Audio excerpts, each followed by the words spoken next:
Very pleased to be here at last after so long. I think we started thinking of this, I don't know when it was it last year, last summer or something like that, when Jan and I came back from a trip out west. We came through, I guess we stopped with the Rock Island community and talking about Islam in the course of talking about a lot of other things. And I guess from there the idea grew and eventually it came about.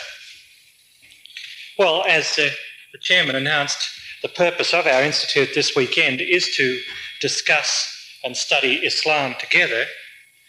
And thinking about it, seems to me that we could divide this up into three particular things that I want to try and accomplish this weekend. The first, and probably the basic thing, is this: to get a greater understanding of Islam and the Quran, the book associated with the revelation of Muhammad, just to understand it better, to understand what it is, what Muhammad said, who he was, what happened to him in his life, things like that, because it is one in a series of progressive revelations. As we know from the Baha'i faith, revelation is progressive, manifestations of God who follow each other. Each one abrogates some of the laws of the preceding dispensation, gives a new dispensation. We want to see how Islam fits into the scheme, fits into the overall plan of God. Second thing we want to do, I think, is to get some greater understanding of the Islamic references which occur in the Baha'i writings. When you read a book such as the Book of Certitude, the Kitab-i-Iqan, or the Gleanings, or the Seven Valleys, or any of many other books, we find in reading such a book that in many places the writer, Baha'u'llah, refers to Islam. He quotes from the Quran, and the quotation is sort of self-contained. One can see what he's talking about, but we can get a great deal more by looking at the context of the quotation and why that quotation was originally revealed by Muhammad, what its purpose was, and things like that. By going back to that, then in turn we can get a greater understanding of why Baha'u'llah selected that quotation in, say, the Book of Certitude. Likewise, Baha'u'llah, for example, in the Book of Certitude, makes passing reference to all kinds of things connected with Islam. For example, I think on page 5 of the Book of Certitude,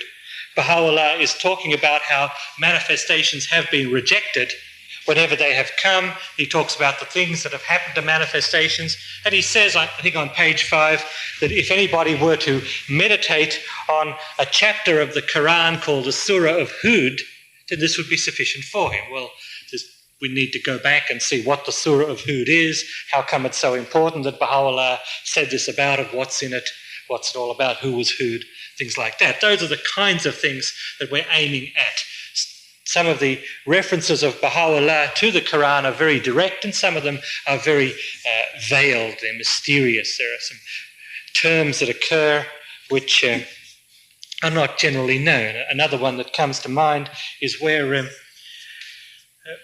Baha'u'llah, in the second part of the Book of Certitude, he refers to the hostility of the people of Khaybar in the days of Muhammad. And as we go on, and probably late this afternoon or this evening, we'll talk about some of the things that happened during the life of Muhammad, and we'll see who the people of Khaybar were, what they did, and what happened to them. And in that way, when we go back and study the Book of Certitude, it'll make a lot more sense when we see why Baha'u'llah has referred to the people of Khaybar. Well, those kinds of things. So we want to understand Islam itself as a revelation. Secondly, we want to try and get a greater insight of the Quranic references which occur in the Baha'i writings. And the third thing we want to do, I think, is to look at the prophecies of the Quran which refer to the coming of the Bab and Baha'u'llah. There are a tremendous amount of these. Tremendous amount. I went through the Quran fairly quickly in preparing for this course, and I guess I wrote down must have been at least 250 different references from the Quran, and some of these are quite long and detailed, so there's a tremendous amount. A great Baha'i scholar, Mirza Abul Fadl, has said that 1/3 of the Quran is concerned with prophecy about the Bab and Baha'u'llah.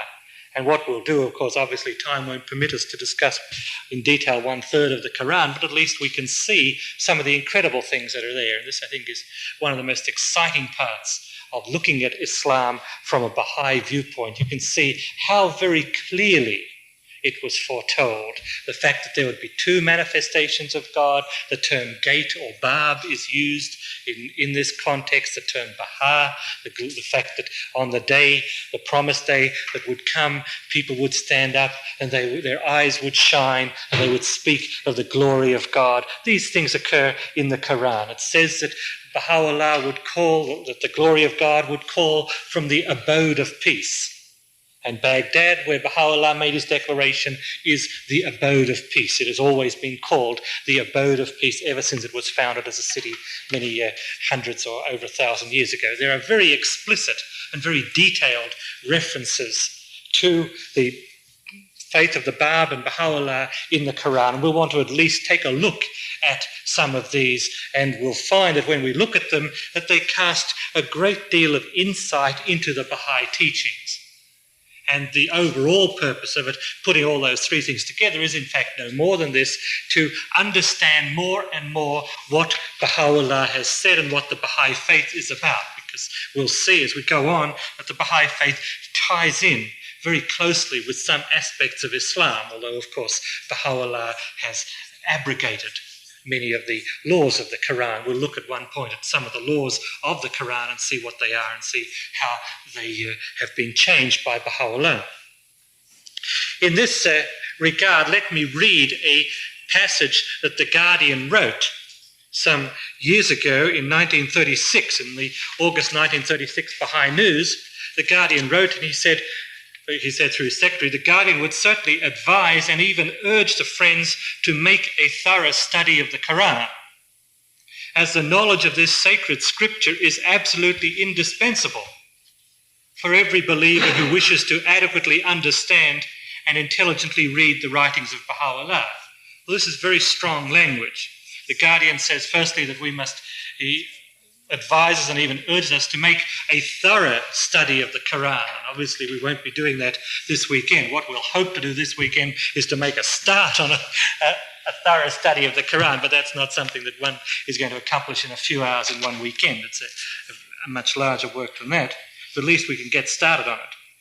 And then the other strong part of it is the Guardian says that the knowledge of the Quran is absolutely indispensable if we want to adequately understand the writings of Baha'u'llah. Well, obviously, as Baha'is, we do want to adequately understand the writings, better than adequately if possible, but we'll settle for adequately if nothing else. And in order to do that, the Guardian says knowledge of the Quran is absolutely indispensable. One cannot do without it. So this, I think, provides, at least for me, a high degree of motivation to understand something about Islam, because it seems an essential prerequisite to adequate understanding of the Baha'i teachings. Well, those are the things that we want to do. We will, of course, be approaching it as Baha'is. We'll assume that everybody present has accepted the Baha'i faith, is a Baha'i. We'll assume that whatever the Baha'i writings say is true. We won't get into the thing of proving Baha'u'llah or demonstrating by the process of reason, the truth of what Baha'u'llah said. We'll start off assuming that to be true, as of course we who are Baha'is accept. And we'll find, very interestingly enough, that the Baha'i faith casts remarkable insight into Islam. For example, some things that the Muslims didn't feel were terribly important turn out to be tremendously important from a Baha'i point of view. And as we go on this afternoon, we'll see some examples of this, of little things that occurred during the life of Muhammad, which people tend to gloss over. They were just kind of so what. Whereas now as Baha'is, we say that that was a very crucial thing because that tied in with something that the Bab and Baha'u'llah did, or something that they said. It all hooked together. So we're approaching it as Baha'is. The other thing we'll find, of course, is the fact that the writings of the central figures of the faith have shed light on certain things that nobody understood in Islam. When we talk about the prophecies tomorrow, I'll read some prophecies, and the commentators of the Quran have said, and I've read their the most recent commentaries of the Quran, they say we just don't understand what this is about. We don't have a clue. Basically, we'll see some of the prophecies tomorrow. Some of them are very clear and straight and direct, and some of them are rather veiled. And the commentators said we don't have a clue. And then we'll read what Baha'u'llah and Abdu'l-Baha and in some places the Guardian have said about these, and how they've just unlocked the key to them. They've explained them very clearly. Once it's explained, it's obvious. You can see it. You'd think anybody could have seen it, but until it's explained, of course, you can't see it. So we'll see. I found in preparing it that one of the things I got from it was the fact that by going into this subject and preparing for this weekend, I've got a far greater appreciation of the Kitab-i-Iqan, of the Book of Certitude, because I see now that not only has Baha'u'llah explained the prophecies of Islam and Christianity relating to the Bab and to his own manifestation, but much more than that, the things that Baha'u'llah interpreted and explained from the Book of Certitude were precisely those things that were most difficult in the Quran and, of course, in the Bible, the things about the stars falling from the heaven and the sun and the moon losing their light and the clouds and all this sort of thing. Same in the Quran. The things Baha'u'llah has explained are the key ones, the pivotal ones, the crucial ones. With those explained, one can use them in order to understand a whole lot more, somewhat easier prophecy. In other words, Baha'u'llah has taken the hardest ones and explained those, and using those we can understand all the easier ones. So his work in the Book of Certitude cannot be overestimated. One can see why the Guardian says in certain places the Book of Certitude fulfills the prophecy of Daniel, where Daniel said the books would be sealed up until the end of time. And this is the end of time, the end of the age. Baha'u'llah has come. He's unsealed the books, and I hope that I can convey some of this by the time we finish tomorrow. One thing that the Institute is not about preparing us to teach Muslims, because the institutions of the faith, the Guardian and the Universal House of Justice, and through them, our National Spiritual Assembly, have pointed out to us that we in the West should not, at this time, seek out Muslims and endeavour to teach them. They have pointed out that if a Muslim approaches us spontaneously, makes an effort to learn about the faith, then we can teach them. We have to be very, very careful, very cautious about teaching Muslims in the West. If any Muslim approaches us and starts coming to firesides and involved in Baha'i activities, we should let our institutions know, particularly our local spiritual assembly. If there's any question, any dubiousness about it, they should consult the National Assembly. We are not permitted to enroll people from an Oriental or particularly a Muslim background. We're not permitted to enroll those people in the United States unless there are certain special circumstances. Yes, Sir Bob.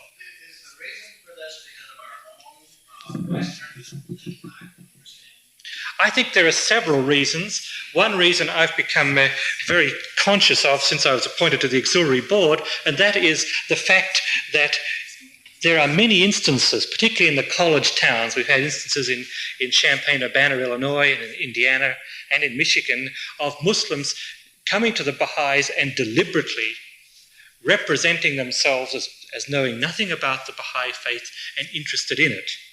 And some of them have done this very, very cleverly. Young students from Pakistan or from Iran or some of the Arab countries have come, outwardly beautiful souls, very, very modest, very presentable, very devout, have said, I've heard Baha'is on campus, it's an Arab word, I'm interested in it, and they become outwardly interested in their faith. And when they sort of get into the infiltrate is probably the right word to use. When they infiltrate, then they have started to twist and to turn and to try and sow seeds of doubt and to twist the Baha'i writings about. And then it's become clear that, in fact, they knew a great deal about the Baha'i faith, and they had presented themselves in this innocent way with the deliberate intention of trying to subvert the faith. We've had several experiences of this in the, 4.5 years, I guess, that I've been associated with the Auxiliary Board. And so we have to be somewhat careful of that. This, of course, happens a great deal in Persia and in to a lesser extent in Pakistan, Muslims come along to the Baha'i meetings there and go through this procedure of deliberately misrepresenting themselves. I remember thinking to myself when I first heard that there would come a time when, with the growth of the faith in the United States, people from a fanatical Christian background would start doing that also. And sure enough, that started to happen. We've been growing very rapidly at a place called Saginaw, Michigan, just north of Flint. And in the last couple of months, this has been happening. There have been people from a fanatical Christian background who've been coming to Baha'i meetings, pretending to know nothing about it. And when they've become very good friends of the Baha'is, then it's become clear they knew a great deal about it, and they were sent in deliberately. In some cases, they've been sent from other cities into Saginaw to try and do this. So this is a procedure, but certainly that's one of the reasons. Another reason is the fact that some of the relatively small group of covenant breakers which exist in the East that have been expelled from the Baha'i faith, they have also used this procedure in the West. That it's a small group, but many of that small group have adopted this. So we are therefore given the instruction of not to seek out Muslims.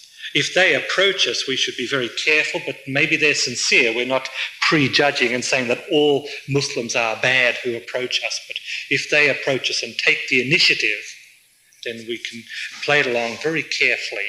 Generally, if they are students or temporarily in the United States, they are asked to return to their home country before they enroll in the faith. On the other hand, if they're permanent residents of the United States, they are permitted to enroll. We had a situation like this in Michigan where a Lebanese couple in Michigan from a Muslim background wished to enter the faith. They were permanent residents in the United States. The assembly involved contacted the National. The National felt it was sufficiently important to contact the House of Justice. The House of Justice asked them to get the name of the family, where their relatives were in Lebanon, got that, and then the House got the Lebanese Baha'is to check out that family, to check that it wasn't a family known to be attempting to subvert the faith. And with that checked out, then it said, okay, go ahead and enroll them. So a great deal of caution is used because of this. But Muslims who are found to be sincere are accepted in the faith. My family and myself are a case in point. My family and I are from a Muslim background. We were living in Australia. My parents had emigrated from India, and we made contact with the Baha'is. They checked us out. I think they consulted the Guardian at the time because that was the way the procedure was, and the Guardian advised the Baha'is to proceed cautiously and check out Muslim family in case we were enemies of the faith, and they've decided that we were not. Parents and I were permitted to enter the faith because we were permanent residents of Australia rather than temporary. So that it does happen that Muslims do join in the West, but it is done with a high degree of caution. Yes? What age did you become? I joined when I was 15. My parents came Baha'is when I was 12. Yes? Is this implication also happening from the Hindus? Thus far it isn't. No, it isn't. There's a passage in World Order of Baha'u'llah where the Guardian quotes, I think it's Abdul Baha, about the groaning of China and India and so on. And I've heard of Baha'is who've asked the Guardian about that passage. He said it refers to the very strong opposition which the faith would encounter in India and in China as it advances. And so presumably part of that opposition will include attempts to infiltrate. This seems to be a relatively standard procedure. And so presumably that will occur, but I don't know of that having occurred at this time. I'll probably repeat this sort of warning thing about teaching Muslims, because I can imagine what had happened if I went back to Michigan and the NSA or the council said, since you went to Davenport, everyone's trying to teach Muslims and we're having all kinds of problems. Someone would take me out and shoot me or something. So in self-defense, I'll repeat this probably at least once more during the weekend. What I want to do is indicate to you how I plan to proceed it. What I want to do in this session is to begin by talking about some of the background. I want to talk about the geography of the area that's quite important to understanding what happened and why. We need to understand the geography of the area, the society of the time, in order to understand why certain things were done at certain periods. Then I want to look at the history. We won't go into this in great detail, but I want to look at the history of the Middle East around the time of the coming of Muhammad. Again, that's quite important to us to understand some of the things that happened. We need to know the geographical and the historical context because it relates very directly. After that, we'll examine the life of Muhammad, and you'll find that we'll do this in quite a degree of detail. As I go through it, you may at some point wonder why I'm going into so much detail and why I'm talking about things that seem inconsequential. There is a deliberate point to it, and the deliberate point is this, that many of the things that I'll talk about, which might seem very small, I do so because Baha'u'llah mentions them and develops certain points related to them in the Book of Certitude particularly. So for this reason, if you can bear with me when we're going through the history, because some of the things that I'll spend a certain amount of time on will be things that will seem to be very minor. Some of them won't, but a couple of them will. That'll probably take us at least all through the afternoon.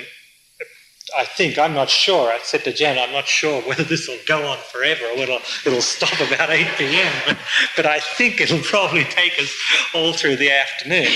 While I'm talking about the history of the dispensation, of the history of the life of Muhammad, what I'd suggest that you do is be thinking about parallels to the history of the Baha'i faith, because that's something that I'd like to discuss. When we finish that, I'm going to stop talking for a while and rest my voice and get everyone else discussing. There are a lot of parallels, I think. I listed about 20 of them just without even thinking. I just sort of was rushed for time. I just jotted down about 20 of them. So I'm sure you'll come up with many more remarkable parallels, which again cast insight into the history of the faith as well as the history of Islam. After that, we'll start looking at the teachings of Islam. We'll examine the Quran in considerable detail and look at the teachings. I've divided them into certain aspects. One aspect are the sort of fundamental spiritual laws of the Quran, which we'll see are pretty much the same as Baha'u'llah has said. Baha'u'llah has developed them in many ways because the society had greater capacity when Baha'u'llah came. We'll see those things. Then we'll look at some of the social laws of Muhammad. And the interesting thing we'll see is that they're an embryonic form of the Baha'i laws. It's very, very interesting to look at the social laws of Muhammad and then the social laws of the Baha'i faith, because we'll see how the Baha'i laws are an evolution of things that were given in a very rudimentary form by Muhammad. We'll also at that time take up some popular misconceptions about Islam and about Muhammad. One is on the status of women. The second thing is about the number of wives that Muhammad had. The third thing is about that Islam was spread by the sword, that it's opposed to Christianity. I'm sure you've heard all these things sometimes. We'll go into these in detail and look at them in terms of the Quran. And then tomorrow morning probably we'll look at the prophecies in some detail. Depending how time goes, if there is time after that in the final session, we can look at the Book of Certitude and look at some of the Islamic references in there, but it's all kind of fluid. We'll see how we make it. We want to do it fairly informally. When we get tired, we'll stop, whether it's 2 hours or 1 hour or whatever, and stretch and have coffee and then start again. We'll just see how we go. If you feel you're getting tired, just sort of yell out and we'll stop. This is how I've tended to conduct the New Believers conferences I've been involved in, rather than stick to a rigid schedule. When somebody gets tired, I just say, I feel tired, why don't we stop for 10, 15 minutes? And we do that. So just take it very easy and just relax about that. Interrupt at any time. If there's any question that you have, interrupt, fire away. Don't wait till the end. You probably forget the question. Just jump straight in. About 50% of them, I estimate, I'll be able to answer. Some of them I won't, some of them I will, but try and see what kind of batting average we come up with.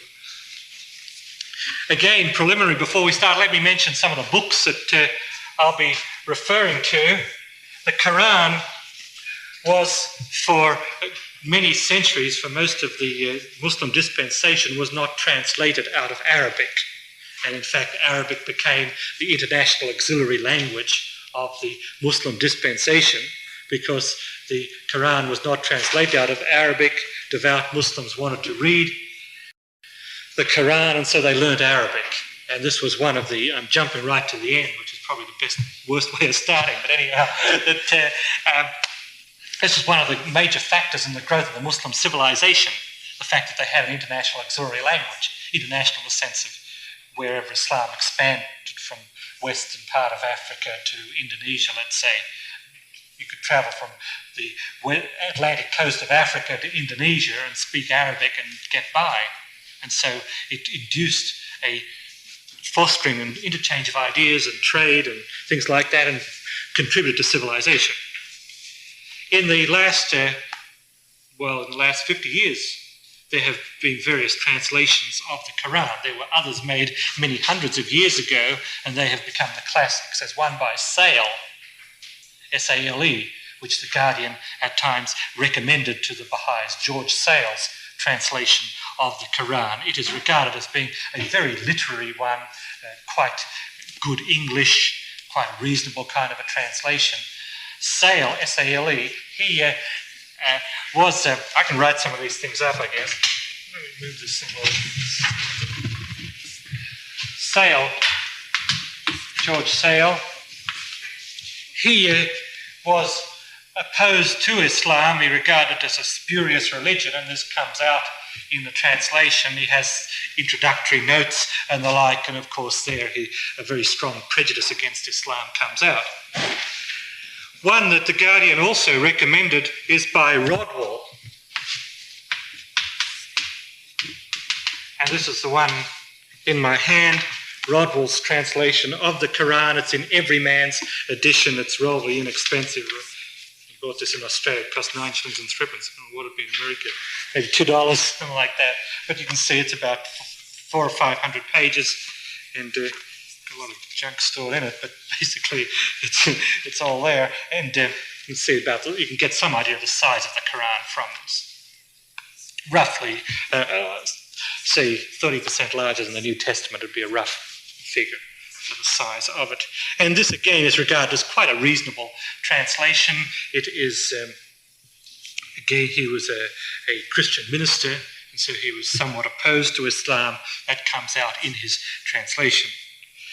Some recent translations that are in many ways somewhat better is one, The Meaning of the Glorious Quran by Marmaduke Pickthall. I think it's either Signet or Mentor Books. And it's about 75, 80 cents. It's a pretty good translation. About 6 or 7 years ago, I got all the translations I could, and my father and I went through them, picking them pages at random and comparing it with the original Arabic, which he can read. I can't read Arabic, but he could. And so he could examine the validity or the accuracy of the various translations. And Pickthall, we felt, was quite a good translation. It's a very inexpensive, 75, 80 cents, so it's pretty good. There's a very scholarly one by Arbery. Just called the Quran. He's a professor, I think, at Oxford University in England, and it flows probably better than Pickthall, but Pickthall is quite a good, accurate one. The one I will be using is by Yusuf Ali. It is a relatively recently available translation, and it's published by the Islamic Mosque in Washington, D.C. If anybody wants to buy it, I'm not interested in selling it, but if you want to buy it, it's published by the Islamic Mosque, Washington, D.C. That'll be enough address. I think it's $9. And they publish it in one volume. The version I've got is 3 volumes. And that's it. 3 volumes, but it's published in one volume. The reason it's so enormously large is 2 reasons. One is the fact that it's in English and Arabic. The Arabic doesn't mean anything to me, probably to you either, but at least it's there. It's English and Arabic, and the English words are fairly large. It's easy to read, whereas this one, the type is minute. And the other thing about it, it has notes which go along with it. It must have about 4,000 notes. You can see each page, there are footnotes all over the place. And these are pretty good. They represent a commentary on it, and in the most part it fits very well. It fits very well to the understanding that the Baha'i faith gives us of the Quran. And so in that sense it is a reasonably accurate one, because we have the Baha'i understanding as a standard, accurate standard of reference. There are a couple of places where it trips up, but mostly it's pretty good. It helps a great deal. I think having the notes, it's much easier to read. Without the notes, it's pretty difficult. I know many people that have tried Rodwell's Quran and just got no place in it. They can't make head or tail of it, and wondered about it. If it wasn't a holy book, you'd think it was nonsense. This kind of stuff, because it's a very difficult book to read, particularly in the Rodwell translation. My personal feeling is the Yusuf Ali translation is easier to read, and the notes help a whole lot. Plus the fact that the Yusuf Ali translation has about a 60-page index at the back, which is very, very good, particularly for the prophecies or for the references to some of the people that are mentioned in the Quran. The index is extremely worthwhile. And for that reason, I've tended to use this. When Hand of the Cause, Mr. Furatan was in the United States 2 or 3 months ago, I guess in August, I was talking to him about translations of the Quran, and he felt that the Yusuf Ali translation was probably about the best one. There is another one by Muhammad Ali, which is also pretty good. He felt Yusuf Ali's was probably a little bit better. We did a kind of spot check. He uses Muhammad Ali's translation because it's the one he's most familiar with, and my father likewise uses Muhammad Ali's for that reason. He also admits that he feels the Yusuf Ali one is better. So I want to recommend that to you.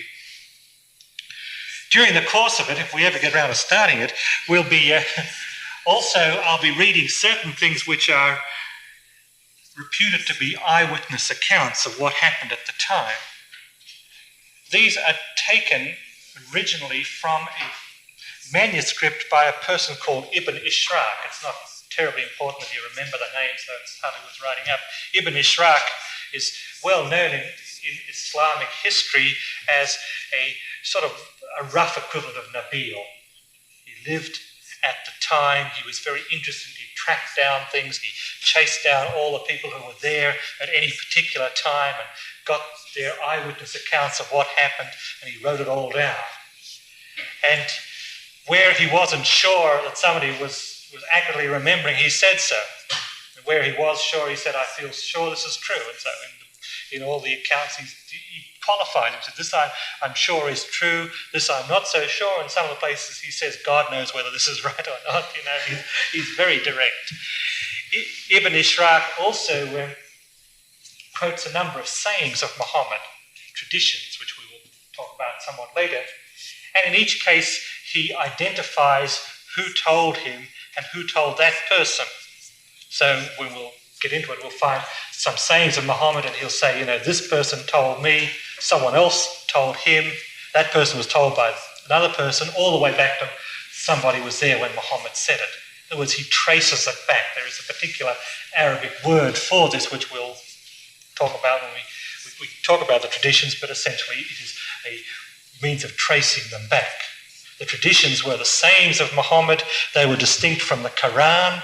The Quran was written down as was revealed by Muhammad. We'll talk about the process of revelation. The sayings were just the pilgrim notes, if you will.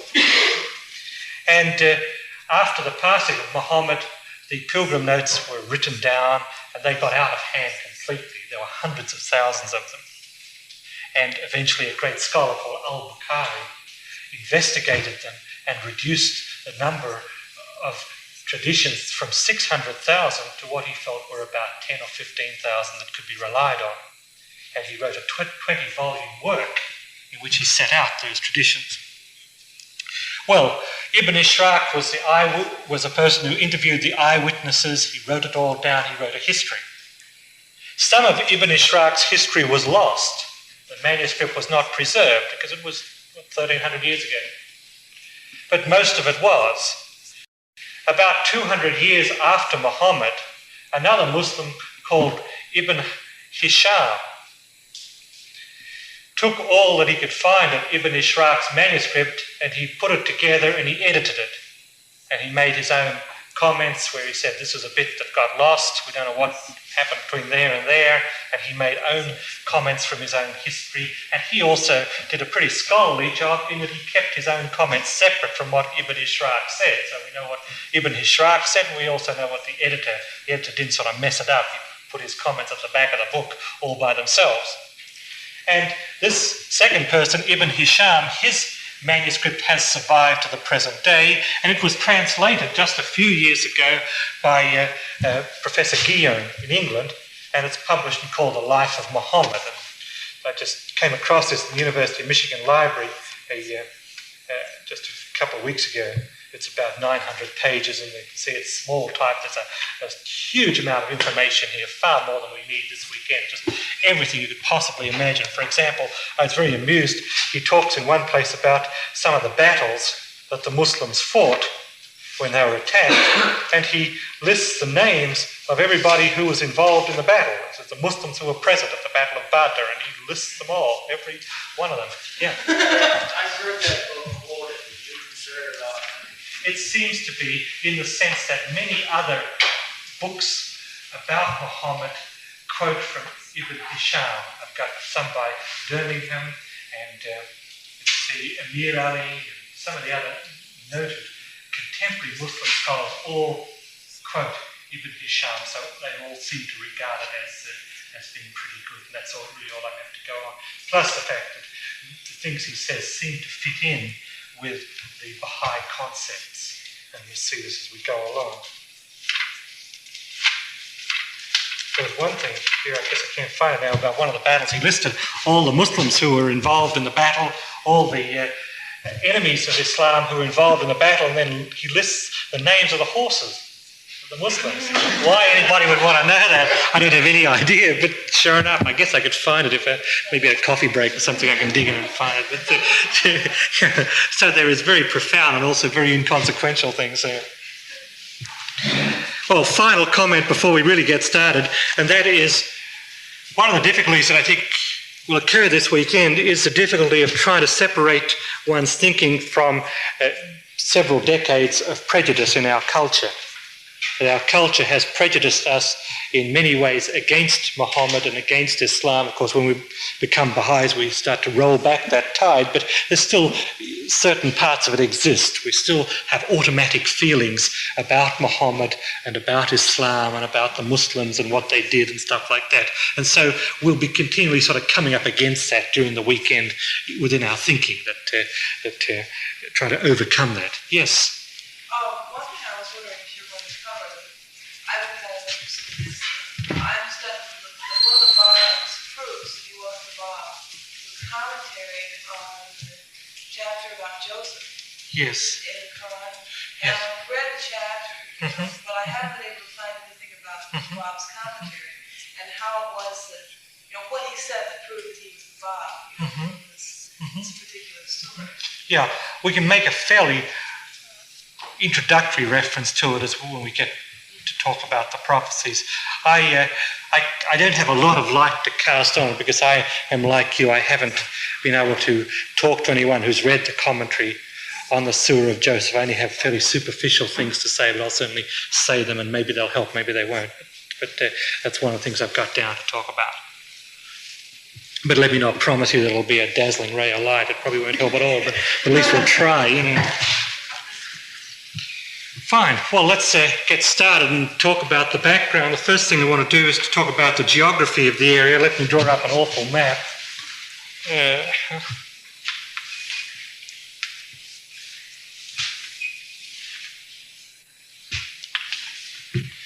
This is the Mediterranean. This is the Red Sea. This is Arabia, around here, and then round where the rabbit is Mesopotamia, the Tigris-Euphrates area, Baghdad, be about where the rabbit's leg is, and Persia off in space there. Okay? The places we're concerned with are, of course, Mecca,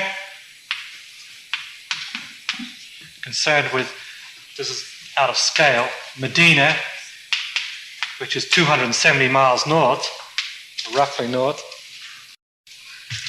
We're concerned with a couple of other places we go along, a place called Badr, which is about 20 miles out of Mecca, so this is 270 from Mecca to Medina. Badr is about 20 miles roughly out of Medina, so you can see the scale is not correct there.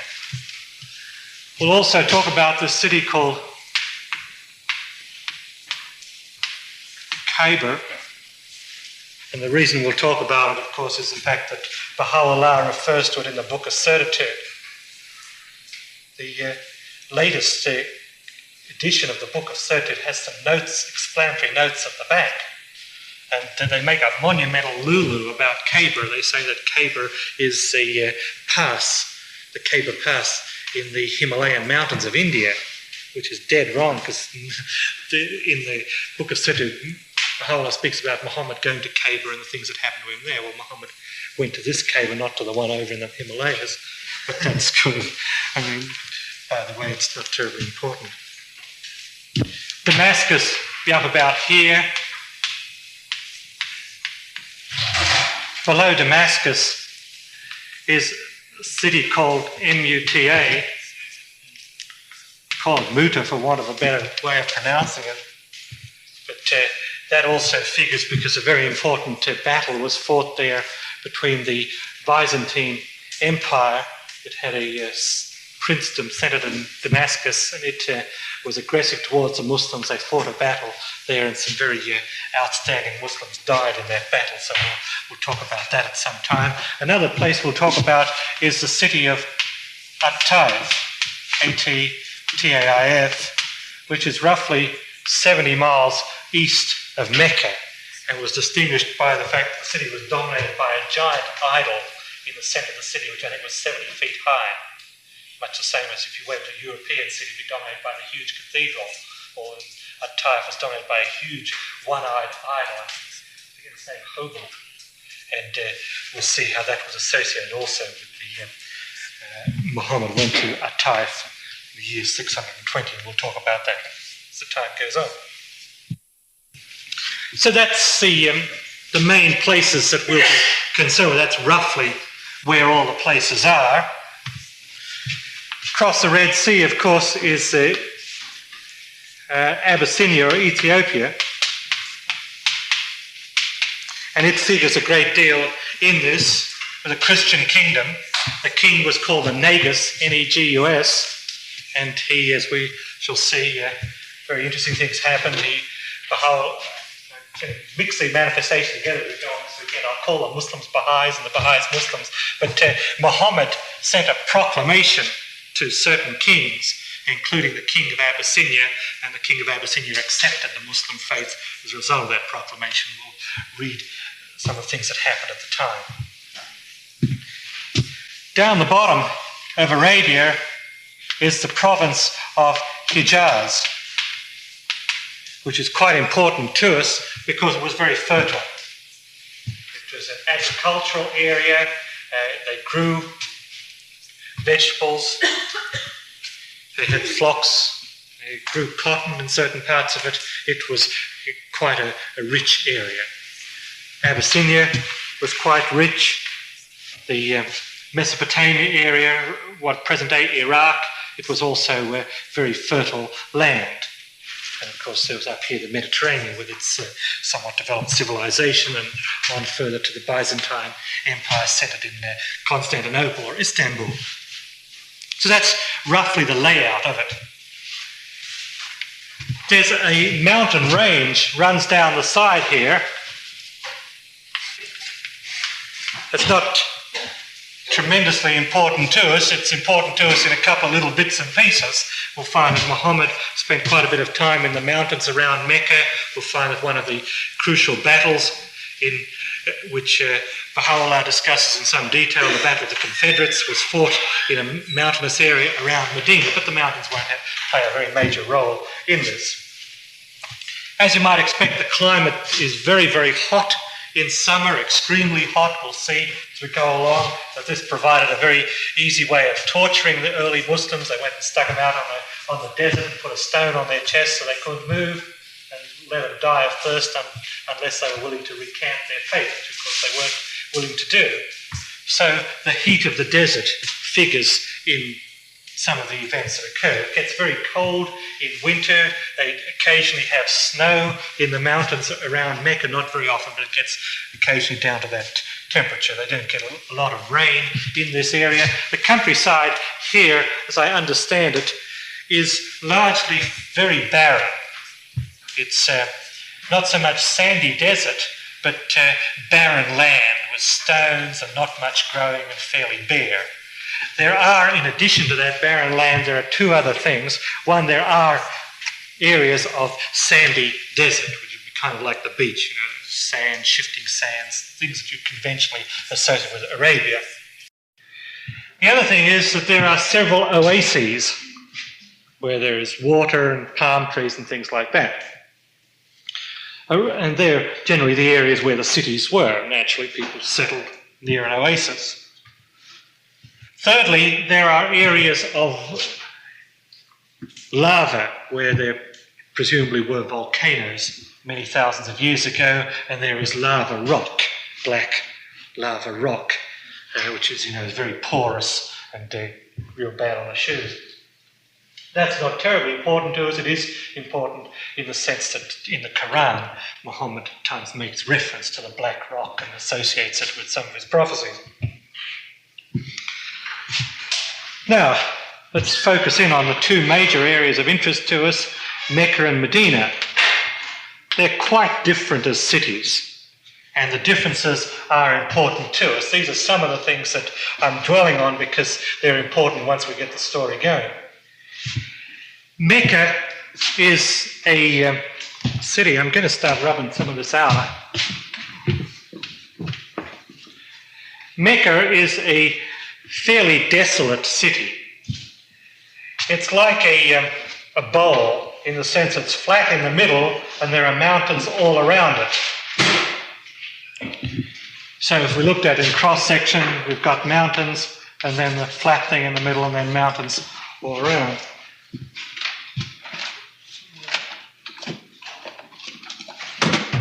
I've got an old drawing of Mecca, which you can look at this in the break.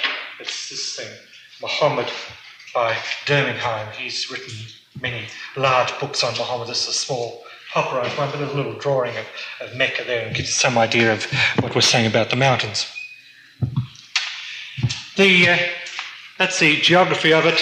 The rich people lived in the centre of town, whereas nowadays, if you're rich, I guess you'd get a house up on the heights. But it was different. In those days, the rich people lived in the centre of town. The closer to the centre, the wealthier you are. The people who were poorer lived up in the hills, and out in the desert were the Bedouins, the nomadic Arabs who were travellers who didn't have a settled house. Mecca was probably the major city of, well, certainly not probably, it was definitely the major city of Arabia. And it was the most important city for two reasons. One is associated with trade and the other is associated with religion. Mecca was the trading centre for the entire region because it was the crossroads. Great trading caravans intersected in Mecca. The produce from Hijaz, the food, the spices, the cotton was brought by camel train up to Mecca. The trade from Abyssinia and from East Africa came across the Red Sea up to Mecca. People from Damascus, from the Byzantine Empire, came down to Mecca to trade. A lot of the produce and goods from Mesopotamia and Persia were traded in Mecca. It was sort of the place where everybody met to trade. It'd be sort of like London in its great days, when London was, in a sense, the capital of the world as far as trading went, and the British Empire was centred on that. In addition, from India,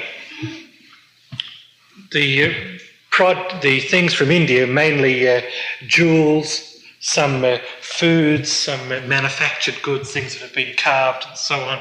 They were brought to ports, it seems as far as I can read, to ports around here and then brought to Mecca. My understanding is that there wasn't any very well-developed ports around here. There is now a port called Jeddah, but it wasn't developed at the time, and so they were brought there and then across land to Mecca. But the important thing is that Mecca was a big trading centre. What they did, every few months they held a trade fair, and literally many thousands of people would come. And it'd be sort of like our state fairs. They'd do business and they'd have all kinds of a lot of horsing around as well. They would have poetry contests. This was their greatest recreation. Long poems would be composed and read to the people who'd come to trade. The best poems would be hung in a position of honour. There were also highly immoral occasions. There was a great deal of immoral going on, and prostitution and things like that happening at the times of these trade fairs, so they weren't sort of all that refined in that sense. But they were very important because they brought people from a wide area together and ideas were interchanged. And it was there that the revelation came to Muhammad, and this of course fits in with the pattern of history that so often a religion has originated at a place which is a crossroads. And of course this then gives rise to the attack upon religion, that it's a product of the area rather than something initiated by God. But certainly the religion originated at a place which was the crossroads, and that's quite crucial to the story. We go along, we'll see the fact that this was a crossroads figures very importantly in some of the very crucial things which happened.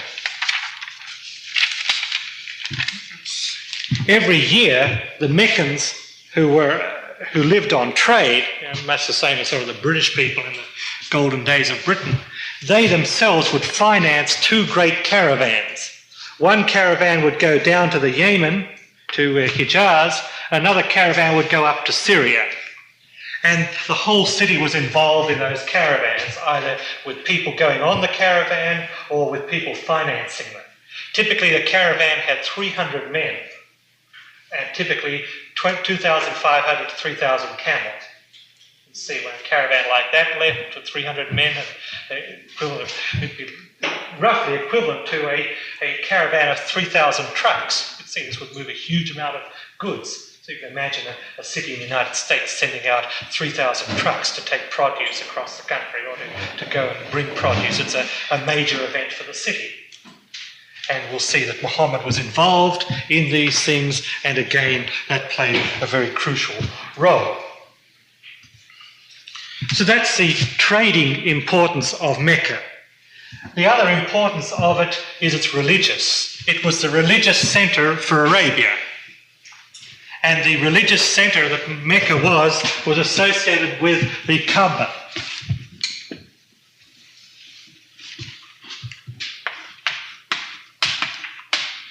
This is a building in the centre of Mecca. You know, the flat bit in the middle, the mountains on each side. In the middle of the flat bit is a building called the Kaaba. It's 55 feet long. This is my engineering mind coming out, giving you the dimensions. 55 feet long, 55 feet high, 45 feet wide. You can see, for those days, that's a pretty large building. That's equivalent to a 5-story building high. You imagine out in the desert, 5-story building. Great big stone building of those dimensions. And it was a centre of their worship. They covered it with cloth. Each year they came to worship there. The reason they regarded, yes? What did they worship? I mean, like, was it just idols? Or yeah, they had 360 idols. 360 idols in the sense that every tribe in Arabia had their own sort of domestic idols, and they also had an idol which they kept in the Kaaba. And so when they came for the trading, they would go and worship their idol in the Kaaba. So it was a big conglomeration of idols.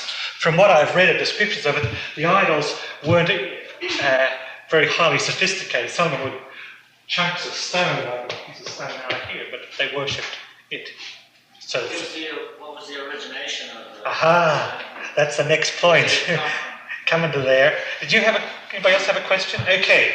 The thing originated in this way. Traditionally, the Kaaba was regarded by the Arab people as being a center of worship that was built by Abraham. We know from history that Abraham with Hagar, right? Is that how you pronounce it? Hagar, was in this area, the wilderness of Paran as it's called, and I'll refer to that again a little later, with Ishmael, the son of Hagar. And the tradition is, well, the story in Genesis confirms this, that Hagar was expelled from the family through the instigation of Sarah, and Hagar and Ishmael remained in this area. And Abraham was very saddened at this, and a revelation came from God and said, don't worry, they will be all right. I'm going to read the passages that relate to that a little later. Ishmael was promised a lot of times. That's right, and that's we'll get into some of that in a second. Tradition also, there is a well in Mecca called the Well of Zamzam. And the tradition says that when Hagar was expelled from the family with a little small son, Ishmael, she was nearly dying of thirst. But she prayed to God for some way of relieving her thirst, and the water came bubbling up out of the ground, and that water is the Well of Zamzam. It's in the precincts of the Kaaba in Mecca. During the golden days of Islam, when Muhammad made his declaration, when he was ultimately accepted by the people of Mecca, the Well of Zamzam became a very holy place. The feeling that it was associated with God's mercy to Ishmael was renewed. They would come to the Well of Zamzam and regard it as a very holy act to drink the water of that well. In the decline of Islam, one of the things that happened is that the Well of Zamzam became all blocked up. Nobody looked after it. A lot of sort of junk and dirt and stuff and stones blocked it up. And I'm told, and this is simply a pilgrim note, I'm told by Mr. Karim, if I heard him correctly, at a conference a year or two ago, that now we have a Baha'i community in Mecca. Well, of course, we know that. And one of the Baha'is of Mecca, who is quite financially well established, one of the things he did for the city, he cleaned up the Well of Zamzam, and it's now functioning and providing water for Mecca. And Mr. Karim, and of course the rest of us also felt it was very interesting that it should be a Baha'i who had the sense of devotion to the history of Islam. It should be a Baha'i who tidied up the Well of Zamzam. Yeah. Well, you know, Muslims are supposed to, you're supposed to bow to Mecca. Yeah. Well, if you're in Mecca, which direction do you go? To the Kaaba. And in fact, I'll close it. In the Kaaba, there is a black stone. The building's this big building, a 5-story building in size, because it has got 5 levels, 1 level. And in it is a black stone, which is 6 inches high and 8 inches wide. And tradition regards it as the place, as the altar where Abraham worshipped. People, yes, I'm sorry.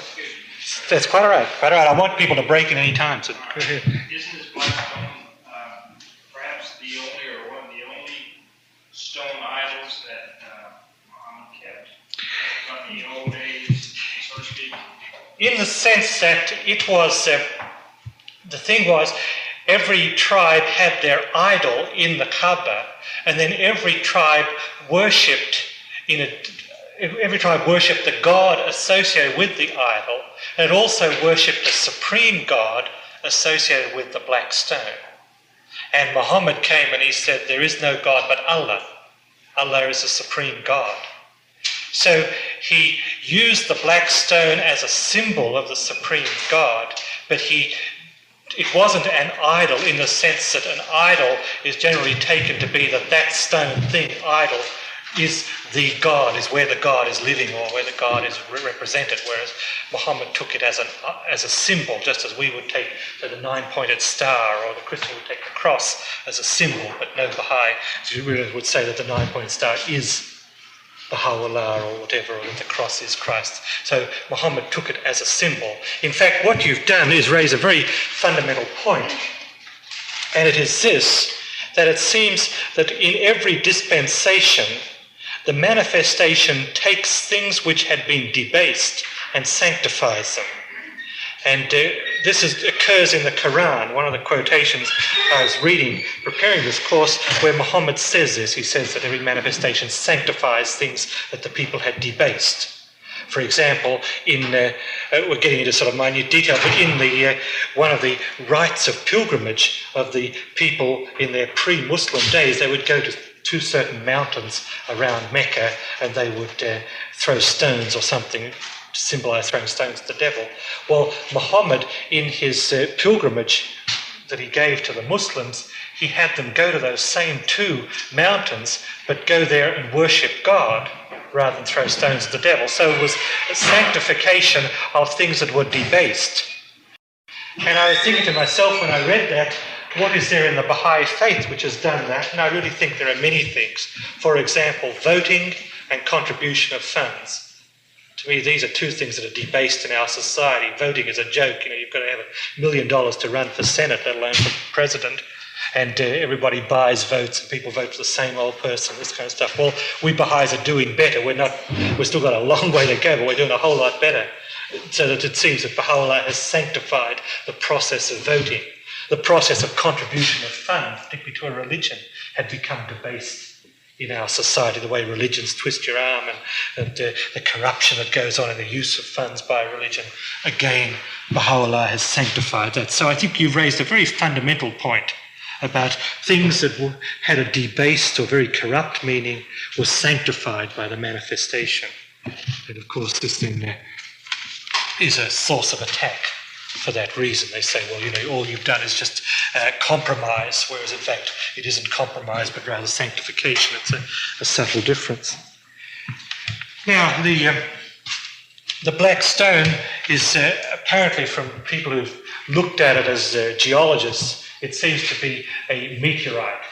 They thought for a while maybe it was a piece of volcanic stone, but now the generally accepted view of geology is that it is a meteorite. It really doesn't matter what it is. It certainly is a stone that's there that was used as a centre of worship.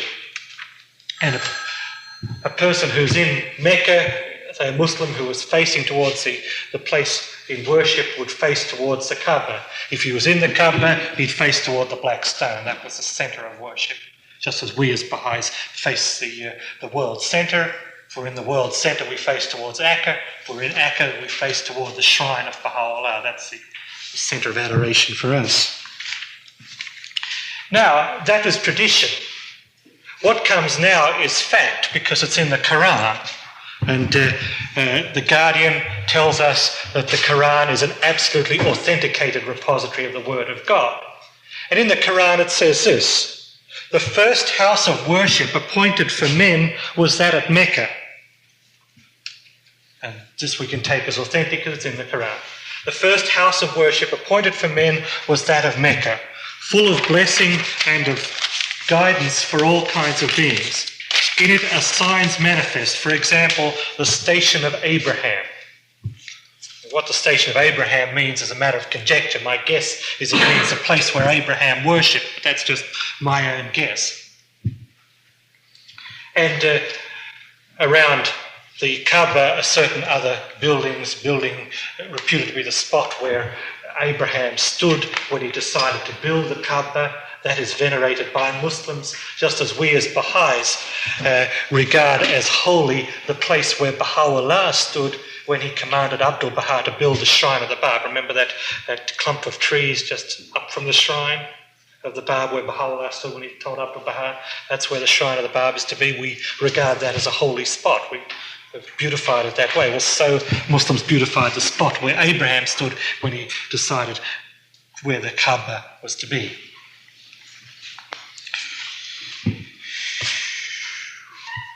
Okay, so that's why Mecca is the center of worship. Around Mecca, for several miles, the area surrounding Mecca was given a special name, Haran. Yes. Well, I think that you're right. It's all right. I don't mind that. Don't mind that. Somewhere I heard that, like, the center for the Islamic faith was Medina and not Mecca. And the reason they picked Mecca was because they felt that way they could get in good with people that were Muslims. Is that true? No, it isn't. What happened, it is described by Baha'u'llah in the Book of Certitude. And what happened was this, that originally, when Muhammad gave his revelation over a period of 22 years, and originally he commanded his followers to face toward Jerusalem when they prayed. And as we'll develop as we go along, but in the year 622, Muhammad went from Mecca to Medina. And while he was in Medina, then he would lead the faithful in prayer, and they would face towards Jerusalem. Well, one day, in the middle of the prayer, as we'll sort of jump ahead, but it doesn't really matter to that, the prayer has 4 parts to it. You go down on your knees and put your forehead on the ground and start over again and do it 4 times. Well, halfway through that, revelation came to Muhammad that he should change direction from Jerusalem to Mecca. And he did so in the middle of the prayer. And some followed and some didn't. Well, Baha'u'llah discusses this in about the first part of the Book of Certitude. The question Baha'u'llah says, how come? He knows the answer, just asking us. He says, how come did this happen? How come, for example, there was change from one place to another? Isn't one place as good as the other? And secondly, of course, Baha'u'llah doesn't use such colloquial language, but and secondly, why did revelation come to Muhammad in the middle of a prayer like that to change, switch now? And Baha'u'llah then goes on to answer those questions. He says, sure, one place is as good as another, but in every dispensation, the way of God has been to choose a certain place as the centre of worship. And he goes on to develop this because it is a way of inducing unity, the sense of brotherhood of facing towards the one place, symbol of the worship of God, etc. The second question Baha'u'llah takes up is why did it happen in the middle of a prayer? And Baha'u'llah says, and again, I'd probably be almost blasphemous in paraphrasing his words this way, he says that you better learn that every time a manifestation comes, he tests the believers. And he says this was a test. That if Muhammad had received revelation, tomorrow we change direction, or he gathered the Muslims around and said, tomorrow we change direction, they'd all go back to their tents and think about, oh my gosh, should I or shouldn't I? Well, I guess he's a manifestation, okay, I will. But you couldn't do it. You had to decide in a split second. You didn't have 10 seconds to think about it. You had to decide now whether you were going to switch. And the thing was, it was a difficult test because most of the early Muslims were from a Jewish background in Medina, where they used to looking to Jerusalem if they were, say, pagan Arabs, and what the heck, they don't know where Jerusalem is. But these were the Jews who regarded Jerusalem as sacred. They accepted Muhammad and become Muslims, and now in the middle of a prayer, bang, they've got to decide to change and look at Mecca. And that's a test. And he says, of course, that this is the purpose of God, that he'll test you whenever you think you made him test you some more. And that happened. Of course, the same thing happened in the dispensation of the Bab with the Conference of Badasht in 1848, when the followers of the Bab, some of them hadn't completely understood the fact that the Bab was an independent manifestation. And then the Bab abrogated the laws of the Quran. Well, that was as big a test as anything. It happened suddenly when Tahira came with her face unveiled, or they abrogated the traditions of the Quran.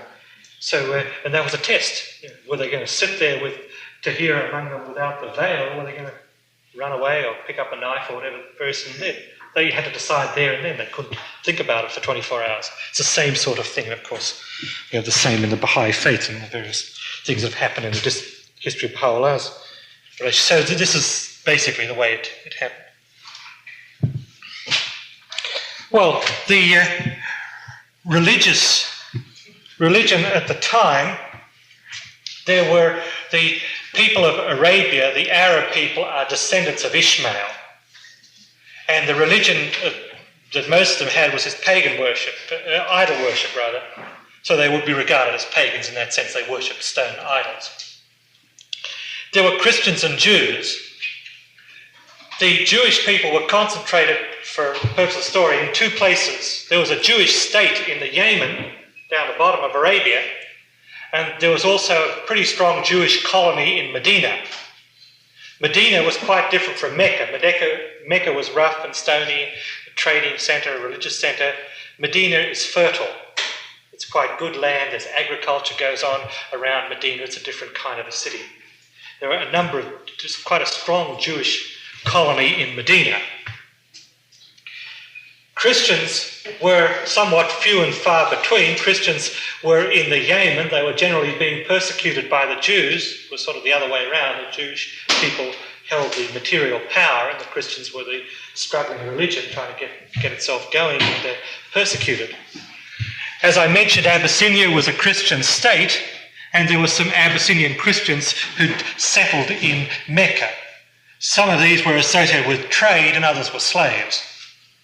But there was a small Christian colony in Mecca, and there were Christian traders who travelled through Arabia. In Persia, there were a number of Jewish people, and there were some Christians, yes. Were there also Christian clergy in churches? I'm not sure about Mecca. There certainly were in Syria and Damascus. What about Christian property? Christian property? I'm not certain. I don't know. If I was to guess, I'd say no. But that's only a guess. Because the base of my reading, Christianity doesn't seem to be in any way established in Arabia in the sense of having churches or property or even any system of organisation. It was in Syria and thereabouts and in Egypt, but not in Arabia. It seemed that pagan, the idol worship had pretty well resisted Christianity. If there were, it was very, very slight. I think I could say that with some confidence. Christianity was a missionary religion in Persia. There were churches in Persia, there were Christian communities, although there were quite a lot of Jewish people there. And that'll be quite significant because as we go along, we'll come across an interesting person called Salman the Persian, who Baha'u'llah praises. And his story is a very fascinating, in some ways mysterious one. And he will see that he started off in Isfahan, and his story begins with his hearing of Christian missionaries in Isfahan, but that's sort of jumping ahead. So that was basically the Christian and Jewish situation. Well, we'll go on for another 15, 20 minutes, or do you want to stop? Go on? Okay, 15, 20 minutes more and then we'll take a break. So much for the geography of the place. Now the history. The history of the place is really very simple. Two big empires bashing each other to pieces. Simple as that. One was the Byzantine Empire and the other was the Persian Empire. The Byzantine Empire was centred in Constantinople. It had reached its peak, let's say, with Constantine. Remember, he accepted Christianity with 310, 312 AD, and he reigned, I think, till 337 AD. The Christian dominion centred, you have to imagine the map, it centred around, all around the East and North Africa, centred it at Constantinople. After Constantine died, he was succeeded by his descendants. Eventually there was dissension between them, and the Byzantine Empire split up into two bits, the East and the West, divided among two sons, as I remember. I'm kind of hazy on the details, but I remember that much. That there were two sons who were both eligible to be king, and the best way was to give them half each. And so the empire was divided in the year, I think, 395. And that had quite a major role because these two parts, the east and the western part of the Byzantine Empire, then started to drift aside. In the west part, they were having all kinds of troubles with the barbarians who were turning up, the Goths and the Huns and so on. Rome fell ultimately to the barbarians in the year 410 AD, and then, of course, the whole character of the western part of the Byzantine Empire changed. Eventually, in the 500s, the 6th century, the 500s, yeah. Now, when you say east and west, are you talking about, the European section and... Yes. Oh, Right. you're not talking about like... No, I'm talking about the European section and the Middle East section. Oh, The Middle East section be the east and the European section be the west. So the west part, after it split into two, and the west part sort of went off on its own, it was more vulnerable to the barbarians, and Rome fell a few years later in 410 AD. Then after that they struggled to maintain some semblance of civilization. A century later, in the 500s, the Pope in Rome started to gain power.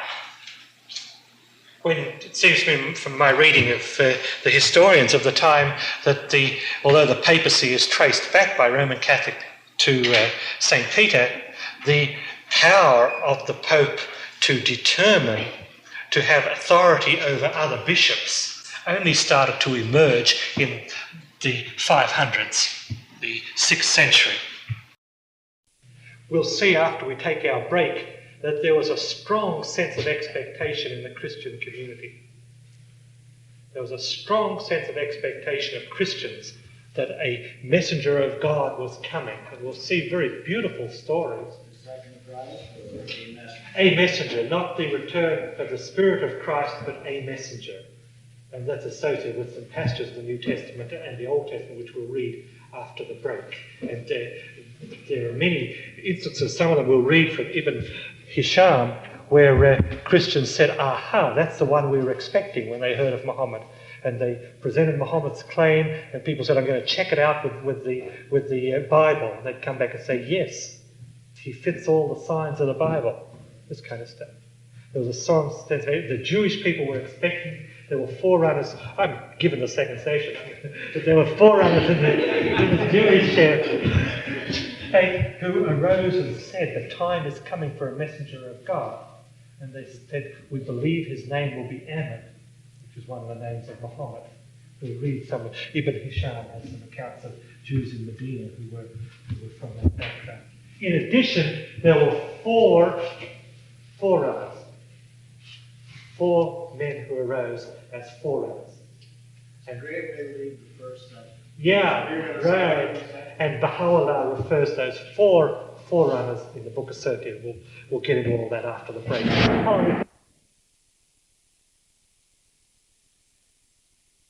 Now, before the break, we were talking, we reached a point where we'd set the scene. We talked about the geography and the history prior to the time, we're leading up to the coming of Muhammad. And what I want to do now is to start talking in detail about the life of Muhammad. And we want to begin by looking at some of the prophecies concerning Muhammad.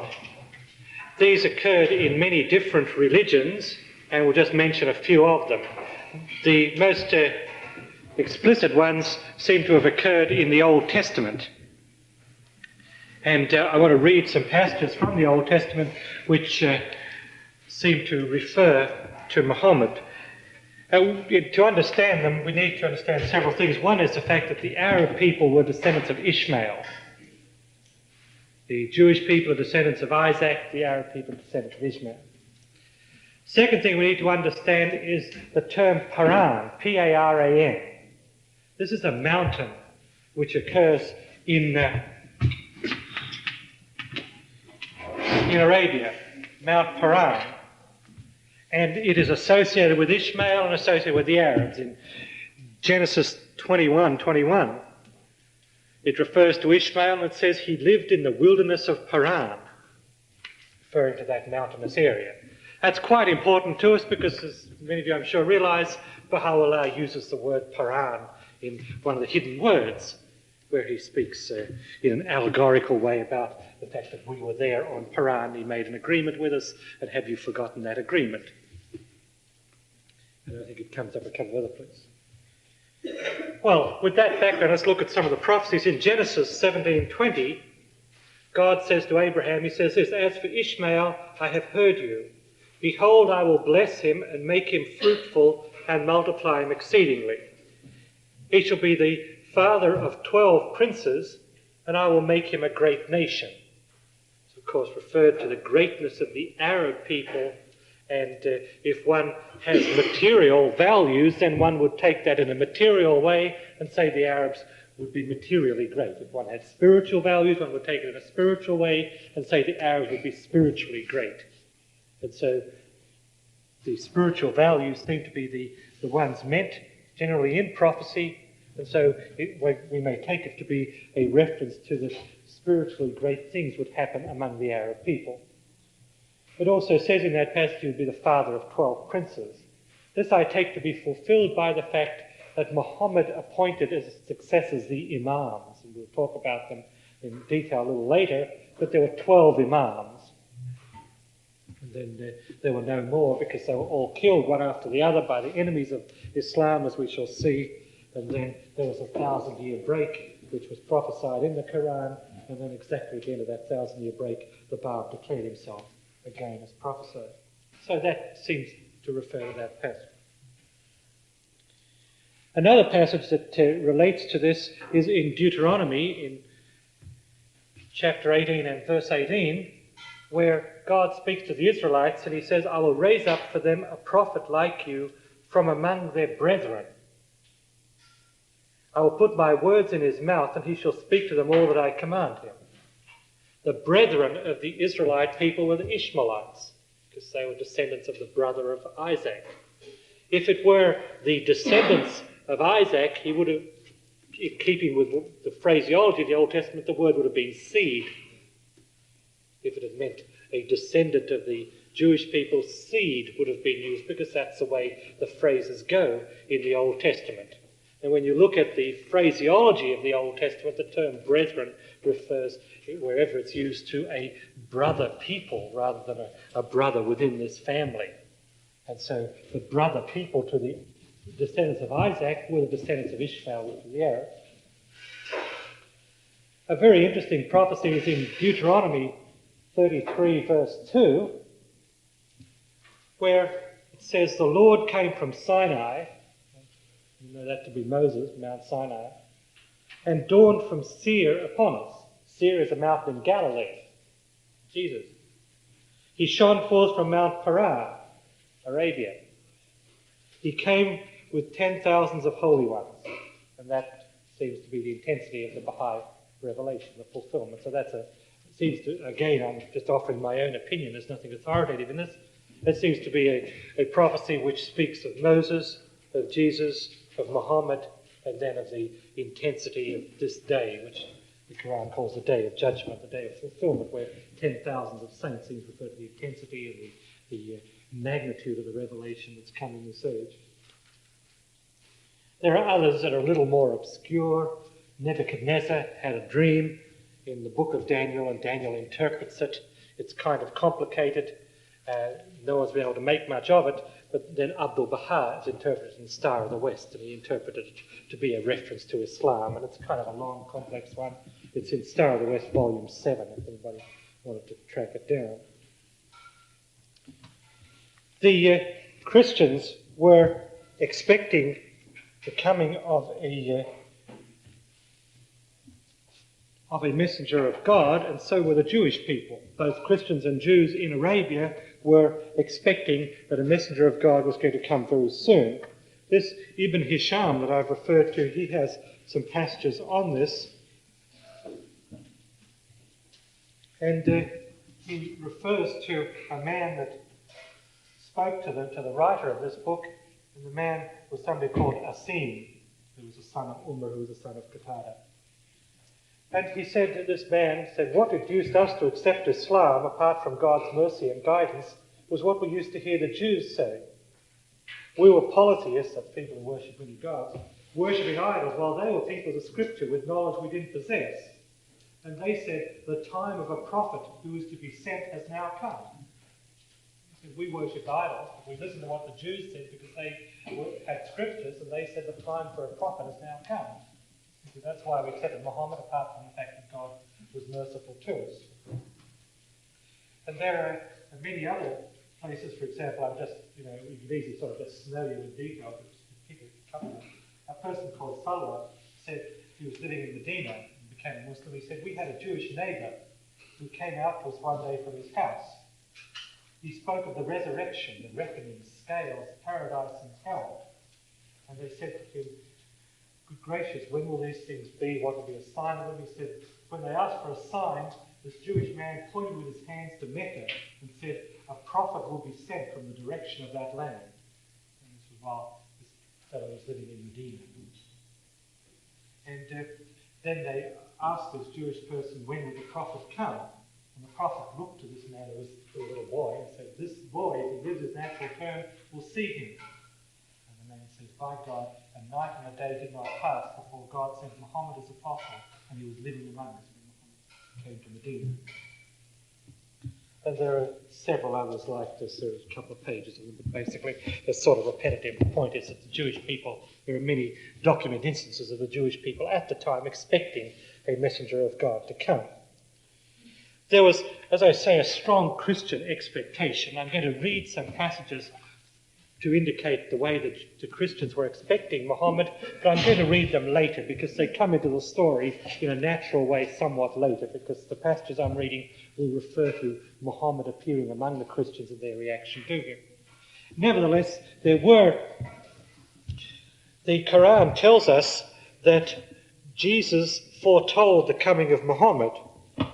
And I'll read a passage from the Quran that bears on that.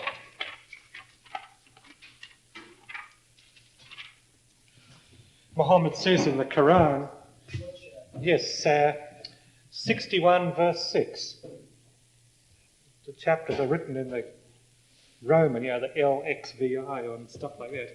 It's taken a little while to translate them, but it's 61 verse 6. And Muhammad says, "Remember Jesus, the son of Mary, said, 'O children of Israel, I am the apostle of God sent to you, confirming the law which came before me, and giving glad tidings of an apostle to come after me, whose name shall be the praiseworthy one.'" And this, of course, Muslims take to be a reference to Muhammad, because the term Muhammad means the one for whom praise is offered. It comes from an Arabic root, which also has Ahmad, which means the praiseworthy one. And Muhammad is called Ahmad in many places. He's also called Mahmud, and so on. Baha'u'llah refers to the various names of Muhammad in the early part of the book of Seven Valleys. In the introduction to Seven Valleys, he lists the various names of Muhammad, Ahmad, Mahmud, and several others. Now, you might say, well, where does that occur in the New Testament? I don't remember reading that.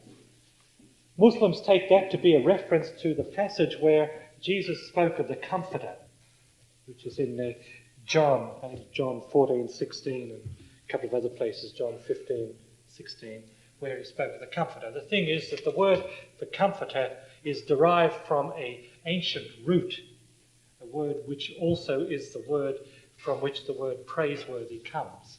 It's sort of a little bit of linguistics, but basically Comforter comes from one word, and praiseworthy one in the Aramaic comes from the same word. So it is a reference to the same sentiment, the same feeling as praiseworthy. Yes? How should we Baha'is look at this word comfort?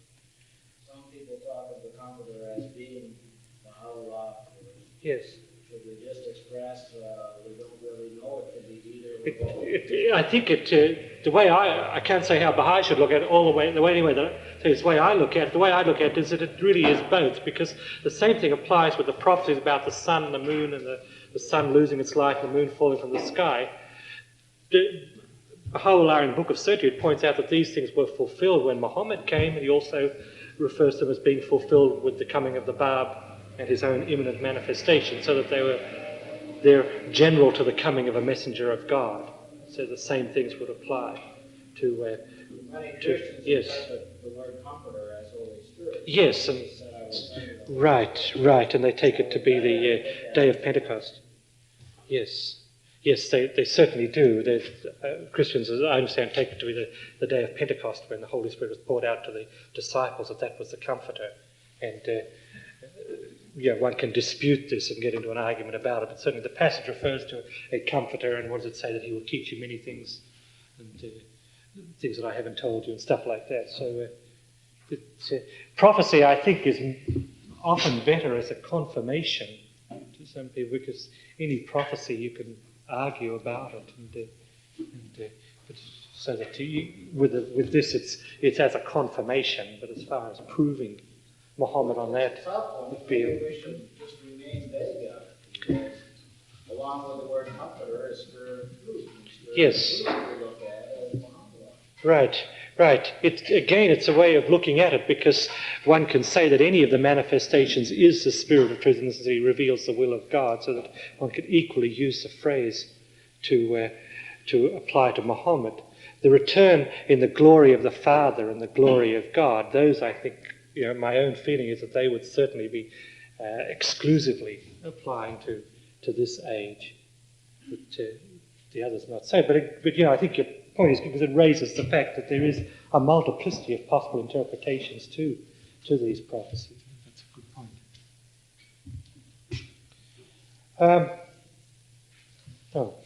As I say that, I see something else kind of negates this. The Guardian wrote to the Peoria Baha'i community, Peoria, Illinois. They asked him about this passage, and he said, the word paraclete, which is the comforter, referred to in a certain passage in the Gospel is an allusion to the Prophet Muhammad. It settles that. The Guardian said in a letter to Peoria community, the word paraclete, referred to in a certain passage in the Gospel, is an allusion to the Prophet Muhammad. And that was then published in a study guide which is now out of print called Muhammad and the Founding of Islam. A letter of the Guardian was published there, so that he confirmed that that term comforter then referred to Muhammad.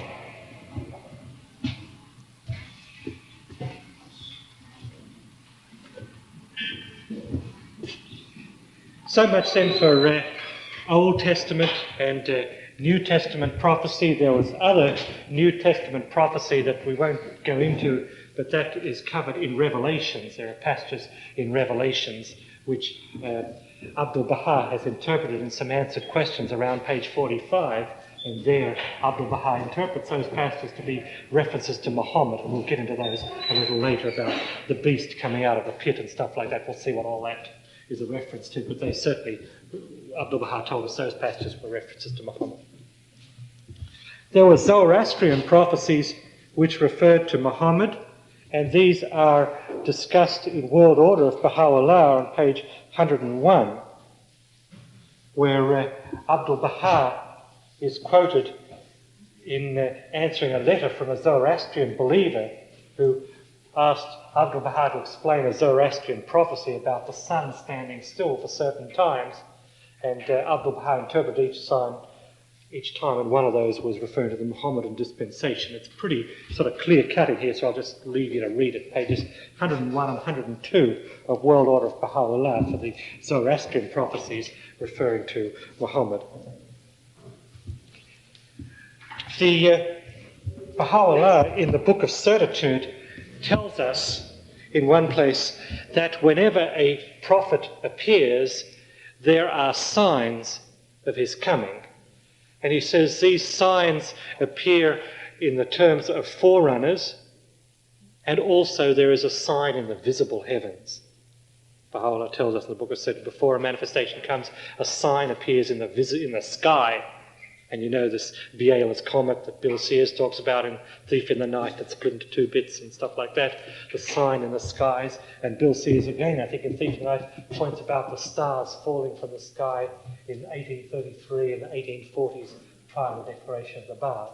Okay, the same thing happened before Muhammad declared his mission. There was a sign in the visible sky, and this is discussed by Ibn Hisham.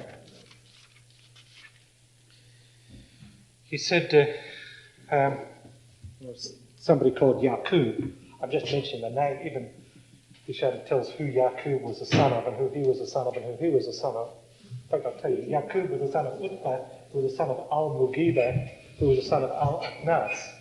This is because they didn't have surnames. It's like in Iceland, you don't have the surname system that we have in the West. Told me he was informed that the first Arabs to be afraid of falling stars when they were pelted with them were this clan of Thaqif. And they asked a wise man about them, and he said, this means some purpose which God intends towards mankind. And this was because there was a great amount of falling stars and shooting stars in the sky just around the time prior to the declaration of Muhammad, and they interpret it to be some sign from God, and Baha'u'llah essentially confirms this in the Book of Surah when he says there is a sign in the visible heaven before the coming of each manifestation of God.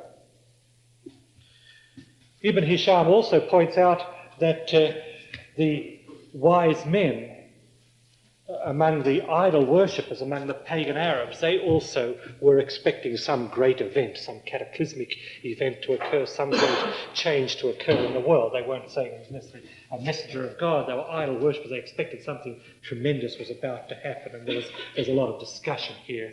Ibn Hisham quotes various people who had discussed it and tried to work out what it was before Muhammad came. So the point is that there was a great deal going on. Now we come to talk about Muhammad himself. In order to do that, I'm going to have to ask you to bear with me for a few minutes. I want to go through something which may look kind of boring, but which we really need for later on, and that is a family tree of the family of Muhammad. We need it because there was a very important division occurred in that family before Muhammad was born, and that was very crucial because out of the other side of the family came the Umayyads, whom Abdul-Baha describes as the beast that came out of the pit. And the Umayyads killed every one of the 12 Imams, appointed one after the other by Muhammad. They were the cause of the smashing of the Muslim dispensation, its corruption, its loss of power. They really essentially smashed Islam. And in order to understand that and some of the things that happened, we need to go back and look at the family tree of the family of Muhammad so we can get some idea of who all these people were. So it's kind of a little bit icky, but we need to do it. So if you can survive it, it won't take too long. I made this for my own understanding. I didn't know who all these guys were. I was getting mixed up, so I got a big piece of paper and made myself a family tree. And it helped me a great deal. So the family of Muhammad were called the Quraysh. And they're descended from a person called Fihr Quraysh. And he lived in about the 3rd century AD. He was a descendant of Ishmael, and he led his family to Mecca. They were living outside Mecca. They settled in Mecca. They began trading. And this family was responsible in its various generations for the establishment of Mecca as a major trading centre. The word Quraysh comes from an Arabic word meaning one who trades. And the Quraysh family in which Muhammad is from, the term Quraysh is used in the Baha'i writings. The Quraysh family bitterly opposed Muhammad. They did everything they could to stop him because, well, as we shall see, they were the custodians of the holy places. They were the priests. And here was a member of their family letting the side down, talking about one God, when they had a good thing going with the Kaaba and all the idols and stuff. So they tried to put it down as much as they could. But that was somewhat down the way. Around the year 400, a descendant of Quraysh called Qusay, K-O-S-A-Y, was the head of the family. And I've put him down, although he was just one in the generation, because a very crucial thing happened in the years of Quraysh around the year 400. What happened was this. The Quraysh family lived in Mecca. They lived around the Kaaba. They had become the wealthiest family of Mecca. And they did this. They took it upon themselves to look after the pilgrims who came to worship at the Kaaba, the 360 idols there. They took it upon themselves to look after the pilgrims. They provided food and water and accommodation for the pilgrims, and pilgrims were coming all parts of the year. They would receive donations from the pilgrims, but essentially it wasn't a sort of a services rendered type thing. They would provide this food and shelter and water for the pilgrims, and the pilgrims would do what they could to repay them if they wished, but it was wasn't a payment expected. In addition to that, they became custodians of the Kaaba. And so you can see this family coming to Mecca over a period of 100 years, becoming well established, and then becoming the dominant family of Mecca. They became, if you will, the priests. in a very loose way. Because they were in charge of the Kaaba, they had the keys to it, they looked after it, they were the custodians of it. And they took these very important functions. Qusay had two sons, one of them, Abu Dahar, doesn't really matter to us. He was the eldest son, and so after Qusay died, he took over the functions of supplying food and water, accommodation to the pilgrims, and also acting as custodian of the Kaaba.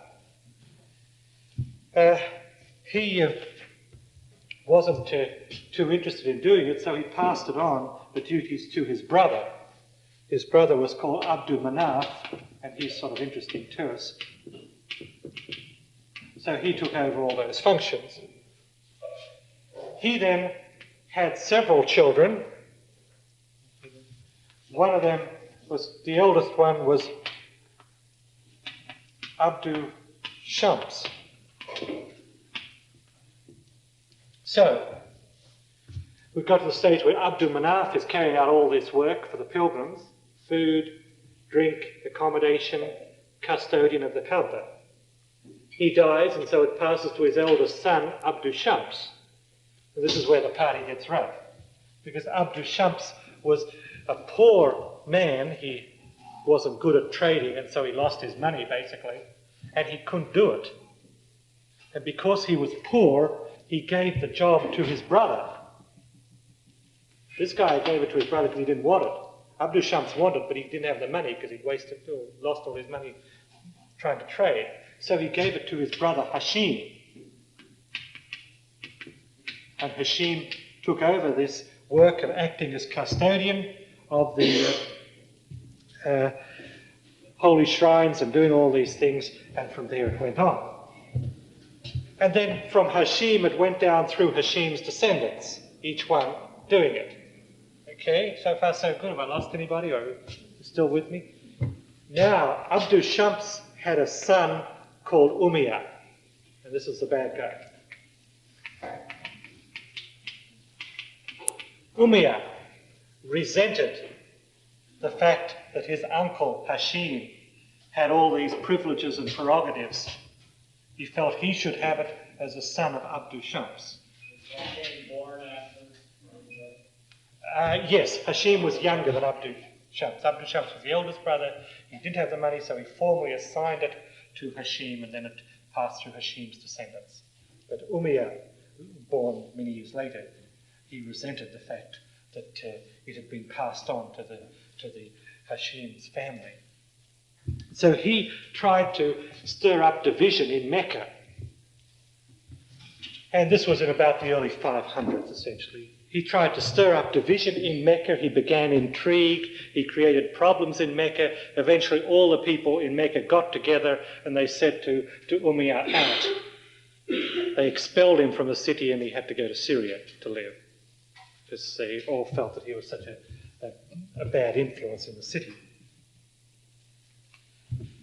But that Umayyah had his descendants, and his descendants maintained traditional hostility to the descendants of Hashim.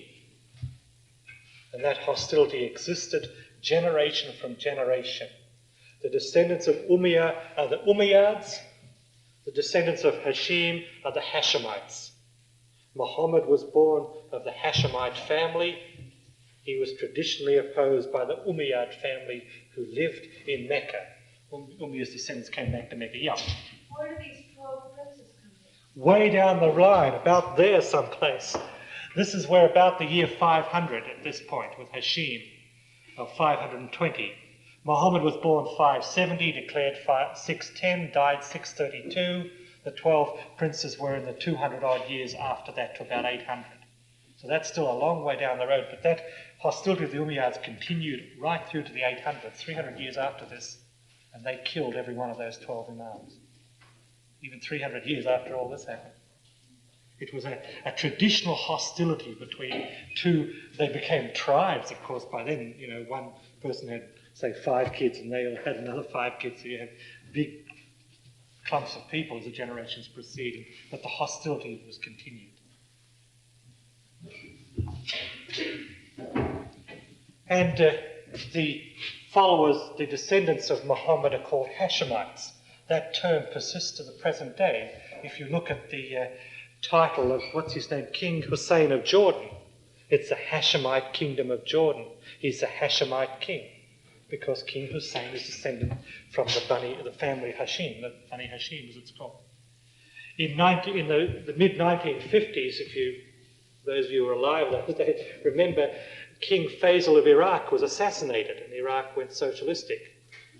And one of the things that upset the Muslim world was not only the fact that a king of Iraq had been assassinated, but the fact he was a Hashemite king. It was the Hashemite king, Faisal of Iraq. And again, I'm messing up the story by jumping ahead, but the thing was that it really upsets the Muslims whenever a Hashemite is killed, because Muhammad promised the next manifestation would come from the Hashemite family, which of course it did with the Bab. Isn't there a name that they Seyyid. Yes, Seyyid.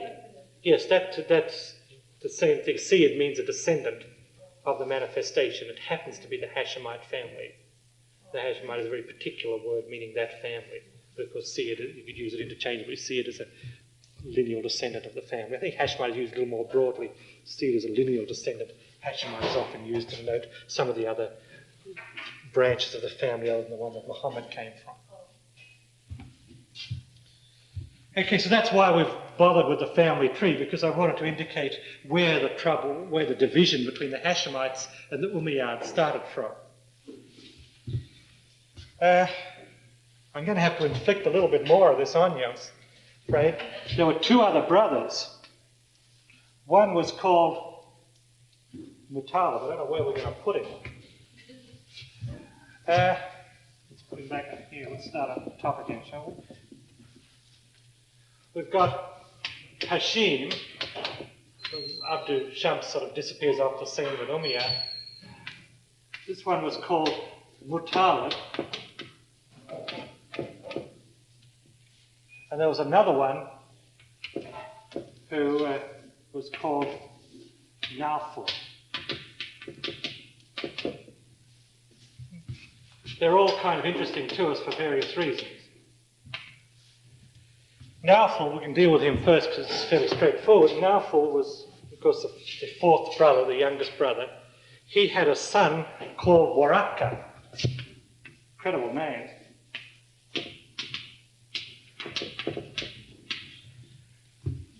As far as I can, it's not clear to me that Waraka had any children. I'm not sure of that, but I can be able to work that out. But anyhow, it doesn't really matter. Waraka lived in the days of Muhammad. He was a Hanif. Remember the Hanif were the ones that said this idol worship is for the birds, we're going to worship one God? Waraka was a Hanif. He became a Christian. He was expecting a manifestation of God. Muhammad declared he was one of the first to accept him. And we'll read the story of Waraka a little later, but that's how he fitted in. Well, let's follow Hashim, because that's where the action was. Hashim had a son called Shayba. Hope you can follow this. Hashim had a son called Shayba. Hashim went with the camel trains up Syria and down to Yemen. While he was away one year, his son died. I'm sorry, I'm taking it back. He died. His son was just a little boy. He stayed alive. The son was left then in that remote location where Hashim was when he died. Muttalib went and collected the son and brought him back to Mecca. Naturally, the sort of thing an uncle would do. The son was then called Abdul Muttalib.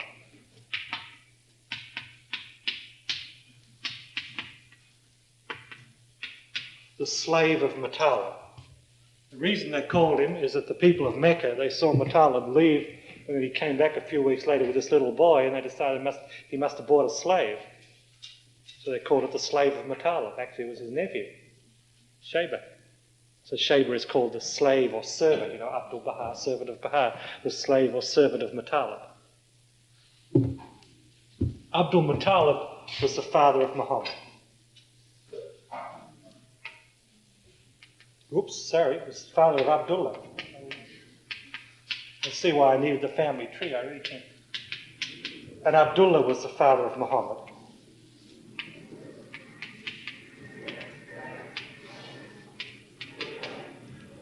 So it was Hashim, Abdul Muttalib, Abdullah, and then Muhammad.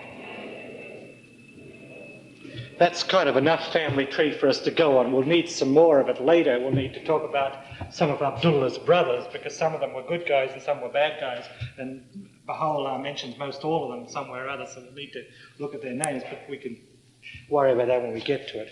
For the present, all we need to know is that Hashim, Abdul Muttalib, Abdullah, and Muhammad. And the way the Arabs work it, they talk about somebody as being Muhammad, son of Abdullah, because they don't have the surname thing that we have in the West, so that you might have many different people with the same name. They have to distinguish them in family, and so I think there are places in the writings where the Baha'i writers refer to Muhammad, son of Abdullah, so we need to know what the names are. So that's a bit of family tree. We'll need some more of it when things develop a little further. We need to come back to it, but that's enough for us to at least go on. The main thing I would like you to remember from it for the present is this part of it. Abdul Muttalib, his son Abdullah, and Abdullah Muhammad, because there are other brothers of Abdullah who figure in the story to quite a strong extent. This doesn't come up anymore. Muttalib doesn't come up anymore. But this line becomes, and the other side, the Umayyads, they come back on the scene a little later, as we'll see.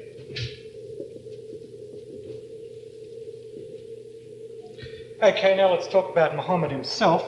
He was born in the year 570 AD in Mecca. It's called the Year of the Elephant, and it's discussed in one chapter of the Quran, and that chapter is called the Elephant. The reason they call it the Year of the Elephant is that in the year 570 AD, a king of Yemen decided he would conquer Mecca, and he turned up with elephants. It was part of his military strategy, like Hannibal, I guess. And the people of Mecca hadn't seen elephants before, and so they were pretty agitated by this, and so they called it the Year of the Elephant, because that was the year the elephants came. He was all set to conquer Mecca. The reason he wanted to conquer Mecca is that he could see that Mecca had a good thing going with the trade and the religious centre. And so he'd built a big temple down in Yemen. And he thought if he could conquer Mecca, he could make the temple that he'd built in Yemen the religious centre, and he could get all the payoff. So the first thing to do was to conquer Mecca. So he turned up with the elephants. He was destroyed before he could conquer Mecca.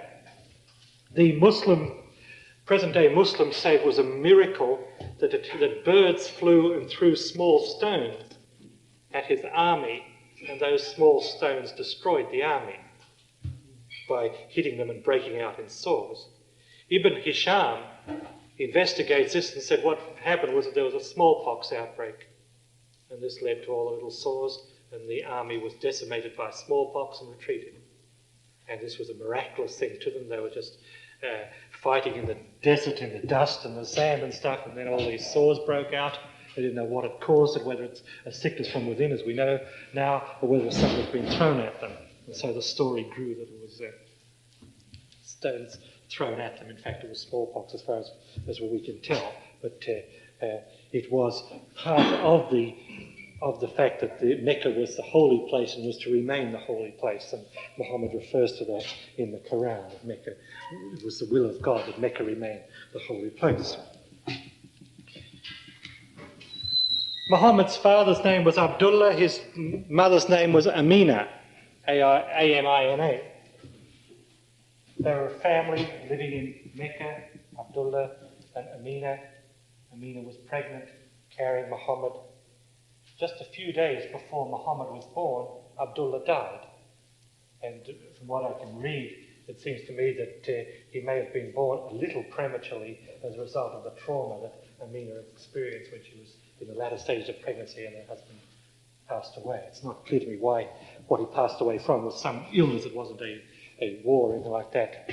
He died a relatively young man. He was about 25 years old. When he was born to Amina, his grandfather, Abdul Muttalib, Abdullah's father, was so happy because he'd seen his son die a few days before, and now his daughter-in-law had a grandson. And so he took the newborn baby in his arms and went to the Kaaba and there gave praise to God. And so the newborn baby was called Muhammad, the one for whom praise is offered. Because the grandfather taken to the Kaaba to offer praise to God that he was a descendant of his recently deceased son, Abdullah. And that's how the term Muhammad comes about. That's why he's called Muhammad. The mother, Amina, wasn't well. She was sick. She couldn't nurse the baby herself. She couldn't produce milk. So the baby was given to a wet nurse, and she took him from Mecca and nursed him out in the country. She was from a Bedouin background, and Muhammad remained with the wet nurse for 5 years. And then he came back to Mecca. In later years, he told his companions how he lived with the Bedouins and how he was a small boy, 4 and 5 years old, he had the job of herding sheep and travelling with the Bedouins as they travelled around Mecca. Again, jumping ahead, many, many years later, 45 years later, Muhammad was in Mecca after he declared that he was a messenger of God, and the wet nurse came to Mecca. And she was greeted Muhammad and embraced him and accepted his manifestation. The person that wrote this book met the wet nurse, talked to her, asked her what she had to say. She described how even when Muhammad was 4 and 5 years old, he exhibited great signs of glory and power. She said one day she was with the little boy, he was less than 5 years old, he came back to Mecca at 5, and they came across some Abyssinian Christians. They saw this little boy Muhammad and they said, and these are her words quoted in the book, "Let us take this boy and bring him to our king and our country, for he will have a great future. We know all about him." At the age of 5, and you can see, of course, the parallel with the life of Baha'u'llah, with the things that were said about him. Yes. This is in this book, around page 90. Around page 90, about page 80 to 100 is all concerned with the early days of Muhammad, and the heading is the what the wet nurse says, I forget her name, but if you start at page 80 and work to 100, you'd find it. And as I say, as far as I can tell, the fact that all the contemporary Muslim historians quote Ibn Hisham, it seems to be reasonably authentic. You know, I won't swear to it because it was 1,300 years ago, but there's a reasonable probability that it's reasonably authentic. So those kinds of things happened even when he was 5. He came back, he grew up in Mecca. Then his grandfather passed away. His grandfather, Abdul Muttalib, passed away when he was 6 years old. And when he was just getting used to that, his mother passed away. And Muhammad said in later years that all those things, the fact that he was born after his father had passed away, the fact that he was separated from his mother for 5 years, and then she passed away, and his grandfather he was very attached to passed away while he was 6, all of those things made him very meditative. And his dispensation was a very quiet and a very thoughtful one, and he, in later years, ascribed it to the losses that he suffered at that very young age. In the society of the time, it was a matter of who would look after the orphan now. There was no social security or system like that. One uncle, Abu Talib, said, "I will look after him." And Abu Talib figures very largely in the story as we develop it, so we need to know his name. He was an uncle, so he was a brother of Abdullah, uncle of Muhammad. He took the orphan boy in and looked after him, and he plays, as I say, quite a role. Abu Talib was part of the Quraysh family, so his job was working on the camel trains, trader, going back and forth. It'd be sort of crudely import-export. If you had somebody who was an importer-exporter, that would be roughly the same thing as what Abu Talib did. He went to Syria and he went to Yemen, trading back and forth with the camel trains. When Muhammad was 12 years old, Abu Talib decided the boy was old enough to travel with him, and so he took him on a trip to Syria with the camel train. While they were in Syria, it was a Christian country. Muhammad, of course, was fascinated to see a different society. And it's well documented that while he was in Syria, a Christian monk named Bahira, Bahira, saw Muhammad and fell down and wanted to worship him and said, I see in him the signs that are recorded in our prophecies, our expectations. The Bahira hailed him as a coming prophet, and this even his signs of prophetic fulfillment.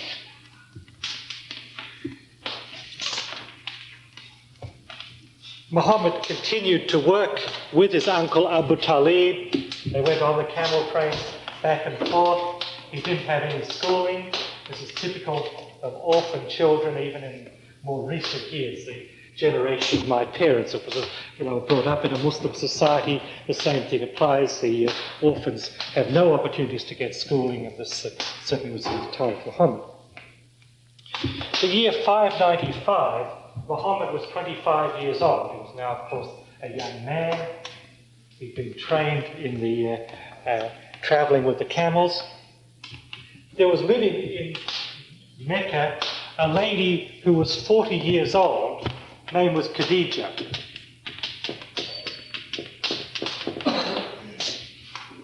She was of means. She was a relatively wealthy woman. And she decided she would invest her money in trading, just as, if we were wealthy, we'd invest our money in whatever it was, block of apartments or something like that. Well, she decided she'd invest her money, or we put it in the stock market. Well, it's the same kind of thing. She invested her money in trading. And she wanted a reliable man to be head of the camel train that she was sending to trade. Muhammad had acquired a reputation throughout Mecca as being a man of tremendous insight, innate knowledge, if you will, and also of great qualities. He was called, nobody would call him Muhammad, they all called him Amin, which means the faithful one. And his title among the people of Mecca was Amin, the faithful one. And of course, this again is referred to by Baha'u'llah in some of his writings. So Khadija had asked the advice of many people. Ibn Hisham goes into this in boring detail about who she spoke to and what they said, and who else she spoke to and what they said, and they all said Muhammad is the person who can be relied on. So Muhammad was commissioned by her to be in charge of her camel train. He took it to Syria and acted as steward for her, in charge of the camel train for about a year, back and forth. He did a very honourable job. During the process, Khadija and Muhammad became attracted to each other. Eventually they were married around the year 596. At that time, Khadija was 40, Muhammad was 25.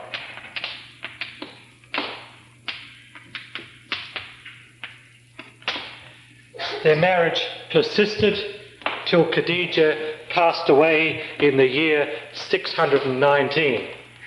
This is the year 595 about, so that's 24 years. So Khadija was 64, Muhammad was 49 when she died. During all that period, she was the only wife of Muhammad. And these were in the days when people had sometimes literally hundreds of wives. There were guys that had 1,000 wives in those days.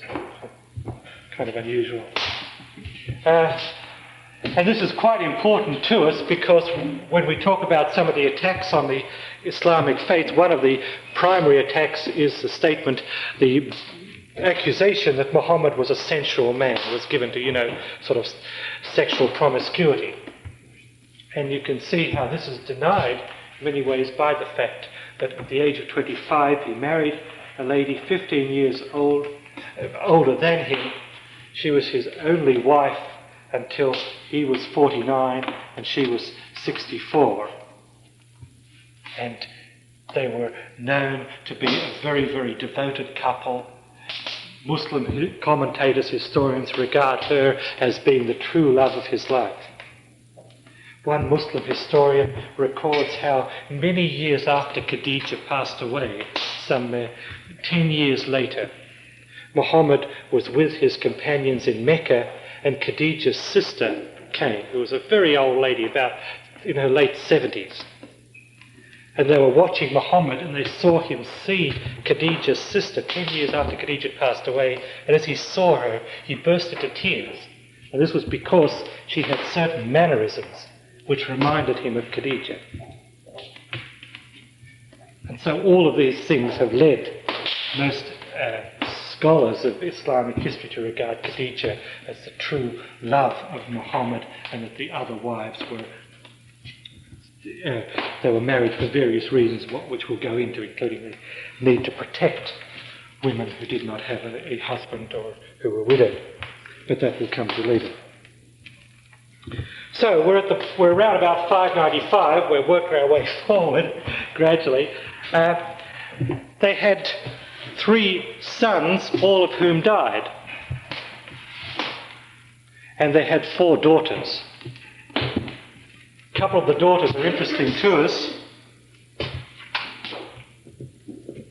Well, before we get to daughters, the sons, let's say all 4 sons died.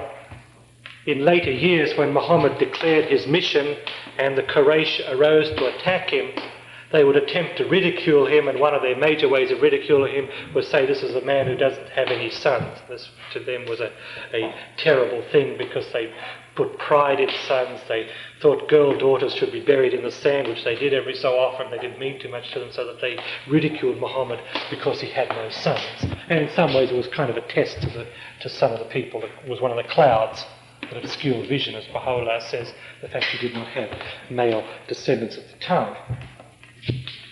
They had 4 daughters. 2 of them are of interest to us. One is Fatima.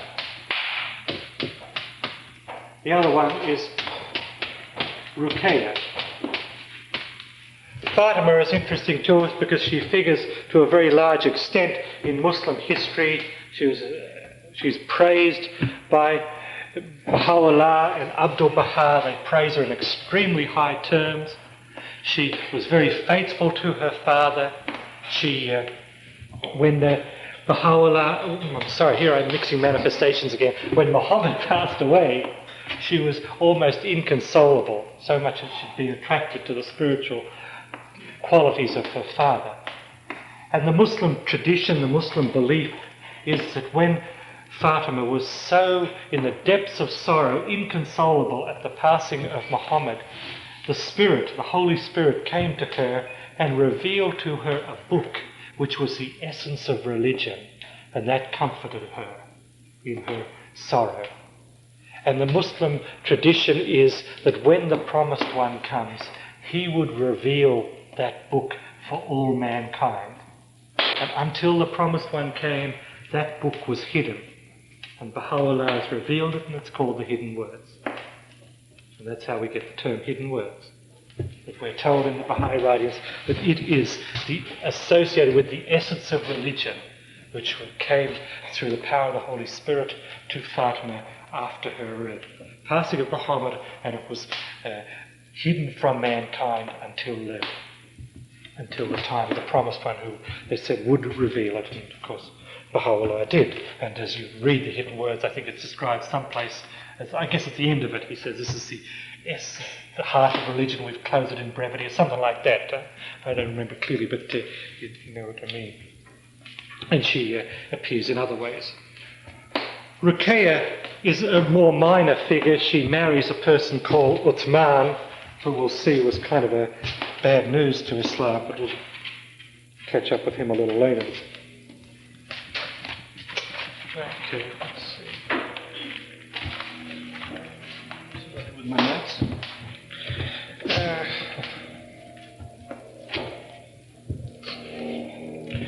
Fatima was born in the year 606. We started off with Muhammad born in 570, married in 595. We're working our way towards his declaration in 610. We're kind of about halfway there. We're at the year 606. The year 606, Fatima was born. And around that time, a couple of other things happened that were quite important. Muhammad had become financially quite affluent, quite well off through marriage to Khadija, because she was a relatively wealthy woman. He was in quite good financial circumstances. Abu Talib, the uncle that looked after Muhammad, he had suffered financial reverses and was having trouble financially. So Muhammad helped Abu Talib financially, and in addition, Abu Talib had 2 boys, and he didn't have the money to support them. So another uncle adopted one of the boys, and Muhammad adopted the other boy. So this other boy became the adopted son of Muhammad, was also his cousin. You with me? Muhammad's the son of Abdullah. Abdullah has a brother called Abu Talib who looked after Muhammad. Abu Talib's son Ali was therefore the cousin of Muhammad, and Ali was adopted by Muhammad. So in the year 606, not only was Fatima born, but also he adopted Ali, the son of Abu Talib. And of course, as you know something about Islam, you know that Ali figures very, very major extent in Islamic history. Another thing happened around that time, where about 606, this period Ali was adopted. Around that time,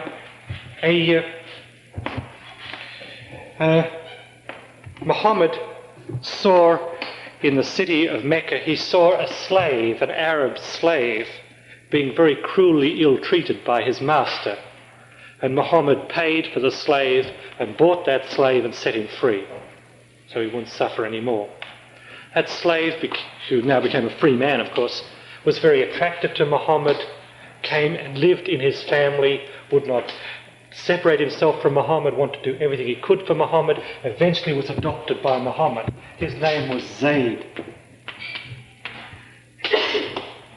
And so he became an adopted son of Muhammad. So there are 3 children that we're concerned with. Fatima, the natural daughter, Ali, the adopted son, who also happened to be his cousin, and Zayd, who was a former slave, freed. And they're all quite important to us. Muhammad was a very meditative nature. He would retire to the mountains around Mecca and pray. He would take his family with him. Sometimes he would go alone.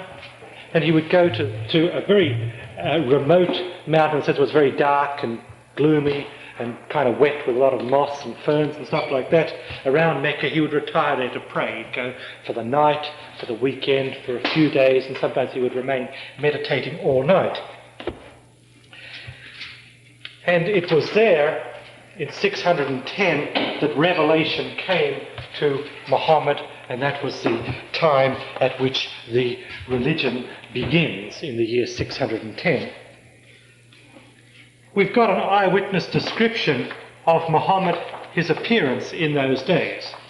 This is a description by Ali, his cousin and adopted son, was recorded by Ali and published in a book by a historian called Tabari.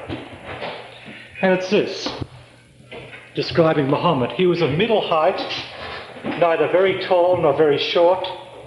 His skin was fair but ruddy. His eyes were black. His beard that surrounded his face was luxuriant. The hair of his head was long and fell to his shoulders. It was black. His neck was white. His gait, that is the way he walked, was so energetic.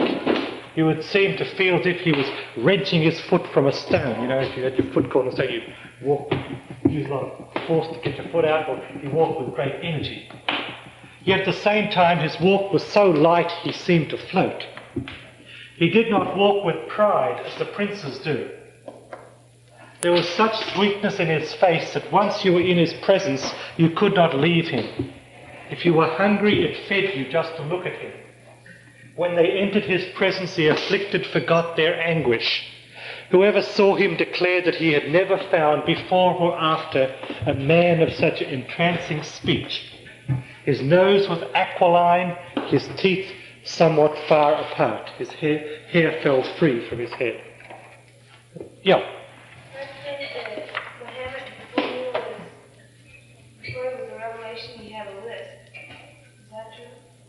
I'm not aware of that, but as I say, I've only been reading furiously to try and prepare for this. I could have not read it. I wouldn't say it isn't true. There's another person called Bilal who had a lisp, who was a Negro, and he became a Muslim and was one of the great distinguished Muslims, and he had a speech impediment, and Baha'u'llah refers to that in Gleanings and in Seven Valleys about Bilal and his speech impediment. It may have been that way. I don't know. I guess I haven't read about Muhammad having a speech impediment. But I'm not saying it doesn't occur, it could well be. That was how he looked. Okay, 610. Historians describe what happened. He was praying on Mount Hira at night, and there came to him a vision. The angel Gabriel appeared before him and uttered to him certain words. That night is commemorated in Islam as the night of power. And one of the chapters of the Quran is concerned the night of power. Many years later, Muhammad looks back and he remembers the night of power when revelation came to him in a vision. Precisely the same thing is done by Baha'u'llah. In 1890, when Baha'u'llah wrote his last major book, The Epistle of the Son of the Wolf, when you read that, you'll see Baha'u'llah in the evening of his life. His memory turns back to those days in the Seer child, when the vision came to him in the form of a maiden, and revelation first came to him. So it was with Muhammad. In year 610, revelation came to him. The angel Gabriel came to him and said, recite in the name of the Lord thy God is one. And Muhammad was very shaken, and he trembled. He didn't know what it was. He didn't know whether this was the voice of God speaking to him, or whether it was the voice of the ego coming up within him and saying, make yourself a big guy, be a manifestation of God kind of thing. He couldn't tell. Was it a true revelation from God, or was it his ego, his material self coming? History records that he came down from the mountain very quickly. He came home to Khadijah and he was shaking. And Khadijah said, what has happened? What has come of you? And he said, this vision has come to me. I don't know what to make of it. I can't understand. I don't know if it's the voice of God or if it's myself coming to me. And he was shaking so much that she took a blanket and she wrapped it over him and around him. And he wrapped within the blanket. And the vision came to him again. And the vision came in the form of the angel Gabriel and said, now that are wrapped in the mantle, arise and glorify thy Lord. And he said to Khadijah, what is this? What does it mean? And Khadijah said to me, because she called him Amin like everybody else, the faithful one, she said, you have been a good man all your life. You've praised God, you've worshipped God, you've been just and honourable to people. God will not mislead you. It must be revelation. And Muhammad, in the weeks that followed, was distracted. He didn't know, was it right or was it wrong? He returned to the mountain again and again, and the angel Gabriel would come to him again and reveal to him words. The historians record how Muhammad became so distracted, so concerned by this, that at one time he went to the top of a high mountain and contemplated suicide, contemplated killing himself. Such was the measure of the torment in his soul as a result of this. And it records how he came to that point, at the top of the mountain, and the angel appeared before him and said, again, you have been chosen to be the messenger of God, to reveal the word of God, to glorify the one true God, and things like this. And gradually, over a period of weeks, Muhammad's heart became comforted. He realized that, in fact, yes, this was a true message from God. It wasn't his ego, his self-prompting, that it was a mission that he'd been called to. And he came down and he told and Khadijah accepted it. She was the first Muslim, the first to accept. And the words of Muhammad about Khadijah in praise of her are very beautiful. They're among the most poetic words probably in religious literature, where he praises Khadijah and how faithful she was and how she stood by him when people were stoning him and persecuting him and things like that. His adopted son Ali was the second to accept him. Ali was a young boy. He was 10 years old as far as I can tell, but he recognized Muhammad was a manifestation of God. We are reminded, of course, of Abdul Baha at the age of 9, when Baha'u'llah came from the Seer child. Remember, Abdul Baha made himself humble before Baha'u'llah and recognized his father was a manifestation. So similarly, Ali at the age of 10. Zayd and Fatima accepted, recognized Muhammad as a manifestation of God. Khadijah went to her cousin Waraqqa. Remember old man Waraqqa, son of Nawfal? Hanif, searching, became a Christian, expected the prophecy to be fulfilled, and told Waraka. Waraka was an old man at the point of death. He was blind. And Khadijah told him what had happened. And Waraka said, yes, it fulfills all the prophecies. I feel it in my heart. I know it is right. I accept it. And a few days later, Muhammad was in the street in Mecca, and Waraka came to him. And Waraka came before him as a blind man, and he put his hands up and he touched the face of Muhammad and ran his hands over the features of Muhammad. And he told Muhammad that he accepted him. And these were Waraka's words. He said, God has chosen thee to be the prophet of this people. They will call thee a liar. They will persecute thee. They will banish thee. They will fight against thee. And Waraka said, oh, that I could live to those days. I would fight for thee. This old blind man on the point of death. He could see with his vision that there would be great trouble ahead for Muhammad. And his heart yearned to be able to stand for the cause and fight for it. He was an old man on the point of death. He died just a short time after that. And he was one of the very first of the Muslims. We can divide the period of Muhammad's life from that into several stages. 610, 613 was a very quiet stage. It's similar, of course, in the Baha'i, the stages of Muhammad's. No, now I'm getting them both mixed up again. Baha'u'llah, intimation, declaration, proclamation, the three stages, so it was here. 610 to 613, he received Revelation 6:10, he told very few people. Just Waraka, Khadijah, Ali, Zayd, Fatima, his immediate family accepted him. Another couple of people accepted in those years. There were only a handful, maybe 10 or 20, I guess, accepted. One, a leading merchant called Abu Bakr. Very important to us. Another merchant called Umar. Also very important to us. These names will come up when Muhammad dies in 632. But essentially it was only told to those who were very close to Muhammad, those who he felt very close rapport to. It wasn't declaration, it wasn't publicly told, he didn't make didn't broadcast it, people weren't going around saying the new messenger has come or anything like that. It was just something told very quietly to very, very few people. And the numbers who joined were very, very few. Abu Talib, remember who he was? He was the uncle who looked after Muhammad. He was the father of Ali, who's become a Muslim by now. Abu Talib was told. Abu Talib did not accept. But he said, you're a good man. You have a reputation as a fine, wise man. You're called Al-Amin, the praiseworthy, the faithful one. You're not doing anything bad. He said, I'll protect you. And this was very crucial, because we'll see somewhat down the road Abu Talib dies and then all hell breaks loose, basically. But that's somewhat yet to come. 613, we begin the next stage. And this essentially is 613 to 617, stage 2. 613 is the open declaration. In the year 613, Muhammad got the Quraysh, invited them to come to a certain hill on the outskirts of Mecca, stood on top of the hill and told them straight that he was the messenger of God.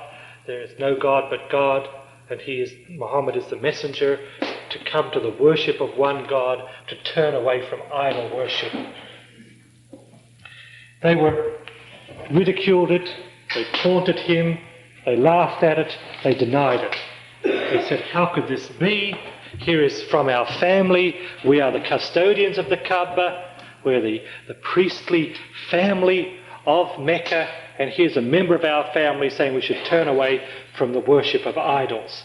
They were appalled, they were horrified at Muhammad. They were very, very annoyed and angered. They wanted to harm him, to attack him, to beat him up, but they could not, because his uncle Abu Talib was one of the leaders of the Quraysh, and he said to Muhammad, I will protect you.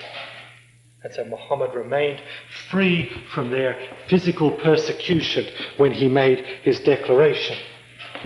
But they did everything else they could to make life difficult for him. There is one person now, whose name I forget. She was the wife of Abu Lahab. Oh, I can't think of her name anyhow. Doesn't matter too much. Her function that she assigned herself was to watch where Muhammad would pray each day. He'd go and pray in the Kaaba and around the Kaaba, and she'd get thorns. She'd go out in the outskirts of town and cut down thorns, and she'd put them wherever she thought he was going to pray, with friends like that. And there was another person, this is getting a little gory, we might have to segregate the audience and go on, who would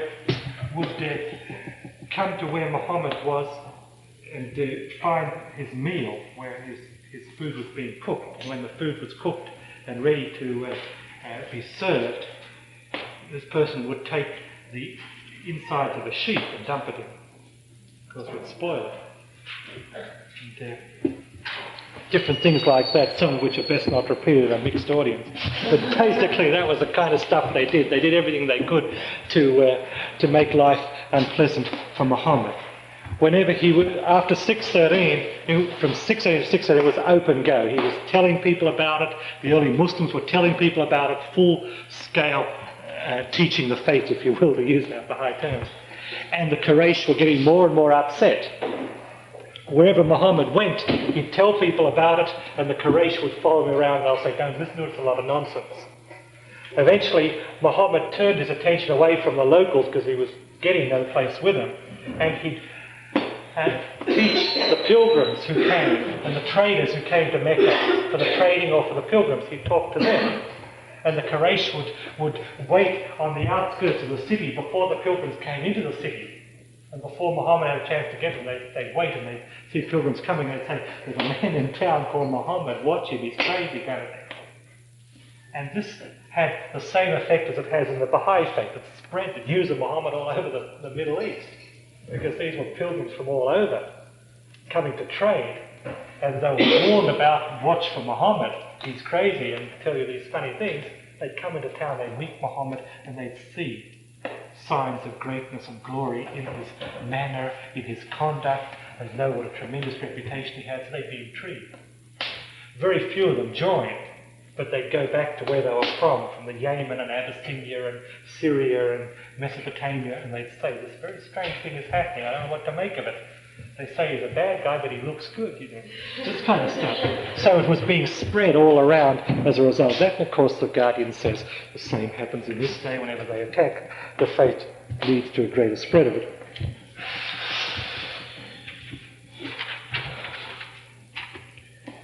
Well, a couple of other things happened in those days.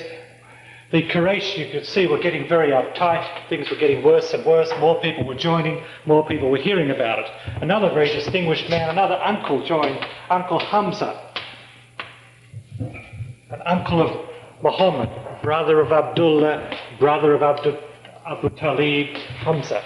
He joined. He was called a giant. He was a very, very big man. From descriptions, he seems to be at least 6'6", could have been 7 feet. He was a huge man. And he joined and became a very devout Muslim. He died in one of the battles fought some years later. And some terrible things happened when he died. Maybe I'll tell you about it when we get there. See who's in the audience at the time. So some very gory things that come up as we go along. And he's praised by Baha'u'llah in the Book of Certitude. Baha'u'llah speaks of him as the Prince of Martyrs. Uncle Hamza, the uncle of Muhammad. He's called the Prince of Martyrs, and Baha'u'llah has a passage in praise of him. Another person that joined was this very great man, Bilal.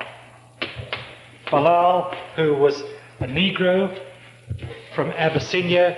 He was a slave in Mecca. And what happened was this.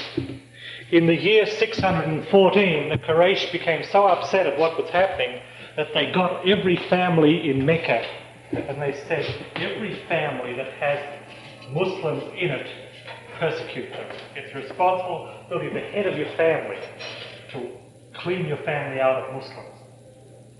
So that each family went back and checked out who were Muslims in their family, in their household, and they got after them. It was open persecution. Bilal, as I say, was an Abyssinian slave attached to one of these families in Mecca. And they decided he had become a Muslim, and they decided that he must stop. And they ordered him to stop, and he didn't. And so they took him out into the desert, and they spread him out on the ground. They got a big stone, they put it on his chest, and they say, either you renounce your belief in Muhammad, or you die of thirst. And they would leave, they'd take him out in the morning and leave him there till late at night. They'd take him out the next day, leave him there till late at night. And gradually got weaker and weaker. Abu Bakr, early believer, he was walking by one day and he saw this scene. It's all described in here. I was going to read it, but we're going at snail's pace. I better not. It describes a scene, how he's walking by, and there was this man, obviously in the sort of last extremities of thirst. And you could hardly hear what he said. And there were these hostile people standing around him. Abu Bakr came up and bent down here, and this man was whispering, one God, one God, one God. He was refusing to recant. Abu Bakr was immensely impressed. And Abu Bakr said, I'll buy him. And he paid and bought the slave Bilal and then set him free. Bilal became a most distinguished Muslim, and he's praised and praised by Muhammad, and he's praised and praised by Baha'u'llah. There are many places in the Baha'i writings where Bilal is praised. I don't know whether I made notes of them or not. Yeah. Gleanings from the writings of Baha'u'llah. Okay.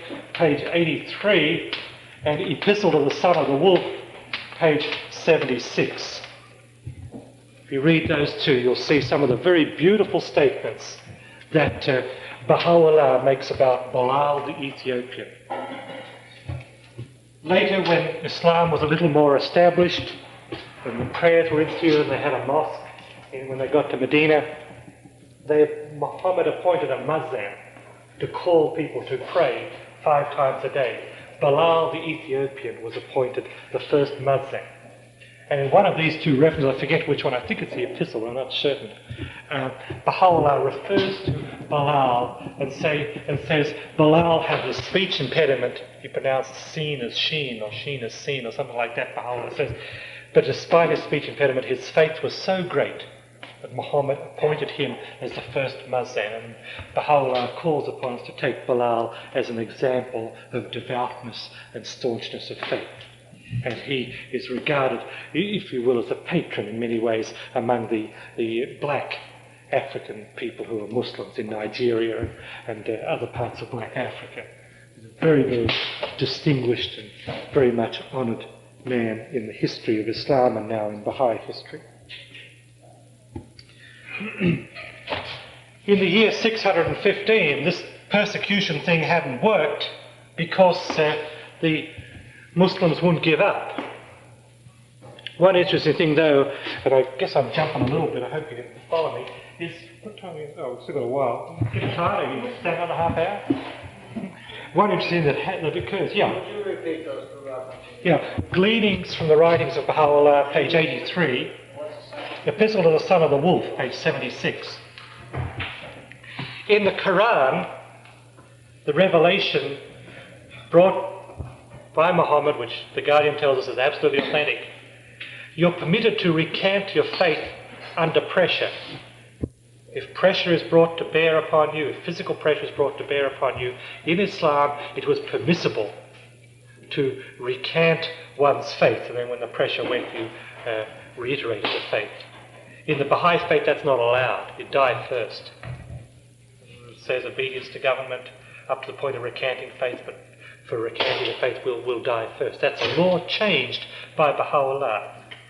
Of course, that's why we have dawnbreakers, 20,000 people to die. But in Islam, it was permissible. There was a fancy term for it, which I can't remember. But essentially the term meant recantation under pressure, when you did it simply to get them off your back, basically, and that was definitely permissible in the Quran. I guess I could find the reference if you'd like to look at it. But nevertheless, the Quraysh were unsuccessful. In 615, they came to Muhammad and they said, let's make a deal. They said, we don't know what you want or what you're up to, but it's not doing us any good. Let's make a deal. We'll make you king. We're the controlling power in Mecca, the Quraysh family, because it's a huge family. We'll make you the head of the Quraysh. You can have all the wealth you need. We'll build you a bigger palace than any other king in the Middle East has got. We'll give you all the money you want. We'll give you everything you want. You can be head of the Kaaba. You name it. But let's stop this one God stuff, it's bad for business.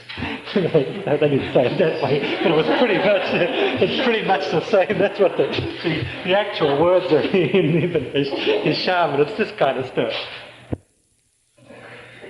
And they offered him a very large fortune. They said they'd make him a chief, they'd build him a palace. And obviously, as you well realise, Muhammad refused. It was the attempt to tempt him with material things that had failed. Of course, it failed with Christ. Remember, temptation in the wilderness. In Baha'u'llah, read Baha'i history, there are certain places where they tried to essentially buy Baha'u'llah off in Istanbul and other places where, if you'd only favour this particular person or this particular caliph or something like that, everything would be all right, and they'd let him go and stuff like that. And it happens every time, it fails every time, because it's a manifestation of God. In 615, also, another thing happened besides the attempt to buy Muhammad off. Muhammad said to his followers, things are very bad, you're being persecuted, you're being tortured, many of the Muslims had died as a result of persecution. He sent a large number of them, a large percentage of them, to exile to Abyssinia. He said, Abyssinia has a Christian king, go there, you'll be better off. Go there for a few years till the thing settles down. So in 615, 101 people went to Abyssinia. And it was very notable, it was very dramatic, and we need to read something about it. What happened was this. The 101 left to go to Ethiopia. The Quraysh realised what was happening, that they were going to Ethiopia, and that the Christian king would probably be favourable to them. So the Quraysh said, quick, let's send some people ahead and tell the king not to let these people stay. So the Quraysh sent some envoys who zotted on ahead and got to Abyssinia first and came to the king. And Negus called of Abyssinia and said, there's some bad people coming, 101 of them. Look out, they're very bad, they're destructive, they're opposed to government and everything like that. Don't let them stay, or you'll really regret it.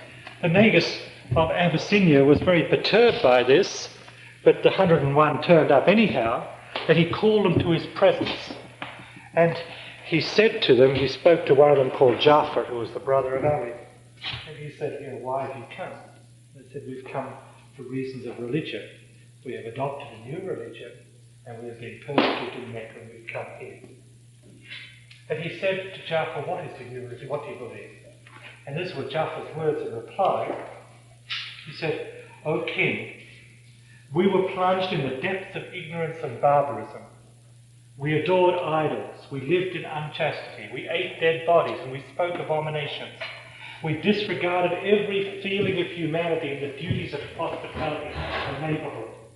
We knew no law but that of the strong.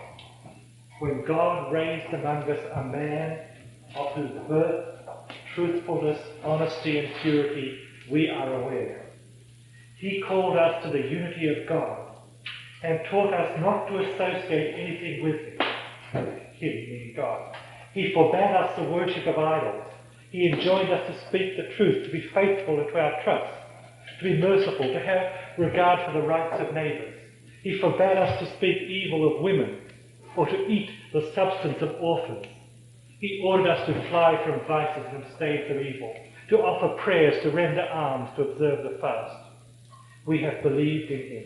We have accepted his teachings and his injunctions to worship God and not to associate anything with him.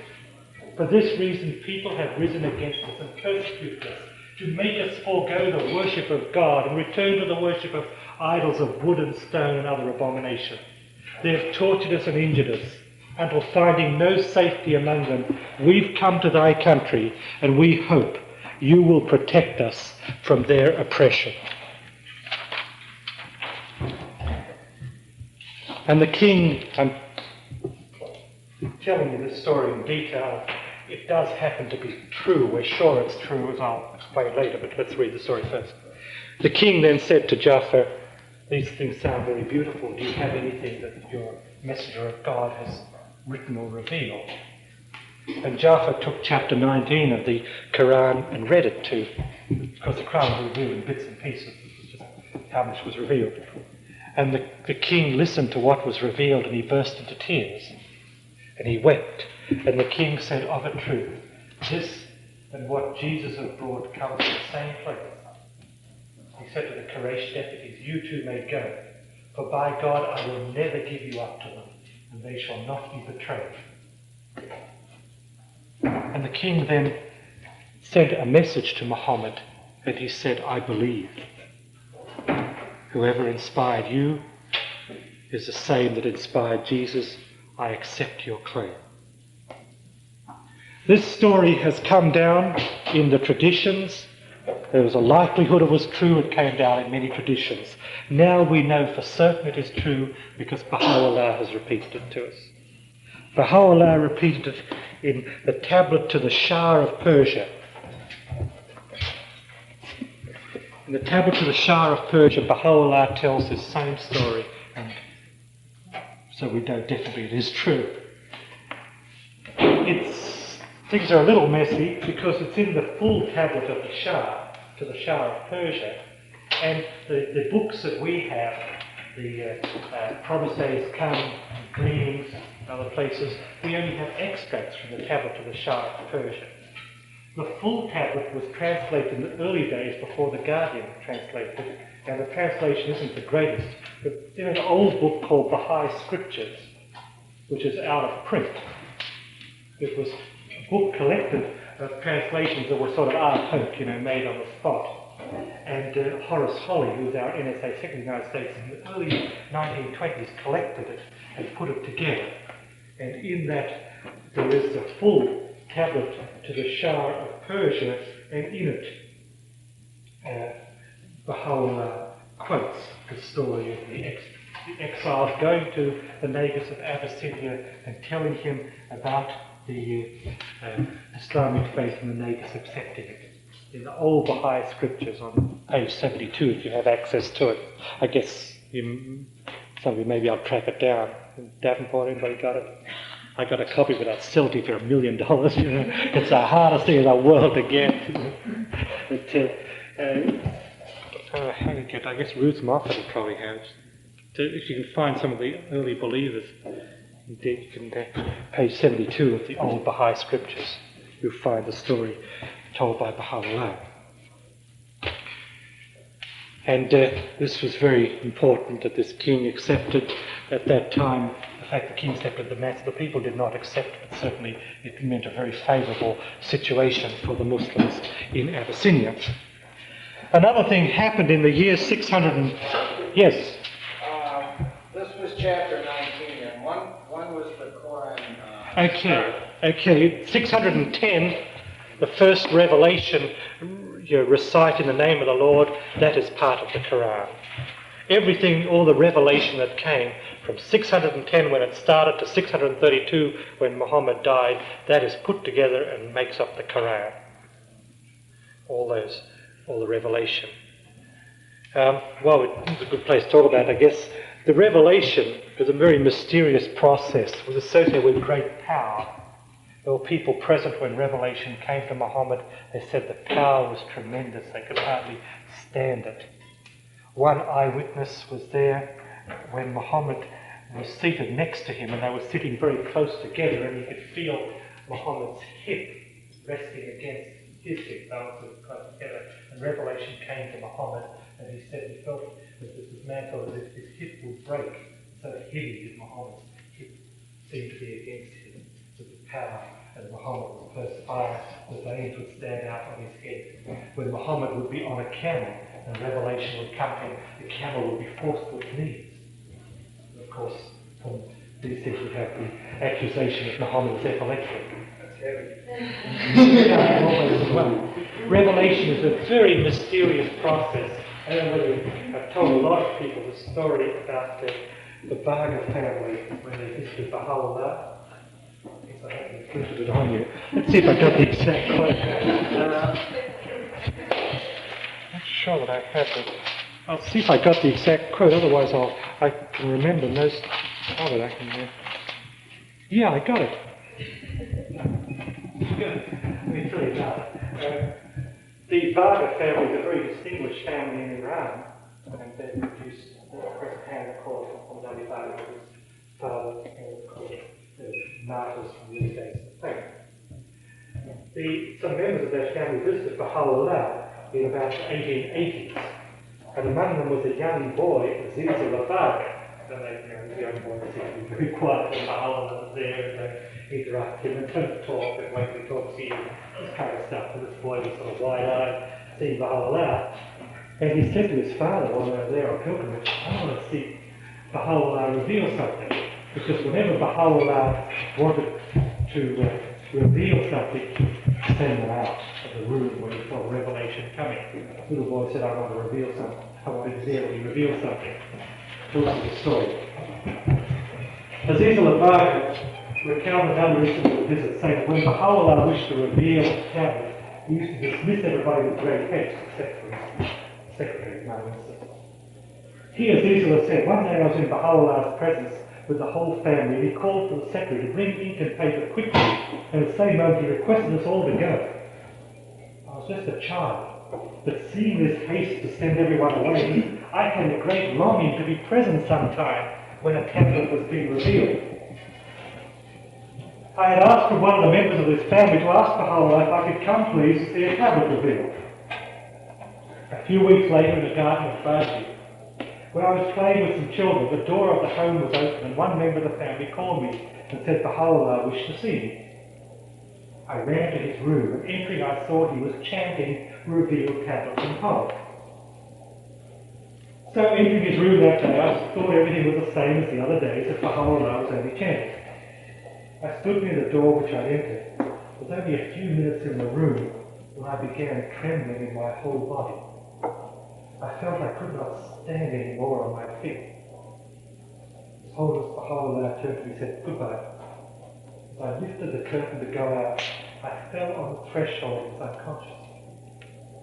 He took me to the room of the wife of His Holiness Baha'u'llah, where they poured rose water and cold water on my face until I revived. The members of the family asked me what had happened. I told them about going to Baha'u'llah to hear the chanting.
When I was relating this, the lady who had called me first came and she said to me, you yourself asked me to permit you to be present.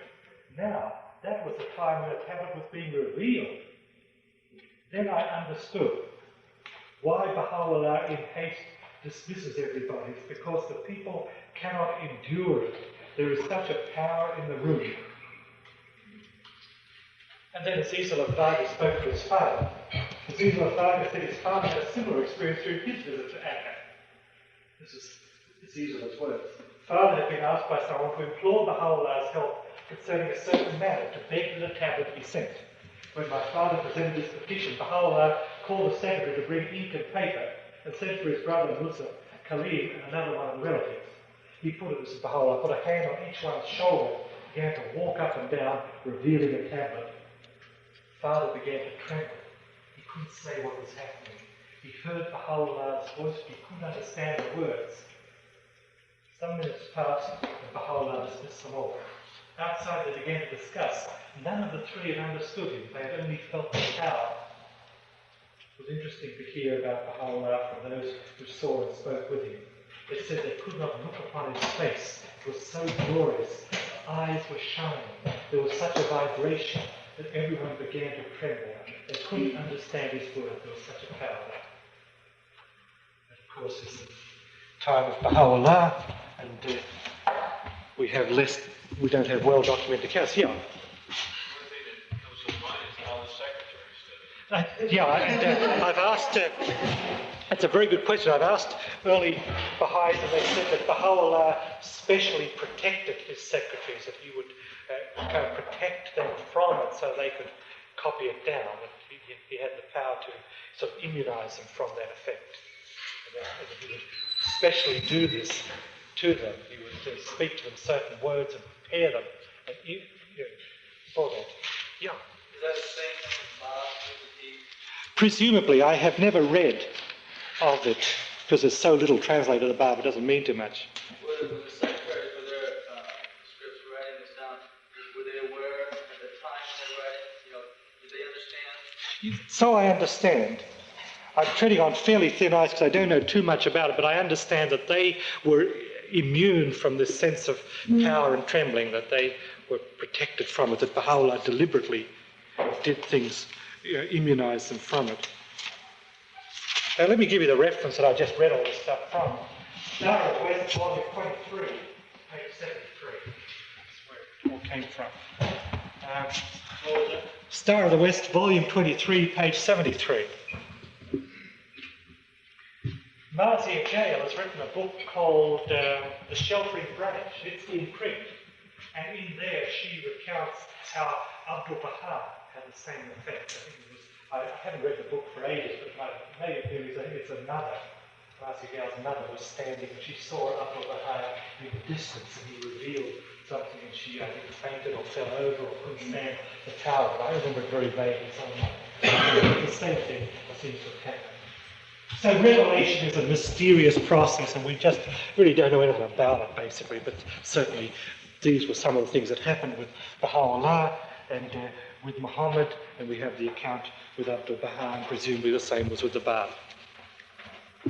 Well, a couple of other things I want to do before we take the break. We're not going to have a problem with time. We have enough to take us through to about next Wednesday at the rate we're going. But there are a couple of other things. A very important thing happened around 616. Muhammad was in the Kaaba, where all the idols were already placed, and he was revealing the tablet. And in the tablet was part of the Quran, because it's a collection of the Revelation. And in the Revelation there occurred this sentence: "What think ye of the idols?" The idols had certain names: Allat, Al-Uzza, and Manat. And the Revelation is talking this. What think ye of Allat, Al-Uzza, and Manat, the three idols? It was a rhetorical question, part of the Revelation. Somebody, an idol worshipper who was there, he called out and he said, "They are exalted damsels," because the idols were female, "exalted damsels, and their intercession with God may be hoped for." Okay, you got the story? Muhammad rhetorically reveals, "What think ye of these three idols?" And the Revelation continues. Some idol worshipper jumps in and says they're tremendous, they're to be worshipped and hoped for.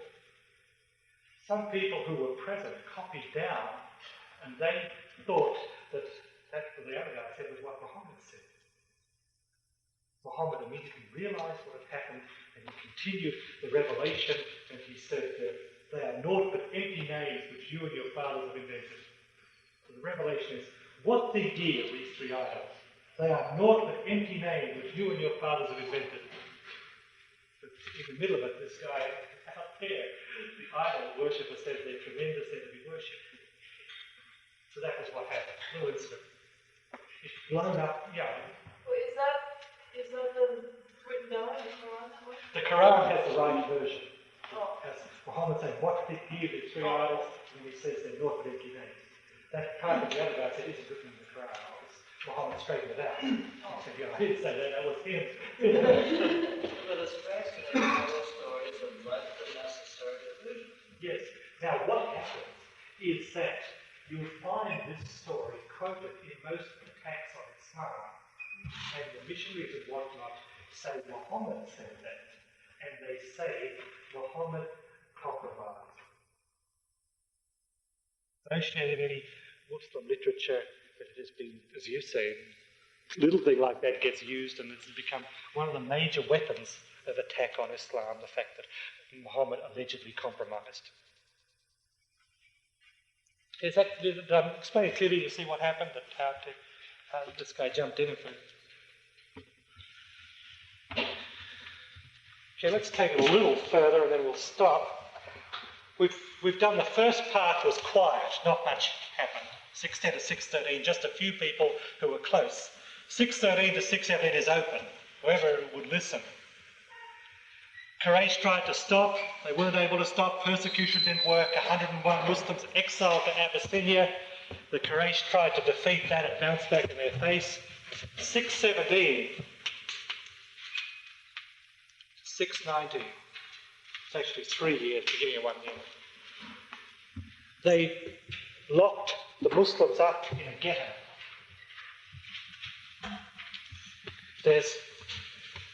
Mecca is flat, but it's got mountains around it. Okay. One of the mountains has like a fjord without water. Does that make any sense? It's sort of like a cliff that comes in and out. It's the defile in the mountain. The Muslims were being persecuted. They headed in that direction. The Quraysh chased them all in there, and there was only the one way of getting out from there, and they closed it off. They allowed the Muslims to come and go one by one from there, but they wouldn't trade with them.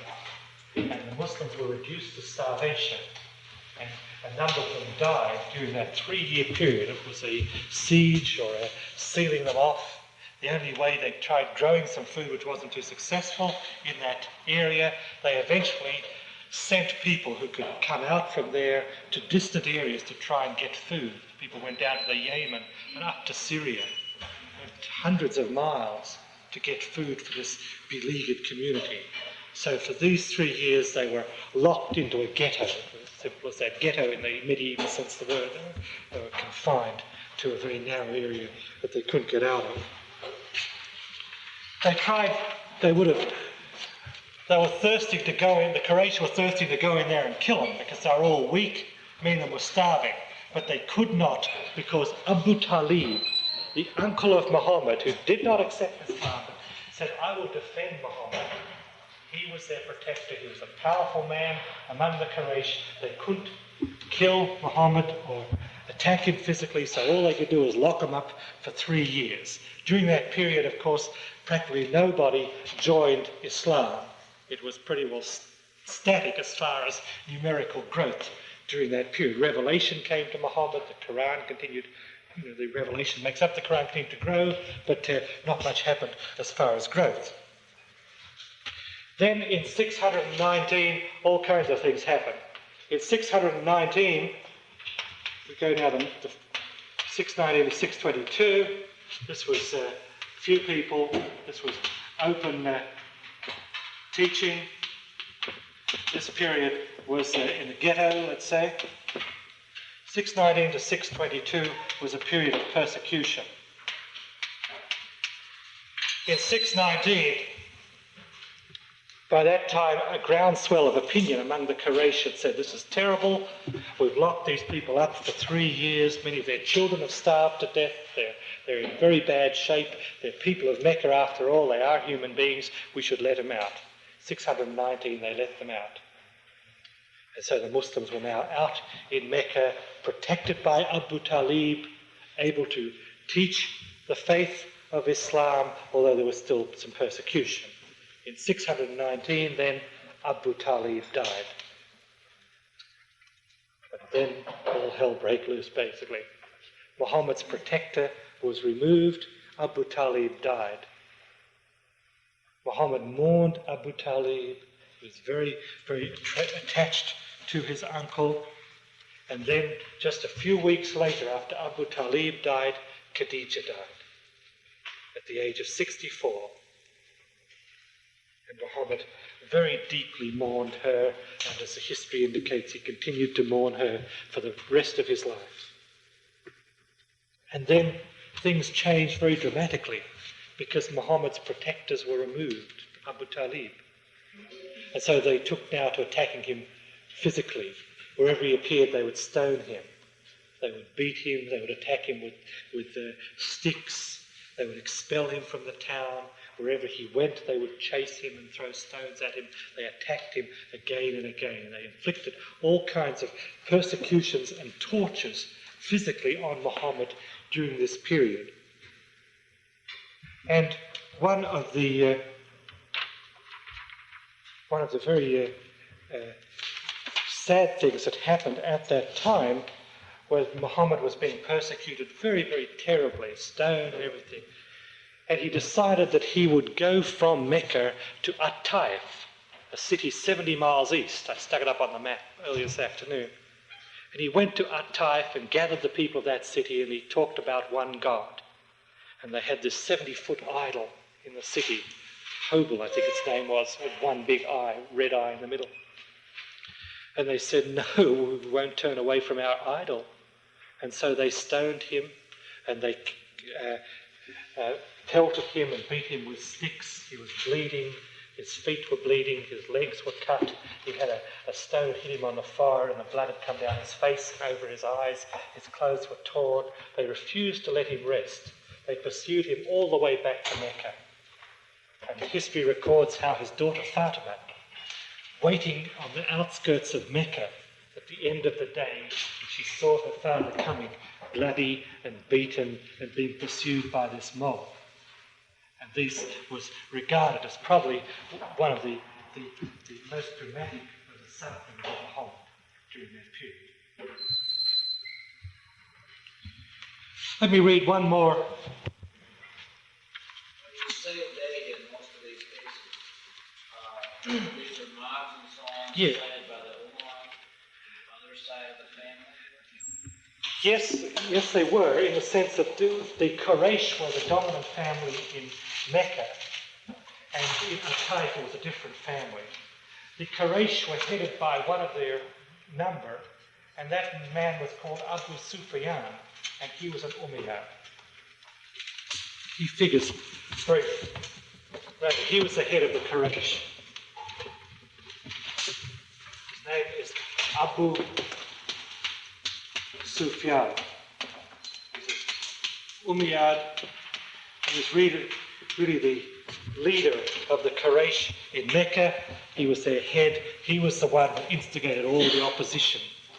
Although it didn't take much instigation because they were, idol worshippers, and Muhammad was talking about one God. So he was the leader. Well, one more thing I want to read and then we'll stop. And that is an event that occurred in that period. The impression I get for that period, 619 to 622, is that the idol worshippers were really giving them trouble. They were persecuting Muhammad. Very few joined of the idol worshippers, very few became Muslims. The growth that occurred in those days was among Christians and Jews. Some Jewish people lived in Mecca, they became Muslims. Some Christians lived in Mecca and about, they became Muslims. And this is one instance that is an eyewitness who was there told Ishraq, who wrote this manuscript. And he said when the apostle was in Mecca, 20 Christians came to him from Abyssinia when they heard news of him. This was in the year 620. They found him in the mosque and they sat and talked with him, asking him questions, while some Qurayshites were in their meeting around the Kaaba. When they asked all the questions they wished, the apostle invited them to come to God, and he read the Quran to them. When they heard the Quran, their eyes flowed with tears, and they accepted God's call, believed in him, and declared his truth. They recognized him in the things which had been said of him in their scriptures. When they got up to go away, Abu Jahl, who was a real bad guy, with a number of Quraysh intercepted them, saying, God, what a wretched band you are. Your people at home sent you to bring them information about the fellow. As soon as you sat with him, you renounced your religion and believed what he said. We don't know a more asinine band than you. They answered, peace be upon you. We will not engage in foolish controversy with you. We have our religion and you have yours. We have not been remiss in seeking what is best. I mention this for many reasons. One, the prophecies, the fact that Muhammad fulfilled prophecies they were expecting, and secondly, the fact that it was so reminiscent of what happened with the declaration of the Bab and Baha'u'llah. It was the revelation that attracted people in the early days. Remember how when the Bab declared, he said, Mullah Hussain to get around to find the great treasure, gave him a page of his writing, and Mullah Hussain found Baha'u'llah, and Baha'u'llah took the page of it and said to Musa Khalid, whoever revealed this was the same source that revealed the Quran, etc. like that. So often people wept when they heard the words. Or the same thing happened with Christians accepting Muhammad. Well, we should stop and pick it up again this evening, and we'll try and work our way through the end of the history tonight. Recall that the plan we're following is to first talk about the history of Muhammad, and as we go along in doing that, we're bringing out some of the parallels between the history of Muhammad and the history of Bab and Baha'u'llah, and we'll complete this tonight, hopefully, and then tomorrow morning, the first session, we'll talk about the teachings of the Quran, and the second session about the prophecies, the Quranic prophecies relating to the Bab and Baha'u'llah. Let me very quickly review the things we did just before the break.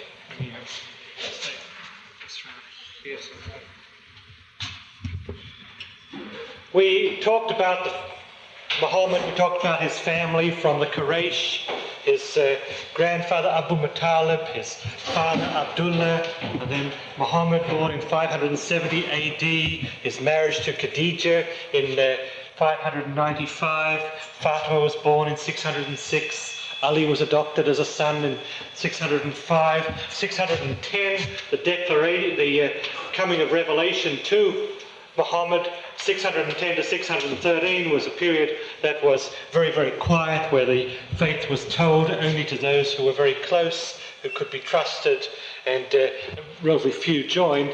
Waraqah, Khadija, Ali, Fatima, Zayd, remember the man who had been a slave, Abu Bakr, and Uthman, who were quite outstanding merchants. 613 was the open declaration to the Quraysh, where Muhammad gathered them at a certain hill on the edge of Mecca and told them that he was a messenger commissioned by God to preach the oneness of God. They should turn away from idol worship. 613 to 617 were very turbulent years, persecution, systematic persecution of the early Muslims. The 101 who went to Abyssinia, the king of Abyssinia accepted the faith of Islam, and the like. 617 was the period that began the imprisonment or the confinement of the Muslims to this ghetto area, if you will, in the mountainous edge of Mecca, to 619. And when we stopped at the break, we were in the year 619. We'd seen some of the things that happened. The Muslims were released from the ghetto, were allowed to come back into Mecca and form part of the life of Mecca. Then Abu Talib, the protector, the uncle of Muhammad, passed away, and so Muhammad was now exposed to physical persecution, to stoning, brutality, torture, and the like. His wife Khadija died a few weeks later, as a double blow to Muhammad, and then 619 to 622 is the period we are talking about now. During that period, before the break, we talked about Muhammad going to At-Taif, 70 miles east, with that huge stone idol, remember, 70-foot high idol. People expelled Muhammad from the city and ill-treated him. And the final thing we read before the break were the Christians, the Christian Abyssinian Christians who came, and Muhammad told them of his message, and he read parts of the Quran to them, and their eyes filled with tears, and they said, this is exactly what our books have told us, our holy books, and they accepted and became Muslims. And that was just one of several such instances that are recorded in Ibn Hisham of Christians and Jewish people accepting the faith of Muhammad at that time. Its growth among the idolaters, in the idol worshippers, that is, in Mecca was very slight. Now, there are a couple of other things that happened in this period prior to 622. One happened in 621 that's quite important, and it's called the Miraj. Write it up here. And what it is the night journey.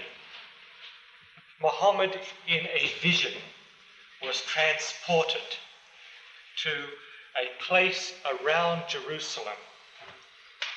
And there he received the mercy of God, the glory of God, and then he ascended up to the presence of God in this vision. It is regarded in a very dramatic way in Islam, and it is described in the Quran in chapter or surah XVII, what's that, 17, chapter 17, verse 1. I'm just reading a passage from that. He refers, the glorious one took this servant for a journey from the sacred mosque that is Mecca to the farthest mosque, which is Jerusalem, presumably, whose precincts are a blessed area, to show him some of our mighty signs. This is very interesting. This was at the time when Muhammad was, if you will, in the depths of persecution. If you wanted to use very human terms, everything had gone wrong. The Quraysh were bitterly opposed. Abu Talib had passed away. His wife Khadija had passed away. He was being stoned. The Muslims were being hunted down and killed wherever they were found. And in this very depths of depression, this vision came in which one whom he describes as the glorious one took him from Mecca to an area around or in the precincts of Jerusalem and showed him some of his mighty signs. And this had the effect of a great encouragement and heartening to the heart of Muhammad. The Guardian in God Passes By, on page 183, the Guardian refers to this when he speaks of Baha'u'llah's arrival at Akka. And the Guardian there associates the area around Akka with that area mentioned by Muhammad in this night journey in chapter 17 of the Quran. It is generally regarded by Muslims that the journey occurred in physical form, and there's a whole lot of sort of really nonsense that Muslims believe, I guess, where they say that he went on a certain donkey, which they called Barak, and he ascended up there and all this kind of stuff. They take it literally. It's taken physically. And most Muslims that you speak to, 99% of them, I should think, would say this occurred literally. This is very easily refuted in terms of the Baha'i writers and also in terms of Ibn Hisham. He has eyewitness accounts of people who were there that night, and we'll read, pick out a couple of them. The wife, Ayesha, the wife of Muhammad, said the apostle's body remained where it was, but God removed his spirit by night. And several others who were with him that evening said his body stayed there. It was a visionary thing. These are eyewitness accounts. People who were there at the time told Ishaq, and Ishaq, of course, wrote the text of this book. So clearly it was visionary, even though most all modern-day Muslims take it as a literal thing. It was a visionary. It wasn't in physical form. And the interesting thing to us is the way Muhammad refers to the glorious one, taking him and showing him mighty signs in the precincts or near Jerusalem. And you can let your imagination run riot with that, and big Baha'is naturally. And I've heard some of the hands, of course, Mr. Kardem speak of that passage and how he felt personally that it related to Baha'u'llah showing Muhammad the days which were to come with the establishment of the World Centre in that area. But that, of course, is only his interpretation.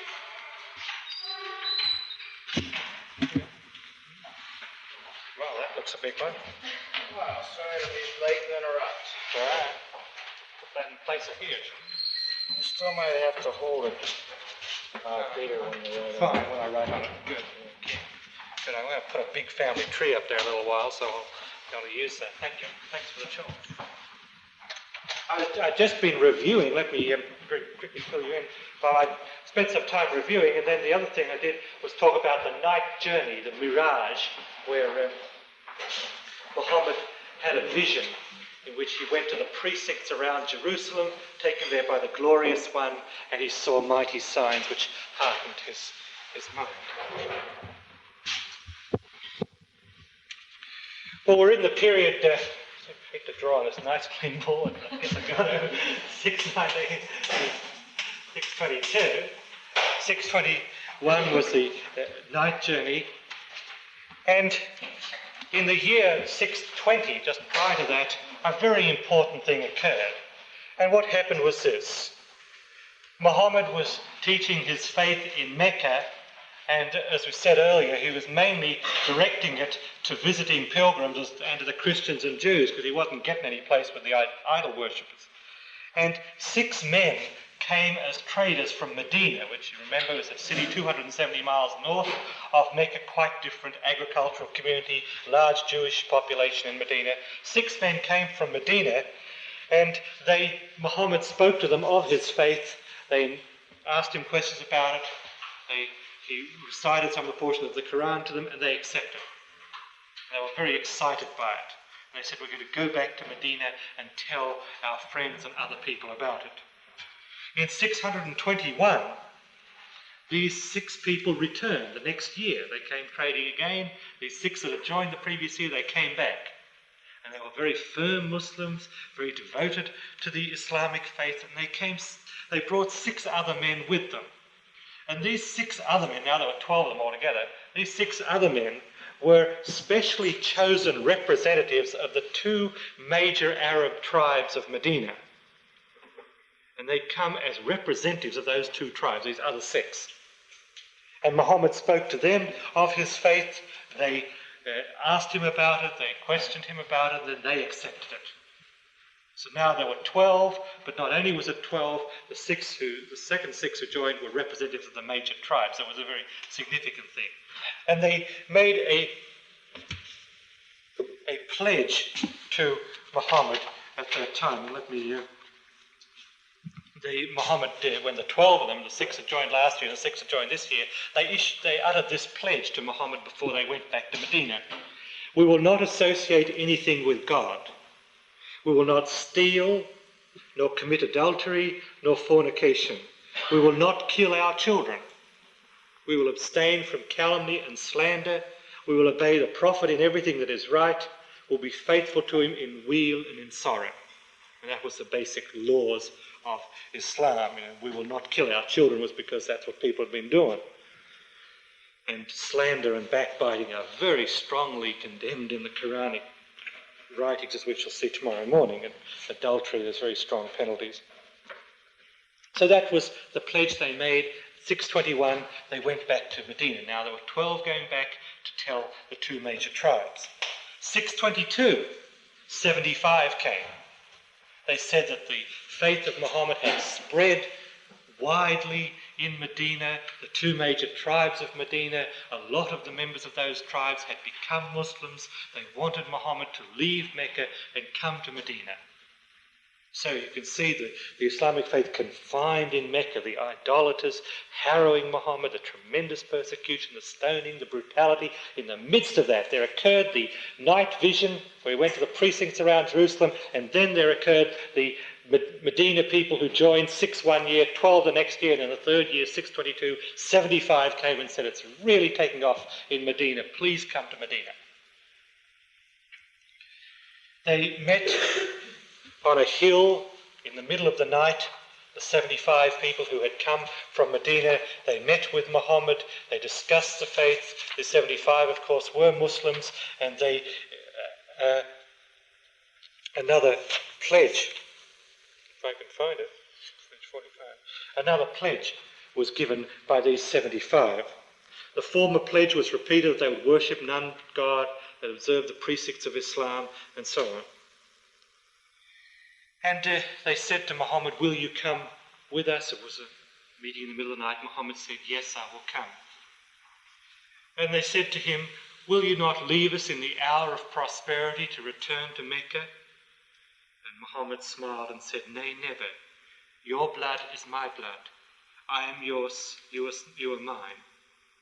Give us then thy hand. And the 75 Medina people and Muhammad all joined hands, and they pledged brotherhood, and the others pledged obedience to Muhammad. This is very significant in the Muslim faith because the Muslim religion has placed a high emphasis upon brotherhood, transcending races and countries and so on. Brotherhood has become very strong, and so Muslims very much refer to this second pledge of the Medina people in Mecca because it illustrated brotherhood. The difference between Meccans and Medina people was like the difference between East and West.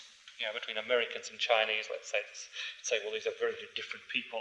Well, so it was between Mecca and Medina. They regarded themselves not just as we're all Arabs, but quite different people.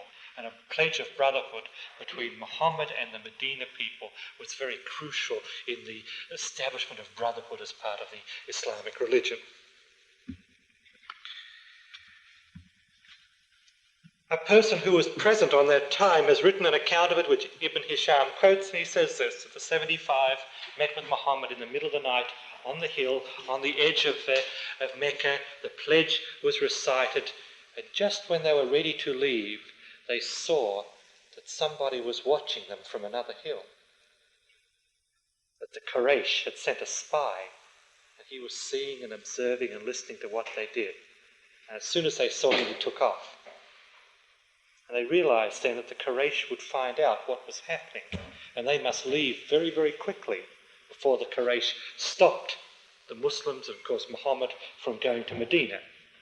And so that night, Muhammad went back and told the Muslims, tell the others to start leaving, start taking off. In twos and threes, during the next few days, the Muslims slipped out of Mecca and started on their way to Medina. It takes about 12 days journey to Medina, and gradually over a period of a week or so, sections of the city started to be deserted as many hundreds of followers of Muhammad left. There were about 300 of them, Muslims in Mecca, and they left, all of them, within a few days in that year, 622, in June of 622. Eventually, after a few days or a week or so, the only Muslims left in Mecca were Muhammad and Abu Bakr, this early man, joined merchant, and Ali, the adopted son. And when everyone else had left, then Muhammad decided that he would leave. And the Quraysh saw what was happening, they knew what was happening, they were going up to Medina, they were getting out of their hands, and they decided that the only thing left to do was to kill Muhammad. And they hesitated to do this because even though he had no protector, Abu Talib being dead, nevertheless he was a distinguished member of the Quraysh family, the leading family of Mecca. And they hesitated to do this, but they said, this is all we can do. This is the last way of stopping this, otherwise it's going to get out of hand because he'll go up to Medina. They're all joining up there anyhow. We'll never stop it. So they gathered together a group of people, and they went with knives, and they said, we'll all stab him at the same time. And that way, no one person will be guilty because we all do it together. And they went with knives. But Muhammad realized what was happening and he left.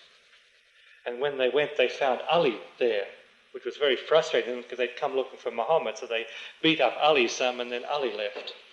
And Muhammad and Abu Bakr went together, and Ali caught up with them somewhat later.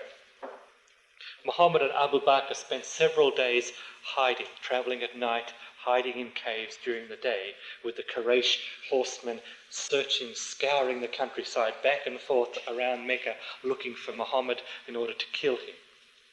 And Abu Bakr has written his account, and he describes how they were together, and he said to Muhammad, "I'm afraid." Muhammad said, "Why are you afraid?" And he said, "Because there are just the two of us." Muhammad said, "No, there are three of us. There are you and I, and there's God." And Muhammad said, "Don't fear, nothing will happen to us." And they travelled on, and one afternoon they were travelling, looking for a place to rest. And they saw a horseman coming, a Quraysh horseman. He was coming on his horse, running with his horse. He had his sword out, coming for them. And Abu Bakr said, "What are we going to do? Look at this man coming." And Muhammad said, "Don't be afraid. God is with us. Don't worry." And the horseman was about from me probably to Vic, and his horse stumbled. And the man fell from the horse, and his sword went one way, and Muhammad picked it up. And the man looked at Muhammad, and Muhammad looked at the man, and the man took off.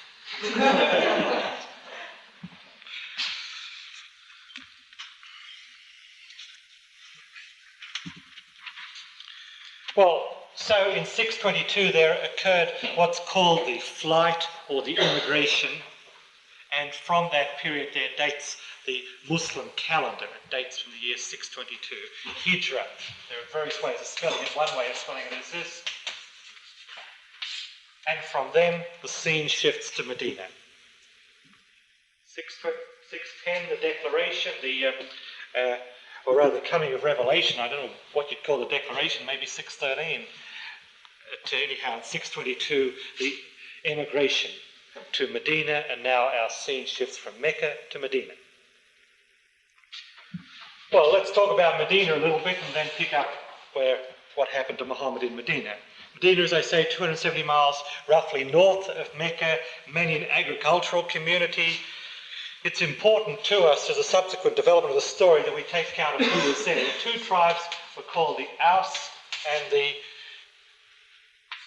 Khazraj. These were two Medina tribes of Arabs. They pretty much entirely became Muslim with the arrival of Muhammad in Medina. It was, if you want to use a Baha'i term, it was mass conversion, it was mass growth. Whereas previously they joined in ones and twos, in Mecca now whoosh, pretty well all the tribes, the Arab tribes of Medina joined. In addition, in Medina, there was a tribe which we will see figures very strongly in the subsequent history called Bani Qurayza, which was a Jewish tribe. It was the major Jewish tribe of Medina, and we need to sort of kind of remember the name a little because it's going to turn up in about 6 years. It was one of the great Jewish tribes of that area. There were other Jewish tribes in some of the other cities. Khabur, which is going to appear in about 6 years' time. There was another tribe and so on. Okay. Well, we left Muhammad in exile from Mecca. It took them about 2 weeks. They got up to Medina. They came to within 2 miles of Medina, and then Muhammad stopped for a few days in a town called Koba, 2 miles from Medina.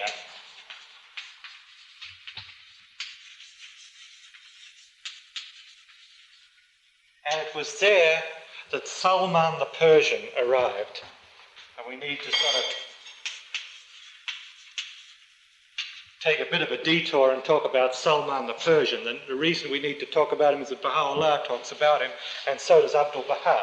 Salman the Persian is mentioned in the Book of Certitude on page 65, and Abdul Baha mentions him on page 26 of Secrets of Divine Civilization. Book of Certitude, page 65, Secrets of Divine Civilization, page 26, Salman the Persian is mentioned. And he came and met Muhammad in Koba, 2 miles from Medina. Now let me back up a little and talk about Salman the Persian, and when I've brought him back here, then we'll go on to Medina, okay? Salman was born in a city near Isfahan, which of course is in Persia, Persian Zoroastrian family. Young man, his family was quite well off in this city. He was very much interested in religious matters. He felt that there must be some further revelation other than the Zoroastrian faith. As he tells his story in his eyewitness, or his words appear in Ibn Hisham, One day he was walking past a Christian church. There was a Christian missionary group that had built a church in Isfahan as Christianity was spreading, and he heard them reciting words which were the words of Jesus. He was very attracted. So he went into that church, even though he was a Zoroastrian, and talked to the Christians in there, and he spent the whole day with them. At the end of the day, he became a Christian. And he steeped himself in Christianity. He read the words of Christ, the letters of the apostles. He learnt as much as he could about the Christian faith. And as he became deepened in Christianity, so he felt that there must be one more to come. That he spoke to the Christians of Persia, and they felt there was a strong sense of Adventism, to use a modern term. They felt that a messenger of God, whom they felt was mentioned in the scriptures, the passages that we referred to before the break, that he was about to come. And so Salman decided the only way to find this out was to leave Persia and travel to the Holy Land. He went to the Holy Land and inquired about this. And as he did, he came to a man who was an inquirer. There were four of these, four inquirers or forerunners, if you want to call them, much same as John the Baptist, of course, for Christianity. There were four forerunners, each of them was called an inquirer, and Baha'u'llah refers to these four inquirers on page 65 of the Book of Certitude. Salman went to each one of these in turn, and as one of the inquirers died, he sent Salman to the next one. The second one died to the third one to the fourth one. It was very, very similar to the way Sayyid Kazim told everybody to disperse as soon as I pass away, welcome my death, because that's the time to start looking the promised ones in the world, this kind of stuff. Same thing happened here. Salman was in the service of the four inquirers. And after the fourth inquirer died, Salman set out searching for the promised one. From his contact with the four inquirers, whom we would call forerunners, Salman worked out four signs by which the messenger of God would be distinguished. One sign was this: he would bring the religion of Abraham. Secondly, he would come from Arabia. Thirdly, he would not eat food that was given to him in charity. And fourthly, he would have a mark in the middle of his back. And fifthly, 5 signs, he would migrate to another place. So there were 5 signs. And these were signs which the forerunners worked out were ways of distinguishing the messenger to come. And again, there's a parallel to Mullah Hussein, the various signs he had by which he would distinguish the promised one. He would reveal a commentary and answer questions, stuff like that. So the fourth of the 4 inquirers passed away. Salman is now looking. He has these 5 signs. Somehow he fell into difficult circumstances. He was seized by some people and sold as a slave. And he was sold as a slave to a Jewish merchant of Medina. And Salman went to Medina. And in his heart he was looking and searching. As he tells his story, one day he was on top of a palm tree, taking the coconuts, and he heard his master at the bottom of the tree saying, "Have you heard about this man who's claiming to be a messenger of God, who's coming here to Medina, coming from Mecca?" And Salman said he felt something, this could be it, So he came down from the tree. And the master said, "What are you doing? You should be up there working." And he said, "I must leave, I'll be back." And he set out and went to Koba, 2 miles away from Medina, and there he met Muhammad. And as he describes it, and there isn't really time to read it, it's about 4 pages in here, but as he describes it, he came and he was very excited because he started to check out Muhammad in relation to these various signs that he had. Sure enough, what Muhammad said seemed to be the religion of Abraham, because he was from Arabia. He was migrating from one place to another. That's 3 of the signs. 2 left. He wouldn't eat food given to him in charity. He'd have a mark on his back between his shoulder blades. 2 left. So Salman took some food and he offered it to Muhammad. He said, "Let me give it to you as a gift." Muhammad very graciously accepted it, and Muhammad took the food and broke it into portions and gave it to all of the people around him, and didn't eat any of it himself. Salman says in his account, that's 4. One more, the sign on his back. And so Salman came and walked round the back of Muhammad and stood at his back.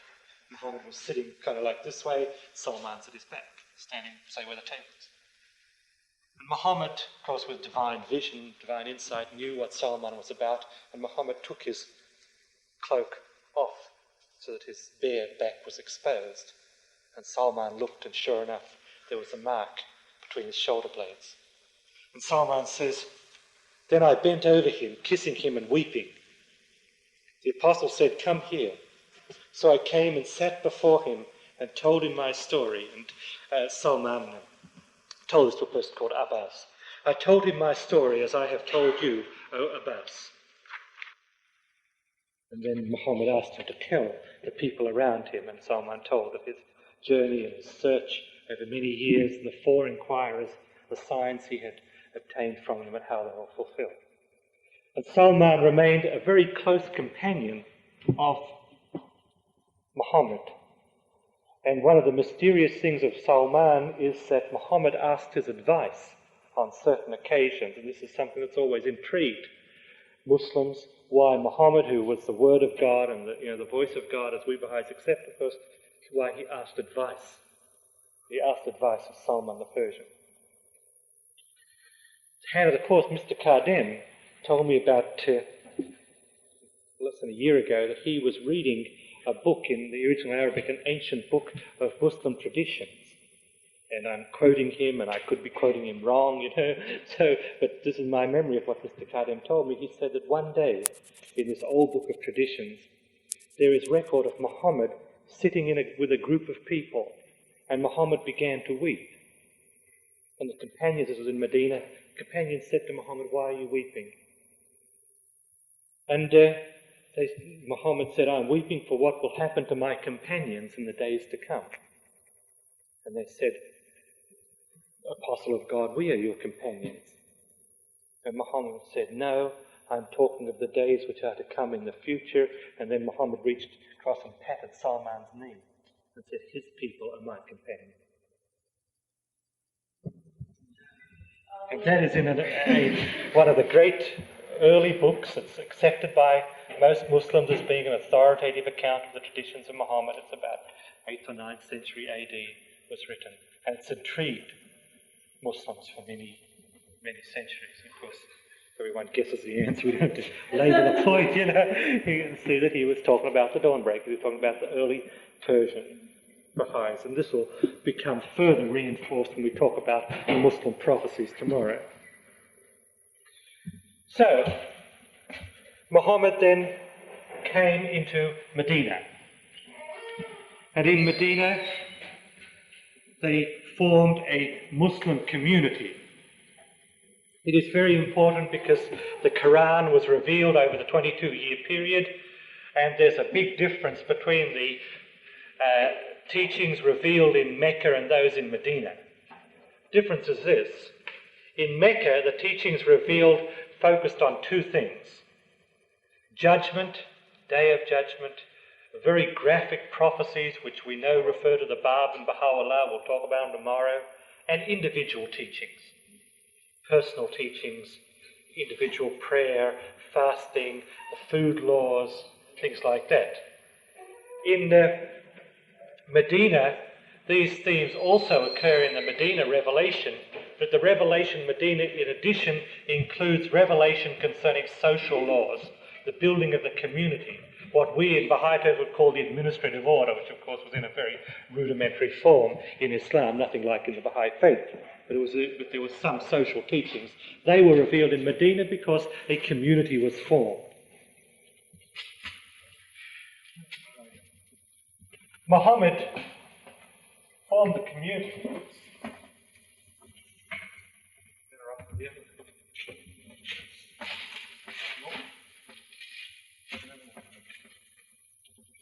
Let me try this right over, I guess. Muhammad divided the Muslims in Medina into 2 groups. One was called the Ansar, the other was called the Muhajir.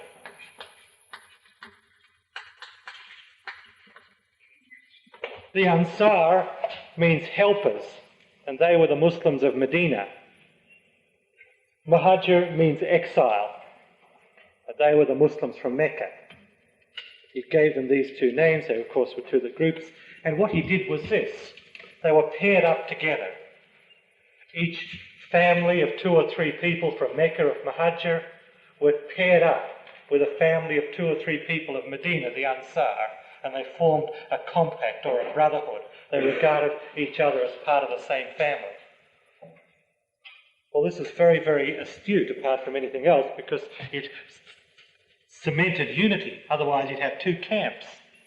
The newly arrived, the emigres, and the locals, and there would be this lingering disunity between them. But now, instead of finding unity in being a Muhajir or an Ansar, one found unity with one's family. A Medina family with a Mecca family formed a social unit, and so on all down the line. There are 100 families of Muhajir, and they teamed up with 100 families of Ansar, and they formed social units. And so there wasn't at any time any division between the Meccan arrivals and the local Medinaites. They were all together. This is a surname of one of our hands, of course, Dr. Rahmatullah Muhajir. I've meant to ask him how come his name is that, whether it has any meaning in terms of the early history, but I never remember whenever I've seen him. One of the first things they did, and it's very exciting to read the history of those early days when Muhammad arrived, one of the first things they did, they built a mosque. And Muhammad worked with the Muslims. He carried the bricks. It's a very simple structure, very rudimentary. They took stones, they put them in place, and they covered the roof with thatch and straw. It's just a very, very, very rudimentary building, just a small square or rectangular blocks of stone covered in thatch, and that was the first mosque. And they built that. The first thing they did with their own hands, Muhammad picking up the stone with the rest of them, built it, and then they worshipped there, and then they felt that they had arrived and that a new day had come for Islam.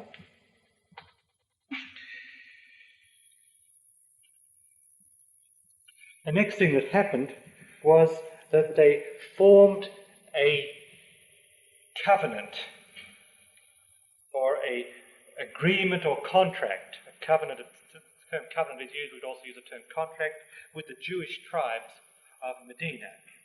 The Jewish tribe of Medina entered into a covenant with the Muslims voluntarily. It wasn't forced on them, but they could see the quality of Muhammad and of the Muslims. The Jewish tribe voluntarily entered into this covenant. And the covenant had these features. They would all together form one nation. The Jewish people and the Muslim people in Medina, they formed one nation. There was to be no warfare between the Medina Jews and the Medina Muslims. The Jewish people were free to practice their religion freely. There would be no attempt to pressure them to become Muslims. They would be stopped from becoming Muslims, but there would be no implications they had to become Muslims or else. All people of Medina, Jews and Muslims, would join together in defending Medina, because they could see that now that they were in Medina, the Quraysh from Mecca were going to come and fight them. All disputes in the nation that they formed in Medina would ultimately be referred to Muhammad. And anybody guilty of any crimes was to be pursued and punished.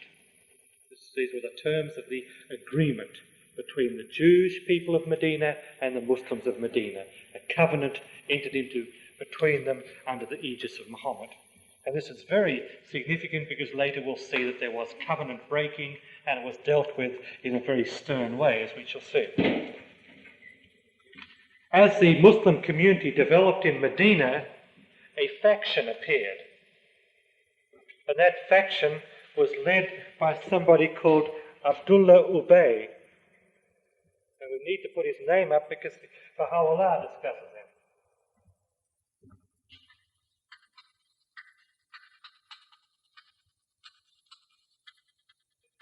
Abdullah Ubay, he started a faction because he was a local Medina person who wanted to be leader.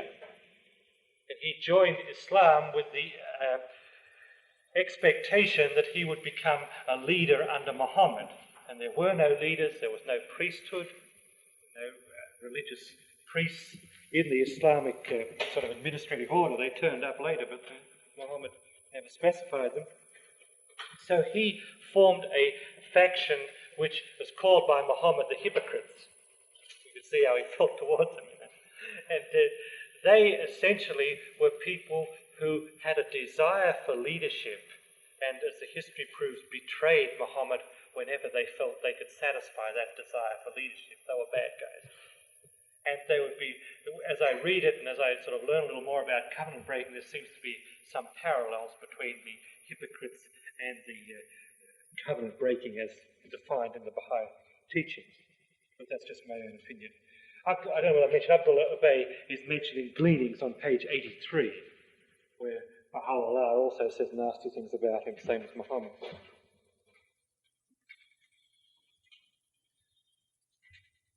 So that was the situation in Medina.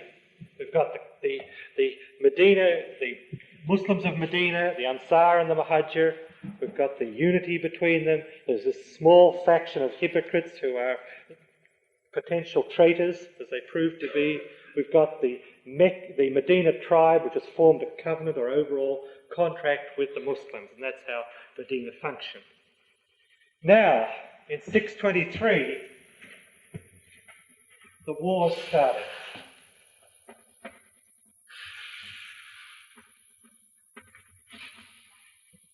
The Quraysh were sending spies or scouts out to see what was happening in Medina. They could see that Muhammad was becoming very much consolidated in Medina, and that this Muslim community was formed. Social laws had been revealed. It was starting to acquire all the sinews of a community, social life, Baha'i community life, if you will, Islamic community life was being formed, that kind of stuff. They decided that they'd better go and attack them before it got too late. And so they issued a call for Quraysh, for the Meccans to go up to Medina and attack and conquer the Medina people under Muhammad. And at that time there was revealed to Muhammad in the Quran that permission was given by God for the Muslims to fight if they are attacked. And I'm going to sort of gloss over it because tomorrow morning I want to read the quotations and discuss in great detail war and spreading a religion by the sword and stuff like that. So I'm just going to skate over it tonight and catch up with it tomorrow, but to just mention passing. So in 623, there was fought the Battle of Badr. And here we had 1,000 Meccans, 1,000 people from Mecca under a very notable opponent of Muhammad called Abu Jahl.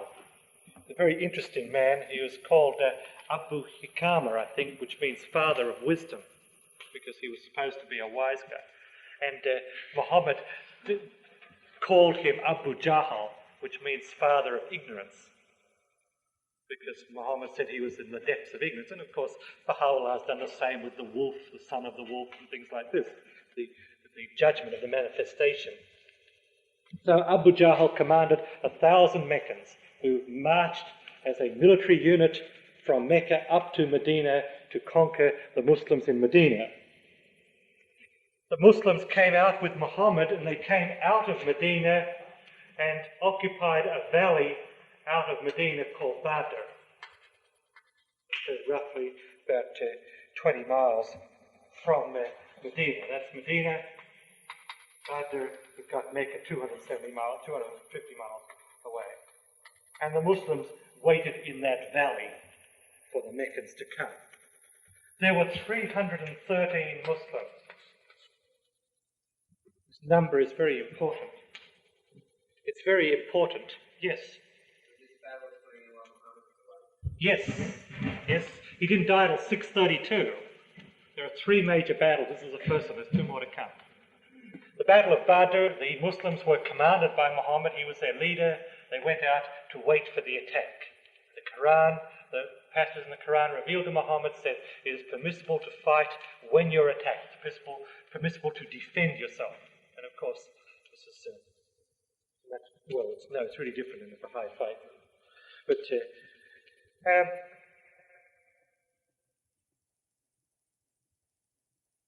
There were 313 Muslims. The number is very important to us because there are Muslim traditions that when the Day of Judgment came, a battle would be fought and there would be 313, same as at Badr, 313 faithful ones fighting that battle when the promised one came, same as at the Battle of Badr. In Dawnbreakers, remember the siege of Sheikh Tabasi in 1849, thereabouts? If you go back and read it, you'll see they were waiting in the fort, and then Qudus came. And they went out and greeted Qudus and travelled through the forest with him. Qudus was the deputy of the Bab at that time, and he came to Sheikh Tabasi. And Qudus said to them, "How many are in the fort?" And they counted and they said, "Qudus, there are 312. And Qudus said, "Well, wait, one more will come." And sure enough, a young boy came running up all puffed out. He said, "Quick, I'm a Babi, I want to be with you." And that made 313, and Qudus said, "Now the number is complete." And then the Persian army turned up and surrounded Sheikh Tabasi and attacked the Babis. And you find in Dawnbreakers there were 313 at the siege of Sheikh Tabasi. And Qudus said, "Now the number is complete." And that is a fulfillment of the Muslim prophecy which related to the Battle of Badr, and that's why I had to go into this in a little detail. So this is, the prophecies are just incredible. You just can't get away from it. The battle occurred over a period of one day.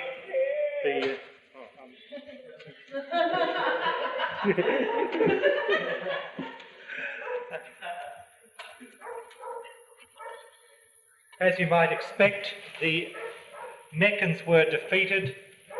313 Muslims versus 1,000 Meccans. The Meccans were completely defeated. Their leader, Abu Jahl, was killed, and the Meccans retreated in disarray back to Mecca. The Muslims fought a defensive battle. Once the Meccans started to retreat, the Muslims did not pursue them or follow them or take advantage of them and hack them to pieces. They let them go. They were simply defenders fighting a defensive battle. In that battle, not only was Abu Jahl, the leader of the Meccans, defeated, killed, but also Ruqayya, the daughter of Muhammad, died in that battle. And this, of course, caused great sorrow to Muhammad.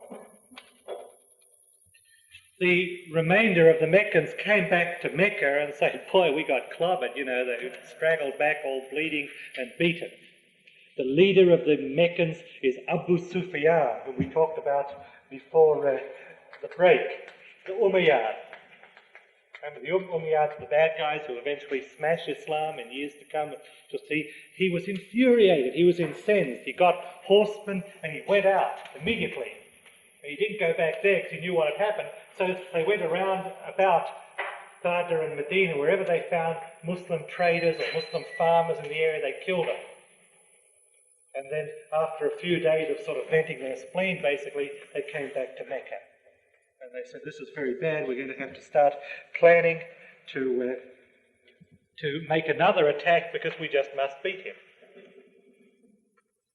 So they spent 2 years planning, and they raised a huge army which came now in 625. They raised an army of 3,000 men. Came again in the year 625. The difference was that now the 3,000 were trained in military tactics. They had sent Meccans out to other countries to learn military strategy and warfare. 700 of those 3,000 had armour. They were mailed warriors. They had metal mail. So the first Battle of Badr was 1,000 of them, and they were, kind of just ordinary horsemen who knew much about fighting, as probably you and I did. But these 3,000 were a trained army with military strategists under the direction of a general called Khalid. I guess we should mention him because he's kind of important later on. General Khalid was in charge of them. Abu Sufyan was director of it. He was sort of the commander-in-chief. Khalid was the general. He was the strategist. the Muslims could round up 1,000 men to come and fight them. So we have 1,000 Muslims meeting 3,000, this army of 3,000 on the outskirts of Medina. The battle was very, very bitter. One thing that happened was just before the battle started, we lost him. Where was he? Abdullah Ubay. Oh yeah, Abdullah Ubay, the one who was a hypocrite. He had 300 people and they defected. They felt that the Quraysh were going to win and they wanted to be on the winning side. So right before the battle, 300 left with Abdullah Ubay. And that's one of the reasons why they're stigmatized as hypocrites, because they felt if Muhammad's not going to make it, we'd better back the other way. So that left 700 instead of 1,000. And they fought at a place called Uhud, the Battle of Uhud. The battle was fought all through one day. The Muslims eventually gained the upper hand. The Meccans started to retreat. The Muslims were winning, and then something very terrible happened. A section of the Muslims broke ranks because the Meccans were starting to retreat and were leaving a lot of booty, a lot of their goods behind, and the section of the Muslims broke rank in order to grab the booty, the stuff that the Meccans were leaving behind, because they said, well, we're winning, let's go get the stuff. This produced a breach. Khalid immediately attacked in the breach, and the Muslims suffered very heavy casualties. Muhammad was wounded, some of his teeth were knocked out, his forehead was bleeding. It was a very, very bitter battle. And then eventually Muhammad was able to raise the standard again. They rallied around the standard of Muhammad. The fighting continued some more, and finally the Meccans withdrew. This is very important. It was very important to the Muslims because it indicated to them the need for absolute obedience to the manifestation, which of course we learn as Baha'is and gets drilled into us as Baha'is, that you've got to do what they say, never mind what you think kind of thing. And so it was in those days, that they learned, the Muslims reviewed what had happened and how they very nearly lost and the tremendous casualties they suffered, and they decided that the lesson they had learned was the need for absolute obedience to Muhammad, because the Islamic teachings were not to concern oneself with material things or any material advantage from warfare, but simply to defend oneself, and when the attackers leave, then that's it, you don't follow it up anymore, you don't take any regard for their booty or what they left behind, anything like that. It was simply a spiritual matter to Muhammad, and they learnt this at great cost.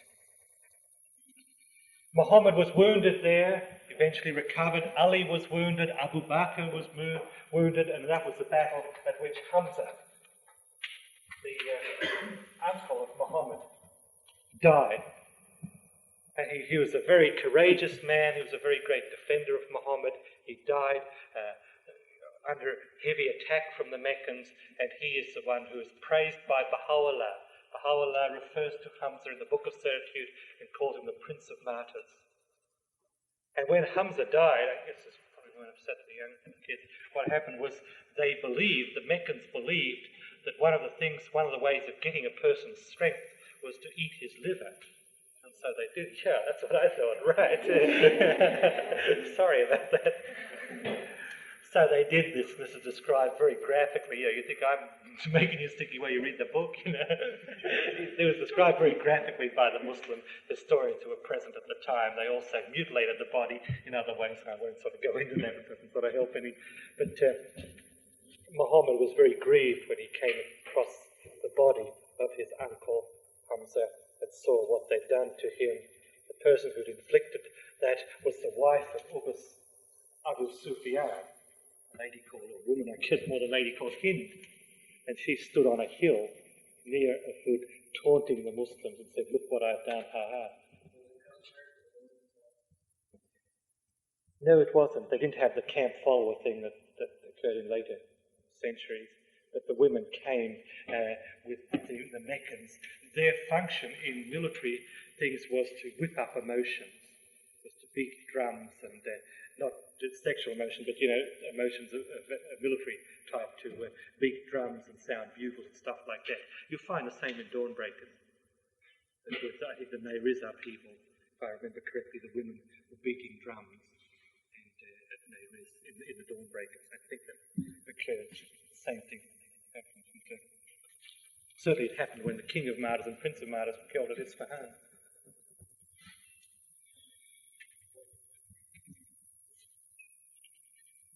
So,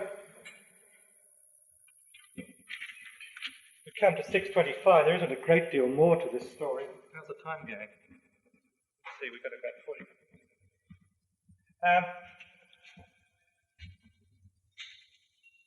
Around this time also, this is the first battle Badr, second one, Uhud. There's one more to come, but before that something else happened. And what happened was this. The Jewish tribes felt that there were Jewish tribes around Medina. Not the Jewish tribe that had formed the covenant with the Muslims, that was the Bani Qurayza in Medina, but other Jewish tribes around. They decided that the Quraysh were going to win, and so they thought they could win some favour with the Quraysh by attacking the Muslims. So they attacked the Muslims in Medina, because it was their aggression. The Muslims were entitled to defend themselves. They defended themselves and chased the Jewish tribes away. The Jewish tribes all went up to Khabar, the city of Khabar, north of Medina. And I mention that because it becomes important in a few years later. From 625 on, we have a large, aggressive Jewish tribe concentration in Khabar. And later that comes up again.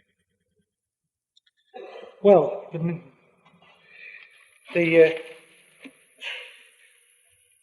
see, let me see what my notes say for a start. Oh yes, here we are. 627. This was the final battle. The Meccans came with 10,000 soldiers, a massive army. And this is called the Battle of the Confederates. And Abdu'l-Baha discusses it in some detail in Secrets of Divine Civilization. On pages 26 and 27, he discusses the Battle of the Confederates. And it was a confederation. It was all the tribes who felt that they had a vested interest in idol worship, idol worshippers. They got together with a confederation. So now this wasn't just the Quraysh from Mecca, it was all kinds of people from At-Taif and Mecca and Khyber and all sorts of places, all gathered together, maximum strength, to attack Muhammad in Medina. It was again under the direction of Abu Sufyan, the Umayyad, and they came and they laid siege to Medina. It was at this point the Muslims had 3,000 men, and it was at this point that Muhammad solicited the advice of Salman the Persian. Salman said in Persia he had observed battles, and what they used to do in Persia was dig a trench. The Muslims dug a trench. Mecca was protected by natural hills on three sides, one side not. So they dug a trench outside the city and they stayed inside. And the 10,000 man Confederate army was camped on the other side of the trench. The Muslims were inside the trench with the city behind them. And the Meccans were unable to cross the trench. They tried to cross, and they'd be in an exposed position. The Muslims were able to fire arrows at them and defeat them. They were unable to cross the trench, and so they sat there waiting for the 10,000-man army. They waited 20 days. 20 days, I think it was 20 days. Let me see. Yes, they were laid siege for 20 days, and during that time, unexpectedly terrible weather occurred. And the Meccan army was having a very difficult time because it hardly ever rains in that part of the world, but it rained. There was wind and rain and storms, and the army having a very difficult time. The other thing was happening, this was a Confederate army. It was a confederation, if you will, of many different cities. They got extreme disunity between them.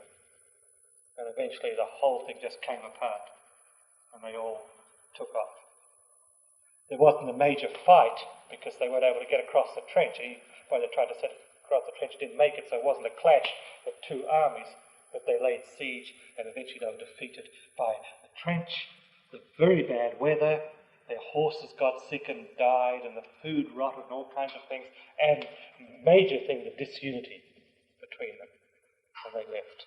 And that was it. And at that point, the Quraysh realized that they couldn't stop. And from that point on, they really stopped being hostile. They started to be a lot more pleasant to the Muslims because this was the maximum attempt. It failed completely. They realized there was nothing they could do. Now we come to something else which is kind of bloody, and it's this. During the battle of the Confederate battle, called the Battle of the Confederates, the Jewish tribe in Medina, which had formed this covenant with the Muslims, it turned traitor. It formed a cell, a unit inside Medina, which attacked the Muslims from within. So we have the Muslim army sitting in front of the trench looking at the 10,000 Confederate army out there, keeping them from crossing the trench, with Medina behind them, and behind them is the Jewish tribe suddenly turns traitor, violates the covenant that they'd entered into with the Muslims, and starts attacking them. So they had to turn around and stop these guys from attacking them until they could finish with the Confederate army. When the Confederate army was dispensed with, Muhammad summoned the Jewish tribe before him, and he said that they had violated the covenant. And they said, yes, they had. They admit they had violated the covenant. And Muhammad said, what is to be your penalty? And they said, we want one of the chiefs of the tribe of Medina, the Aus tribe. I guess I put that up under AUS, one of the two tribes of Medina. We want him to decide our penalty. Muhammad said, will you accept whatever penalty he decides?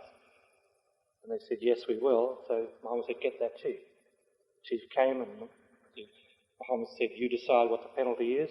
And they have agreed to accept it. And the chief of the Aus said, the penalty I feel is appropriate is that every man of the Jewish tribe be killed and the women and children be expelled from the city. Muhammad said yes, and that was done. 600 men were executed. This is, as you can imagine, this is used as an attack on Islam. It is used by missionaries and so on. They said Muhammad was a very brutal man. He could not have been a manifestation of God. How could he have stood by and watched 600 men executed? And I've heard Baha'is talk about this, and what I want to say is what I've heard Mr. Furitan talk about at the Davison School just in August this year. He was there, he talked about this matter, among other matters. And he made a very interesting point. He said the penalty for covenant breaking has, up to the Baha'i dispensation, the penalty has been death. And he read to us in the Old Testament from the words of Moses, when Moses went up to receive the tablets of the law and the people made the golden calf. Moses came back and saw it. Then if you go back and check the Old Testament, you'll find what did Moses do? He divided the children of Israel into two groups. I think it was the Levi were the people who had remained faithful and the others hadn't. And then Moses says to the children of Levi, unsheath your swords, and they do. And then he says, wipe them out. And they do, and they wipe them out. They kill them one after the other. This is in the Old Testament and many other places.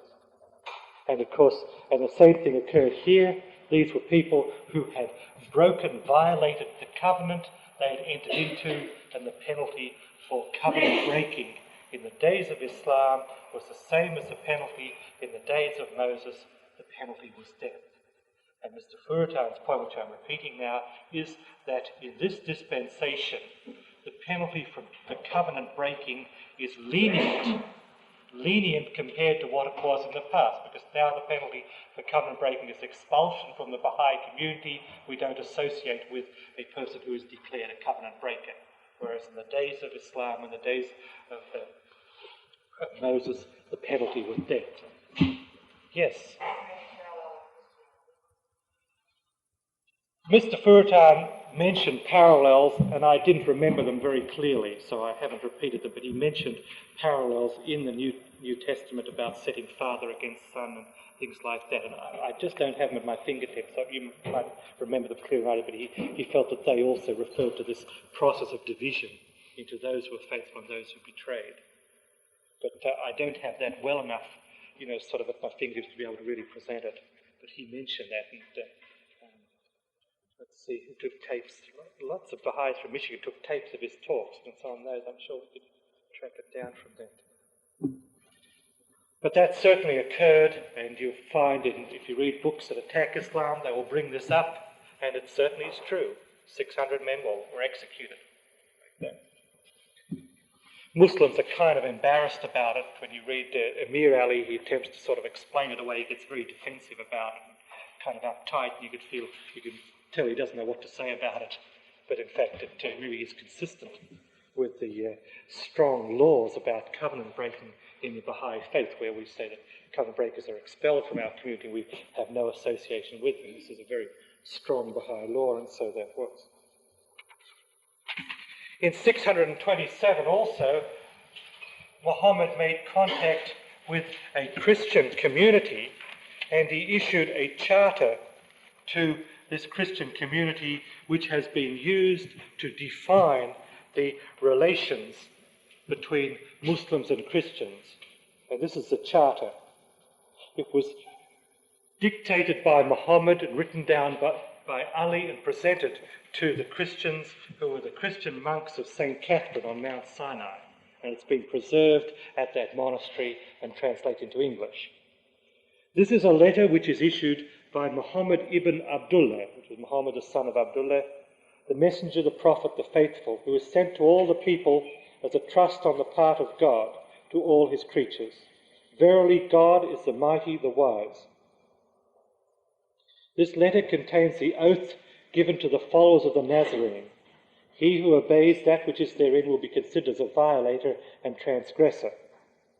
Wherever monks, devotees and pilgrims gather together, whether in a mountain or valley or den or plain or church, in houses of worship, verily we are back of them and shall protect them and their morals, by myself, by their friends and my assistants. For they are my subjects and under my protection. I shall exempt them from that which may disturb them, of the burden which is paid by others as an oath of allegiance. Their judges shall not be changed or prevented from accomplishing their offices. The monks shall not be disturbed in exercising their religious order. The people of seclusion shall not be stopped from dwelling in their cells. No one is allowed to plunder their pilgrims or destroy or despoil any of their churches or houses of worship, or take any of the things contained within these houses and bring it to the houses of Islam. He who takes away anything therefrom will be one who has corrupted the oath of God. Poll taxes shall not be put upon their judges, monks, and those whose occupation is the worship of God, nor is any other thing to be extracted from them, whether it be fine, tax, or unjust claim, etc. But basically what it goes on for about another page and a half. What it says is that Christians who are part of the Muslim state are to be protected. They are not to be obliged to give up their faith. They're to be allowed to maintain their houses of worship and their forms of worship. They're not to be oppressed in any way. Their churches are not to be disturbed. They want to practice seclusion or maintain monasteries. They are to be maintained. The Muslims are not to disturb them. That was given by Muhammad. Of course, it was grossly violated when Islam came apart, which was fairly soon afterwards, as we shall see. But that was the teachings of Islam. Full protection to the Christians, and of course same to the Jewish people, but then covenant breaking was punished very strongly. At that time also, Muhammad sent his letters of proclamation. There was the one sent to Abyssinia. The king had accepted Christianity. Muhammad sent a letter again to the king of Abyssinia. The king replied and reiterated his acceptance of Islam. Muhammad sent a message, let's see who else, to the governor of Egypt, the Roman governor of Egypt. He did not accept Islam, but he sent gifts as a mark of respect to Muhammad. Muhammad sent a message to the king of the Yemen at the bottom of Arabia. The king of the Yemen wrote back and said, yes, I'll accept it if I can become king of Arabia. Muhammad said, of course not. And the king died the next year. he sent a messenger with a proclamation to the Prince of Damascus, of a province that was part of the Eastern Christian Empire. The prince rejected the proclamation, seized the envoy and put him to death.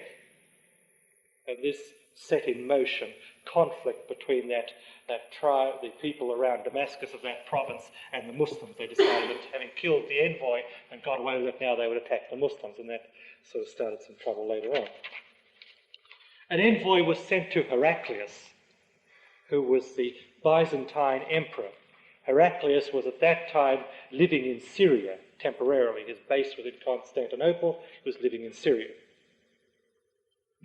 And the messenger, the whole thing is described in great detail in this book of Ibn Hashim. The messenger came to Heraclius and presented the proclamation from Muhammad. Heraclius looked at it and was very intrigued by it. And he decided that he would call some Arab traders who were in the city and ask them what they knew about it. In the city was Abu Sufyan. And he said to Abu Sufyan, "You're from Mecca, what's this about?" And Abu Sufyan said, "It's terrible, it's awful, he's doing bad things, have nothing to do with them," and stuff like that. Heraclius thought about it some more, and he said to Abu Sufyan, "I got one more question for you." He said, "Okay. Before Muhammad declared this claim, had he ever been known to ever do anything bad or tell a lie?" Abu Sufyan said, "No, he hadn't." And Heraclius said, "Aha."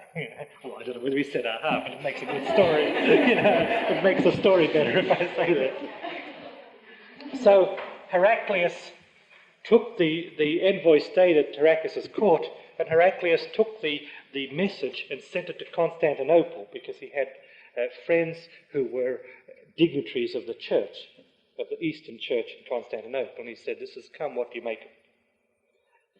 The friend of his, dignitary in the church to whom he sent it, wrote back and said, "This is what we have seen in our prophecies. This we feel is correct. He is a prophet of God."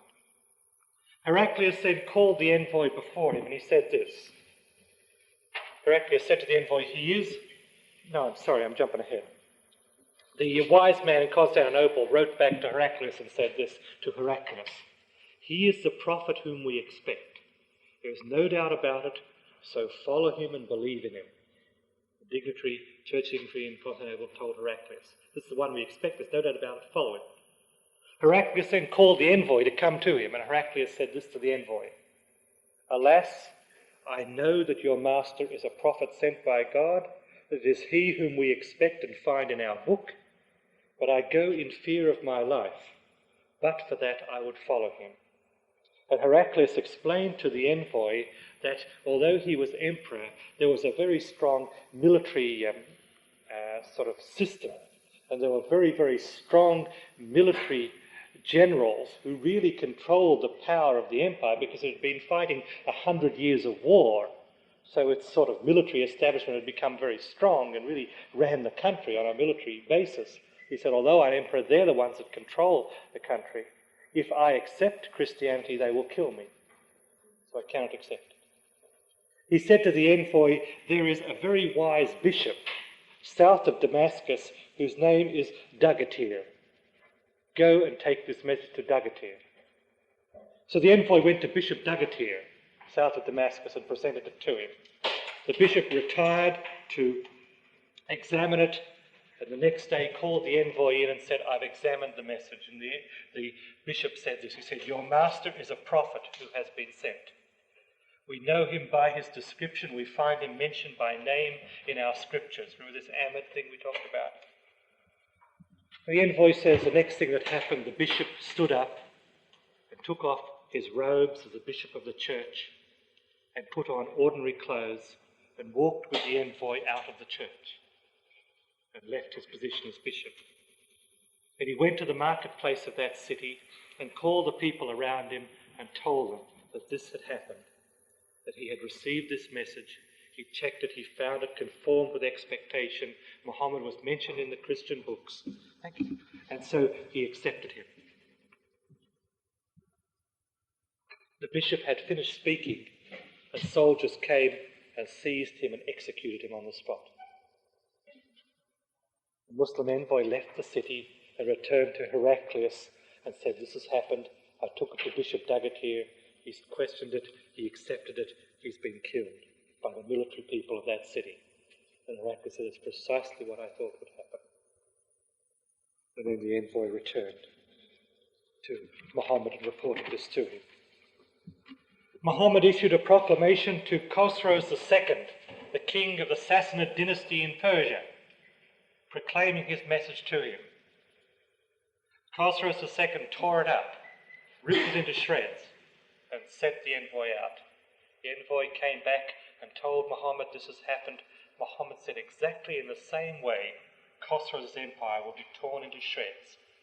And as I said earlier today, Khosroes was stronger than Heraclius, had a huge army, tremendous military establishment.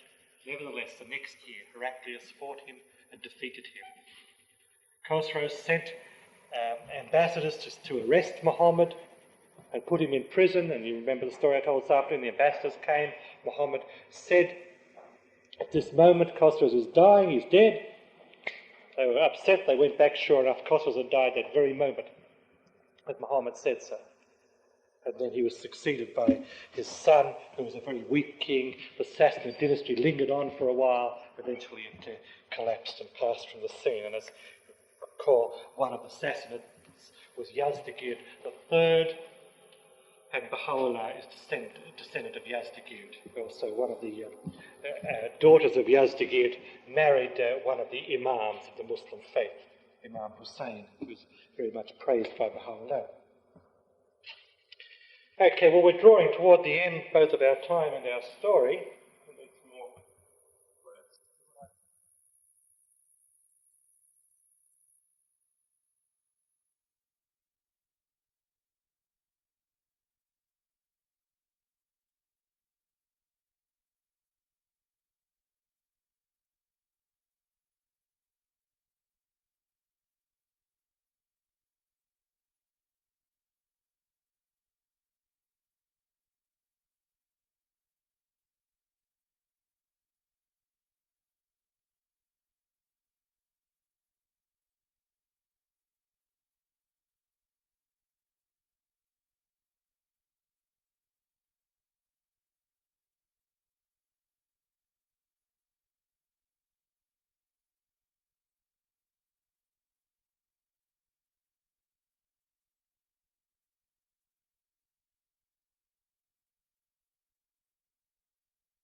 Yes? Did you say a better proclamation for the Pope?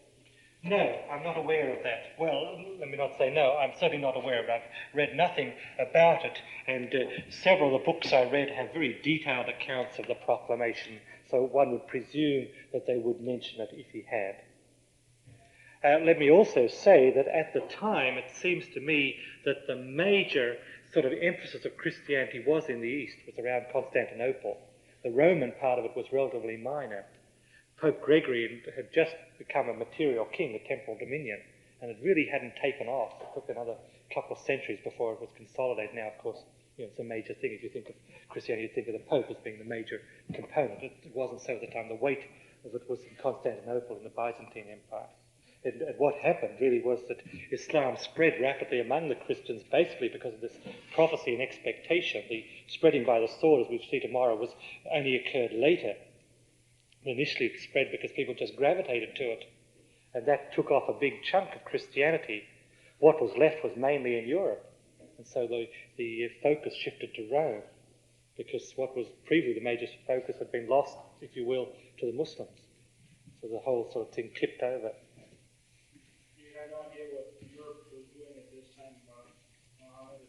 They were trying to beat off the Huns and the Goths and people like that.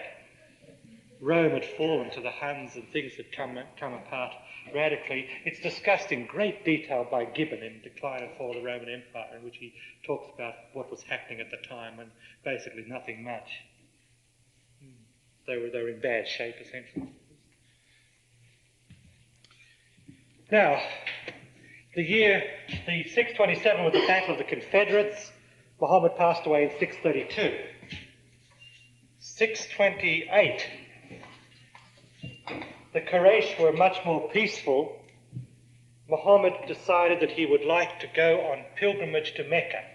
Mecca was the point of adoration, the Qibla, towards which Muslims were directed in prayer. We talked about that earlier today, how it was changed in the middle of a prayer. The revelation came from Muhammad, changed the Qibla.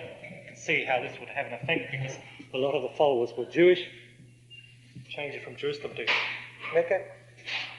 Muhammad in 628 decided he wanted to go on pilgrimage to Mecca. Yes?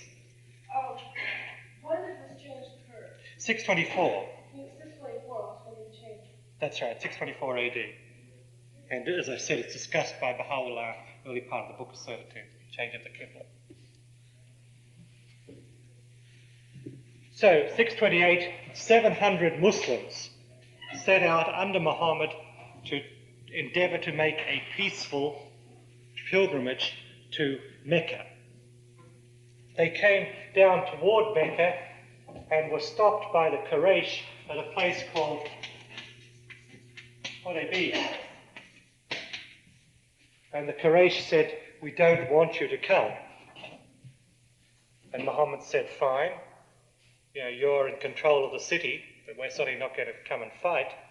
If we can come peacefully, we'll come. If you won't let us come peacefully, we won't fight, we'll go back." Because Muhammad, as I say, the injunction of the Quran was fight if they attack you, but certainly don't fight aggressively. The Quraysh were very impressed by this. Their hostility had decreased. Several of them felt somewhat more favourably towards Muhammad. They said, "I'll tell you what, we'll make a treaty. You go back this time, don't come. Next year you can come. You can come for 3 days. Your men are not to come armed, they're to come unarmed. We will allow you in for 3 days to make your pilgrimage." And this treaty was concluded. Muhammad accepted it, the Treaty of Hudaybiyah, and he returned. There were other provisions to the treaty. One provision was nobody fight each other, a 10-year truce. If anybody violates the truce, then treaty's off. That was the other provision. So Muhammad returned. 629, Muhammad came back. He came with 2,000 of his followers. The Treaty of Hudaybiyah was in effect. The Quraysh allowed them to enter the city. They came unarmed to Mecca. The Quraysh emptied the city. They left the flat part in the middle and went up in the hills to watch these people come. You can imagine, wondering what they looked like. Same happens with Baha'is. They wonder what Baha'is look like when you go to some places. But this was same here. They wondered what these Muslims would look like, what they did and what they ate and stuff like that. Same thing. They stood in the hills watching. 2,000 came to pilgrimage. And the Quraysh were tremendously impressed at the morals, the devoutness, the purity, the trust that the Muslims showed. The fact that they were willing to send 2,000 men unarmed right into the centre of Mecca, that's something else. And the fact that they concerned themselves with devotion. When you recall that the kind of devotion that was going on in Mecca was what we would call a sex orgy. Basically, simply as that. That was the sort of things that were associated with their worship. Terrible immorality, all kinds of vices and perversions. Homosexuality was pretty bad, lesbianism, everything that was in bad shape. And then in come 2,000 Muslims to perform the pilgrimage, their purity, their devoutness, their prayers, their moral quality, and so on, impressed the Quraysh tremendously. And many of the Quraysh at that point joined Islam. Some of the very bitterest enemies became Muslims. I don't know whether I listed the ones who came. I guess I didn't. Khalid joined, who had been this great general at the Battle of Uhud, and took down the breach. He joined and became a Muslim and became a very devout Muslim. That was 629. Abu Sufyan was still leader of the Quraysh and still very much opposed. He's an Umayyad, and he keeps coming up as he will for a while. 630, just before the time for pilgrimage, some Muslims were travelling down near Mecca, although not entering Mecca because the truce only allowed them to enter for 3 days, and the Quraysh under Abu Sufyan came out and killed them, violated the truce. And the truce was off from that point. The Quraysh finally attacked the Muslims once again. In 630, Muhammad came down with a large group of men. The Quraysh saw the power that Muhammad had, a huge army, and they said, "We surrender." The truce was ended. The Muslims were allowed to re-enter Mecca and settle in Mecca. And a historian describes a scene. The Quraysh had violated the truce. They'd gone out and killed these Muslims. Now they'd surrendered. Muhammad was coming back into Mecca. And they realized, they felt, now we're for it. We violated the truce. Now we're going to be executed. And Muhammad gathered them in the city as he came back into Mecca. I think he had probably 20,000 men. He came back into Mecca and he said, "What should be done with you?" They said, "Well, whatever you wish to do." He said to the Meccans, to the Quraysh, "If it were us, what would you do to us?" And the Quraysh said, "We'd kill you." And Muhammad said, "Seeing it's you and it is us who make the decision, we forgive you. Nothing will be done to you." And they were very impressed with the way the Muslims didn't take their property, didn't violate any of their rights, treated them with dignity and respect, and came back to Mecca. And from then on, the centre of Islam was also in Mecca as well as Medina. Most of the Quraysh then embraced Islam. They saw that the forgiveness, the love that the Muslims showed to them, they'd been attacking the Muslims since 622 for 8 years. The Muslims showed forgiveness to them, and most of the Quraysh as a result became Muslims. Idols were destroyed. They took the idols out of the Kaaba, they purified it, took the idols out and smashed it. They adopted the worship of one God, became Muslims under Muhammad. The whole scene changed very rapidly in Mecca. Muhammad had promised, remember many years ago, before Muhammad went on exile from Mecca to Medina, remember the 75 gathered on the hill in the middle of the night and some Quraysh saw them? Remember at that occasion, Muhammad promised the Medinas, he said, "If I come to Medina, I am your brother, I will be with you always." Muhammad maintained his home in Medina. He visited Mecca, but his home was in Medina, and that was so right until he passed away. During the years 630 to 632, when Muhammad passed away, was essentially a period of growth and consolidation. Mecca was transformed, became a very beautiful city. The morality, the qualities of the people who became Muslims, it all was transformed, and the whole of Arabia could see it. And all the other tribes of Arabia sent people to Mecca to see what was happening. How come it had changed so rapidly and so dramatically? And they came back as Muslims, and gradually, within 2 years, many tribes throughout Arabia became Muslims.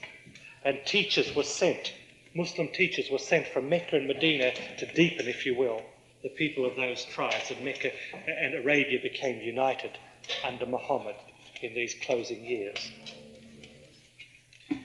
We come now to the passing of Muhammad in the year 632. And we need to spend a little time because some very crucial things happen. The final pilgrimage was very dramatic. The year 632, Muhammad came with 115,000 people with him on pilgrimage from Medina and surrounding areas to Mecca. Just a huge number. Imagine 115,000 people came on pilgrimage. They performed the pilgrimage in Mecca, the rites of pilgrimage, and a very important thing happened. As they were leaving at the end of the pilgrimage, some of them were with Muhammad, not all of the 115,000. From what I can read of it, maybe a couple of thousand, 2, maybe 3,000 at most. Muhammad was with 2,000 or 3,000 of them, and he gathered them. He gathered them on a hill outside Mecca, and he asked them to get a pile of saddles from camels and make a big pile of them. They did this. His master has Ali as his master. "I have been summoned to God and will soon depart from you. The greatest treasure is the book of God. Hold fast to it and do not lose it or change it. The other treasure I leave with you is the line of my descendants. And this is very crucial to us as Baha'is because we know, the importance of the covenant in the Baha'i faith. And this was the covenant established by Muhammad with his followers, in which he appointed Ali to be his successor. Whoever has me as master has Ali as master. The treasures I leave with you are the Book of God, the Quran, and the line of my descendants. As you can see, it's verbal. It wasn't in writing, and of course, that was why it was not generally followed, as we shall see. Muhammad then returned to Medina.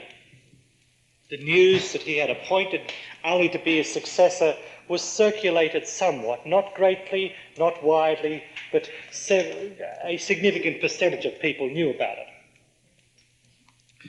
And then, in the middle of 632, Muhammad was seized with a fever. Some years before, in 628, the Jewish tribes in Khyber had attacked the Muslims in Medina, and in the process, they were defeated, of course. And some of the people who had part of the defeated group joined Islam, said, "We've become Muslims." One of them was a lady called Zainab. She then administered poison to Muhammad. She served him a meal in which she had placed poison. Muhammad was with a companion. They both ate that food. The companion died. Muhammad was seized with a very serious fever and very nearly died. Ever since that time, for those 4 years, from 628 to 632, every few weeks that fever would return for a few days. In 632, in the middle of 632, the fever came back, as it had been every couple of weeks. This time it stayed. And Muslims generally feel that the passing of Muhammad was essentially due to the delayed effect of the poison administered in 628. And this is why Khyber is important to Muslims, and Baha'u'llah mentions Khyber in at least one, possibly two places in the Book of Certitude. Yeah. The Muslims blame Jews then for the death of Muhammad.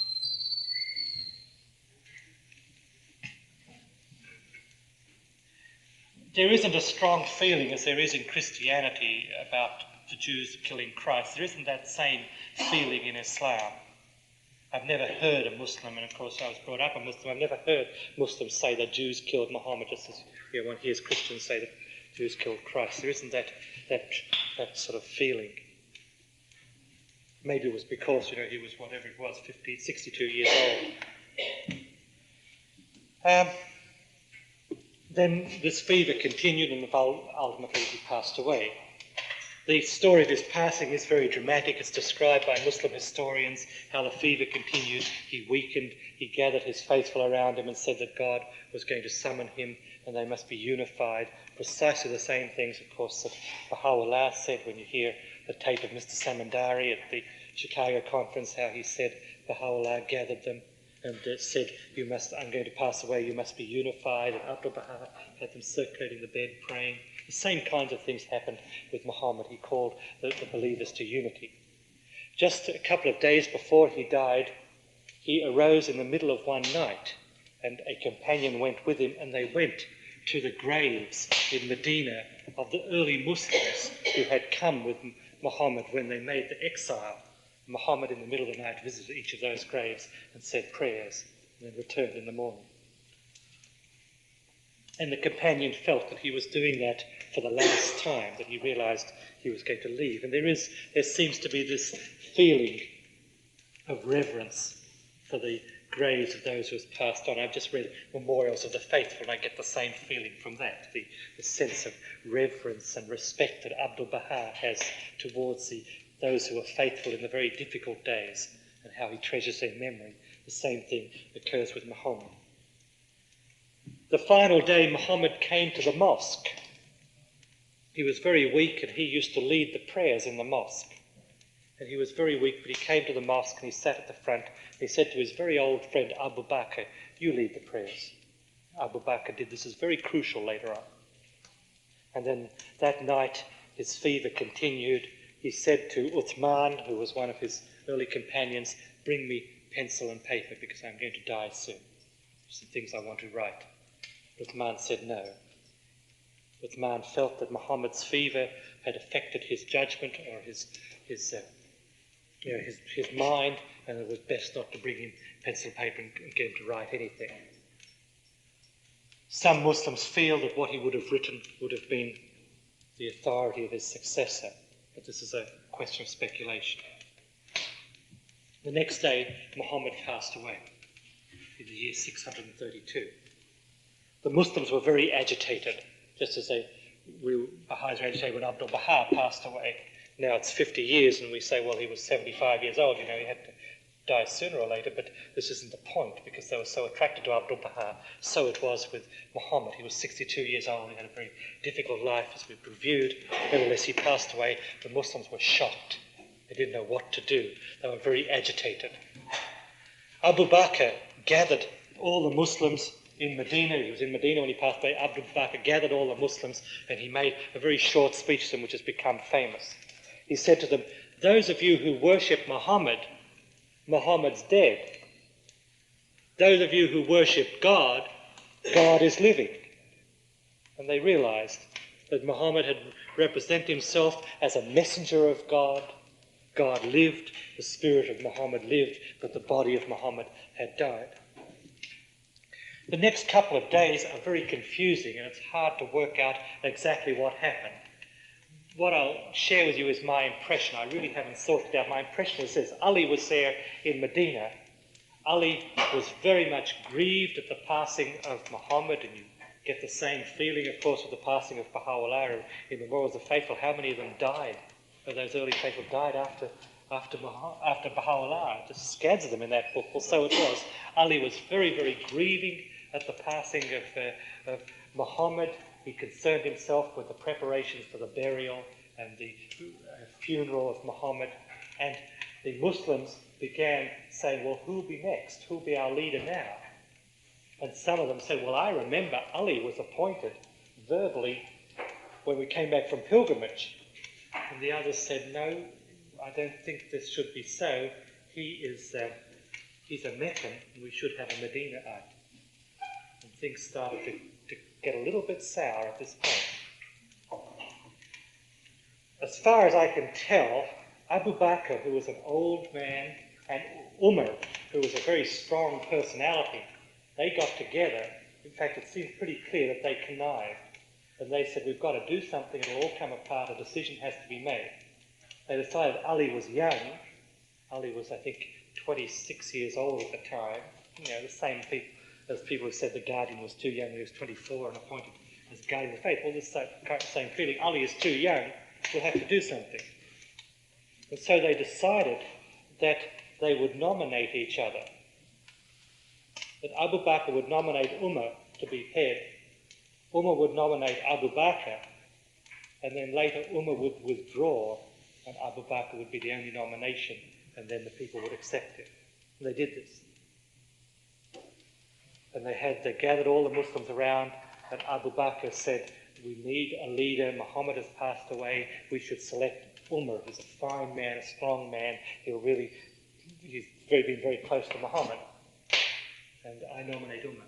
And Umar said, Abu Bakr is of great wisdom and age, he was with Muhammad from the very earliest days, he joined in 611, 612, something like that. I nominate Abu Bakr. People said, well, I wonder who we should choose, this and that, discussing it for about a day. Then Umar said, I withdraw. I do not want to be considered for this. So people said, okay, let's elect Abu Bakr. He was elected by popular acclamation, by popular sort of, it wasn't a formal vote like a ballot, but everybody said, yes, let's elect him. Ali was concerned with the funeral of Muhammad, with performing the fitting sort of ceremonies for the burial of Muhammad. And then he came a day later, as I read it, and found this is what had happened. They had elected a caliph. The term caliph is used to denote an elected successor. Ali had been appointed as imam. Caliph means successor, imam means a religious leader. Ali was appointed with a spiritual function, but this was not accepted by the majority, by the people. Abu Bakr was appointed caliph. And that's why when I was here last time at Rock Island, I was talking about this. Islam was split within 2 or 3 days of Muhammad's passing. And that was the beginning of the end. After that, it was just a matter of time before it all was smashed.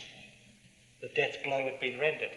And that is why, of course, we place such emphasis on the covenant in the Baha'i faith. That's why it is so important that the crucial time of the passing of Baha'u'llah and the passing of Abdul Baha and so on, passing of the Guardian Sanctuary of the House Justice has been so crucial, because those are the crucial times. Yeah. The division of the Sunnis and the Sufis, are they both segments? Yes, the Sunnis are those who follow the Caliph, which is most Muslims. The Shias are those who follow the Imam. The Shias are basically in Persia and practically nowhere else. The Sunnis are everywhere else. Sunni, I forget what the words mean. I did know and I've forgotten now. One means orthodox, but I forget which one it is. Anyhow, what happened was Abu Bakr was elected. He was an old man. He was a little older than Muhammad, as I understand it, and he passed away a couple of years later, around 634. And then the people said, they said before Abu Bakr passed away, who should be next? And Abu Bakr said, Umar. And so Umar was elected as the second Caliph. Abu Bakr, Umar. My personal judgment from 1300 years later is that they were basically good men. That they did the wrong thing. What they did led to the split in Islam, but they were basically good, well-meaning but misguided men. And it's very sobering to us, because one can be good and well-meaning and still make mistakes. You know, you cannot be excused on the grounds that you meant well. You've got to do the right thing. You've got to follow the teachings. Never mind whether you meant well or not. Umar was a very strong man. He held the Muslim people together. And in those days, in the days of Umar, General Khalid, remember General Khalid who fought at Uhud, became a Muslim later on, he started campaigning. And there began a process of military conquest. And the Guardian refers to, in a passage here, which I'll read tomorrow, the militant career of the ruthless followers of Muhammad. And that's exactly what it was. In World of Baha'u'llah, the guy uses that phrase, the militant career of the ruthless followers of Muhammad. The whole thing was coming sour because it was spurious. It was not built on a divine foundation. It started to violate the teachings. Khalid launched aggressive wars. Islam, the Muslim dominion, spread by military action. The Muslims, when they conquered these areas, they allowed the people freedom to become Muslim or not Muslim. A lot of people became Muslim because they were attracted to it. But the military dominion was extended by military means. The joining of the faith was in those days generally through attraction. It wasn't religion spread by the sword at this point. It was 150 years later, but at this point not so. It wasn't religion by the sword, but by the sword, but it was military dominion spread by the sword. So if you see the distinction. Later, the whole thing came apart 150 years later, but that's... Well, let me take a little time and kind of finish this about another 10 minutes, and then we'll be through with it. After one of the things that Umar did, he collected the Quran. It had been, whenever Muhammad revealed it, it was written down by people around him on pieces of skin and shoulder blades of camels and exotic things like that. Umar collected it all and made the book, the Quran. And it was absolutely authentic. Everybody agreed that was what the revelation was. There wasn't any disagreement. Missionaries who've attacked Islam in the last 300 years have tried to sort of poke holes and say there were some bits suppressed, but they really haven't succeeded in that. And then, of course, the Baha'i faith has come along and the Guardian says it's absolutely authentic, which sort of settles that. Yes? What did Ali have to say about the Quran? Good point. Ali, about the Quran, Yes. he accepted. He did sort of identify with Abu Bakr and Umar, but he remained silent. He accepted, and it seems to me he remained silent for the sake of unity, roughly. in the Baha'i context, it would be different because one would stand up for truth at this point. But in the Baha'i, there were differences. We point out one of the differences, one was permitted to recant one's faith in the Muslim, whereas you're not permitted in the Baha'i. And another difference was that Ali remained silent for the sake of unity. Judged by a Baha'i standard, that would be the incorrect thing to do. Judged by a Muslim standard was obviously the correct thing because he was appointed by Muhammad. If you ever go to Istanbul, you'll find in the city of Istanbul Topkapi Museum, which figured in a movie many years ago, when they came down through the top. Well, there really is a place called Topkapi, and it's where the caliphate was centred from about 1500 on to when it ended in 1900. If you go to that museum, you'll find there one of the original Qurans from the days of Umar. And it's written on sheepskin with a brush. And it's enormous. You think this 3-volume intimidates you. Well, you see that, it's about this big. Because, a sheepskin makes a pretty thick page. And you'll find it there. It's fascinating to look at it. We were there a few years ago, saw it. And many other relics. You'll find some of the relics of Muhammad, his cape and stuff like that. What does the Quran say about when Muhammad verbally is when he died? It makes no mention of succession. Does it say anything about the night when Muhammad was in? No, it doesn't. No, it doesn't say anything about that. It makes no mention of succession.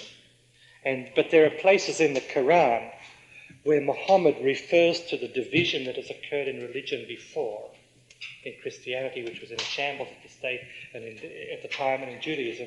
And the Quran says, if God had willed, he could have very easily arranged things so that there would be unity in those previous religions. But the Quran says, and I'm paraphrasing, of course, but this was for a purpose, that this unity had to occur because there was a greater thing to come. And my guess is that this is the same.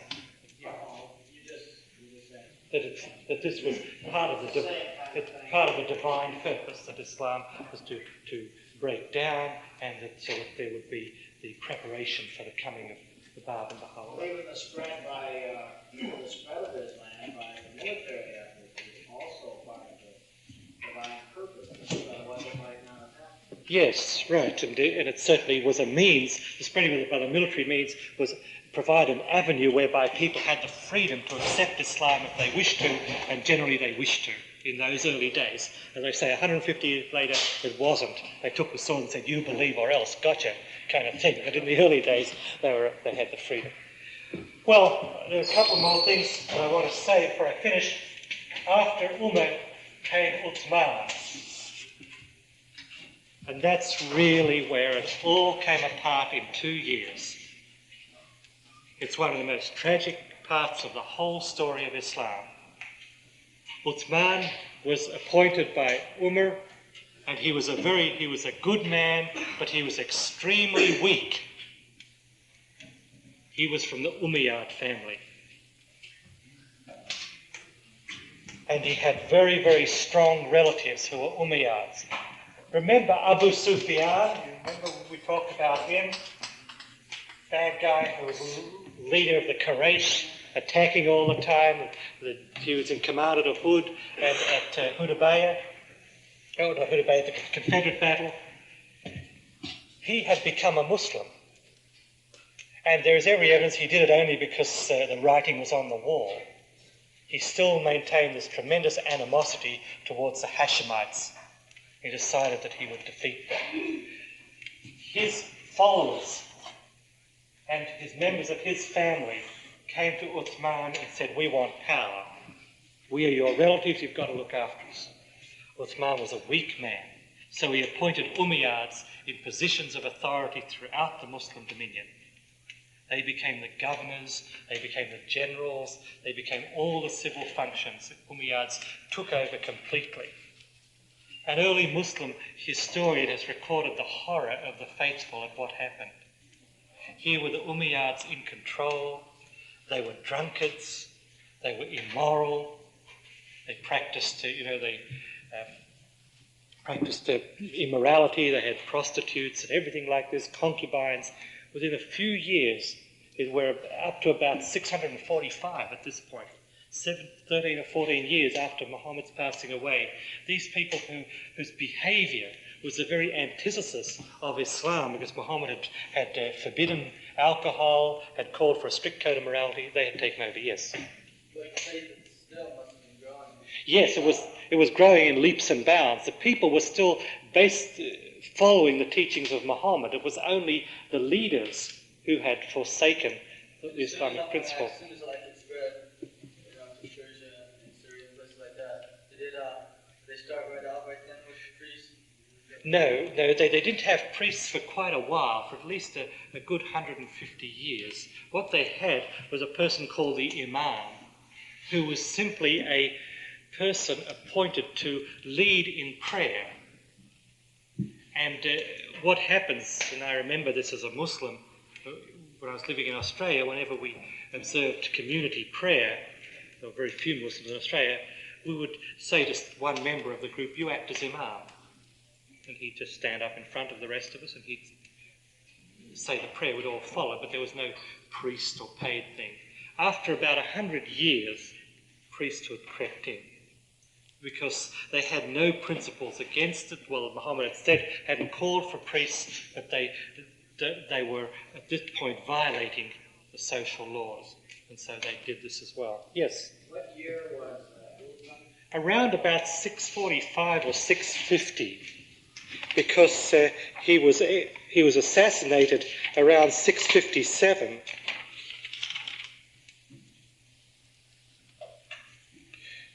644 to 656. Yeah. Uthman was from 644 to 656. I'm sorry to take some of your time, Arlene. I hope I don't take too much more and give you a chance to talk. Let me just kind of bring this to an end fairly soon. So he was a weak man, and nothing we can say or imagine can recreate the horror of the devout, sort of average Muslim following the Quran, doing the right thing, to see that the whole nation, because it was a nation, it was a state, had become corrupted at the top with these people who violated the teachings of the Quran. Eventually, in 656, the people arose in revolt and they executed Uthman. They assassinated him.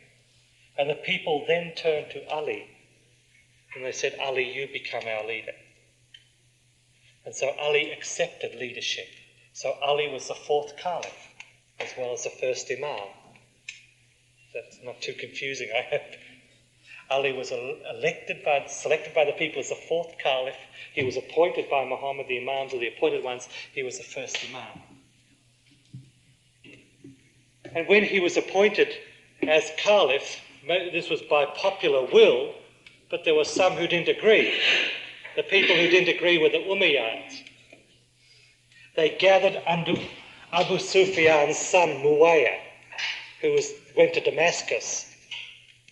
And Abu Sufyan's son Muawiyah gathered those who were with him, the Umayyads, who would be out of a job under Ali because they'd control. And they said, "What we must do is assassinate Ali." And they said to Ali, "Come and meet with us and let's thrash this thing out in unity. Let's console about it," as we would say. And Ali came, and he came to meet with him in the city of Kufi, which is near modern Baghdad. And there they seized him and killed him. He was in the mosque, engaged in prayer, and they came into the mosque and killed him like a Beckett or whatever, the same kind of thing. And he was the first of the imams. Ali, I guess I keep apologising for taking time, but I do need another 5 minutes. I'm sorry if I wrap this up. Ali then had appointed his son Hassan to be the second imam. They killed him. Before Hassan passed away, he appointed his brother Hussein to be imam. And this was one of the greatest tragedies of Islam. Imam Hussein was a very great figure. Baha'u'llah identified himself again and again with the Imam Hussein. There are just dozens of places in the Baha'i writings where Baha'u'llah says, "I am the return of the Imam Hussein." And one of the Baha'is wrote to the Guardian and said, what does this mean? Because Imam Hussein was not a manifestation. And why is Baha'u'llah saying, I'm the return of the Imam Hussein? The Guardian wrote back and said, Baha'u'llah is saying that because although Imam Hussein was not a manifestation, he was so pure. His purity was so great, his spiritual quality was so great, that Baha'u'llah identifies himself with that spirit that inspired the Imam Hussein. The Caliph, Muawiyah took over the caliphate, I guess, after Ali. I forgot to say that. Ali appointed Hassan as the next Imam. They killed him, then Hussein. The Caliph Muawiyah called on Hussein to come and meet with him. And Hussein says, no, I suspect a trap.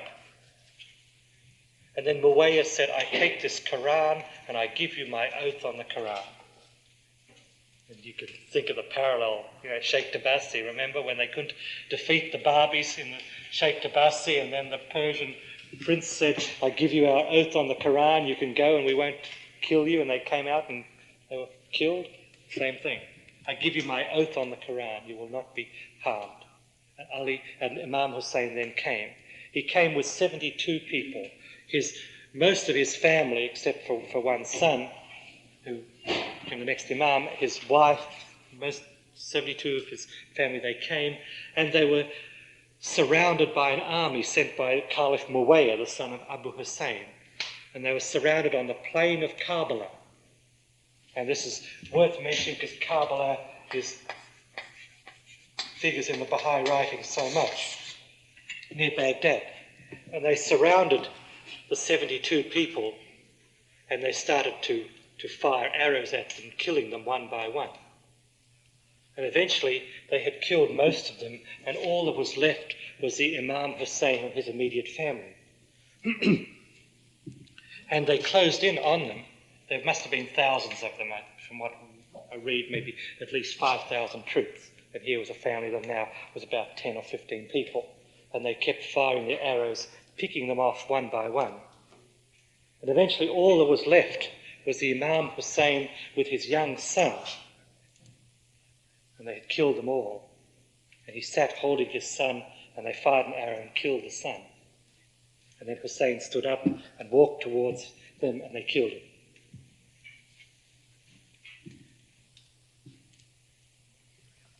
Then this gets gory again, so, prepare for it. They decapitated his, I've got to tell you this because it turns up in the Baha'i writings. They cut off his head. It gets a little worse, They stuffed his head with straw, and they put it on a pole and carried it to the Caliph Muawiyah in Damascus. You're going to have great dreams tonight, I know. And the Caliph Muawiyah was overjoyed at this. He took his stick and beat this head on a stick. He took his rod or cane or something and beat this head that was on a stick like this. An old Muslim who was there said, you're beating that head, and I have seen the lips of the Prophet Muhammad on those cheeks.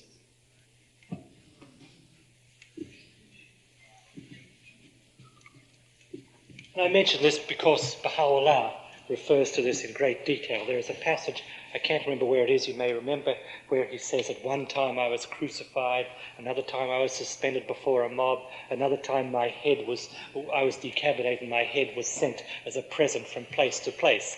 That's what he's referring to, the martyrdom of the Imam Hussein. As a result of that, every year that is commemorated in Persia right to the present day. For I think 1 month, the Persian people, I don't know whether they do it today because it's become secularized, but until within the last 50 years at least, the Persians would wear a black armband for 1 month of the year commemorating the martyrdom of the Imam Hussein. And it is a month of mourning that has persisted for 1,200 years. Such was the brutality and the great honor with which Imam Hussein was regarded. And when the Bab declared, it was during that month. And so this became a time of commemoration for the early Babis. And this antagonized the people of Persia because they said, this is our month for mourning. And the Babis said that a new manifestation has come and the laws have been changed, etc. It occurs in Dawnbreakers anyhow. And then after that, we really reached the end of it in the sense that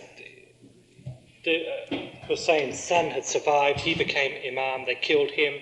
Next one was appointed. They killed him. There were 11, and they killed them all. The 11th one died in the year 260 of the Muslim era, which began in 622. The 11th one passed away, and then he had, in his passing, appointed his son, who was the 12th Imam. The 12th Imam was a little boy, 5 years old. He was held a prisoner by the caliphs, by the Umayyad caliphs, because the caliphate continued to be Umayyad. And this little boy didn't know what had happened to his father. And they said to this little boy, "Go and find your father."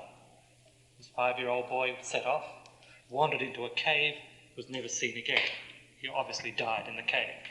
He was the 12th Imam, obviously a 5-year-old boy, didn't have any descendants, didn't appoint a successor. That was the end of the imamate in the year 260. For the next 69 years, contact or administration of the Shia part of the faith was maintained by people who call themselves Gates, the term Bab, if you will. They maintained that they were in a mystic communion with the 12th Imam. They said the 12th Imam has not died, he's hiding. So we have the term hidden Imam. And they said the 12th Imam will return, he is hiding, we are Bab or Gates of contact with him. That continued for 69 years and then that died out. The 12th Imam in fact died. He wasn't in hiding, he died at the age of 5 in 260 of the Muslim era. 1,000 years later, the Bab declared himself. The Bab is regarded by Shia, by those Shias who become Baha'is, is regarded as a spiritual return of the 12th Imam. But we don't regard him as the return of the 12th Imam, because that would be conforming to the Shia view that the 12th Imam did not die but went into hiding and is coming back. Whereas we believe that he died. He was a kid of 5, he wandered into a cave and that was that. Didn't find his way out, he died. The Bab is a spiritual return of that spirit, but he's not the return of that, he's not the same person. See, it's a spiritual rather than a physical return. Well, I guess that covers the history. I'm sorry to go over time. I've sort of cut into your time. I'm sorry. Yeah. Just a comment, that makes an interesting parallel, then, that the Bab would be the return of the spirit of the 12th Imam, who was a direct descendant of Muhammad. Yes, and of course the Bab was. Yes, and the prophecies were that the next manifestation would be from the family of Muhammad, and of course Sayyid Ali Muhammad, the Bab, Sayyid, descendant of Muhammad. So it all fit together. Any other questions before we stop for the evening? Okay. Well, tomorrow morning, and the 2 sessions tomorrow morning we'll start off looking at the Quran.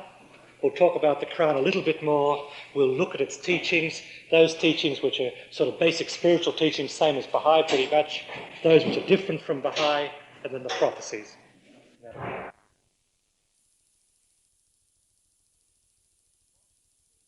This morning we want to, in the 2 sessions today, we want to spend most of our time talking about the teachings that are contained in the Quran. Before we do that, let me very quickly review the basis of what we did yesterday, and I can review by putting up bits of our family tree again. Remember we had the family of Muhammad, we drew some of the antecedents yesterday, but the most important part of it was Abdul Muttalib,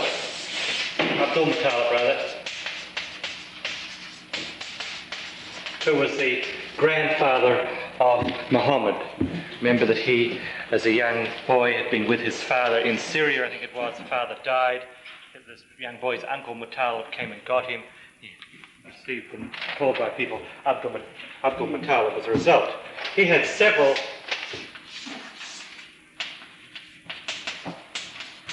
children. One was Abdullah, who was the father of Muhammad, as we'll see there. Another one was Abu Talib, Remember, he was the one who protected Muhammad when Muhammad's father died and then his mother passed away. Abu Talib was his protector for many years till he died in 619. Another one who we really haven't mentioned much was Abu Lahab, who was a bitter enemy of Muhammad and for the entire period of his life fought tooth and nail to oppose Muhammad and his teachings. Another brother was Hamza, who, as we recall, became a Muslim, was a very outstanding Muslim, and was killed. Remember, at the Battle of Uhud, it was very gory when we talked about him. He's praised by Baha'u'llah as being the Prince of Martyrs. And then another one was Abbas.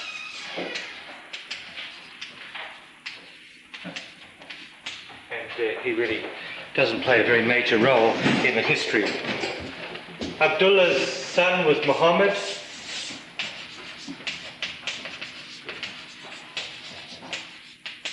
Abu Talib had one son, Ali, and another son, Ja'far, who was the leader of the pilgrims who went to Abyssinia in 615. Remember when the king of Abyssinia accepted the faith of Muhammad? Muhammad had several children. The one that's most interest to us is Fatima, daughter. She and Ali became an adopted son of Muhammad in about the year 605. Fatima was born 606. They were married about the year 625, as I recall. Well, it must have been about 622. And they had children, Hassan and Hussein.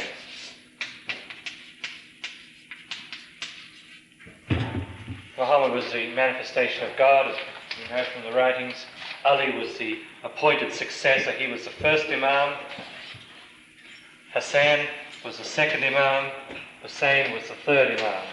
And there were another 9 of them descendants of Hussein.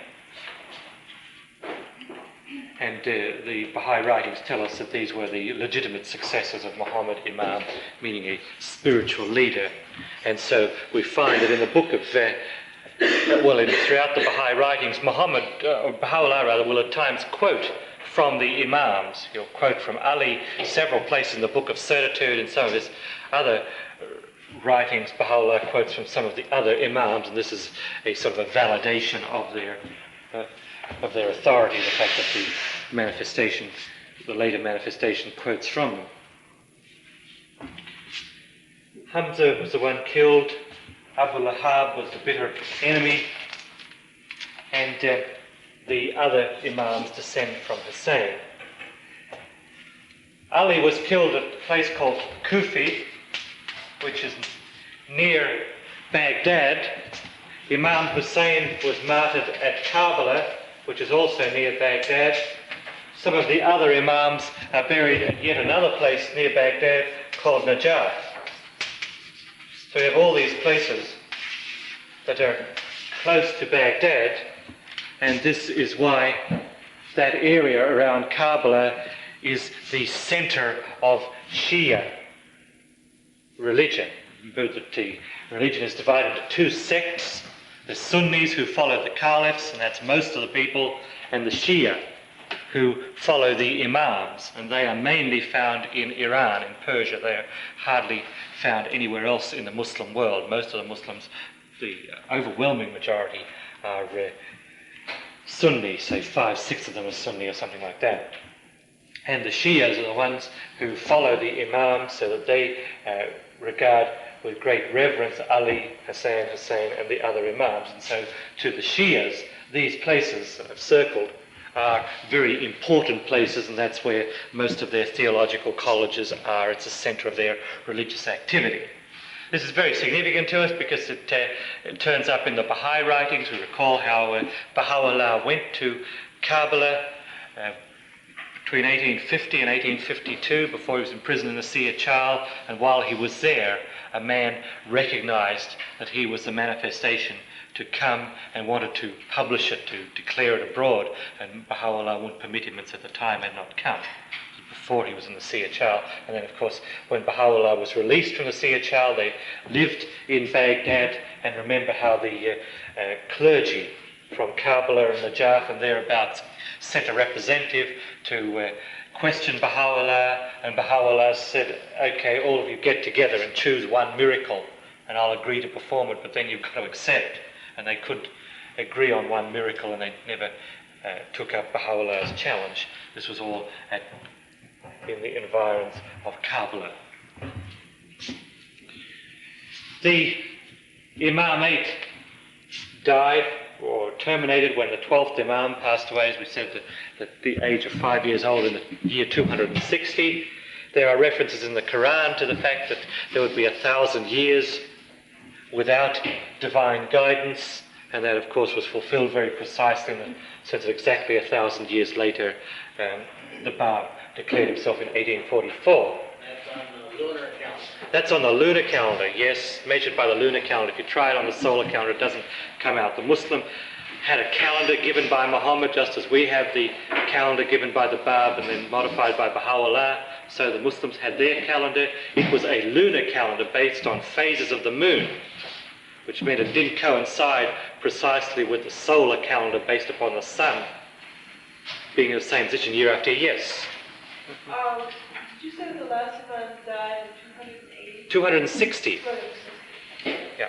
I was Right, 260, and then the Bab declared in the year 1260, so it's exactly, precisely 1,000 years. The Caliphate continued. They killed off the Imams. The Umayyads, when we talked about them, Muawiyah, the son of Abu Sufyan, was the one who instigated the death of Ali, and then the Hassan and Hussein. The Caliphate continued, and for 150 years under the Umayyads. By that time, the people who were in control were departing more and more from the Muslim teachings. Eventually, a revolt occurred, and people called Abbasids, who were descended from Abbas, this uncle of Muhammad, they arose and overthrew the Umayyad Caliphate. And they set up their own caliphate, the Abbasid dynasty, centered in Baghdad. That occurred in about 780 or something like that, 790, thereabouts, the latter part of the 8th century. Then the caliphate, instead of one caliph, there were three.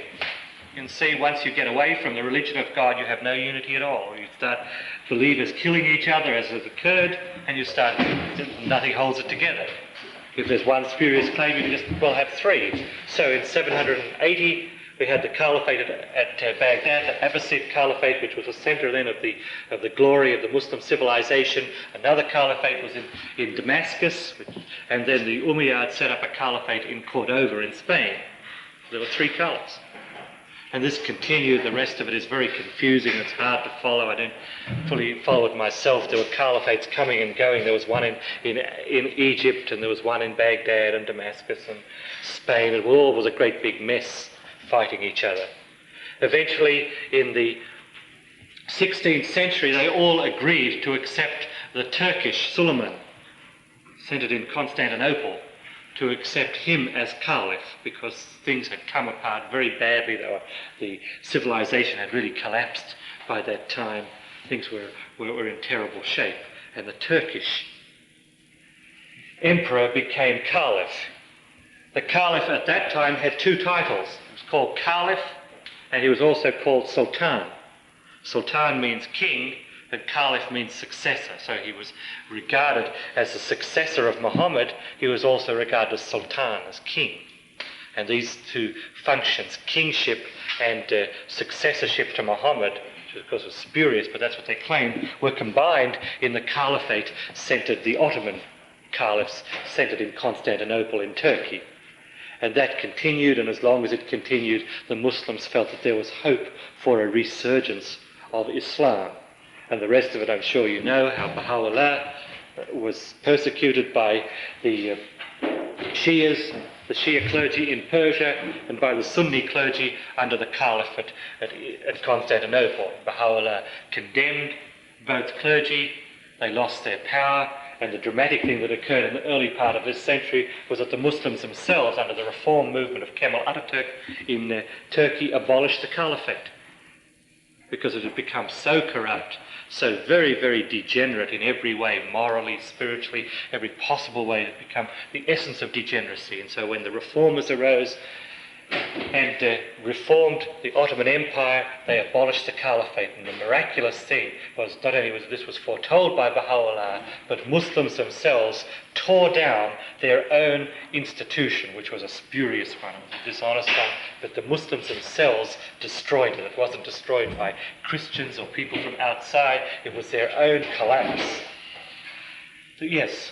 Would this be, not parallel, but comparable in way to the fundamentalist Christian who was going back to the Bible rather than the churches, where they were using the Quran as their resource rather than the institution? What it was a little bit different. In Christianity, with the decline of the Christian institutions, there seem to be two movements: the very fundamentalist, which is going back to a very literal interpretation of the Bible, and the very liberal, which is trying to change the World Council of Churches approach. And the Turkish reform movement seemed to be more the very liberal. They abolished the caliphate because it was no good.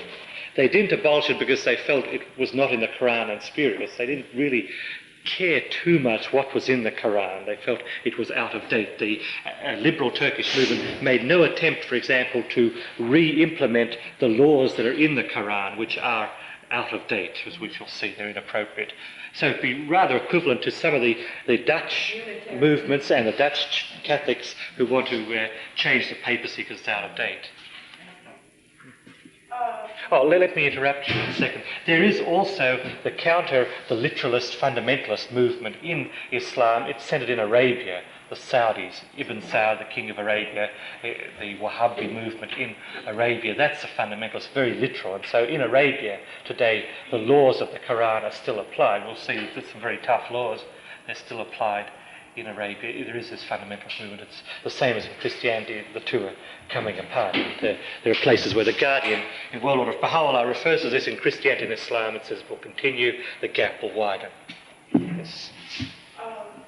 Who is it that rules who is the head of the Muslim? They don't have a head. The thing is, they still have the Sunni and the Shia, the two great groups, and they're each split up into dozens of sects within that category, just as we might say we have Catholic and Protestant, and we have variations within both Catholic and Protestant. Well, so they have this. And the thing was that the caliphate was abolished by the Turks, and then they decided to have conferences to select another caliph, because they felt it was necessary to have a caliph.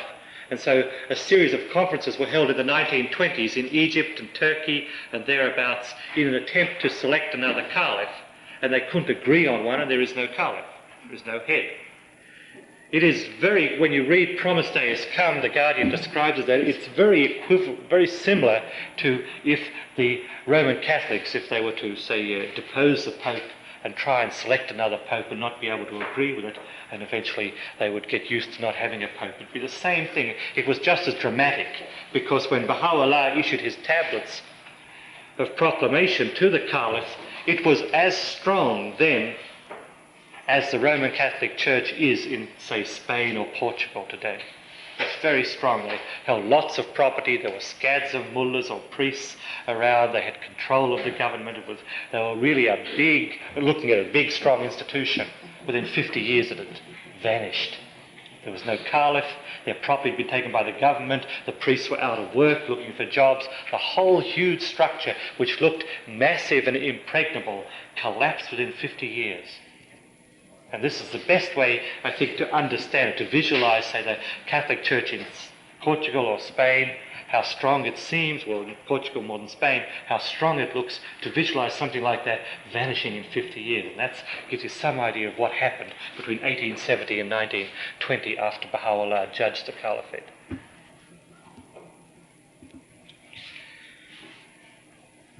And likewise, the Shia clergy held tremendous power. There were no imam, but they had leaders. They had an organizational structure in Shia world in Persia, and that was tremendously strong. in the days of the Bab and Baha'u'llah, and the same dramatic decline occurred. The Guardian tells us this is a general law in the sense that once an ecclesiastical or any other system begins to actively oppose the faith, that is the beginning of the end. He's foreshadowed this happening with other ecclesiastical systems, with Christian and with other religions, that once they actively oppose the faith, then they will vanish, they will disappear within a few years. This happened dramatically with Islam. We know it will happen with every other institution, human institution that tries to oppose the word of God.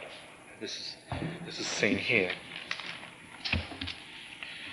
Well, so much for the history. Unless anybody has some questions about it, there are probably many things that I've forgotten to mention, but that seems to have covered the basics of it. The Islamic civilization is very, very interesting. I haven't gone into it because time really doesn't permit us. It's a subject of its own. But some of the imams, it's kind of interesting, they were the appointed spiritual leaders appointed by Muhammad. Some of them were leading in the development of civilization, in the arts, in science. One of them, the Imam Jafar, was a great scientist, pretty well regarded as the father of chemistry. Another of the imams, Imam Riza, I think he was the seventh Imam, Riza, he was buried at Mashhad in Iran. And that became his location where he was buried, became a great shrine. And so Mashhad, the city of Mashhad in Iran, is a very holy place to the Muslims. The Guardian speaks about in Promised Day Has Come. Remember, Mullah Hussein, after he went to Tehran, he went to Mashhad and built the house, the Babia, where they taught the Babi faith in Mashhad. And the Guardian talks about it very critically, not about Mullah Hussein, but about Mashhad. In Promised Day Has Come, he describes the pilgrims coming to Mashhad. They come on a 2-week pilgrimage to Mashhad, and they had certain practices which made it, the Guardian describes it as the most immoral city in the East, because of the things they did, the large-scale prostitution, things like that. Would you cover one more point, Yeah. please? Because it comes out in many films on Yes. Islam and so on. The center of the Muslim faith then stayed in Mecca or moved to Jerusalem later? The centre of the Qibla is still Mecca, in the sense that that's where they turn in prayer. A Muslim praying faces towards Mecca. Muhammad was buried in Medina, and that was a holy place to the Muslims, because that was where their messenger of God was buried. The Umayyad Caliphate that killed off the Imams, it deliberately desecrated the tomb of Muhammad. It converted to a stable, and they put animals to be stable on the site in a deliberate attempt to defile it, or to humiliate it. So now this doesn't occur, but Medina, the tomb of Muhammad, is regarded as a site of pilgrimage, but not to the same extent. The main emphasis is still in Mecca. And they have a Muslim priest who is the head of the Kaaba in Mecca. He's called the Sharif of Mecca. And recall when the Bab with Qudus went on pilgrimage, though they went to Mecca after he said to certain letters of the living to take off and go all over Persia and Iraq, then the Bab and Qudus went to Mecca, and the Bab went through the Muslim rites of pilgrimage, and then he went to the Sharif of Mecca and he issued his proclamation in front of the Kaaba, in front of the black stone, before the Sharif of Mecca. And then the Bab and Qudus went to Medina to complete the pilgrimage. The centre of the administrative order, the organisation of the Muslim religion, was not in Mecca. It was in Damascus, it was in Jerusalem, it was in Cordova, it was all over the place. The Guardian in one place speaks of this and points out how the administrative and spiritual centres of the Muslim religion were separate. Same with Christianity. The spiritual centre is Jerusalem, the administrative centre for most of the 2,000 years was Rome. And the Guardian says this is not going to happen in the Baha'i faith. The spiritual and administrative centres will be around the Bay of Akka. Spiritual centre is, of course, the shrine of Baha'u'llah, the precincts of the mansion of Baji. The administrative centre is Mount Carmel, centred around the holy places around the shrine of the Bab. And these, the Guardian said, will remain in close proximity, not scattered by hundreds of miles as in the previous religions. So it's always Mecca. That still leaves a question. Yeah. I'm sorry. Yeah, go ahead, let's clear it up. According to today's newspapers, Yes. Jerusalem is not also a holy city? It is a holy city, but not the center. The reason it is a holy city is that the Muslims believe that Muhammad, in this mirage, the night journey, he came to Jerusalem and from there ascended to heaven. And so you'll find there in Jerusalem, when we were there a couple of years ago, because now the Israelis occupy it, and one of the interesting things that is really worth mentioning is the fact that until the Six-Day War, Old Jerusalem, the old city of Jerusalem, was occupied by the Jordanian Muslims. And the Muslim holy places were run down because Islam is run down, basically. Now that the Jewish state of Israel occupies Old Jerusalem, it is renovating everything in Old Jerusalem, including the Muslim shrines. So the Muslim mosques in Old Jerusalem are in much better shape under Israeli administration than under Muslim administration. And you go there and you can see it today. You can see the scaffolding and things being painted and nailed up and stuff like that and making it as a nice. Anyhow, there you find two places. One is the Mosque of Al-Aqsa, AQSA, which is regarded as holy by the Muslims because they believe that in this visionary journey Muhammad prayed there. And another mosque you'll find in Old Jerusalem, on the site of the Temple of Solomon, is the Dome of the Rock. And in it you go into it and you find a great whopping big rock. And the Muslims believe that that was the rock that Muhammad stood on when he ascended to heaven. And there's a little sort of hollow in the rock. It's just a natural big sort of chunk of stone, little hollow in it. And they say that hollow is where his foot rested when he ascended to heaven. So you think they take this thing very literally, whereas we as Baha'is don't take it literally. And the eyewitness accounts of Ibn Hisham, all the people who were there that night said his body stayed there. It was a vision. But the Muslims today take it literally, and they've built this thing around it. So for that reason, Old Jerusalem is holy to them, because Al-Aqsa Mosque and the Dome of the Rock. Al-Aqsa Mosque is the one that was burnt. Remember that fanatic Australian Christian who burnt it a couple of years ago? And this was, again, a sign of the decline of Islam, because in the case, in the court trial, it came out that he had corrupted, he had bribed the Muslim custodians of the mosque in order to get access to it. They were more concerned with getting some money than looking after their mosque. So, it's all part of the rundown condition of Islam. But they do regard Jerusalem as a holy place, but not of the same status as Mecca.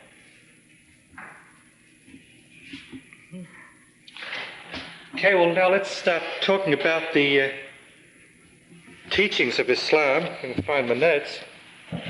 Okay, here we go.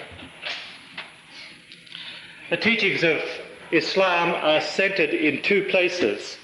One is the Quran, and the other what's called the Hadith.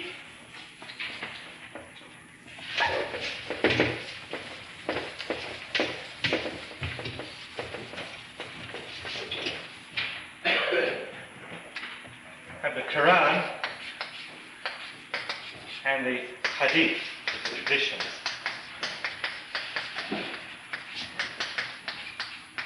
The Quran was revealed over a period of 23 years, from 610 AD to Muhammad, when Muhammad received revelation first, to 632, when Muhammad passed away. It was revealed at times, sometimes a lot, sometimes a little. The voice of revelation seems to have come in what you might say a sporadic way. The same seems to have occurred, for example, in Dawnbreak, as we read of the Bab receiving revelation. There's this sporadic character to it. When the Bab mourned after the death of Qudus and Mullah Hussein and Sheikh Tabasi, I think the Dawnbreak records the voice of revelation was still for 6 months, because such was the depth of his mourning. So that we just don't understand too much about it, but those little bits certainly indicate something about it. The Quran is divided up into chapters. Each chapter is called a surah. 114 surahs. These are of unequal length. Some of them are very, very short. Some of the ones toward the end are extremely short. Let's see, 108. For example, this is one complete surah. The surah number 108 is Surah of Abundance. It says, "To thee we have granted the fount of abundance. Therefore to thy Lord turn in prayer and sacrifice. For he who hateth thee will be cut off from future hope. That's a complete surah. Just 9 short lines. Other surahs are very long. Second surah, the surah of the cow or the heifer, is very, very long indeed, many tens of pages. So they're of unequal length. The earlier ones tend to be longer. The later ones tend to be shorter. The first part of it's arranged according to a system prescribed by Muhammad. It's not arranged according to the time it was revealed. In fact, the ones at the back of the book are the ones that were first revealed. The ones at the back of the book deal with the Day of Judgment and the coming of this age, the age of the Bab and Baha'u'llah. That's in the back of the book. They're the very dramatic ones, the very strong, very vivid imagery, as we shall see, and they're the ones that were first revealed. And Muhammad said that he was a warner.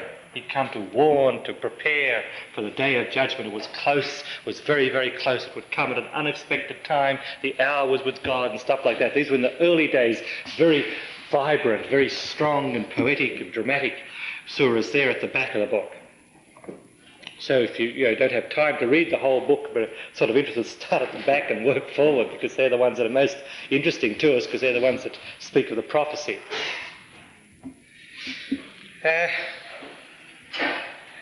In Islam, the Quran is regarded as a holy book. And if you visit a Muslim family, you find that they treat it with a great deal of reverence. They will usually keep it wrapped up in silk.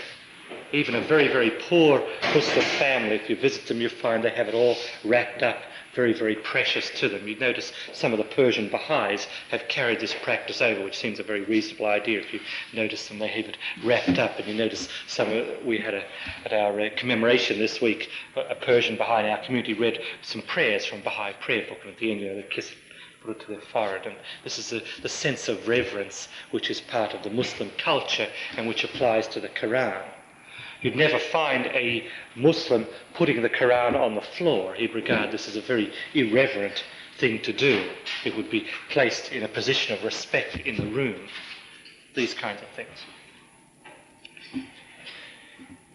It is regarded as a very meritorious act for a Muslim to memorize the Quran. And there are Muslims who do this. My parents tell me when they were brought up in India that there were people 11 years old, 12 years old who'd memorized the Quran. When a person does this, he's given the title Hafiz. And if my practically non-existent knowledge of the language holds, I think that means a learned person, a Hafiz. Most Muslims who are devout these days, you find that they are working on trying to memorize it. Remember, before my parents became Baha'is, my father was engaged in this, and he'd memorized about a half of it. And of course, when he became a Baha'i, although he still revered the Quran, it wasn't the same status to him, so he didn't persist with it. A very strange thing occurs in the Quran that people have not been able to understand, and that is that several of the surahs begin with disconnected letters. I don't know whether I can find them. It's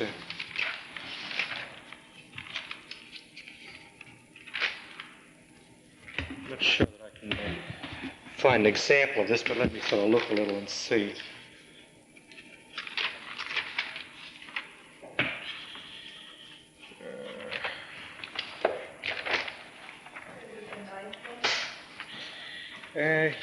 Yeah, I think there are several of them. Yeah, here's one. It happens to be the 12th one, Surah of Joseph, and it begins with the letters A-L-R. A.L.R, capital A, capital L, capital R. These are symbols or verses of the perspicuous book. We've sent it down as an Arabic Quran in order ye may learn wisdom, etc. And this has defeated Muslims who have tried for 1,200 years to understand why it is that some of the letters, some of the surahs of the Quran begin with disconnected letters. There have been books written about it, people have studied it, people have got absolutely nowhere. It's been the major mystery of Islam.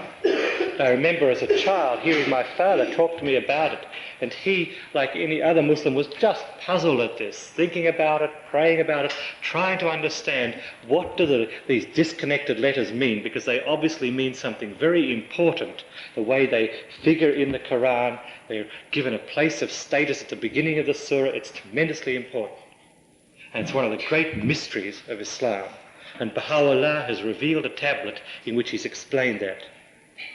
He's explained the disconnected letters of the Quran in a tablet he revealed in Baghdad. Abdul Baha also revealed a tablet on that subject. I was talking to Mr. Furtan at Davison just a couple of months ago and asked him about it, and he said that basically what it is, there is a system of numerical equivalents to letters, same as in Latin, X is 10 and V is 5 and stuff like that. There is a system of numerical equivalents to the Arabic language which was around at the time that Muhammad gave this revelation.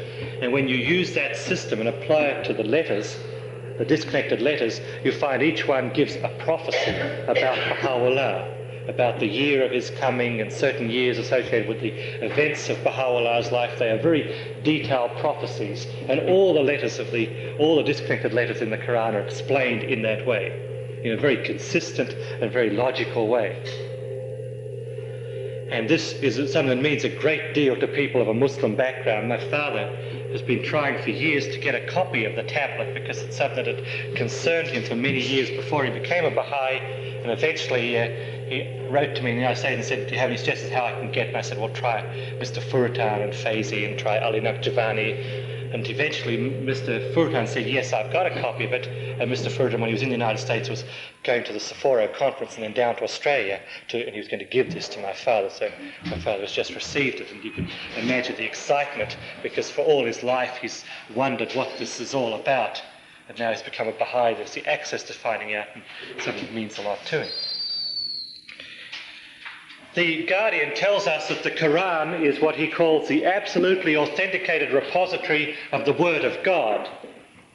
In other words, what is in the Quran is the Word of God applicable to the Muslim dispensation, not applicable to the Baha'i dispensation unless it happens to agree with what Baha'u'llah says, because it's a different dispensation, the laws are different.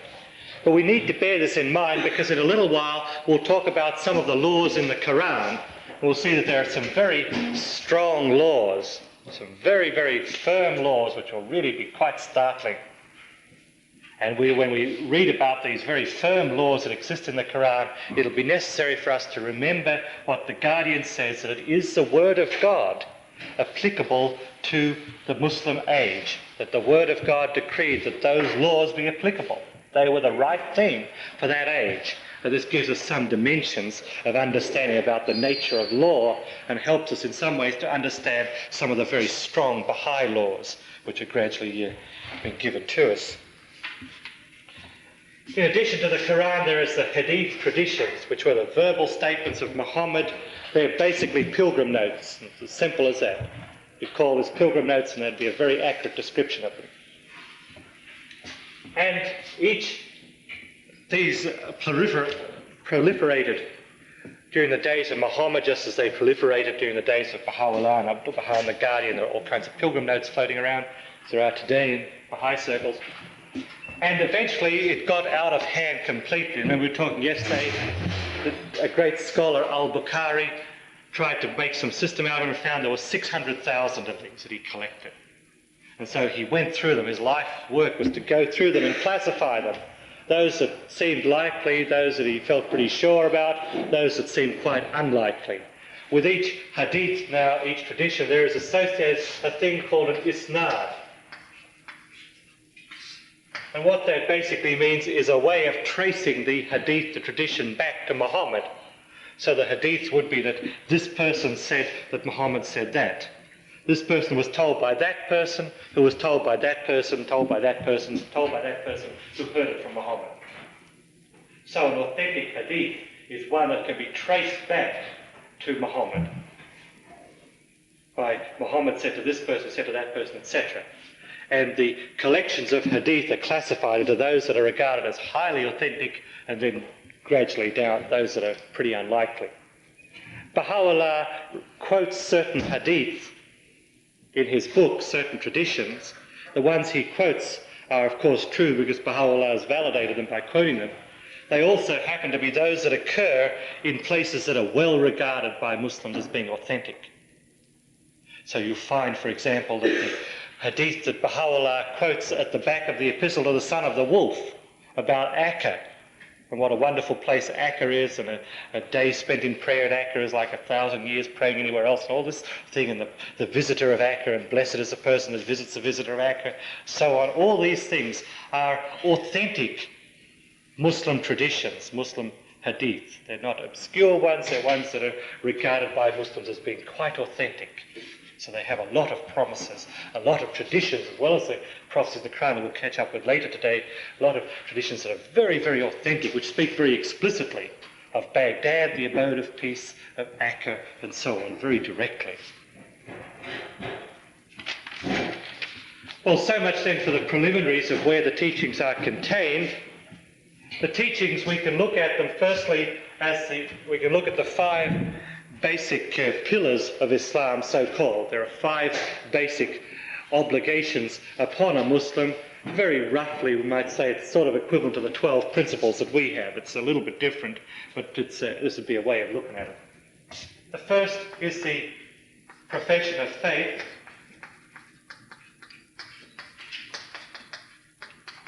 And what this is that each Muslim is required every day, at some time in the day, to say, there is no God but God, and Muhammad is his prophet. Something that he says. And you find in a devout Muslim home, this is said very frequently. They say it to, How does that sound in Arabic? Oh, let me try and remember. Ya la illah, Ya la illah Muhammad Rasul. Ya ilah Muhammad Rasul. There is no God but God, ilah Muhammad Rasul is a prophet. Muhammad is a messenger, I guess. To the untrained Middle Western ear, it sounds similar to Allah. Yes, la. Yeah. I guess I can't remember. I said it every day for 12 years, but I guess that slipped from my memory. I know that was the phrase Yeah. that seems to sound to using the word here, that we said the same thing. Yeah, that's right. La ilaha illallah, which is, if you slur it as we usually do, it's sort of like Allah about when you say it. La ilaha illallah Muhammad Rasul. Yeah. And you find a devout home, this is said very frequently. It's said at the beginning of any undertaking, when one starts one day's work, when one rests during the day, and things like that. It's a very frequent use thing, just as we use Allahu Akbar. There's also Allahu Akbar, which is God is Akbar, most great. God is most great. Just as we say Allahu Akbar, God is most glorious, there is Allahu Akbar, God is most great. And a Muslim is required to say that 100 times a day. I remember having to say this as a child 100 times a day, and the way we'd count 100 would be 1, 2, 3, 4, touch the joint of the finger. And then if you do that 5 times, you've done 95, and then do another 5 to make up 100, because you've got 19 places on your hand. Do I understand? Well, of course, Baha'is sometimes say Allahu Akbar 95 times, and then you've got the right number of joints, so it makes it easier. While we talk about, let me sort of go off a tangent a little bit. One of the prophecies, one of the promises to the Muslims was that when the promised one came, when the messenger came, he would reveal how God was to be called in what was said the greatest name. Muhammad revealed ways in which to call God, the most great one, the gracious one, the merciful one, many other ways. And it says that when the day of judgment comes, it would be revealed to us how to worship God, how to speak of God in the greatest name. And so the greatest name is one of the things that devout Muslims are expecting. And for 1,200 years there was a lot of speculation as to what it might be. My father tells me how in the Middle Ages, say in the 13th, 14th century, a Muslim who was a very devout man, a very great man, felt that it had been revealed to him in prayer what the greatest name was. He told the people around him that this had come to him, but that it was premature that it be revealed, and so he would not tell them what it was. But he wrote it in a scrambled form. He took the letters of what he felt was to be and scrambled them together and said, I'm doing this because it's premature that this be revealed. And my father came across this before he became a Baha'i. He was very interested in trying to unscramble it because he couldn't do it. Then when he became a Baha'i and learnt what the greatest name was, he went back and looked at this scrambled thing, and sure enough, it's the letters of the greatest name scrambled together. So this man, there's a high likelihood that in fact he did know what it was, but he felt it was premature to reveal it. And so the greatest name then has a great deal of significance to people from the Muslim culture for that reason. Second thing is prayer. A Muslim is obligated to pray 5 times a day. At dawn, at noon, in the middle of the afternoon, at sunset and at night. 5 times a day. The prayer is to be said facing the Qibla, facing towards Mecca. Before you say the prayer, you have to wash yourself, wash your hands and face. The Quran is very down to earth, exactly what's to be done. You have to wash your face down to your neck and your hands up to the elbows and things like that. It's very, and you want to wash your feet up to the ankles. You find very down to earth statements in the Quran. Exactly what you're to do. Wash your feet to the ankles, just so that way. And then to recite the prayer. The prayer that is recited consists of things called rakats.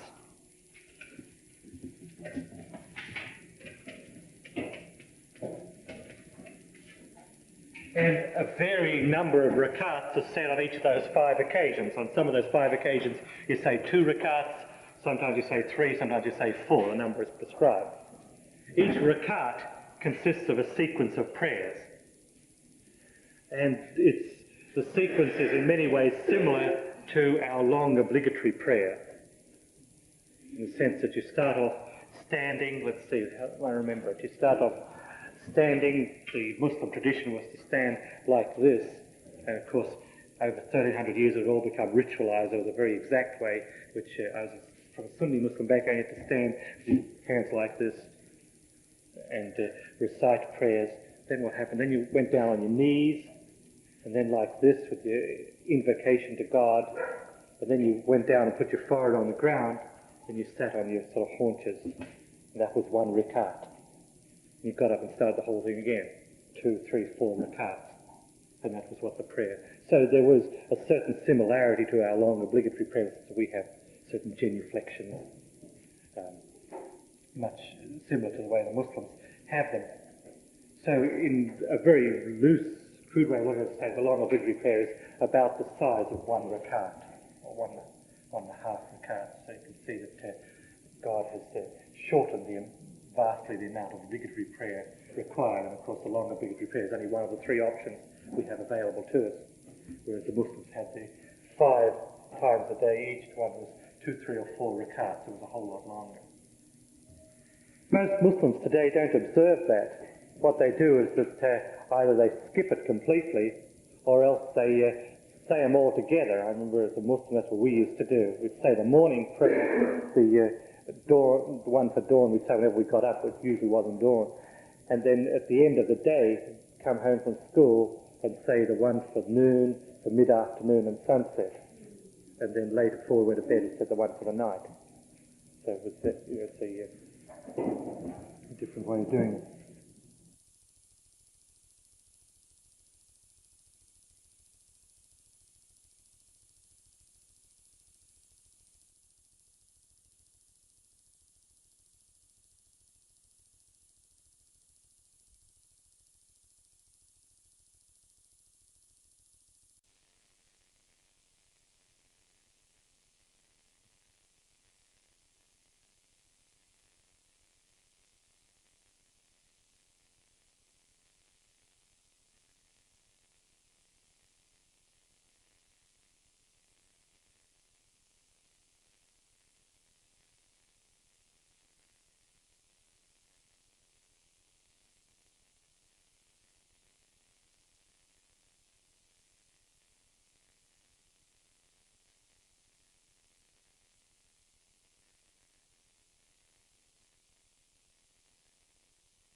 to be said in Arabic.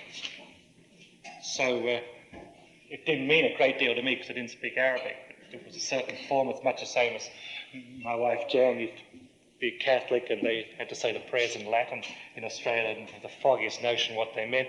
Same thing here. I said them in Arabic, you have a clue what they meant.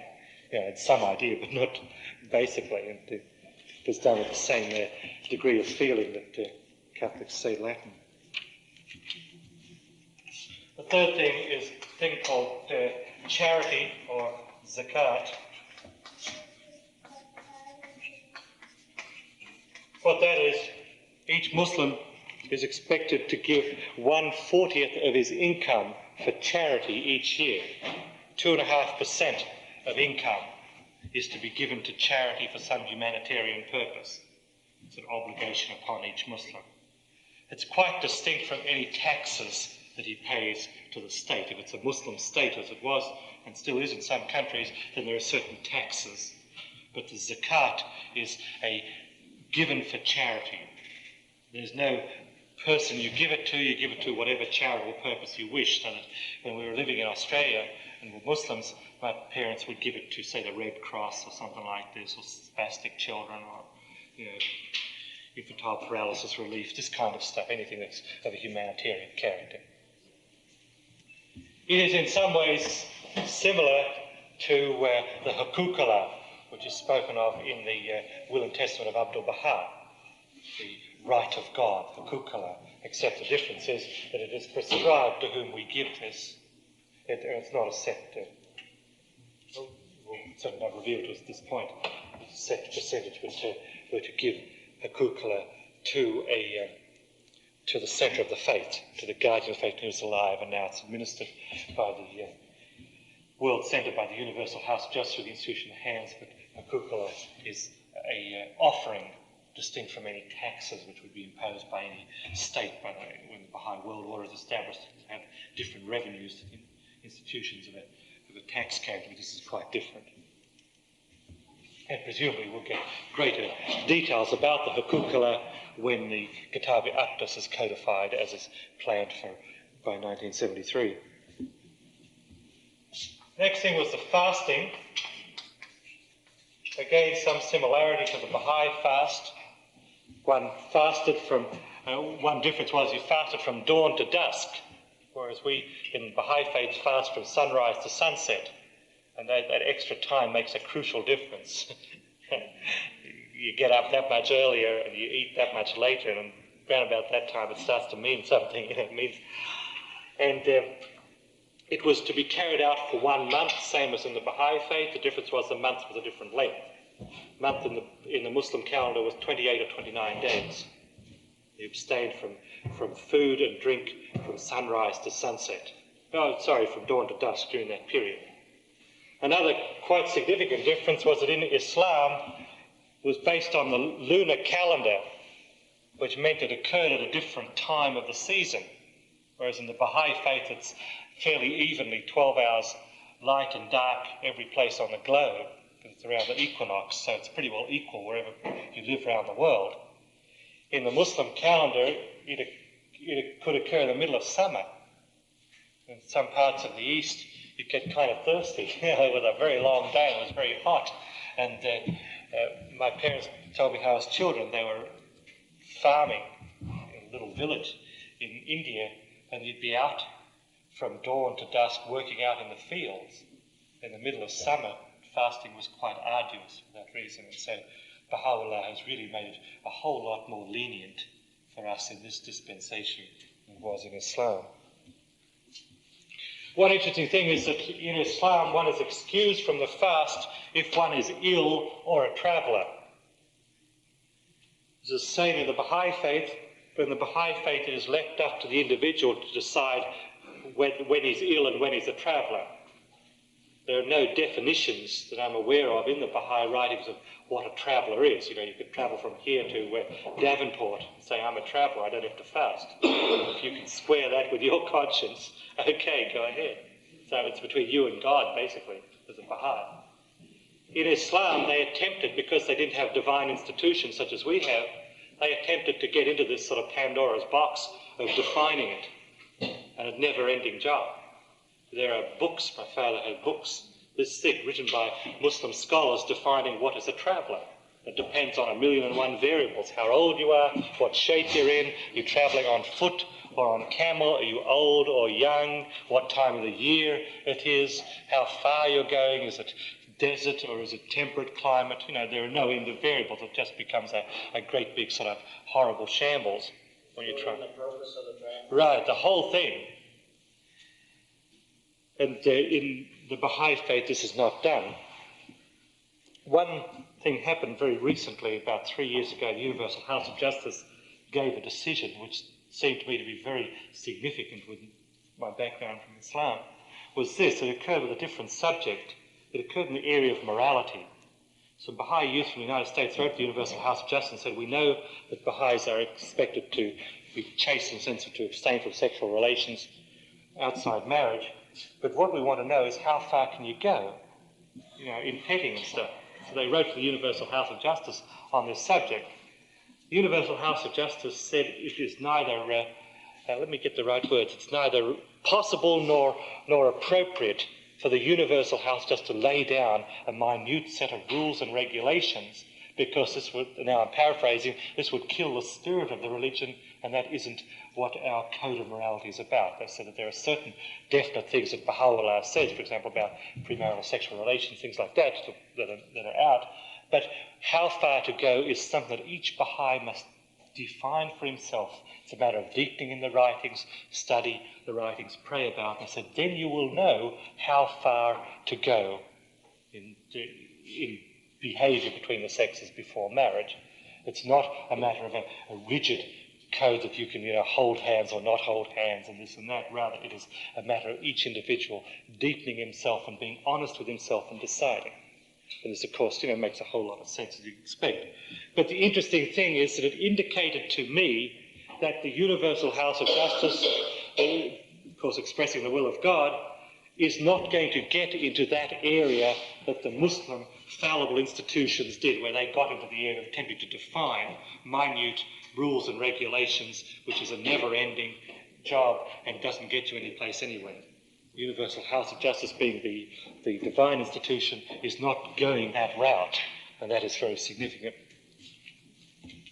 The fifth thing required of a Muslim was pilgrimage.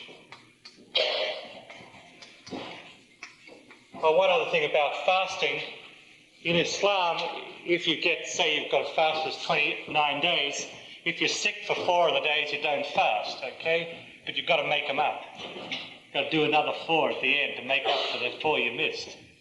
In the Baha'i faith, it isn't like that. If you're sick, you miss some of the fast, you don't have to make it up because you were obedient to the law all throughout. It's just the obedience manifests itself in not fasting because you were ill. So that's one difference between what Baha'u'llah has given us and what was given to the Muslim. Pilgrimage. Each Muslim expected to make a pilgrimage to Mecca. It was advisory for women, obligatory for men. The only excuse was if you couldn't afford it or if it was dangerous due to warfare. If you could afford it and it wasn't dangerous due to warfare, you were expected to make a pilgrimage to Mecca. And yes, once in a lifetime. If you went more, then fine, but you expect to go once in a lifetime. A Muslim who's done this is given a special title. He's called Haji. And if I recall, some of the uncles of the Bab were called Haji. Haji Syed Mirza, Haji Mirza Syed Muhammad, something like that, I forget, but they had Haji and Syed in their titles, so they were, the uncles of the Bab had made pilgrimage to Mecca as well as being Syeds. No, they didn't. It was only given to the men, I think. I'm not certain of that, though. I could be wrong, but I'm only aware of hearing it spoken of with reference to men. Thank you. The pilgrimage. Pilgrimage was very important to Muslims because it was a symbol of unity. All Muslims were unified in going to Mecca, and when one went to Mecca, there were certain obligations. One had to wear a prescribed clothing. which was a very simple garment. And this was very important because every Muslim could afford it, and a rich Muslim couldn't wear fancy clothes.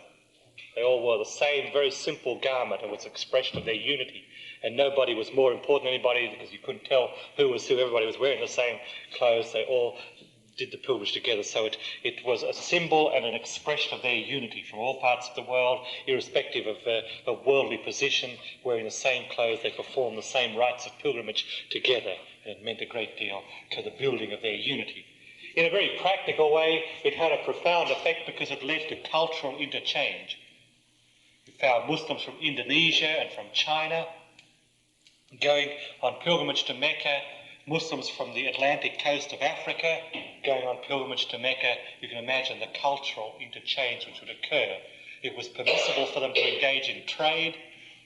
The Quran specifically permits that you can engage in trade or business.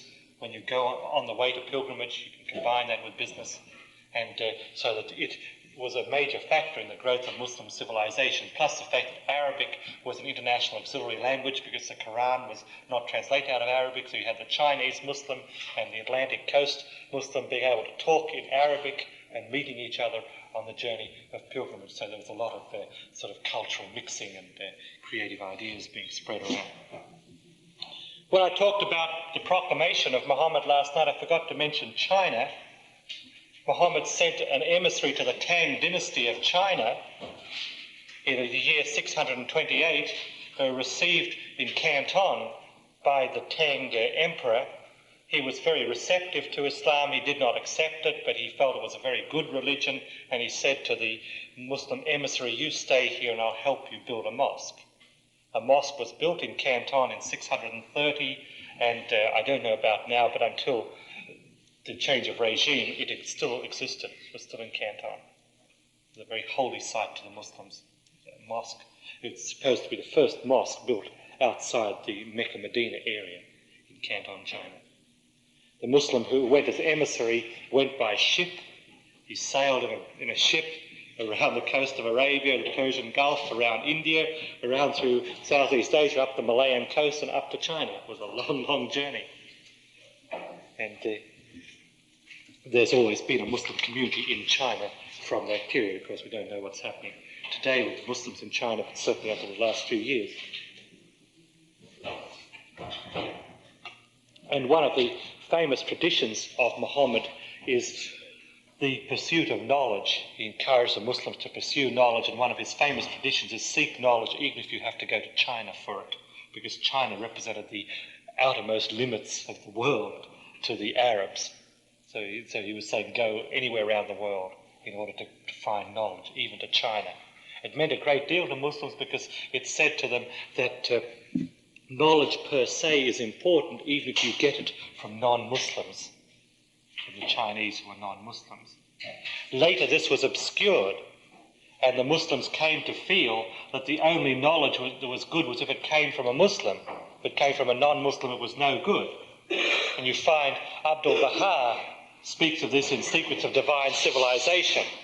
And essentially, in that book, Abdu'l-Baha sort of tears shreds off the Persians and says, this is ridiculous, don't you remember what Muhammad said? Look at all the good knowledge that's been produced by non-Muslims. Look at the examples that Muhammad gave. This is absurd. He sort of really kind of gets after the Persians for this view in Secrets of Divine Civilization. Well, so much for the basic teachings of Islam. Now we want to get into the Quran in greater detail.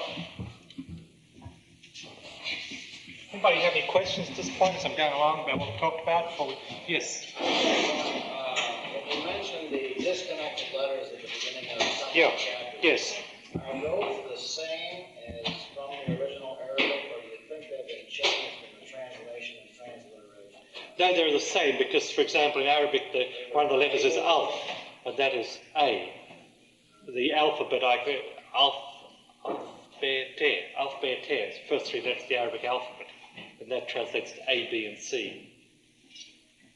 You find simply repeated. There wasn't any attempt at transliteration. No, there wasn't. They just repeated them. Where the Arabic said alf, they wrote that as A.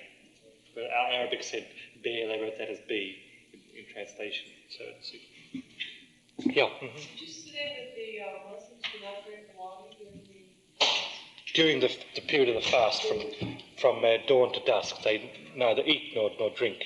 Is this the same with Baha'is? That's my understanding, yes. So we abstain from food and drink during the period of the fast. When I was in Kansas, I went to an institute the Kansas Baha'is had in Salina, Kansas, a couple of years ago, and I was talking to a new Baha'i who joined just before the fast.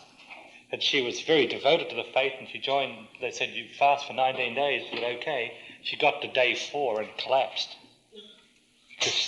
She didn't stop to her, no one ever said, you fast for 19 days. She said, okay, fine. Baha'u'llah said so. And this gal went to day 4, and then she just passed out, and then someone found out that she wasn't eating at all.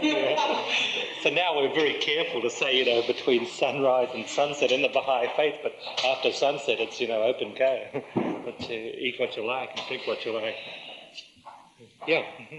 Is it true that if a Muslim is in the desert and water is available, he will wash himself in sand? Yes, this is prescribed in the Quran. He takes clean sand and rubs it over his face and hands. I remember as a child, although we lived in Australia with lots of water, my sister...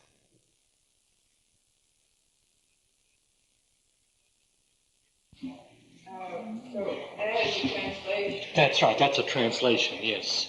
Yes, right, that's quite different. They've translated the word be, from Arabic to English, and then they've taken the 2 bits, and so the letters B and E. And that's a Quranic phrase. You find in the Quran many places the same thing. God is described as the one through whom the letters B and E have been joined to make up B. And essentially the Quran, the meaning the Quran gives to it is that God is the creator of all, and it's a poetic way of saying that God creates everything. Yes? You mean that in Arabic there are 2 letters That make up the word B. Okay. But the letters in Arabic are not... That's right. That's right, yes. But the letters in Arabic are not the letter B and the letter E. But there are 2 letters that make up. That's right. The same verb as Yeah. those 2 letters. That's right. That's exactly right, yes.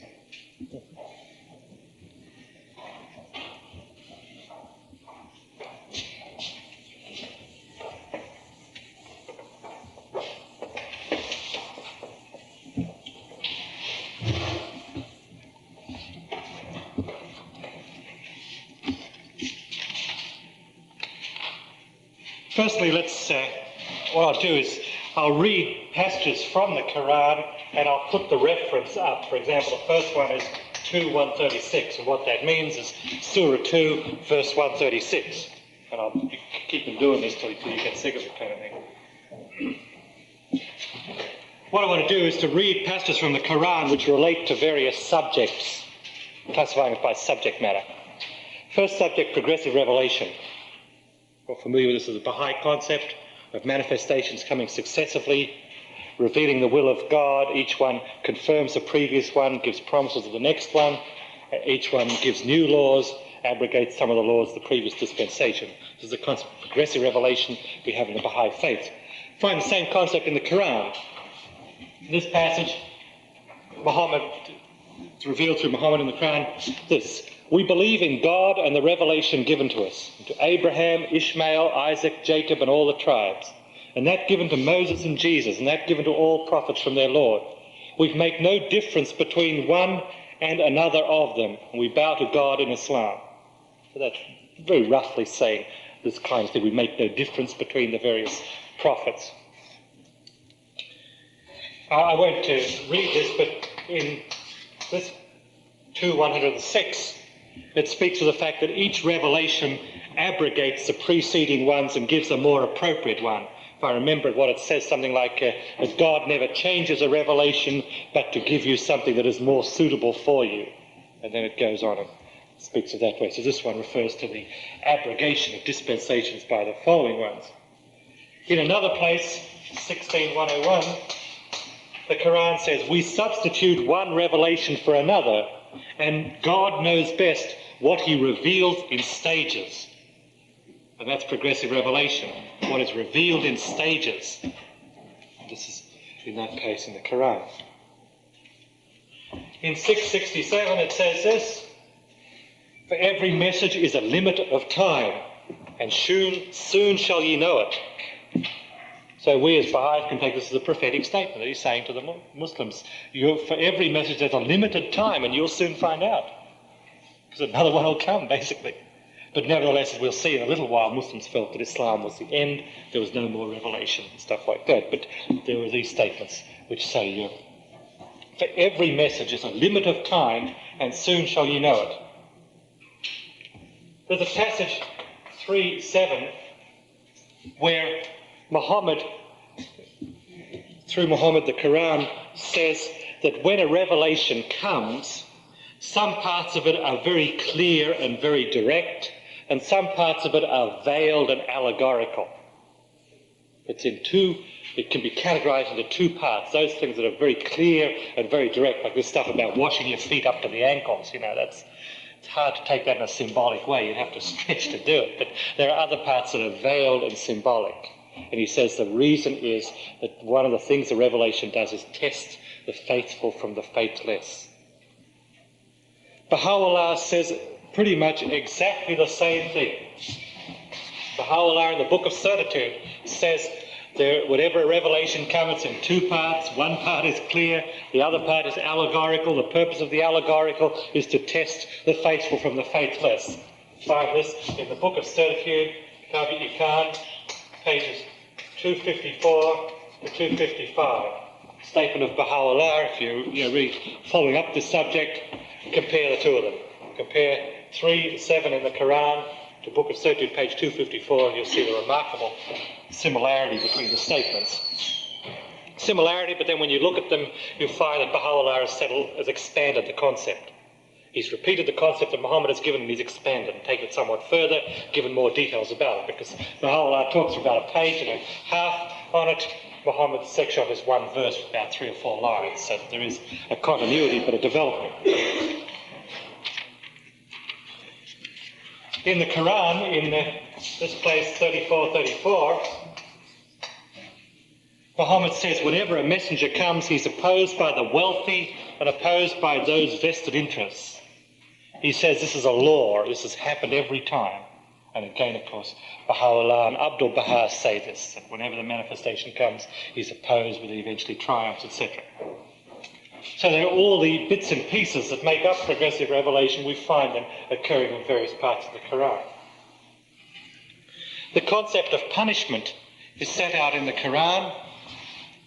In 7:182, the Quran says that those who reject the new revelation when it comes are gradually visited with punishment. Those are the exact words of the Quran, that gradually visited with punishment. And this I found very interesting because when we observe the fate of those who oppose Baha'u'llah or those who reject his faith, you find the same thing, gradually visited with punishment.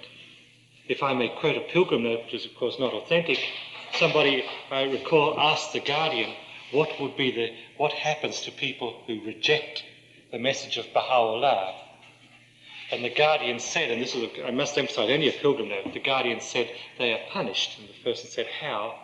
And the Guardian said they're punished by the fact that they start making wrong decisions.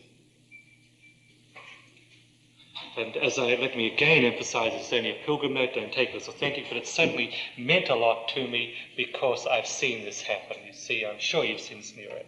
With people who reject the claim of Baha'u'llah when presented, they are visited gradually by wrong decisions. They start doing the wrong thing and their lives start to unravel.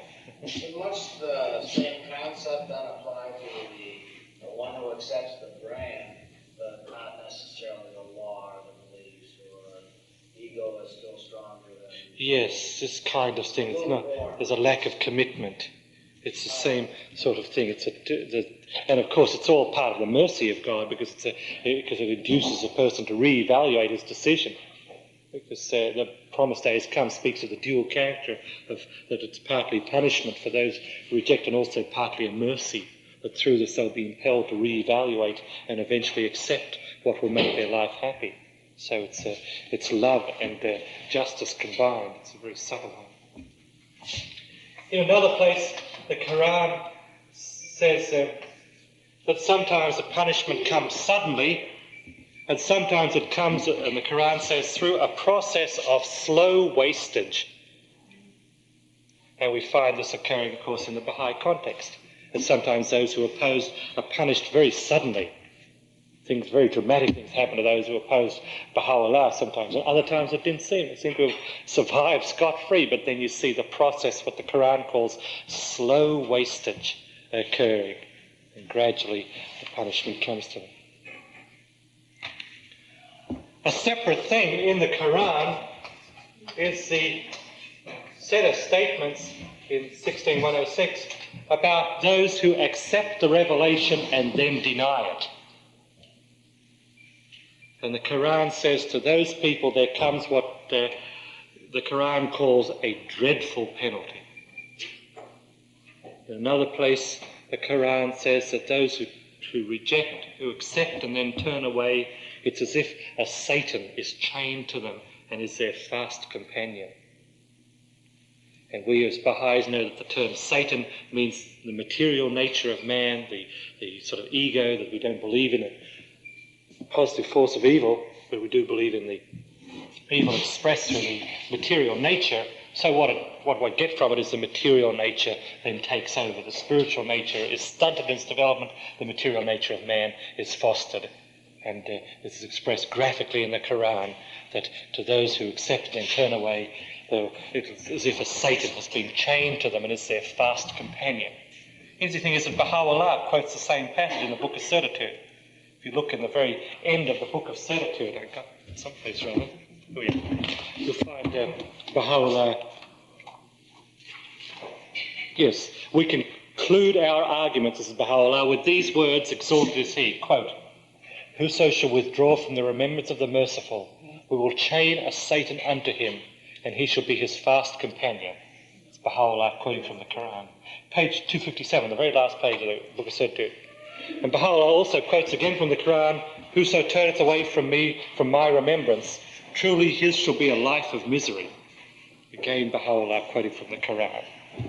So this is the one aspect of religion. It's kind of the unpleasant aspect of religion, particularly in this age, which is a somewhat permissive age. The concept of punishment, the concept of judgment, the concept of God making someone's life a misery is a very unpleasant concept. Because we would prefer, if God would say, well, that's, I'll be merciful and loving to you, sorry about that, but maybe you'll get better. But, this isn't so. It says God will make a person's life a misery. It's very unpleasant. But it's part of the religion. It's part of the Muhammad religion, part of the Baha'i religion, and so on. Yeah. Well, I think this behooves us when we're teaching not to assume because we've given verbal content that we have given the message, because there's such selective hearing nowadays that if we have told somebody about Baha'u'llah and we think we've done our Baha'u'llah, it does not mean they have rejected the message. They haven't even been able to hear it. That's right. So we cannot judge whether we've given the message until we feel a response or rejection, rather than just a blank. Set another commercial for another product that may or may not have done. Sure. Yes. Well, I've been thinking about this concept. And,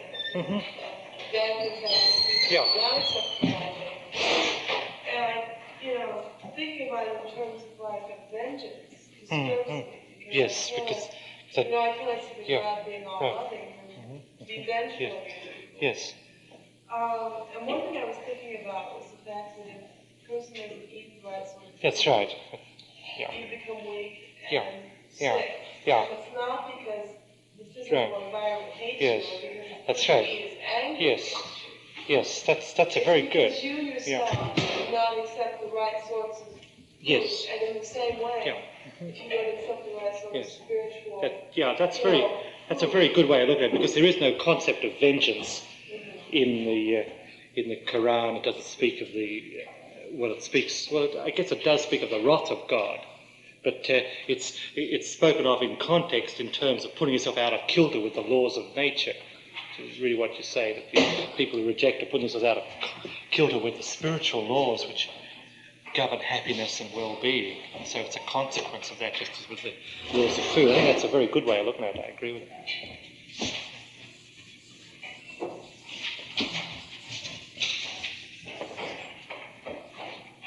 We've talked then about progressive revelation.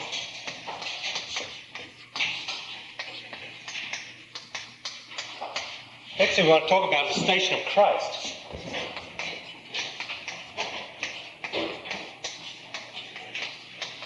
We talk about it, it's very controversial.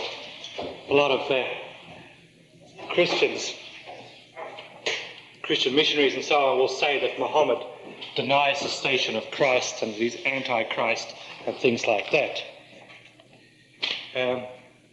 I once talked to Firuz Kazemzadeh, who knows, apart from being chairman of our NSA, is also a very distinguished historian, and he was telling me how part of the animosity of the Roman Catholic Church towards Islam was due to the fact that Islam made such tremendous progress in Eastern Christendom, and so many people became Muslims from a Christian background voluntarily. When we talked about something about military conquest and then voluntary joining.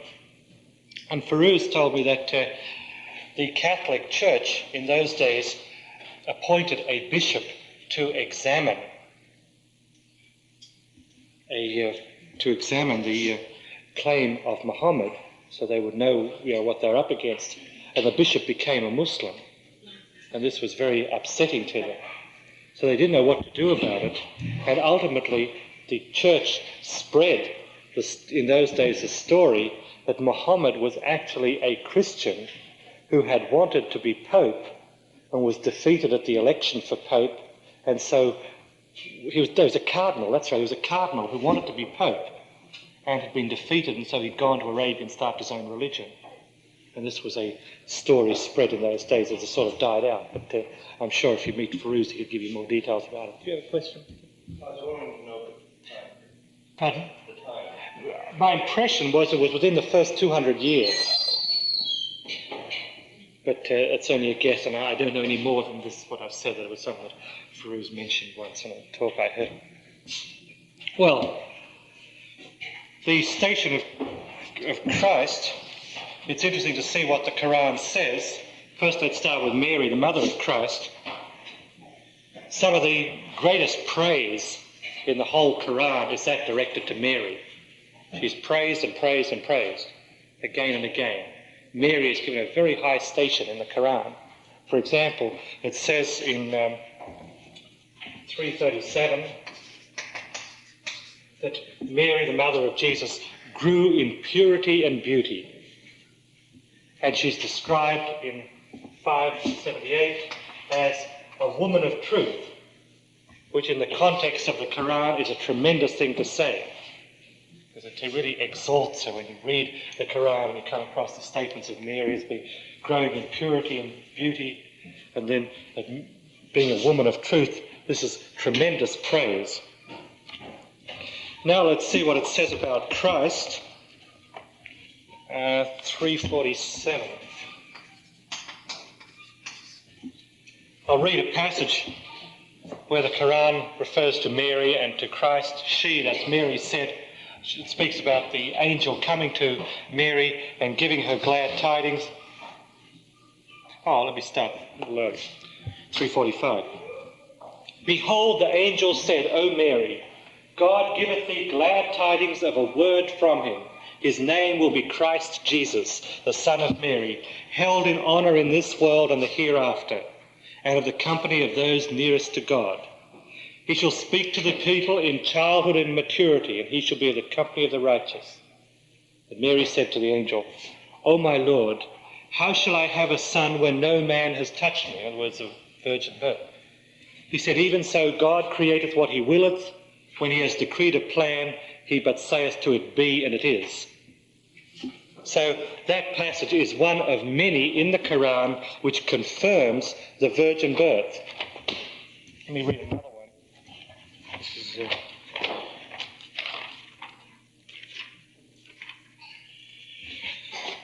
19, 20, 21. The story is told again about Mary in this chapter 19, relate in the book. I'm sorry, yes, Steve. I'm sorry. Are there different meanings of the virgin birth?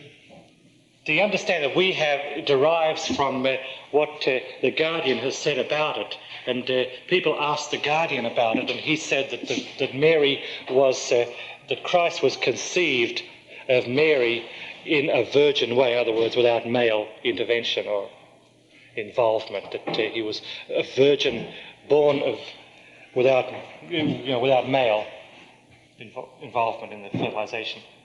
But the Guardian goes on to say that Mary had other children which were born in the natural way, the same as everyone else's children. It was only Christ that was born in that virgin sense. But we as Baha'is do not believe that Mary remained perpetually virgin, as say some Christians do, and we believe that Christ was born of the Virgin. Yeah. Mm-hmm. Well, scientifically, they have the other cases.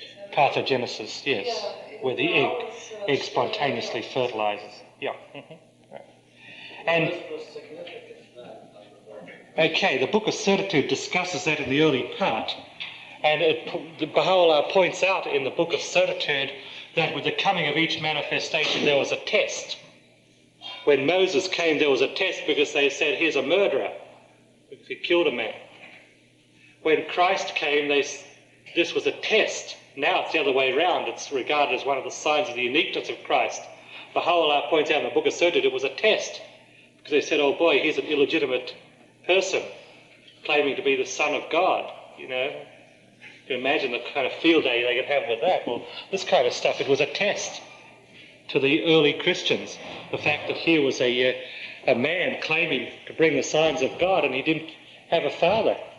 It was kind of bad news. So it was the other way around. Yeah. Is that why? Well, I've heard some people claiming Baha'u'llah was betrayed in his country or something like this. Is this the test that is particularly assigned to Baha'u'llah? Gee, there are many. There are a lot of bad things said about him, basically. It's hard to pick one more than others.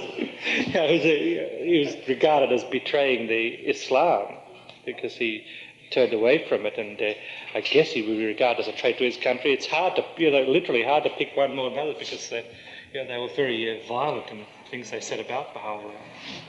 Yeah. Did you have a question, or just had? I wanted to know the test for the various manifestations. Yes, I don't know. I haven't thought about it enough. What would be the test to detect Baha'u'llah?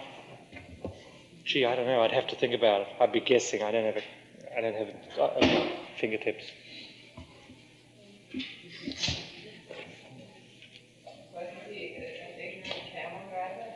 Yeah, that was one thing they said about him, the fact that he hadn't been taught. There is a strong tradition that he was illiterate. It's not certain, but it's highly probable that he was illiterate. And that could well be a test. It's hard 1,300 years later to try and work out what the test is because you'd never guess that the virgin thing was a test of the Christian. Well, my comprehension of Muhammad before I heard about the faith is that he was a warrior and established great nations. I mean, I was never had any idea that he was such a manifestation. Yes, and this is the kind of thing that was spread. We talked about this a little bit before, how we'll talk about it again because one of the sections we're going to work our way to is warfare. It's the next section, and that'll become a little clearer then. Well, let's read some more about Mary. This is this passage. Relate in the book the story of Mary when she withdrew from her family to a place in the east. We sent to her our angel, and she said, I seek refuge from thee to God. He said, I am only a messenger from the Lord to announce to thee the gift of a holy son. She said, how shall I have a son, seeing that no man has touched me? The angel said, so it will be. The Lord saith, this is easy for me. We wish to appoint him as a sign unto men and a mercy from us. It is a matter so decreed.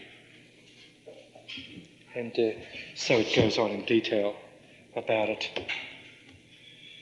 And, let me read it. I'm jumping ahead to verse 27. At length she brought the babe, that's the baby Jesus, to her people, carrying him in her arms. They said, O Mary, truly an amazing thing hast thou brought.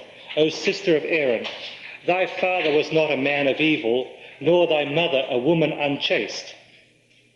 You see this sort of thing that, how could you do such a thing? Like daughter turning up with a baby on the doorstep. How would you do such a thing? Your father was a good man and your mother was good, and you shame the family. This is really what they're saying. And this is the verse that Baha'u'llah quotes in the Book of Sirtut, if I remember correctly. O sister of Aaron, thy father was not a man of evil, nor thy mother a woman unchaste. Okay, so we could see that Mary is praised and exalted in the Quran, that the virgin birth is confirmed, of course, as the Baha'i faith confirms it. Now we come to a very controversial thing. There is a verse in the Quran which gives people the impression that Christ was not crucified.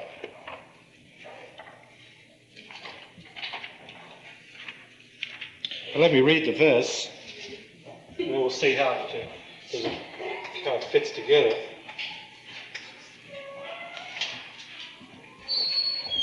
And the thing is that most Muslims say that Christ was not crucified, that he escaped and got away. We as Baha'is know that isn't so, that he was crucified, because Baha'u'llah, the Baha'i Guardian, tell us that Christ was crucified.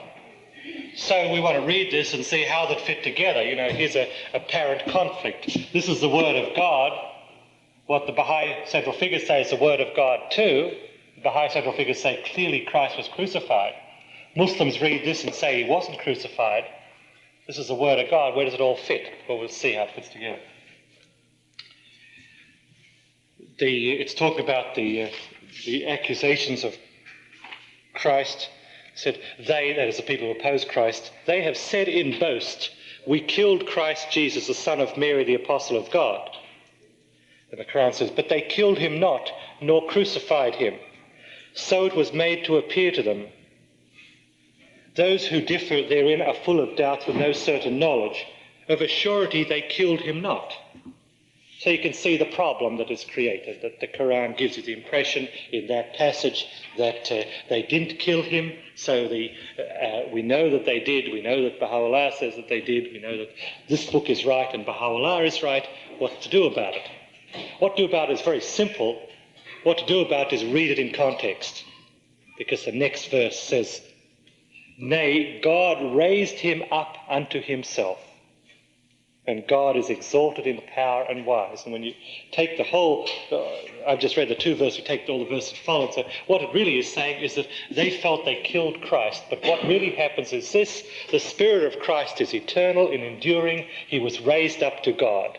It wasn't extinguished. He didn't become extinct in the sense of being killed. His Spirit returned to God in that sense, which of course is what Christians are saying, that Christ is living, the living Christ. All these things that evangelical people say to us, this is precisely what the Quran is saying, so it fits together. Yeah. I was thinking pretty much what you said there. They might have killed the body. That's right. Christianity lives on. That's right. And his spirit is living, just as the spirit of the Guardian, Baha'u'llah, Abdul Baha, Muhammad. These are life after death for all of us, And so what it's saying, God raised him up unto himself. And so it's really very simple. And the thing is that it's been obscured by prejudice of Muslims towards Christians and Christians towards Muslims. It's a classic lack of communication. Muslims seized on it in the later periods and said, ha, you Christians are all wrong. You think Christ died. He didn't really, he got away. And Christians are saying, you Muslims are all wrong because we know Christ died, this kind of stuff. The eyewitness accounts of Ibn Hisham point out again and again that the Muslims, Muhammad and the Muslims saying to the Christians, said, yes, Christ was crucified, but his spirit is eternally living. He died, his body was nailed to the cross, but his spirit is eternal. So what they said fitted in with what we understand. It was only later Muslims who misinterpreted. But the thing is that most Christian missionaries who are opposed to Islam, if you'll speak to them, one of the things they'll bring up is that. They'll bring up the status of women, spread by the sword, and they'll bring up the fact that Muslims don't believe that Christ was crucified. There's three things that will come up very quickly. There are many places where the mission of Christ is praised and glorified. This one is one of those. in this passage 4:171, Muhammad says that Christ is an apostle of God, same as Muhammad. The words, the oneness and the manifestations, which of course is the same as what we Baha'is believe. This is stated in the Quran. It says that Muhammad is no greater than Christ, no less. They are equal. They are the both so-called apostles of God. And this again has been distorted in the sense that Christians regard Christ as superior, Muslims regard Muhammad as superior.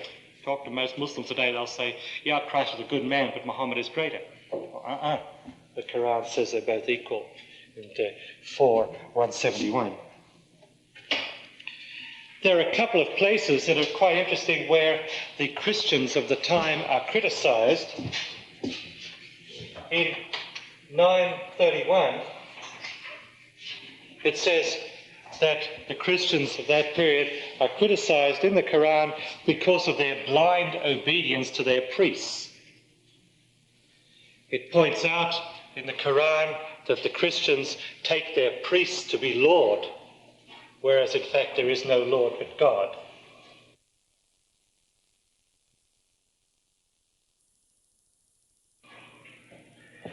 Another passage in the Quran, 5:15, the Quran prophesies that there will be division in Christianity and enmity between the sects of Christianity until the Day of Judgment. And the Day of Judgment we take to be the coming of Baha'u'llah, as we shall see. So these things are very explicitly stated in the Quran, that this division in the church would occur until the coming of Baha'u'llah. Oh, a couple of things. Did you want to take a break or keep on going or what? How do people feel? Anybody want to take a break or will it keep going? I'm fine. No trouble. I do this for a living, so I'm used to it. Okay, so we keep on then? Okay. Let's talk about warfare.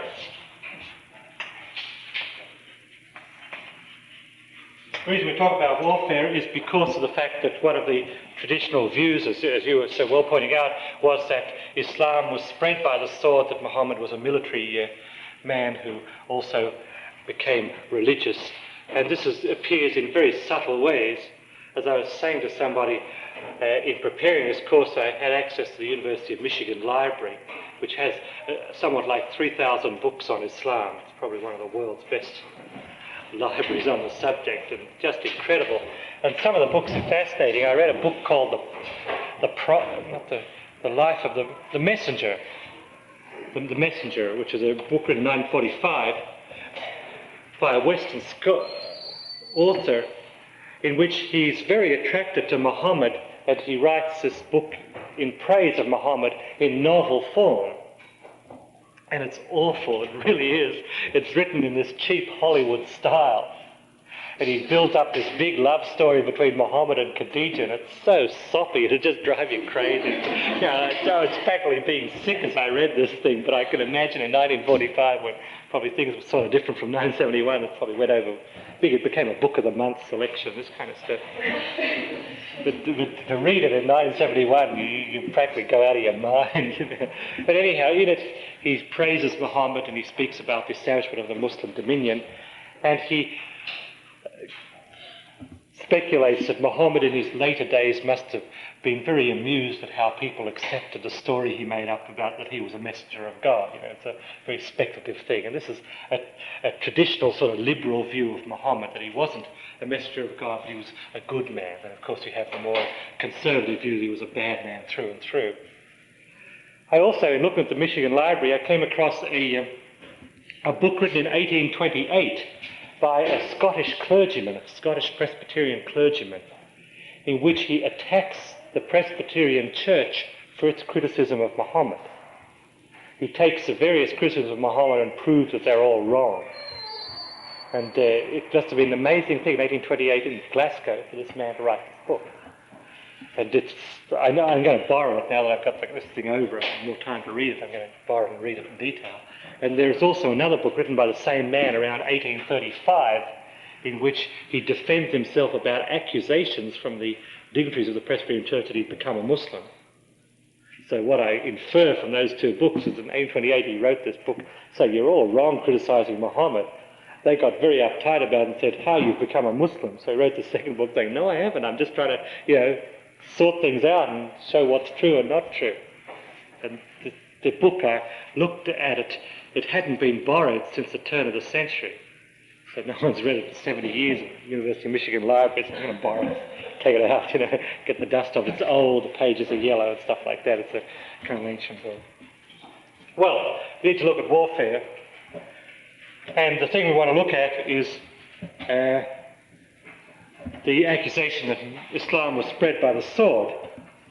First we want to start off and see what Abdu'l-Baha says and then look at the Quran. Because we have the clear authority of Abdu'l-Baha and of course the Quran. Abdu'l-Baha refers to this in Secrets of Divine Civilization on page 43 and 44. And Abdu'l-Baha says this. He says the law of Muhammad was this: it is not permissible to compel the people of the book to acknowledge and accept the faith.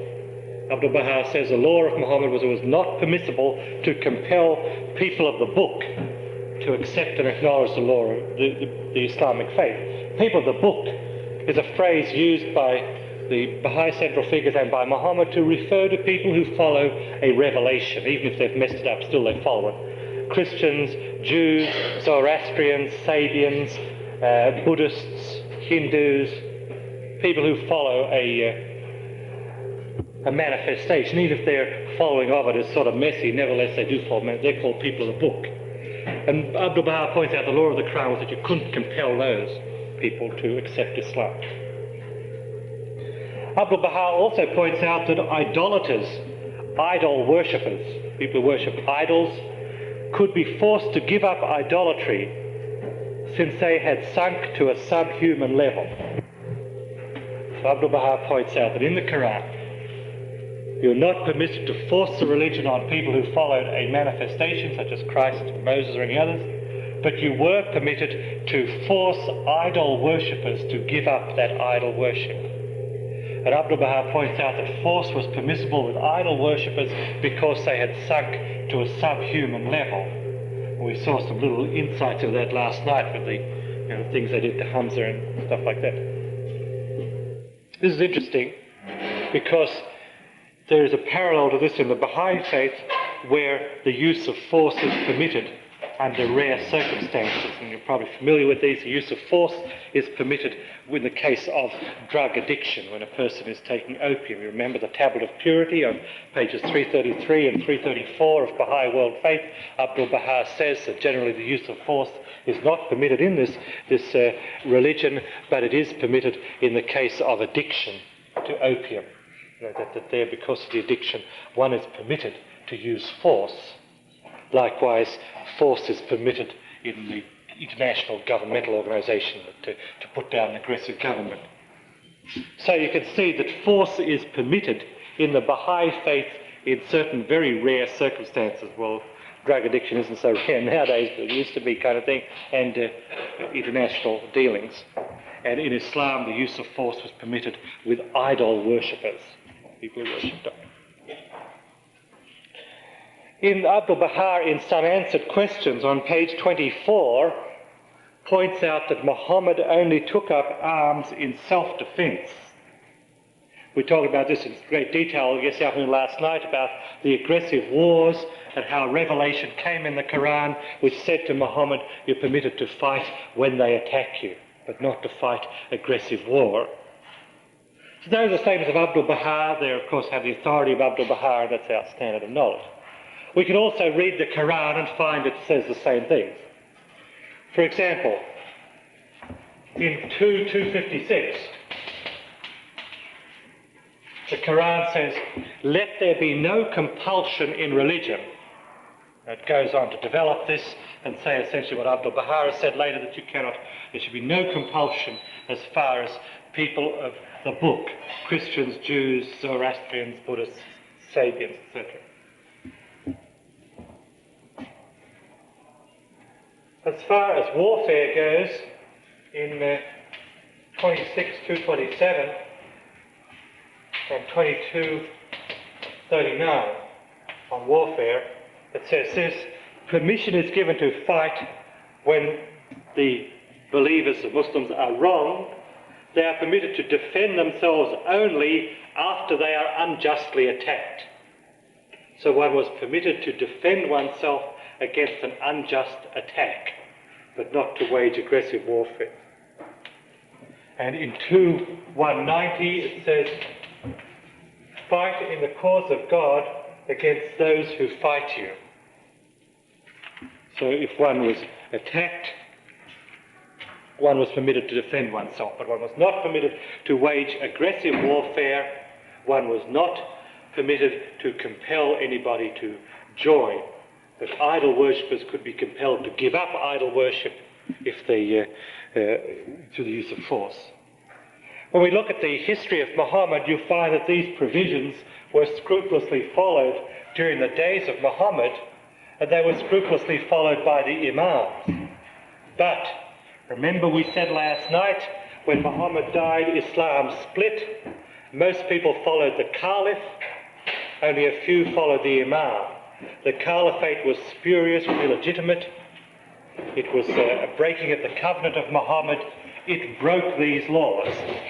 The first law it broke was the law of warfare. The Islamic generals, General Khalid and some of the others, set out and conquered the known world, basically. They got to the Middle East. They went right across Africa. They went up into Europe. They conquered Spain, Portugal, lower part of France, Sicily, parts of Italy. They went all over in this military campaign to extend military dominion. And this happened within about 10 years of the passing of Muhammad. Yes? Last night, the fourth Caliph, the Imam. That's right, yes. Was his faith unified then? It was very briefly, because the Caliphate, the first three caliphs, the third was a bad guy, very weak. The Imam was Ali. They assassinated Uthman, the third caliph, because he was so bad. They said to Ali, things are coming apart, come and take over as caliph. Ali did, so you might say, well, okay, now we're unified. But they immediately assassinated Ali. And then the caliphate continued. The person who instigated the assassination of Ali, the Umayyad Muawiyah, he became caliph.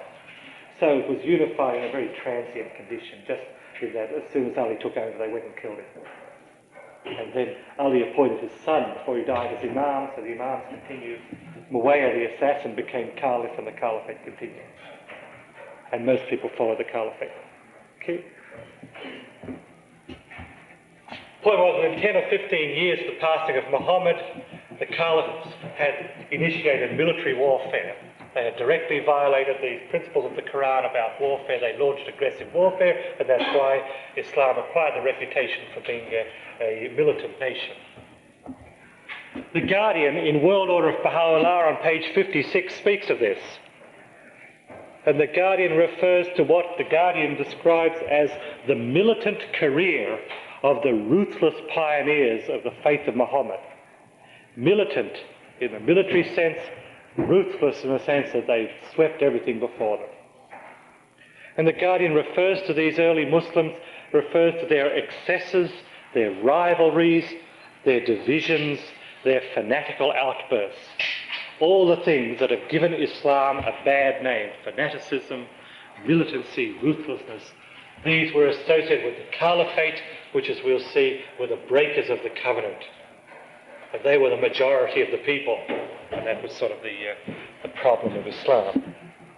As I said last night, they extended a military dominion, but they did not, in those first 100 or 150 years, did not compel people to join. They still held to this principle which says don't compel people. People joined in scads, but they joined voluntarily. Remember, we read last night the prophecies, the expectation in Christianity that a prophet was coming, the signs they saw in their book. They flocked to it, plus the fact that Christianity had come apart. There was a multitude of sects in the eastern part of Christianity. Very excessive things, very odd things were happening. They became Muslims. In the later years, About 100 years later, they violated this principle also, and they started to compel people to join at the point of the sword. And then, of course, it was all violated at that time. But initially, people joined, and this is a point very clearly made in this old book I was talking about, the book written in 1828 by this Presbyterian clergyman in Scotland, in which he said, if they joined by the sword, how come they immediately became so devout and they followed it so wholeheartedly? He referred to other campaigns that have been fought in history where people were compelled to join a religion and they persisted secretly in their own religion. He said here they embraced it wholeheartedly, they became very enthusiastic within the space of just 2 or 3 years. He says this, they were compelled by the sword, they'd be sullen and hostile and resentful that they had been forced to give up their religion. But this didn't happen. They said, this stuff about freedom by the sword is wrong, because they became very enthusiastic and devoted Muslims more or less overnight, much the same as when people join the faith, the Baha'i faith. So this, again, is sort of a logical argument which bears out the record of history and also what Abdul Baha said. So much for warfare. So we've covered then 2 of the 3 major criticisms of the Muslim faith, that it denies Christ, that was spread by the sword. Later we'll talk about the status of women and marriage and divorce and things like that, because it is said that Islam degraded women. It is said that women have no rights of divorce, and you can say, I divorce thee, I divorce thee, I divorce thee, and you're divorced. This kind of stuff. We'll look at those things in later. What I want to do in the remaining time is spend a little time looking at some of the social laws. Wipe all this out.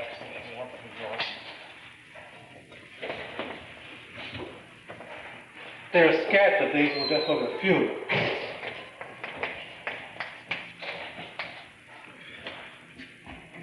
One, we'll start off with some of the smaller ones, 2:173. Muslims were forbidden to eat meat of the pig,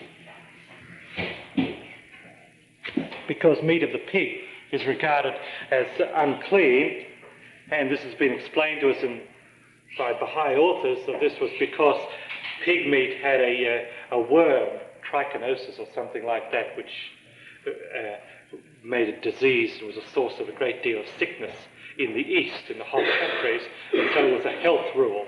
You were forbidden to eat pork or ham or bacon or anything like that because it would make you sick. So that's in the Quran, same as, of course, in the Old Testament. In the Baha'i faith, no such law exists, and we as Baha'is are quite free to eat bacon, pork, ham, whatever we like, and we do that. People who've been brought up in Islam, who become Baha'is, come from an Islam which is in a very declined phase. It has lost its spirit and only a very bare form remains. When a religion is in its declining stage, it holds to form more than spirit. So in Islam, the law about pig meat, meat of the pig, pork, whatever you call it, is very strongly held, whereas the spiritual laws about prayer and charity are not held. The same in Christianity. My wife Janet was a Roman Catholic, and the strongest law that they had in the Catholic Church in Australia was you couldn't eat meat on Friday. It was regarded more strongly than anything else. The form remains. Well, my parents were Muslims, and they became Baha'is. As Muslims, they hadn't eaten any pork, and in the Baha'i faith, they just felt reluctant to do so. They'd never eaten it.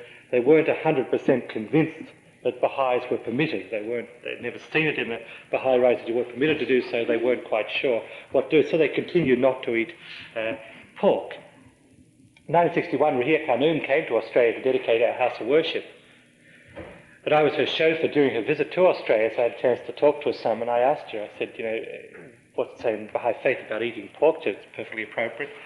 I said, did the Guardian eat pork? She said, oh yes, he often would have some bacon, or he'd like some ham or something like that, we'd cook for him. And I said, fine, I'm going to ask you the same question when my parents are present. I said, okay. And we set it up.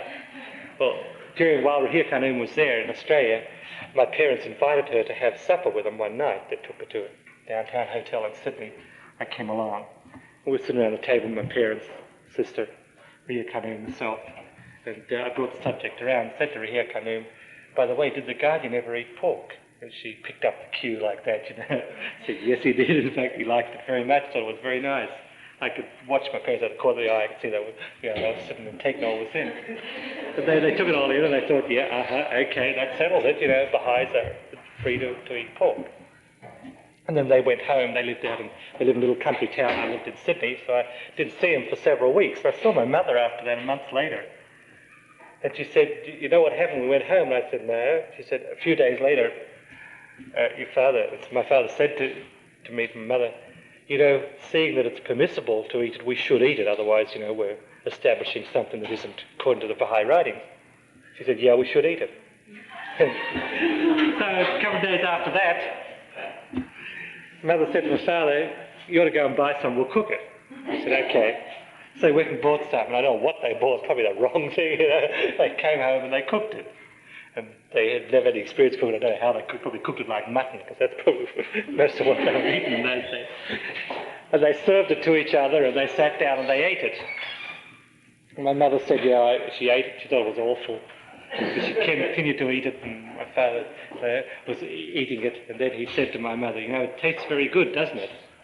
And she ate some and said, yes, it tastes very good. And they continued to eat it, both of them hated it, but they determined to eat it because they felt that, one should follow the Baha'i teaching, not make laws where there is no law existing. And now they've sort of got used to it and they have it every so often, not too often, but occasionally they have some.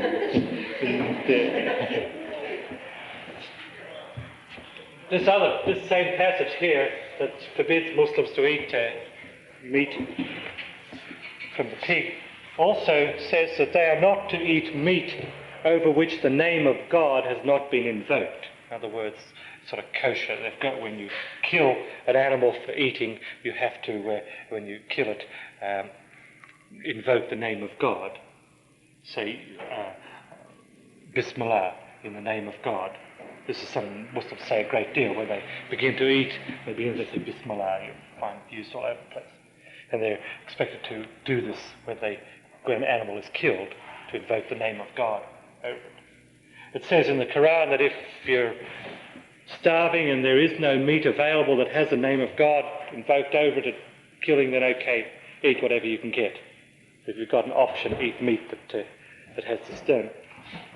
So when we lived in Australia, my father, we had an arrangement with the local butcher. They didn't have supermarkets in those days, they had butcher's shops, and we had an arrangement with the local butcher by which my father would go to the slaughterhouse every so often and kill a sheep. The butcher would hold the poor sheep, father would cut the thing's neck and say Bismillah, and then the thing would be dressed by the butcher, and he'd store it in his freezer, and we'd go and get some of it every so often until it had all been used up, and then the cycle would repeat.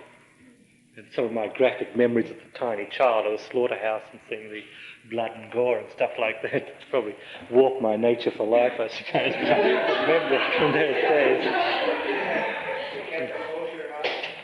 In that sense, yeah. Most Muslims have given this up. Most Muslims don't do this anymore. My parents were a very orthodox family, if you want to use the term, but 99% of Muslims have given this up. This is creates problems when you're entertaining a Muslim. We've done this at times, and it's very difficult to find someone to serve them in a circumstance. 2219 forbids the drinking of wine and gambling. And these are also forbidden in the Baha'i writings. There's nothing in the Baha'i writings against the eating of pork. We're free to do so. There's nothing I'm aware of the Baha'i faith about only eating meat over which the name of God has been invoked. My understanding, I'm jumping back I'm afraid, is that this law was given to the Muslims because in those days people used to invoke all kinds of idols and odd things, names, when they killed an animal. And so the only choice was to have food which was then had the name of God invoked over instead of an idol's name. Whereas nowadays no one invokes any name unless the butcher's in a bad mood, I guess. But usually he just sort of cuts the animal and that's it, kind of thing.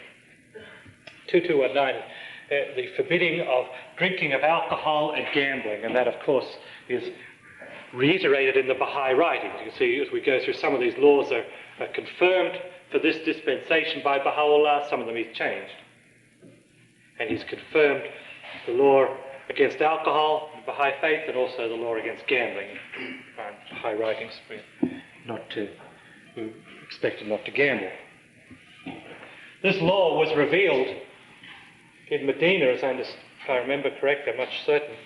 And eyewitnesses have described what happened. The revelation came to Muhammad and it said Muslims are not to drink alcohol.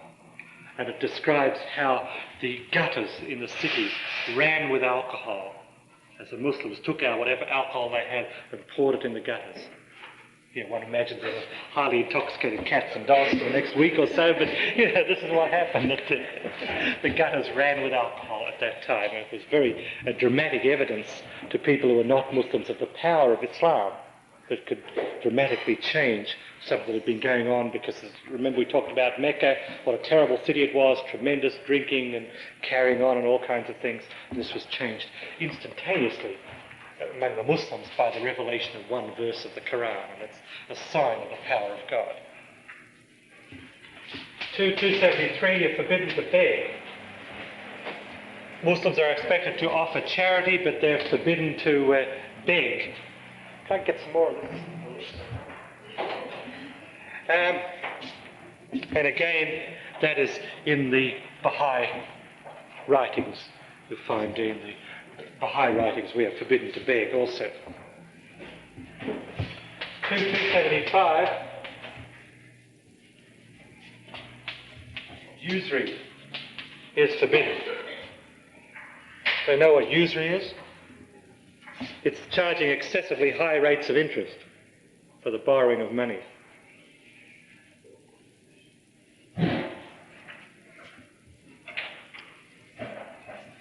It's interesting, the Quran does not define what is an excessively high rate of interest. It says usury is forbidden. So this has been the subject of controversy in Islam. Some people have said you shouldn't charge any interest if you lend money. And other people say it is all right to charge some interest but not too much. And it's sort of an open question. And there's no such law in the Baha'i writings, but we do have the rectitude of conduct, which give moral principles that apply to, taking advantage of people and stuff like that. So it's a different form in the Baha'i writings. Yes. Is that the surrogate used? Pardon? Is that the wording used for the credit contract? Yes, it is. That's right. It's a legal term. I know in Michigan they've passed laws that restrict the amount of interest credit card people can charge, and it's a usury law. I know it's not a service in that Quran. Yes. It was kind of word for word the credit contract. How about that? That was It could be. It could be that they took it from there because this attracted a lot of interest. It's one of the things that people regarded very favourably about Islam. Of course, many things that Christians criticise Islam about, but they regard this as very favourable, that Islam made an attempt to limit interest. And this is very controversial now because most Muslims have felt that you shouldn't charge any interest at all, and that's unworkable in our modern business setting. Companies borrow money. The whole commercial world is built upon investment in various forms and return of interest in legitimate investment. And so this is one of the signs of the fact that the dispensation is being abrogated. The laws are unworkable. The fact that the law of usury, that you have to charge interest and receive interest in order for the commercial life to continue. In 459 is a very important principle, the principle of obedience to government, which of course Baha'u'llah reiterates. The Quran says it's necessary to obey those charged with authority among you. In other words, wherever the Muslims live, they are to be obedient to the established government, and that's precisely what is required of us as Baha'is. There is one difference between Islam and the Baha'i faith in this regard, and we talked about this yesterday. In Islam, if the government asks you and pressures you to recant your faith, well, you're permitted to recant your faith in order to save your life. In the Baha'i faith, that's not permitted. If the government comes to us and say, you must deny Baha'u'llah or I'll kill you, then okay, kill us. because we won't recant our faith. We're forbidden to. Whereas in Islam you're allowed to. In Islam, everyone's got to leave a will. 2180, it says you must leave a will. Baha'u'llah says the same thing. We as Baha'is are obligated, spiritual obligation to leave a will. I remember I was in Canada recently, in Oshawa, Canada. We had an institute on Baha'i laws, and we were talking about the Baha'i teachings, and I was talking about some of the Baha'i laws, and people were taking notes, and I said, the Baha'i faith, you've got to leave a will. If you die without leaving a will, you lose your administrative rights. And people all copied it down, you know. So,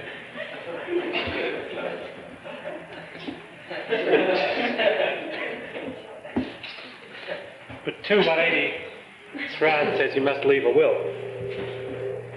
It says that when you make your will, you're to get two just men to act as witnesses to it. Interesting, the concept of justice, 5109 says the will, which is a concept of having witnesses, which of course has developed very much in modern society. You have people to witness a document or a notary public or something like that. The thing is, these concepts were unknown before Islam. Islam really gave the world many of these concepts that we're talking about. And these infiltrated throughout the world have become part of Western society. We regard them as Western concepts. They derive from Islam. Islam also has definite laws of inheritance. 4:11:12 has very definite laws of inheritance.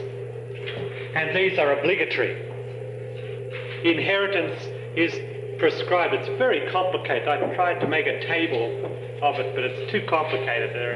It's just, it takes about 2 pages to describe it. It's not, not worth it for this kind of. But basically, there are 6 classes of inheritors. Children, your spouse, father, mother, brothers and sisters. And you're to leave a set proportion of your estate to each of these 6 categories in Islam, and it's obligatory. In the Baha'i faith, the laws of inheritance are not given to us because they're in the Kitab-i-Aqdas, but Baha'is have written articles about them. There's a pamphlet called The Brilliant Proof by Mr. Abul Fazl, in which he speaks of the Baha'i laws of inheritance. And reading that, I get the impression of 2 things. One, in the Baha'i faith, the laws of inheritance are not obligatory. There's no obligatory law of inheritance in the Baha'i faith. You leave it to whoever you like. Baha'u'llah provides a inheritance law for the case where somebody dies without leaving a will. Baha'u'llah says we are obligated to leave a will, but if you don't, then he provides a inheritance law if you just die without leaving a will. And the inheritance law that Baha'u'llah gives us has the same 6 categories that Islam has. I can't remember, let me read them. Children, spouse, father, mother, brothers, sisters, plus 1 more. Baha'u'llah has 7 categories. The 7th one is teachers. There's 7 categories in the Baha'i, 6 categories in the Islam. The Islamic one is obligatory, the Baha'i one is not obligatory, but it applies if you die without leaving a will. But again, all those details will be given to us in authoritative form when the Kitab-i-Aqdas is codified. Are they equal, or is that the order of importance? No, that's not the order of importance, and they're not equal. The spouse, as I recall, gets the most, and the children next, fathers and mother after that, brothers and sisters get the least. And it's... Yes, I don't have any idea. That may well be so. I don't remember reading. Well, we're almost kind of running out of time. Let's see. Do you have time for a question? I guess I do. I don't know. Okay. You mentioned before that the revelations are dual in nature, direct and abstract. Yes. Clear, Yes. and then vague and Elusive. Yes. And some of the vagueness may apply to early believers to trust them. Yes. Certainly in Holy Writings, must have to wait for the coming of the next Yes, manifestation right. to explain it. Right. Now, another bone of dissension in discussing Muslim faith is Muhammad being the seal of the prophets. Yes. Oh, we're getting go to that so much that you'll get sick of it. I got a lot of stuff on that. Yeah, right. There are two things that are roadblocks to Muslims becoming Baha'is. One, it says we have perfected Islam, it's a true religion. They said we don't need the Baha'i faith, we've got the perfect true religion, Islam. The second is it says Muhammad is a seal of the prophets. And those, both of them, we're going to go into those before we finish. Sorry. That's quite all right. Yeah. The Islamic people have a non-burial. This is a good point. We talked about this before me last night. Muhammad specified that he be buried where he died, but he didn't give that as a law that everybody had to be buried where they died. So Muslims transport themselves all over the world to be buried. We were talking last night that my wife Jan was attending Eastern Michigan University a couple of years ago, and she got to know a Muslim student. We had him out to our place for supper. He's doing a master's in criminology of all things. And we were talking to him, he was a nice young chap. And he said to us that one of the goals of his life was to save $5,000. Well, this seemed a reasonable enough goal, lots of luck kind of thing. And we said, why? And he said, so that when I die, my body can be refrigerated, air freighted, and sent to this particular holy place in Arabia where I want to be buried. So even modern day sort of so-called educated Muslims still hold to this practice of wanting to be buried in some particular part of the world that means a lot to them. So that there is no, whereas of course in the Baha'i faith one is to be buried within an hour's journey. I was thinking the way it places, so he'd be in trouble. Yeah, right. He wouldn't get to the Michigan border at that rate.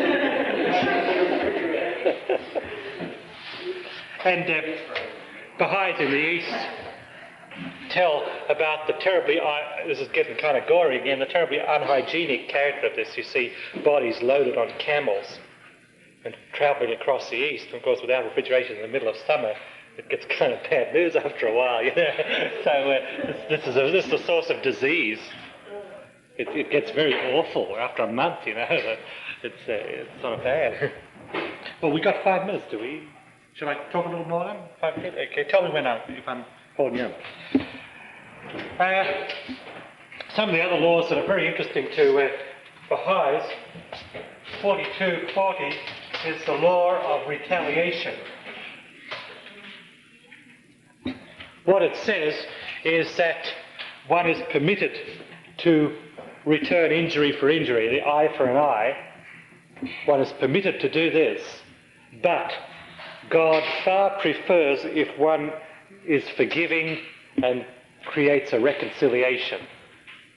So as a Muslim and you were to attack me, I'm permitted to hit you back, but it's far preferable to God if I were to forgive you and be reconciled with you. That's 4240. So it's a evolutionary step towards the Mosaic law, compared with the Mosaic dispensation of retaliation, an eye for an eye.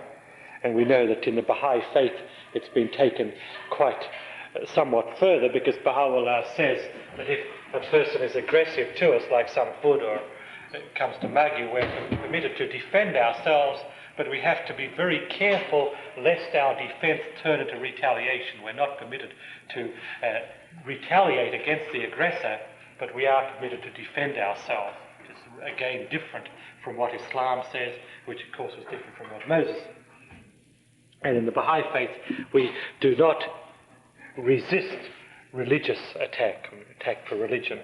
Do not fight, don't engage in warfare if attacked for religion. It was different in the Babi dispensation, the followers of the Bab, Sheikh Tabasi and so on, different from the Baha'i. Now we come to a really strong one, the penalty for theft.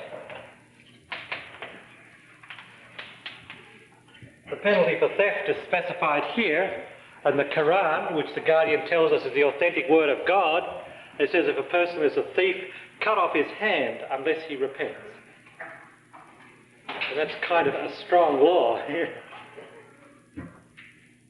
And this is something that, is very startling, and you need to think about a whole lot, because it discloses some of the concept of law, the concept of justice, the nature of society. All of these things, these concepts are discussed in the Baha'i writings, are illuminated by the fact that in those days, in that society, the penalty for theft, specified by what the Guardian tells us is the word of God, was to cut off a person's hand unless he repents. And so you can imagine most people repented pretty darn quick. We're in Arabia now, where there has been this fundamentalist movement trying to recapture the spirit of Islam. They have revived this law. You find in Saudi Arabia people get their hands chopped off. It's in a different form now. It's just flat penalty for theft. There's no if you repent to it.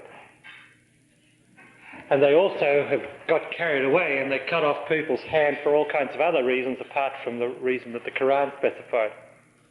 Mr. Kadem, the hand of the cause, was telling us how he met some Baha'i pioneers who had pioneered, I think, to Mecca. A couple of young Persians, this is in the 1950s, a couple of young Persian Baha'is went to Mecca. And the instructions of the Guardian were to not tell people about the faith, to simply live there and be very quiet. They followed what the Guardian said exactly. They were very obedient. Nevertheless, the Muslims in Mecca found out that they were Baha'is, and a Muslim mob, it wasn't the government, and this mob chased them out of the city and said, if you come back, we'll cut off your hands. And these two boys came back to Iran temporarily. Mr. Kadem met them, and they were preparing to return to Mecca. And Mr. Kadem said he was so impressed with their spirit of devotion to the faith, they were prepared to go back, even though they knew that if the mob got them again, the mob would cut off their hand. Not the government, because we're obedient to government, but the mob, the fanatical mob in Mecca. And that was a measure of their degree of commitment to the faith. They were willing to run the risk of that kind of mutilation. So I mention this simply in the context that this was the penalty in the Quran: cut off the hand of a thief unless he repents. And the unless he repents is very crucial. It wasn't just an automatic bang, there goes your hand, but rather it was more a sort of a warning rather than a law that's applied. I don't know much about law, but in the structure of law there is this kind of thing. The laws that are designed to act as a warning, and the implementation laws. The implementation would be one of repentance, the warning would be one of chopping your head. While we're talking about nasty things, 536, the law for treason was execution. And that, of course, applies today. I guess most Western countries, the law for treason or for spying for another country is execution, like the Rosenbergs and people like that. So that's something that persists in the West. Accidental manslaughter. You accidentally kill somebody, manslaughter is distinct from murder. Accidental manslaughter, the penalty is that you have to pay compensation to the family of the deceased. If you accidentally kill somebody, say you ran over him with a camel, you would have to... Sorry about that. You'd have to...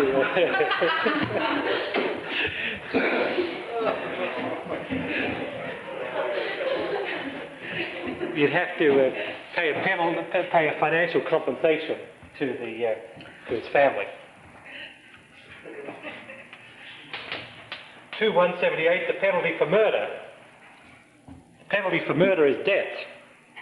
If you do, the murder is distinct from manslaughter. Manslaughter is accidental. Murder is deliberate. You set out to kill the person, you killed him. The penalty is death unless the family of the slain man or woman intercede.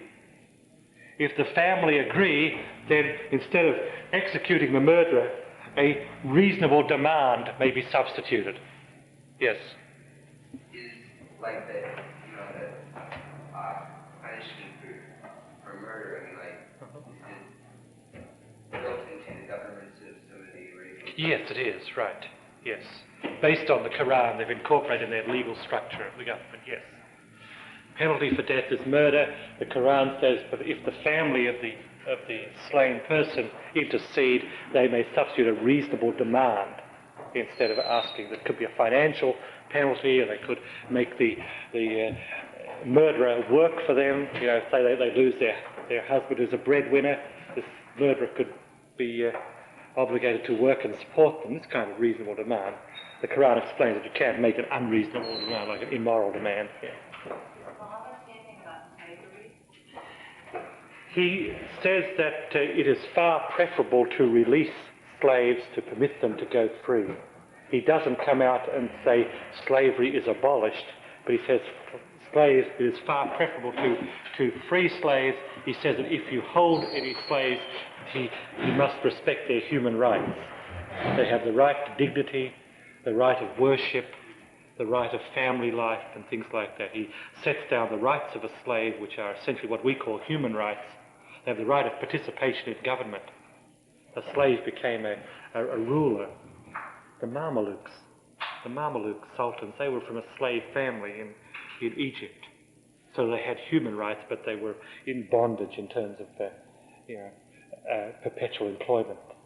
But they had, so it was quite distinct from slavery, say, in the early days in the United States, where they didn't have human rights. Here, the slaves had prescribed rights of participation in government, worship, family life, dignity of a human being, stuff like that. And of course, the example of Muhammad was to free slaves whenever they would present a term or he had means to do this. But there isn't the flat abolition of slavery in it. And the Arabs were notorious slave masters. The Arabs rounded up the slaves sent to the United States. It was the Arabs in Africa in concert with the Christians. How are we doing? Do we still have any more time, or should we? I guess we ought to stop anyhow, maybe one on a stretch. This afternoon, the last session, we'll finish the laws and get into the prophecy.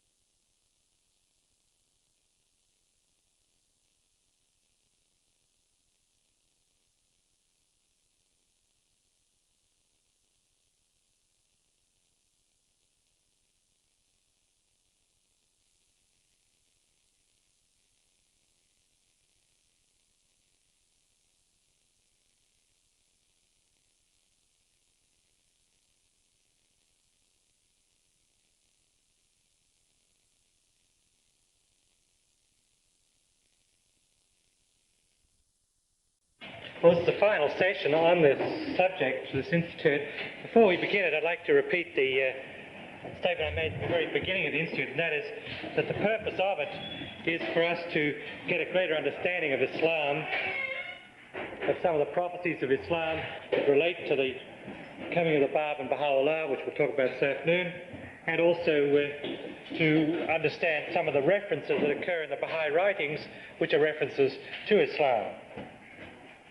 As I said yesterday, one of the purposes of this institute is not to teach Muslims, because the Guardian and the Universal House of Justice have pointed out to us, both some time ago and recently, that we in the West should not attempt to teach Muslims.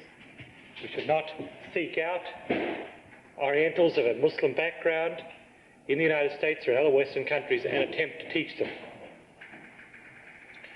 If they approach us, and if they seem very sincere and want to know about the faith, then it's permissible for us to teach them.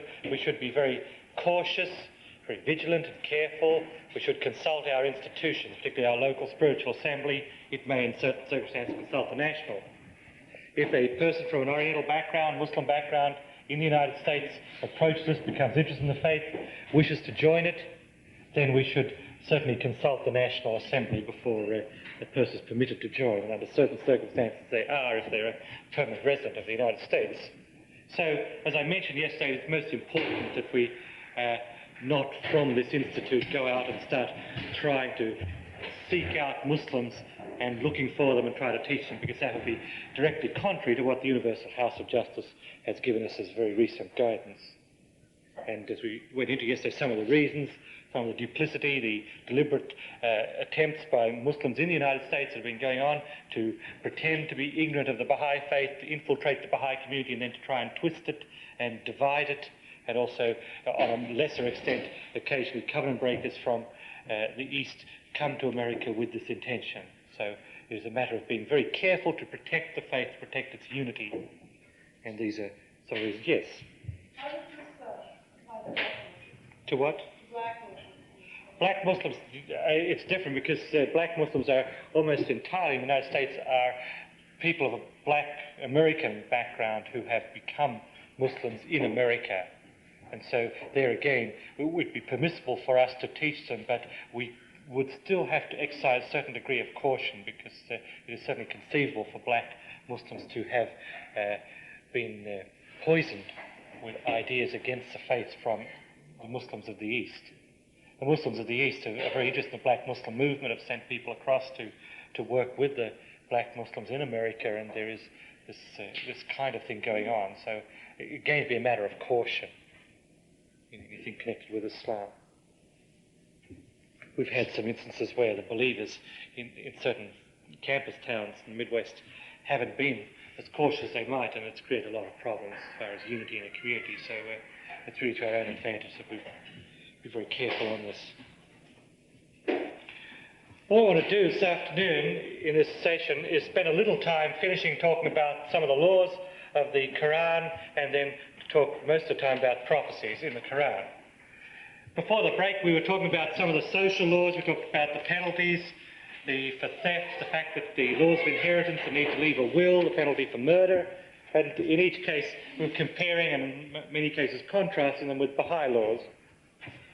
We come now to the sexual laws in the Quran, laws concerning sex.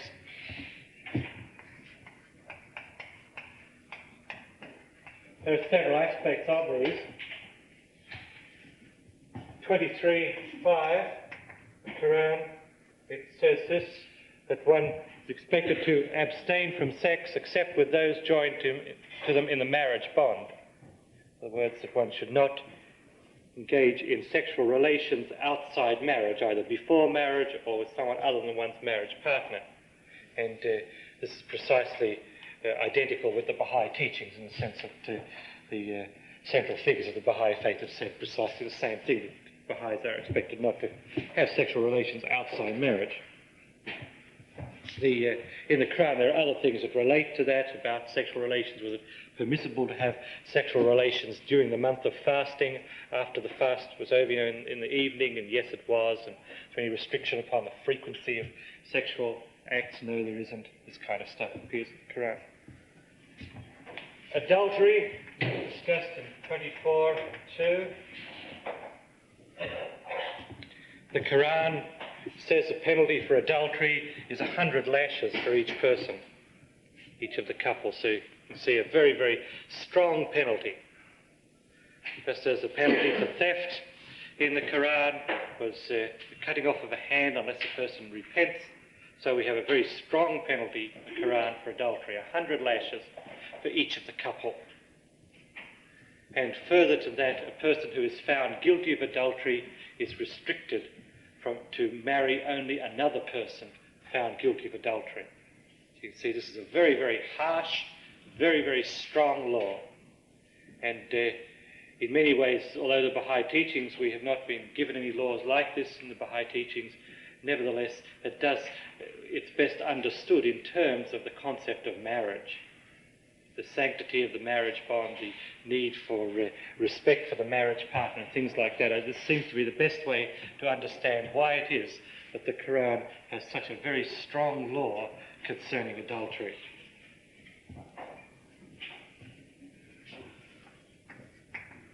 The next aspect of this is sexual perversion, the sense of homosexuality or lesbianism.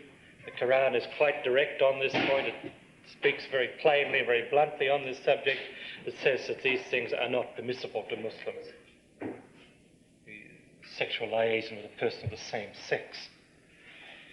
It says that in the case where any accusation is made about this, witnesses must be produced, the matter must be verified that this sort of liaison is occurring, if witnesses are produced and the matter is verified, then the two people who are guilty of this are to be confined to their houses until they are willing to repent or change, subject to confinement until they change their behavior. Again, we can compare this with the Baha'i teachings. In the Baha'i teachings, the Guardian has written statements on this subject. He says that this sort of liaison with a person of the same sex is not permissible. Baha'is regard it as not a permissible way of life. In the case where it occurs, the person is expected to overcome it. The Guardian goes on to say how it can be overcome. He gives a threefold method: to make a strong effort, to pray about it, and to consult good doctors. He tells us that if one makes this threefold effort, it can be overcome through prayer, a strong effort, and consultation with appropriate medical advice.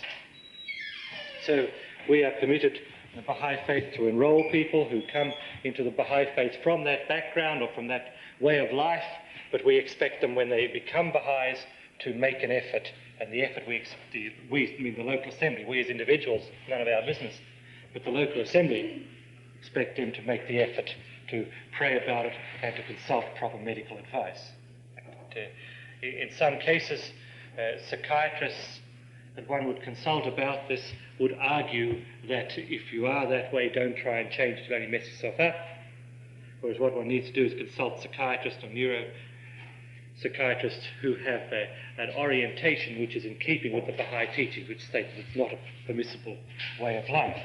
The National Spiritual Assembly is in a position to assist in that regard, to locate a suitable psychiatrist. Board members like myself get consulted by individual believers on this subject, and I'm somewhat aware of it probably the most.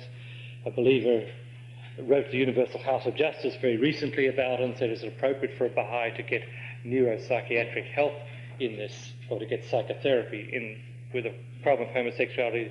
Universal House just wrote back and said, yes, it is. It's a perfectly appropriate thing to do, but consult a psychotherapist who has views in keeping with the Baha'i teachings. If you can't find one, ask your NSA and they'll help you.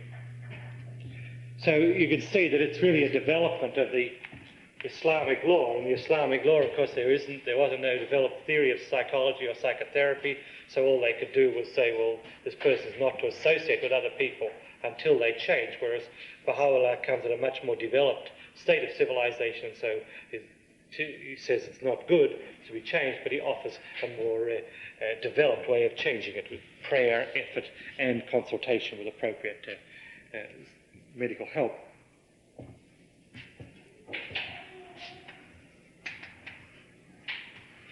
Asceticism, the kind of thing that ascetics do, where they withdraw themselves from human society, live in a cave, subject themselves to punishment in order to mortify the flesh. All kinds of odd things have been done. People whip themselves or torture themselves, deprive themselves of food, because they feel this is the way to spiritual development. The Quran speaks against this. It says, make not unlawful the good things which God has made lawful for you, but commit no excess. It's really a very balanced thing. On the one hand, don't make unlawful for yourself the things that God has made lawful for you. On the other hand, don't go to excess. This is very similar to what the Baha'i writings say. You'll find that the Guardian in Advent of Divine Justice speaks of the Baha'i moral laws, and then he says the Baha'i laws should not be confused with Puritanism or asceticism, because the Baha'i faith is not a puritanical religion or an ascetic religion. It is rather a religion of moderation, and that is in keeping with what the Quran says in this passage. In 24:30, the Quran speaks of modesty. It defines certain requirements of modesty. It calls on the men to be modest in their approach to women, not to taunt women or to make immoral suggestions to women passing by and this kind of stuff. Likewise, it calls upon women to be modest in their behavior. It is explicit in that women are expected to cover themselves, not to go topless. The Quran is quite direct on this point. It it's a very interesting book. Some things are very, very plain and really down to earth. Other things are very philosophic and very deep. Yeah. Is that the part where it says they should wear veils? No, there's nothing in the Quran that says that women are to be veiled. It had become a Muslim tradition, and that's why they were very upset when Tahira appeared unveiled. But there's nothing in the Quran that says a woman is to be veiled. And the early Muslim women were not veiled. It was only when Islam started to come apart, with the breaking of the covenant.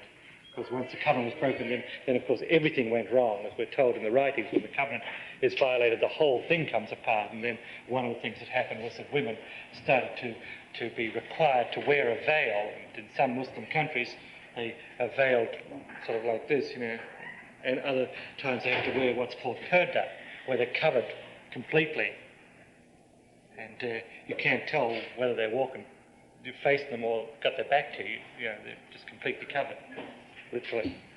And this is very degrading, very humiliating in many ways. There's nothing about it in the Quran. It's been done by Muslims a great deal for many, many centuries. They've required their women to do this, but there's nothing in the Quran which says women is to be veiled. Yes? Does the Quran say anything about incest? Yes, it precisely forbids it. It defines what it means by incest. And it goes in some detail into this. But you can't, people with whom you're forbidden, in the sense of people you're forbidden to marry certain close relatives. Wasn't there incest in some Muslims, well, not Muslims, but Arab countries or Arab? Yes, there was incest practiced at the time, and it was then forbidden in the Quran when the Quran was revealed. It goes into a great deal of detail on who you cannot marry. And of course, together with the fact that you were forbidden to have sexual relations with other than your marriage partner or partners, so that these things together forbade one to have sexual relations with other than close relatives. And there's a lot of detail, and it's sort of more kind of social anthropology type thing, that you couldn't marry this person, you couldn't marry certain close relatives and aunts and all kinds of things. And they did a lot of odd things. For example, a man, when his father died, he'd marry his mother. Yeah, it's a pretty terrible when you think about it. But they did some pretty strange things. Yeah, right. So even when Islam came apart, they didn't get as bad as that thing. But certainly before Muhammad came, those are some of the things that they did. Now, Abdul Baha makes some reference to that in some answered questions on page 45 to 47. I think he refers to that Arab practice in what they call the days of ignorance. Muslims speak of the time before Muhammad as the days of ignorance when they did terrible things. And those were one of the things that was within keeping with that.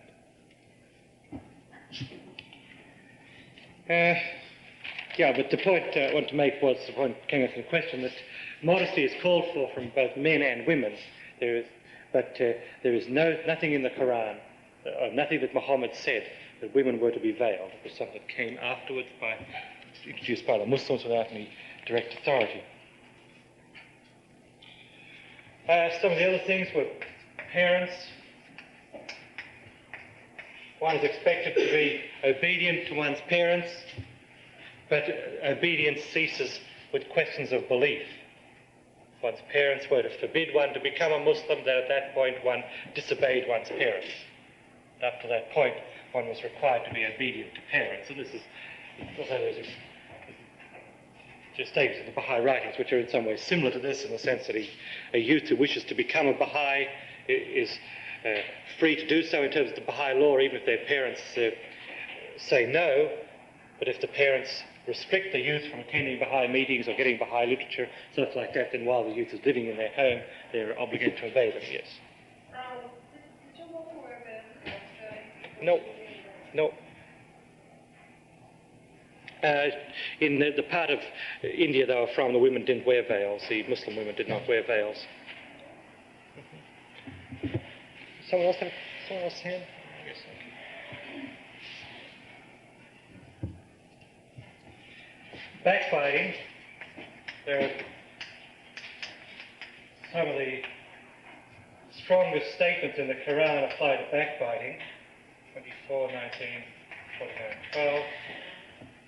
It's very strongly condemned, and it's very similar to the Baha'i faith, because some of the strongest statements in the Baha'i writings apply to backbiting, where Baha'u'llah says, if you breathe the sins of others, accursed wouldst thou be, in hidden words. This is very strong for a manifestation of God, to say that you'd be cursed if you spread the sins of others. Well, so similar statements occur in the Quran, that the Quran says that people who spread scandal will have what it describes as a grievous penalty in this life and in the hereafter.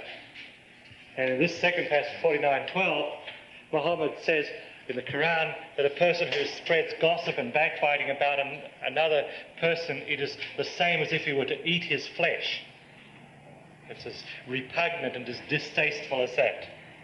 And this is very similar to the kinds of things that appear in the Baha'i writings, when Baha'u'llah says in the Book of Certitude that the fire of backbiting lasts 100 years.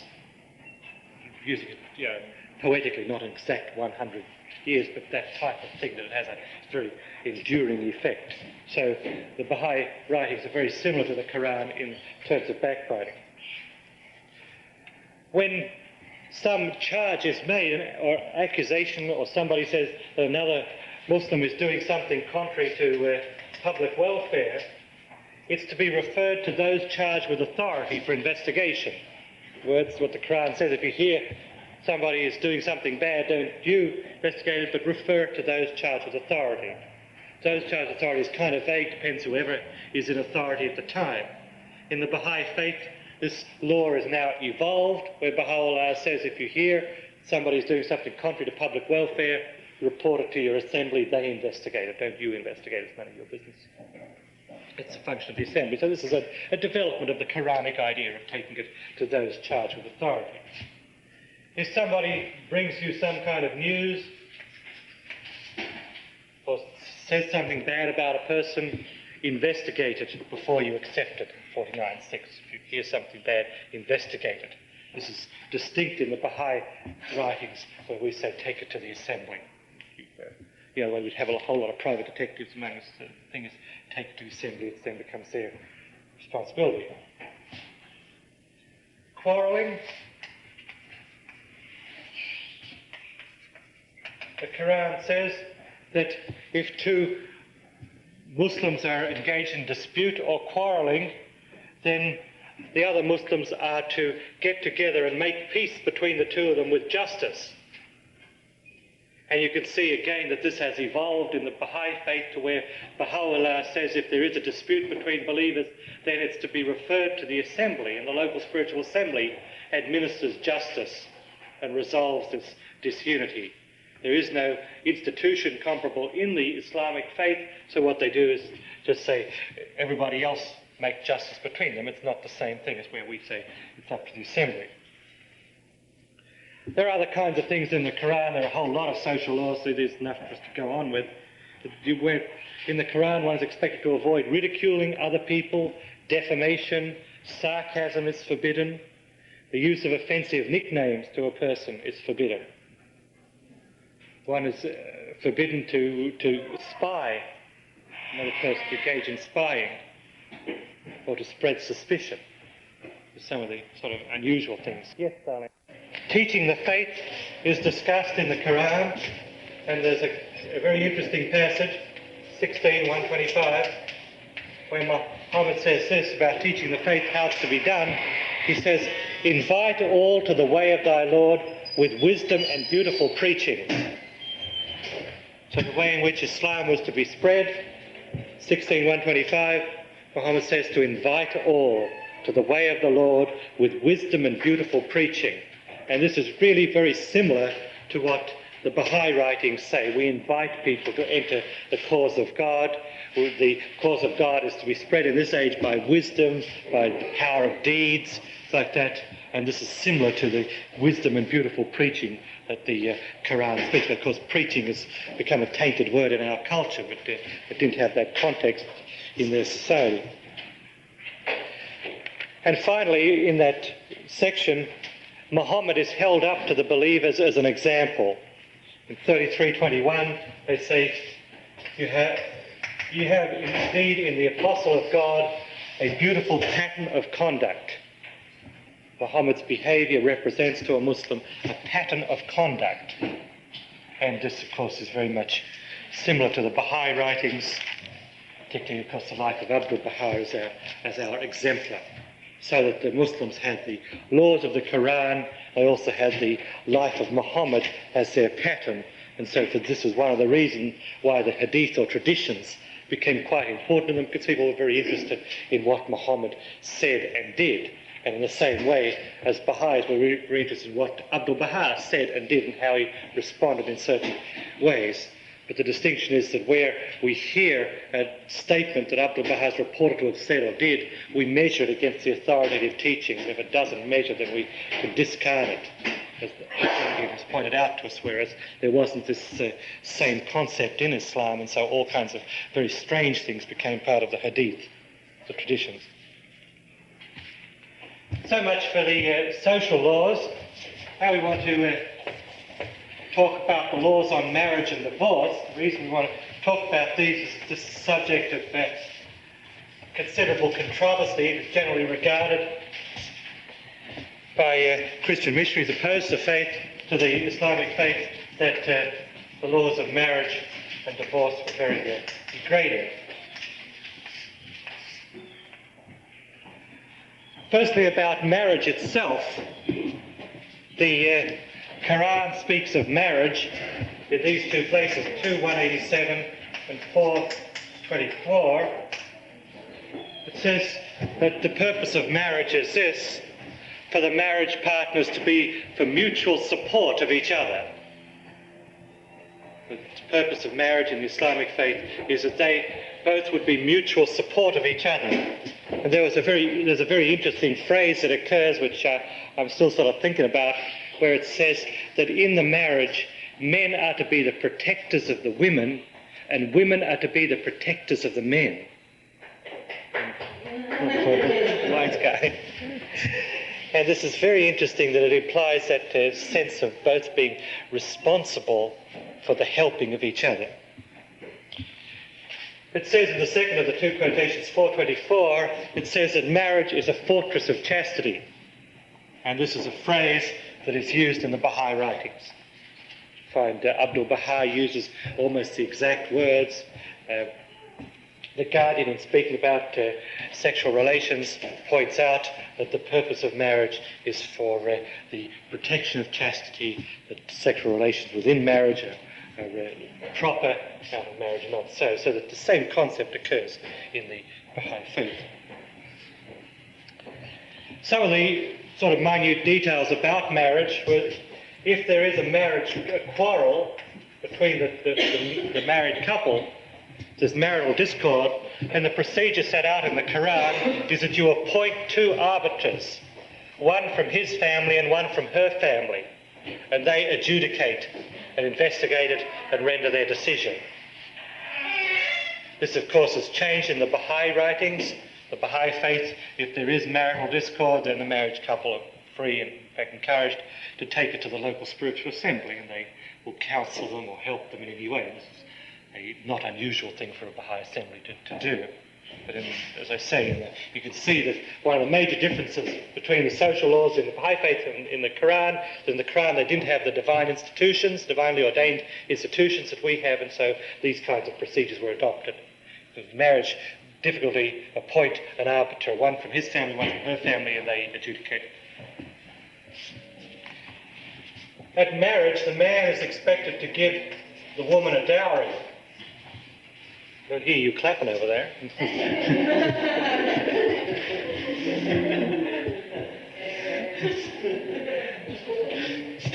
Man is expected to give the woman a dowry, and the Quran says it is to be a reasonable amount according to his means. If he's wealthy, it's to be a big slug. If he's not very wealthy, it's to be whatever he can afford. But it's to be a reasonable amount.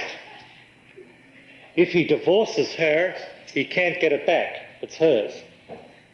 And there are all kinds of special provisions. If the divorce occurs before the marriage is consummated, then he can get half of it back.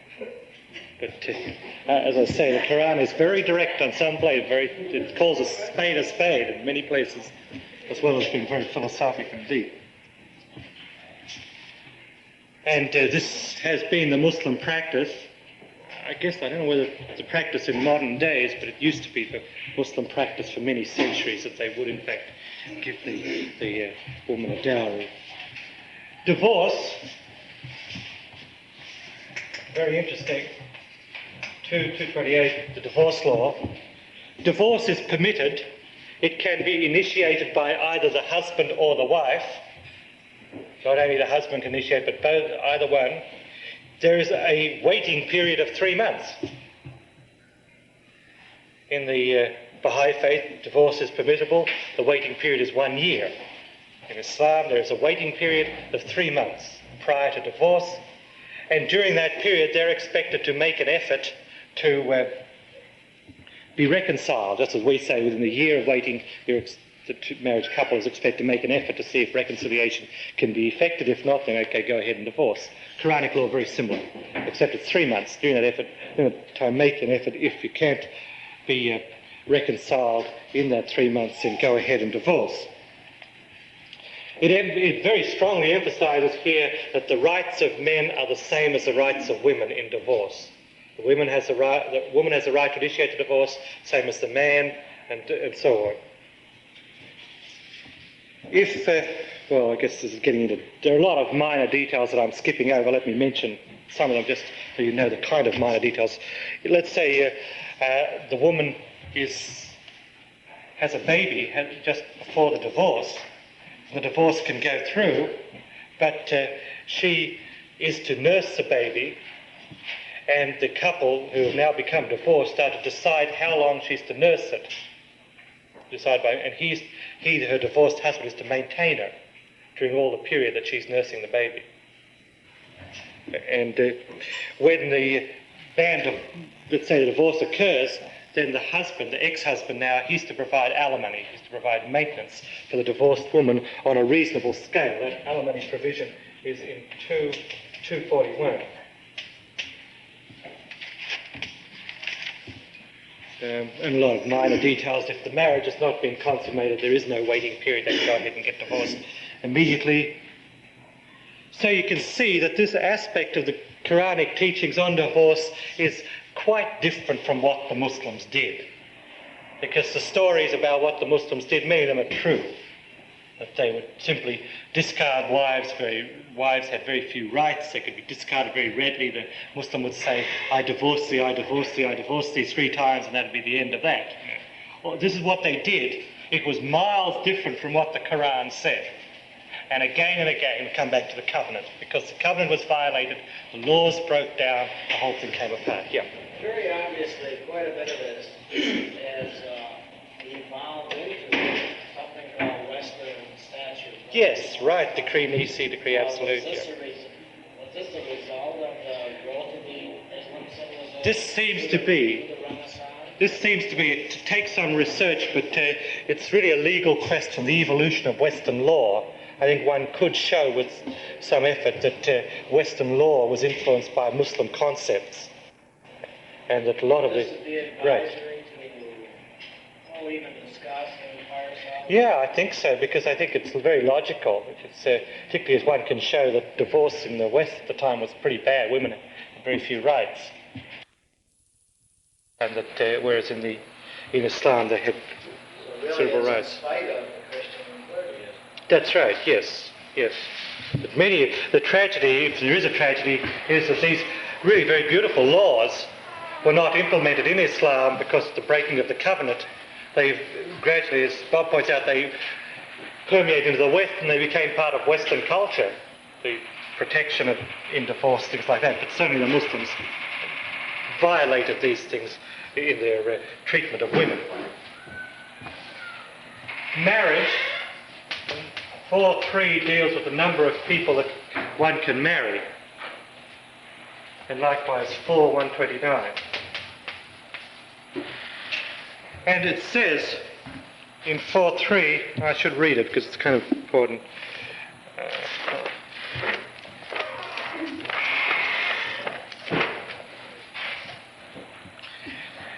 It's in a chapter 4, as you imagine, which is talking about orphans. It says, if you feel ye shall not be able to deal justly with orphans, marry women of your choice, 2 or 3 or 4. But if ye fear ye shall not be able to deal justly with them, then only 1. That would be more suitable to prevent you from doing injustice. So 2 things to note about it, or 3 things really.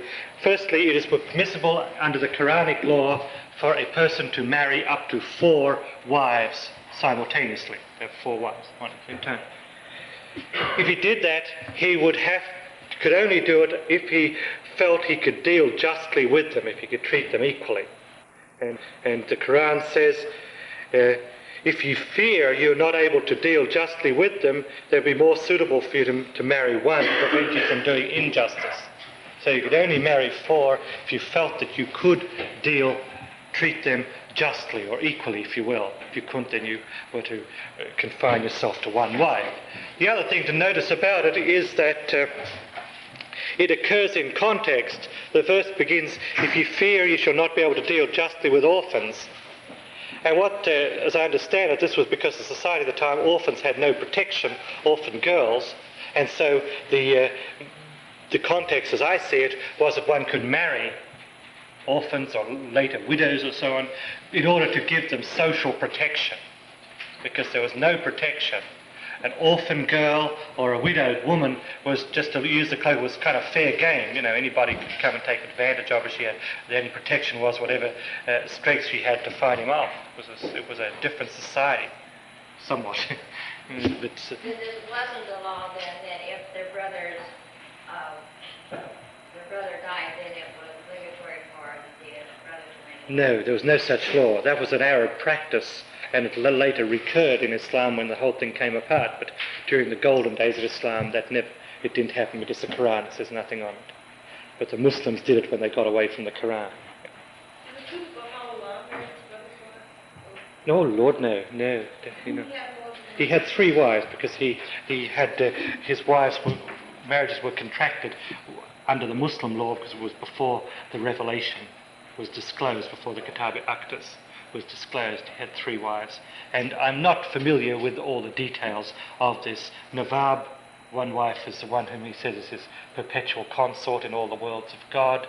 The other 2 wives, my vague memory of it is that one was a marriage that he was contracted to as a child, and the 3rd one was when a very devoted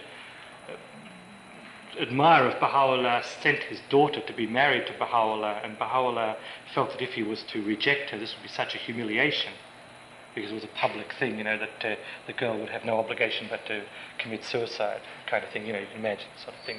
But I'm not familiar with the details, but I do know that he did have 3 wives, yes. Did all 3 go into exile? Yes, that's my understanding. Yeah.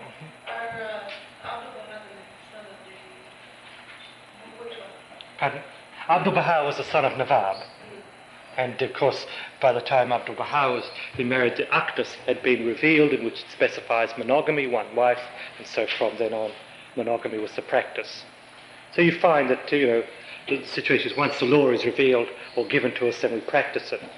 You can talk to some of the Baha'is in the 1920s in a particular place in the United States. They told me they formed a local spiritual assembly, and after their LSA meeting, they'd all sit around and have a beer together because the law of alcohol had not been given to us. And then the Guardian translated some of the writings and said no alcohol. They stopped having beer after the LSA meeting. So wild and woolly things happen before the law is disclosed. Once it's disclosed, of course, we follow it. Yeah. Another thing that I heard too, that this must not be true, and that is in order to have a maidservant in your home, you had to marry her. Oh, that's a good point. What it said, this is in the Quran, it says it is not permissible for a male employer to take a virgin into his service.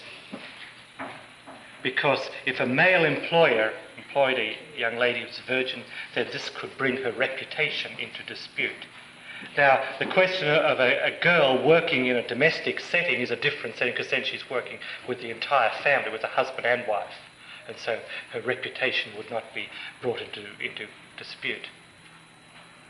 One interesting aside that comes up from that is I've been told by a Persian Baha'i, who somewhat more authoritative than most, I guess, said, Amin Banani, he said that he was making the point that the Kitabi Aqdas, revealed by Baha'u'llah, one has to know the background in order to understand some of the things that Baha'u'llah is saying. That's why it takes a body with the divine authority of the House of Justice to codify it. He told me that in the Kitabi Aqdas, Baha'u'llah says it is permissible to take a virgin into your service.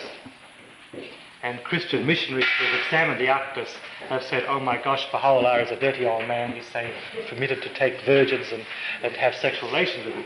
Whereas in fact, what it is doing, Baha'u'llah has abrogated that law of the Quran, so that in the Baha'i dispensation it's perfectly permissible for a young girl to work for a male employer. She may be a secretary, an office assistant, or a type, or something like that. It's perfectly permissible because the society has changed. And so you've got to look at things in context like that. Did Muhammad say anything about contracting marriages, like where the parents arranged in childhood, who's going to Nothing that I'm aware of. I guess I'm sort of a little bit vague on it because I don't remember reading anything in the Quran on it. But I'm just not too strong on it. I'm not too sure. But I don't remember reading anything about it. I guess that's all I can say. I don't think there is anything in the Quran on it, one way or t'other. And this is this first passage where it says you're allowed to have 4 if you can treat them with justice. And then this second passage was revealed when the Muslim said to Muhammad, what happens if you've married more than one, say you've married 2 wives, feeling you could treat them with justice, and then you find that you really can't? Can you just turn away from the second one and only concentrate on the first one? Muhammad said, as long as you're married to them, you've got to treat them justly. And it just says, if you find later you cannot deal justly with one wife, then do not turn away from her completely. Don't deprive her of her conjugal rights or anything like that. The only other thing that's related is 2:221. Muhammad says it's not permissible to marry an idol worshipper. And that's consistent with the other statements about idol worship, that force could be used to stop a person worshipping idols. So those are the laws of marriage and divorce, basically. Any questions about them? Or but the main point is, of course, that they're very beautiful laws in the Baha'i standard, but they weren't followed after a while because the covenant was broken. Yeah. I have a question that goes back to Yeah. where you said Yeah. that in the Baha'i writings there are 3 things to do to no longer be a homosexual. Yes. Are there any statements like that about how to no longer be an alcoholic? No, but I know alcoholics who are close friends of mine who have become Baha'is, and they've used the same approach and have overcome alcoholism.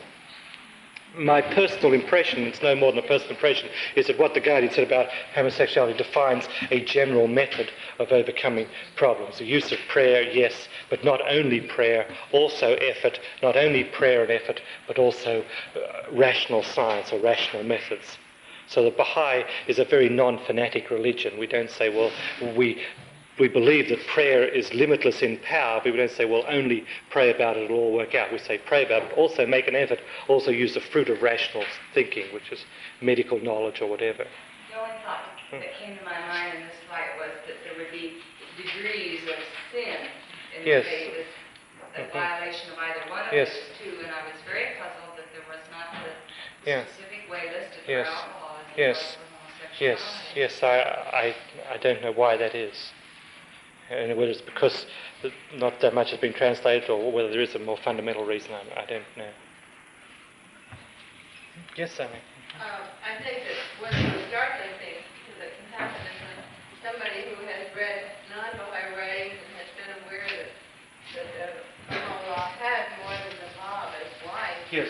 a new Baha'i can be shaken to his boots when the non-Baha'i asks questions about the multiple wives of Baha'u'llah. And so if the enmity would be somewhere, I think Yeah. this is explained briefly. Yes. It sure saves an American Sure, sometimes. sure, yeah, because it's very straightforward, it's explained. Somebody wrote to The Guardian about that a while ago, many years ago. The Guardian said that there was a statement by Abdul Baha on the subject. It would be translated and published when the Kitab al-Aqdas was codified, so presumably we'll have greater clarification of that at the time. But is that sort of a little bit of barbed wire that you Yeah, you've oh yeah, never heard sure, something? sure. I think that's certainly true. Yes.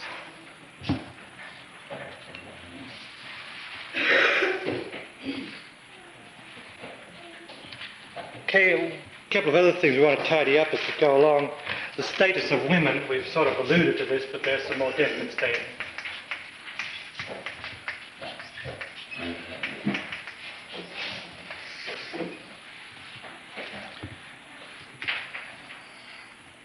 There are very interesting statements in the Quran on the status of women. There are, first point to make is that there must be at least 20 places in the Quran where it says men and women are of equal status. Well, let me list about 5 of them here. 4, 124, 971, 972, 1672, 33, 35. These are just 5 of them. Let me read some of the passages. 4, 124, it says, anyone doing good deeds, male or female, and having faith will enter into heaven. The believers, men and women, are protectors of each other. Great blessings are promised to believers, men and women. In this 1672, Muhammad speaks to men and says, God has made for you mates of your own nature. The nature of the woman is the same as the nature of man. And in 33-35, there's a very beautiful passage, or I thought it was at the time. Let me see, 1167. Worth reading it. 1116. Where it says, where he defines what is required in order to lead the good life. Muhammad says, for Muslim men and women, for believing men and women, for devout men and women, for true men and women, for men and women who are patient and constant, for men and women who humble themselves, for men and women who give in charity, for men and women who fast, for men and women who guard their chastity, for men and women who engage much in God's praise. For them has God prepared forgiveness and great reward. I read it not only for its poetry, but also illustrates that the Quran is very careful to emphasize that what things apply to men apply to women in terms of spiritual status or spiritual conditions, that there is not any inherent superiority of men over women in spiritual matters. And this, as I say, these are only 5 of at least 20 places. And the same story as for all the other laws. Things were awful before the Quran came. The Quran's teachings on the status of women are quite exalted because it says women are equal spiritually. This is a tremendous improvement. It was fine for a while. With the breaking of the Muslim covenant and the corruption of Islam, it got very, very bad. And so in the latter days of the Muslim dispensation, women had very few rights. They had been treated very badly in some parts of the East. At the present day, more in the cities than in the villages. I travelled in Muslim countries and I visited my Muslim relatives, and I noticed in the villages the women are treated equally, in the cities they are not. And that probably relates to the economics of the place. So this is equality. The next statement refers to social condition, and it makes a distinction. It says, men are protectors and maintainers of women because God has given one more strength than the other. The context is in 434, and there it goes on to point out that men are obligated to defend women against aggression, because it was a very, society without civil law or civil police or anything like that, and it says that men have to protect the women, so the implication is that the man has greater strength than the woman, that he is the physically more powerful.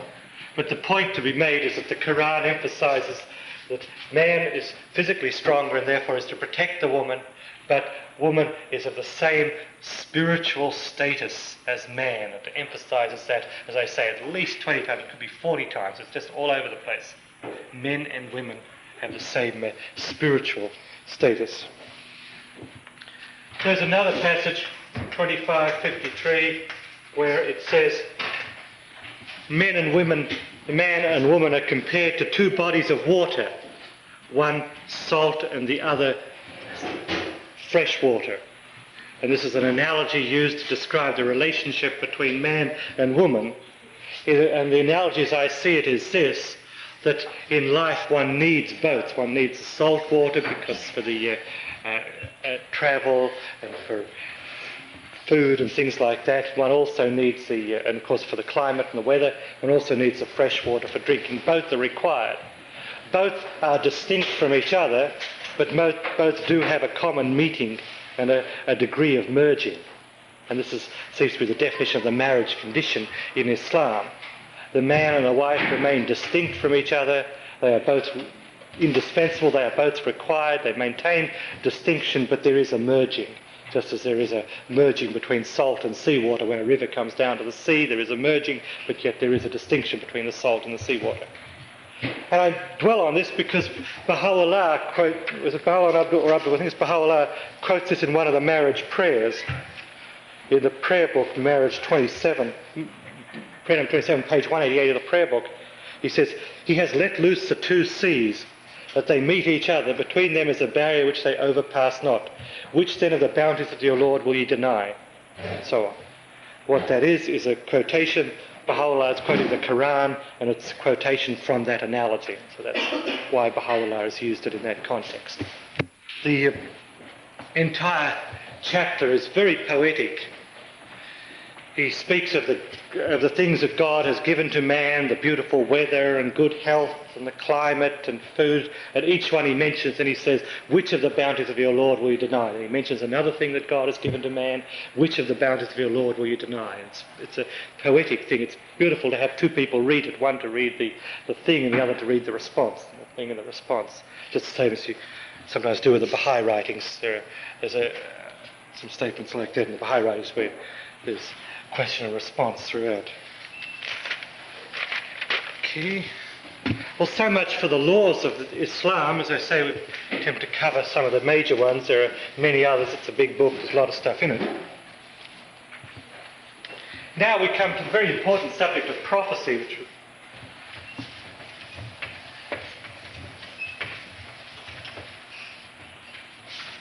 and the first thing we need to deal with is the coming of manifestations.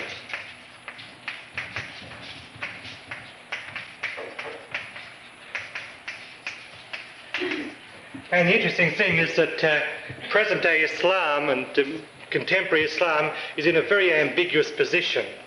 On the one hand, there are prophecies that we shall read a little later concerning the coming of messengers of God. There is the tradition, hadith, the traditions about one called the Qayyim, the one who arises, another messenger called the Qayyum. I'll write the words up when we get there, the one who's raised up. So there are strong promises about messengers of God. On the other hand, there are two areas in the Quran which indicate to a Muslim that there would be no more messengers of God. So they're caught in a sort of ambivalent or confusing position, a paradoxical position. On the one hand, there are things that say, yes, there will be. On the other hand, there are things that say, no, there won't be. We know there will be, and in fact were. So we'll look at the things that give them the impression there won't be any more messengers of God. It's much the same, of course, in Christianity. We have the statements where it says that Christ would come as a thief in the night, and the other statements that say every eye would see him. And Christians can get confused about it. They can say, well, he's going to sort of sneak in, as in fact he did, a thief in the night. Or alternatively, you can say, well, he's going to come, whoosh, everyone will see him, every eye shall see him. Well, the question that Christians have to do is how to reconcile those two. And of course, Bill Sears explains this, and many other books explain it very clearly. Same thing here, apparent paradox. Well, we know that there would be future manifestations. We don't have to prove that to us because we've accepted them. But so what we want to do is look at the statements of the Quran which give present-day Muslims the belief that there will be no more manifestations after Muhammad. There are two such statements. Islam is a true religion and the seal of the prophets.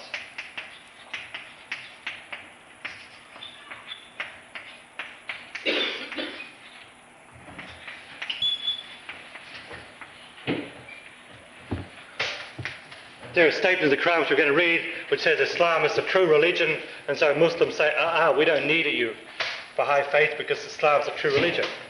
There are other statements that say Muhammad's the seal of the prophets. They say, well, he's the last prophet. We don't need any more because it says he will be the seal. You put the end to it, seal it up, the last of the prophets. So let's tackle them one by one. Firstly, Islam is a true religion. Several passages express this. For example, in 3:19 it says, the religion before God is Islam. Islam is the religion before God. 3:85 it says, if anyone desires a religion other than Islam, never will it be accepted of him. You can imagine the way they throw that at Baha'is. They say, Baha'is, you're wrong, because the Quran says if anyone desires a religion other than Islam, it will never be accepted of him. We're going to see how it all explains, don't get too worried, but we'll just start off seeing what they say. And in another place,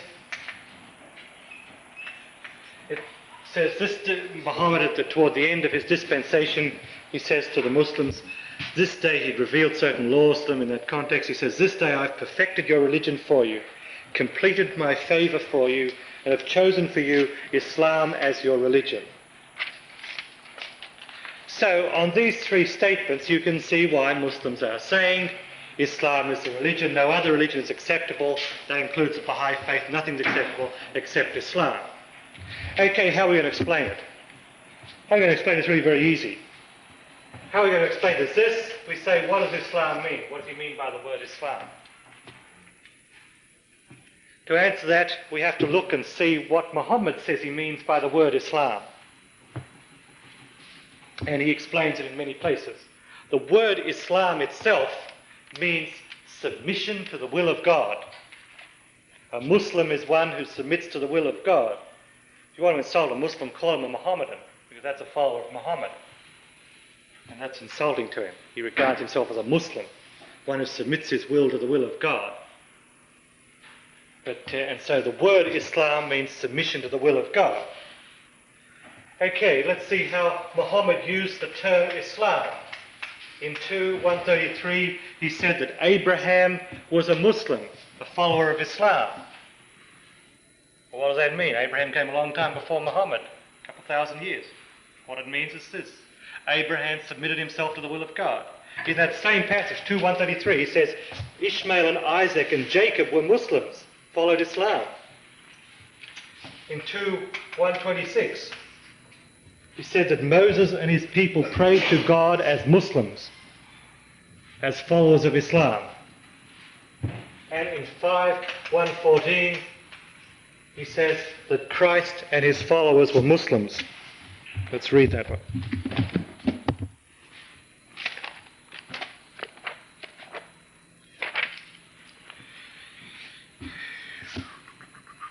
Yeah, this is where Christ, Quran quotes Christ and says that Christ said, behold, I inspired the disciples to have faith in me and mine apostle. They said, we have faith. This is the disciples of Christ. We have faith. We do bear witness that we bow to God as Muslims. So saying that Christ and the followers of Christ were Muslims. So we can see now what the thing's about. He's using the term Islam to denote people who follow the will of God, not to denote only followers of Muhammad. If it meant followers of Muhammad, it's nonsense, because he's calling Abraham and Isaac and Ishmael and Jacob and Moses and Jesus as Muslims, and they were hundreds of years, thousands of years before Muhammad. And Baha'is are... Right, we're more than Muslim than they are, because we're following the essence of Muhammad's teachings brought by Baha'u'llah. Right, so that's precisely it. Yes, sir. Do Muslim and Islam mean the same thing? Muslim is a person who follows Islam. Islam means submission to the will of God. Muslim means a person who submits to the will of God. So the Muslim's a person, Islam is the thing, the religion. But they come from the same root, salama. It's a mission of the will of God. So you can see that we can handle this very straightforwardly. It's proved by the Quran. The same would apply with the Bible, where Christ refers to the stars coming from heaven and the sun and the moon losing its light. They say to the Baha'is, that hasn't happened.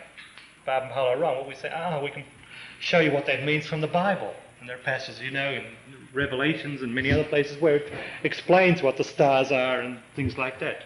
So we can look to the Bible for explanation of those terms. Same thing here. It says about Islam, we can look to the Quran for explanation of the terms. Okay, is that clear? Do you see how that fits together? Now let's take seal of the prophets.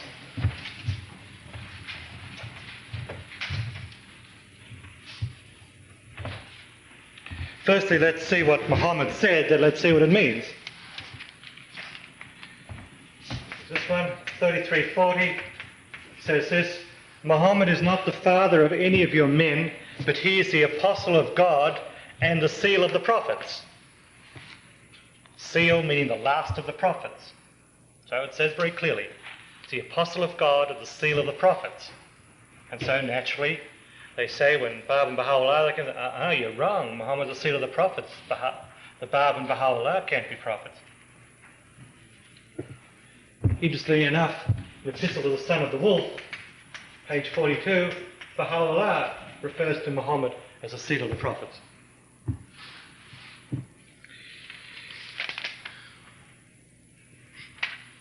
Baha'u'llah has explained this passage in great detail. I want to give you some references. The Book of Certitude, Kitab-i-Iqan, pages 162, 166 and 179.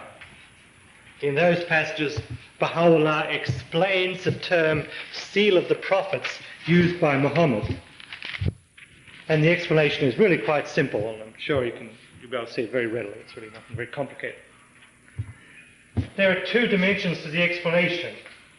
One is the oneness of the manifestations,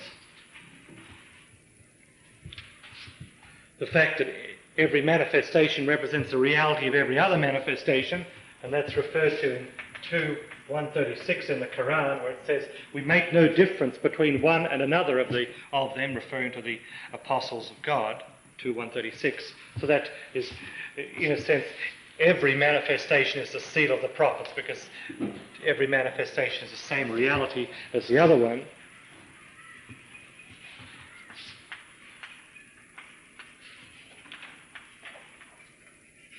The second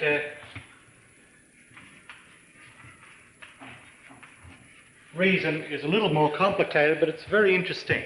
The point is this: that the Quran is very careful to distinguish between two categories.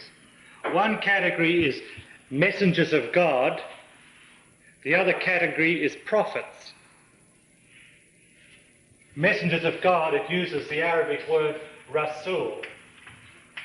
For a messenger of God, for a prophet, it uses the term Nabi. And it makes a distinction between those. The Rasul is one who is sent with a message from God. The Nabi is one who prophesies, who foretells. So if I was to stand up to you and say, I prophesy that tomorrow morning the sun is going to come up, well, you could say, well, he's a Nabi, he's a prophet. You'd probably say I'm a screwball as well, but you'd say I'm a prophet because I've prophesied and it's coming up. So a Nabi is one who prophesies. Rasul is one who brings a messenger from God, a message from God. The term Nabi, as I say, means one who prophesies. One part of the Quran, one surah of the Quran, is given the title Naba, meaning the news. So Naba is things that a prophet brings. He foretells news, he brings news to come. The Quran, one surah, one chapter of it is called Naba, and that chapter is entirely devoted to the Day of Judgment, which, as we'll see, refers to this day. So it is reasonable to say that Nabi is a prophet, and more so than that, a prophet who foretells the Day of Judgment, the day of the end of the age, and so on.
Now, it says, let's go back and read the Seal of the Prophets thing now.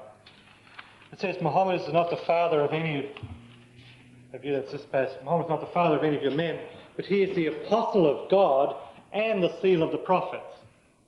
He's a Rasul, a messenger of God, apostle of God. He's also the seal, the last of the prophets. But he's not the last of the messengers. It doesn't say he's the seal of the Rasul. He's not the last of the messengers. He's the seal or the last of the prophets. It distinguishes between prophets and messengers of God. Muhammad is both a Rasul, a messenger of God, and a Nabi, a prophet. He's one of the messengers of God. He's the last of the prophets. Okay? Yeah. That means there will be no other prophets in the Old Okay. Testament. Let me come to that. You're jumping ahead. That's quite all right. After handling University of Michigan students, you're easy to handle. Did you have something you wanted to say? Okay. Likewise, it speaks of Moses in the Quran. It says Moses was also an apostle and a prophet. And it says that Moses' brother Aaron was a prophet, but not a messenger of God, which of course we accept. We accept that Moses was a manifestation of God. The Quran says he was a Rasul. Okay, we fit together. The Quran says that he was a prophetic figure. Yeah? The Quran says that Aaron, his brother, was a prophetic figure, a prophet, which we would accept. It doesn't say that Aaron was a manifestation of God or Rasul, and this is what the Baha'is believe. We don't believe Aaron was a messenger of God. So it all fits together. Now, we come to your question, and it is this. What we understand from this in terms of what Baha'u'llah has said here, he's placed in the Book of Sutjude, is that the term Nabi is particularized to prophets who foretell the Day of Judgment. And the Day of Judgment is a term used in the Quran referring to this age, as we shall prove in a little while. So Muhammad is the last of those who prophesied this age, the age of fulfillment, the cycle of world unity, whatever we call it. There are no more prophets foretelling the age of unity and peace in the world, because it's all coming now with the Bab and Baha'u'llah. Muhammad was the last of those who prophesied the Day of Judgment, the age of unity and peace. He was not the last of the messengers of God, because it never said who he was. All it says he was one of the Rasul. The Bab and Baha'u'llah are also Rasul, they're also messengers of God. So it all fits together. Yeah. I just wanted to point out that either on one of those pages you referenced from the Book of Services or it's in Wings, where Baha'u'llah says Muhammad was the seal of the prophetic cycle. Yes, that's right. Yes. We divide history, in the Baha'i context, we divide history into two big chunks. One is the 6,000-year Adamic cycle, which is a cycle of prophecy, where manifestations and prophetic figures have come foretelling the cycle of unity and peace. We have now entered this cycle, ushered in by the Bab and Baha'u'llah. It will last 500,000 years. It's a cycle of fulfillment. 6,000-year cycle of prophecy, 500,000-year cycle of fulfillment. In the cycle of fulfillment, begins with the Bab and Baha'u'llah. It has manifestations in the future who will come at intervals of 1,000 years or more, but not less than 1,000 years after Baha'u'llah. Yes? Could you say that again, what you said about Muhammad was the last to prophesy, but he was not the last of what? Of the messengers of God. Because after that have come the Bab and Baha'u'llah and a scat others at intervals of 1,000 years in the future. They'll keep coming as far as we can foresee in time.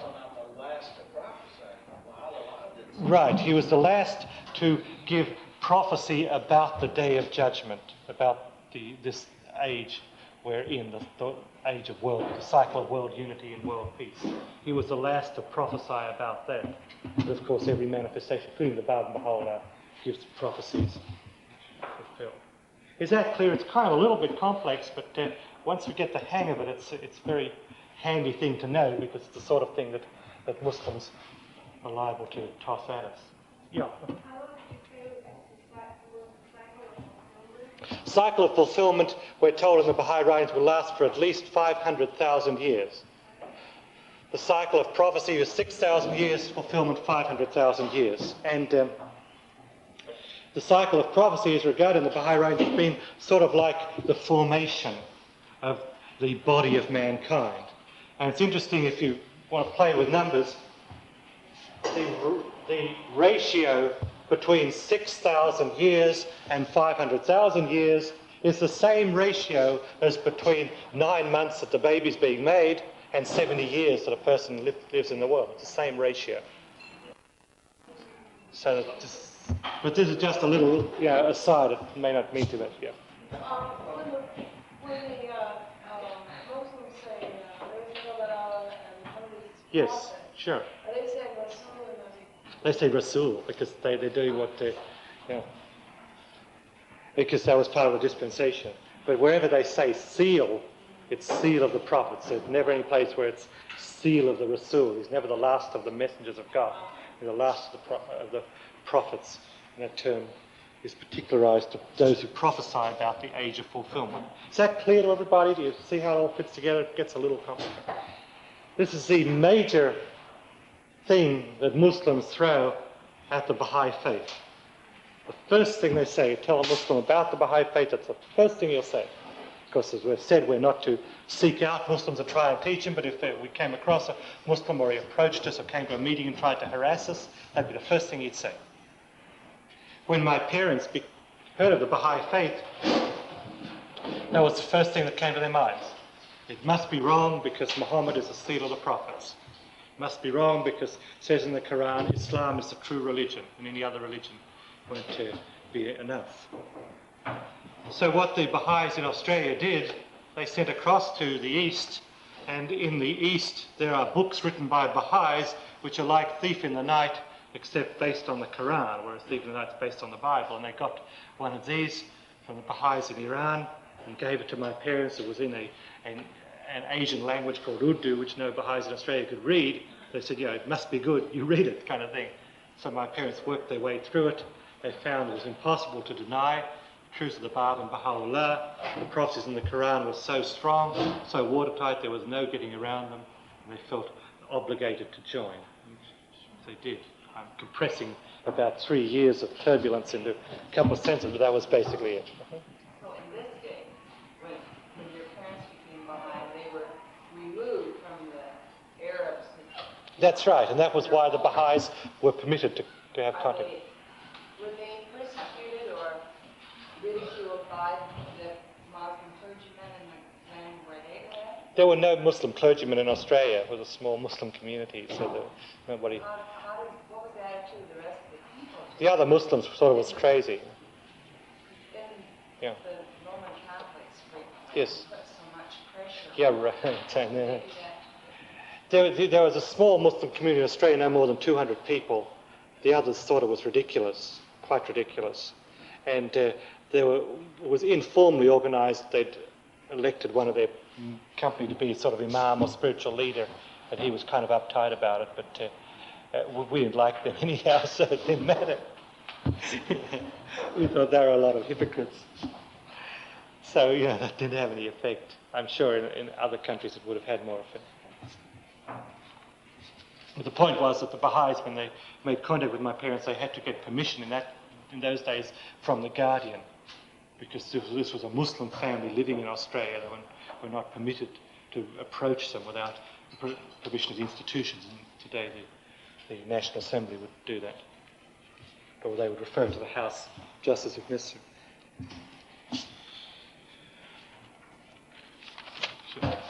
Now, the final thing we want to do before we stop is to look at some of the prophecies concerning this day, the Day of Judgment, so called in the Quran. There are many prophecies. There are just zillions of them, in fact. As I said yesterday, Mirza Abu Fadl, the noted Baha'i scholar, has said 1/3 of the Quran is concerned with prophecy about the Bab and Baha'u'llah. And this is no understatement. They're just masses and scads of things. Some of them are very direct, very explicit. Some of them are somewhat veiled and elusive. Let's divide them into some certain categories. The signs of the Day of Judgment.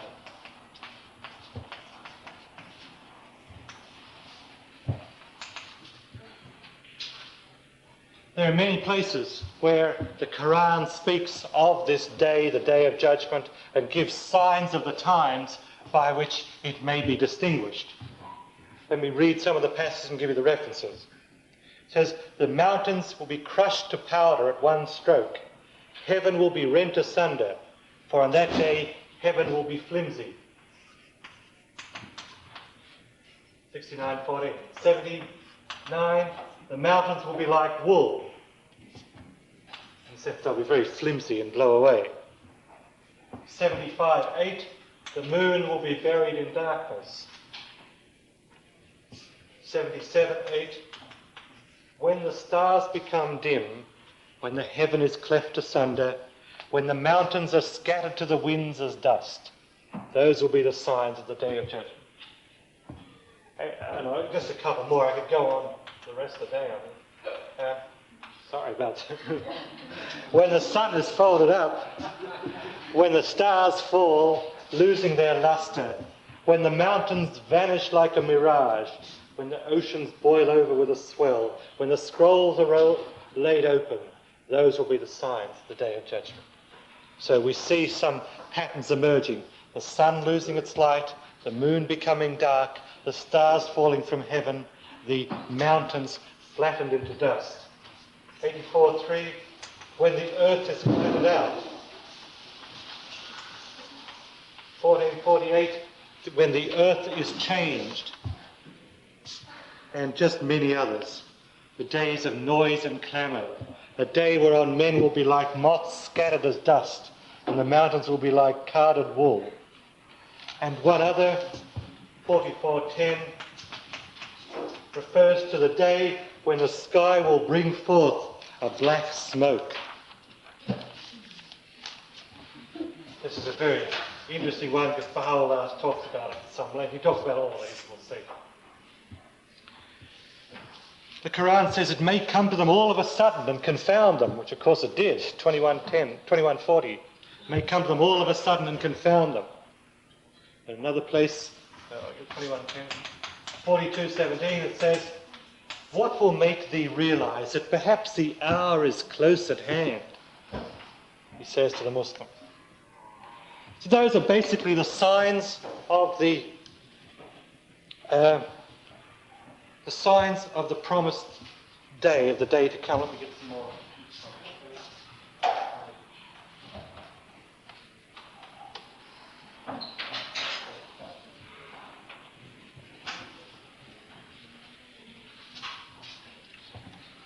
And you can see from that, Muslims today generally take all these things literally. They expect very dramatic things to happen. The mountains to be flattened, mountains to blow in like wool, the earth to be flattened, the earth to be changed, the sun to fall from the sky, the moon to be split in two, heaven to be split asunder, stars to fall from the sky. This would be, very, very dramatic. It'd be better than a movie, Well, all these things, as you can imagine, they're taken symbolically. They've all been explained by Baha'u'llah, every one of them, in the Book of Certitude. Everything here that I've read has been explained in detail, and many other things. And I want to give you the references, in case you'd like to follow this up. Firstly, sun. Book of Certitude, page 33, 34. The prophecy is that the sun will lose its light. Baha'u'llah explains this, the sun referring to the manifestation.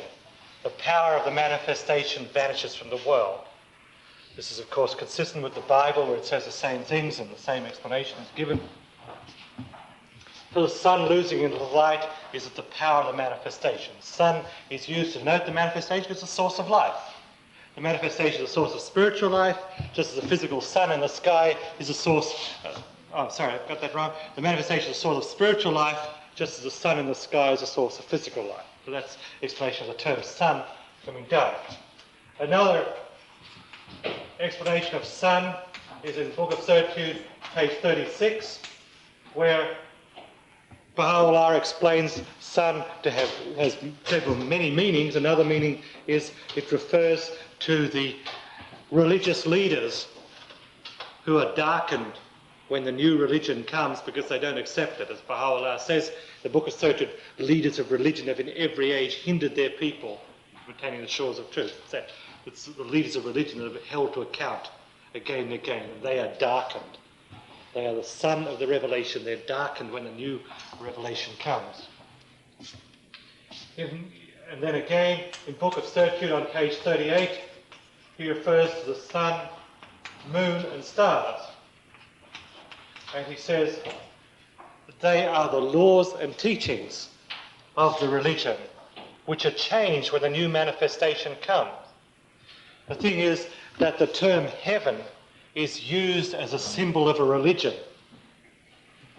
This is because heaven is all-encompassing. You go out and stand out and look up in the sky, and you can see that heaven encompasses us from the viewpoint of earth. So the religion is likened to the heaven. It speaks of the heaven of revelation, because the religion is all-encompassing. It encompasses all areas of our life. And so sun, moon and stars are the ornaments of the heaven. They're the ornaments of the religion, its laws, ordinances, its principles. They are darkened because they're changed when the new manifestation comes. The laws are changed, so the sun, moon and stars are darkened. Likewise, the heaven is cleft asunder. The revelation is annulled, is abrogated. A new revelation is brought. The heaven of the Muslim revelation has been cloven or split asunder with the coming of the Bab and Baha'u'llah. So this is just a teeny weeny bit of the very beautiful things that Baha'u'llah says in explaining these passages. Heaven cleft asunder is under Book of Sirajud, pages 44 to 47. Find stuff on the heaven. Another of the prophecies was that the earth would be changed. And Baha'u'llah explains that on page 46. He says the prophecy, of course, is the earth will be changed at the day of judgment. So that refers to the earth of men's hearts. And that again is an analogy that occurs throughout religion, that men's hearts are regarded as earth because the earth is capable of bringing forth beautiful fruit and vegetables, or bringing forth thorns and useless bushes and stuff like that. Well, so it is with the earth of men's hearts. We're capable of producing beautiful things in ourselves or nasty things. So earth is used as a symbol of man's heart. And so earth being changed means men are changed. Men's behaviour, their quality is changed with the day of judgment. One of the graphic ones was a black smoke coming out of heaven.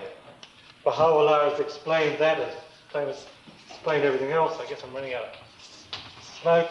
Explains that, Book of Sirajud, pages 76, 77. He said the black smoke is the smoke of dissension, conflict, dispute and division, things which obscure the light of the sun. Black smoke obscures the light of the sun. This is the analogy. The heaven of revelation, the sun of the manifestation, his light obscured by black smoke, division, sectarianism, conflict within religion. All these things. You see it all fits together.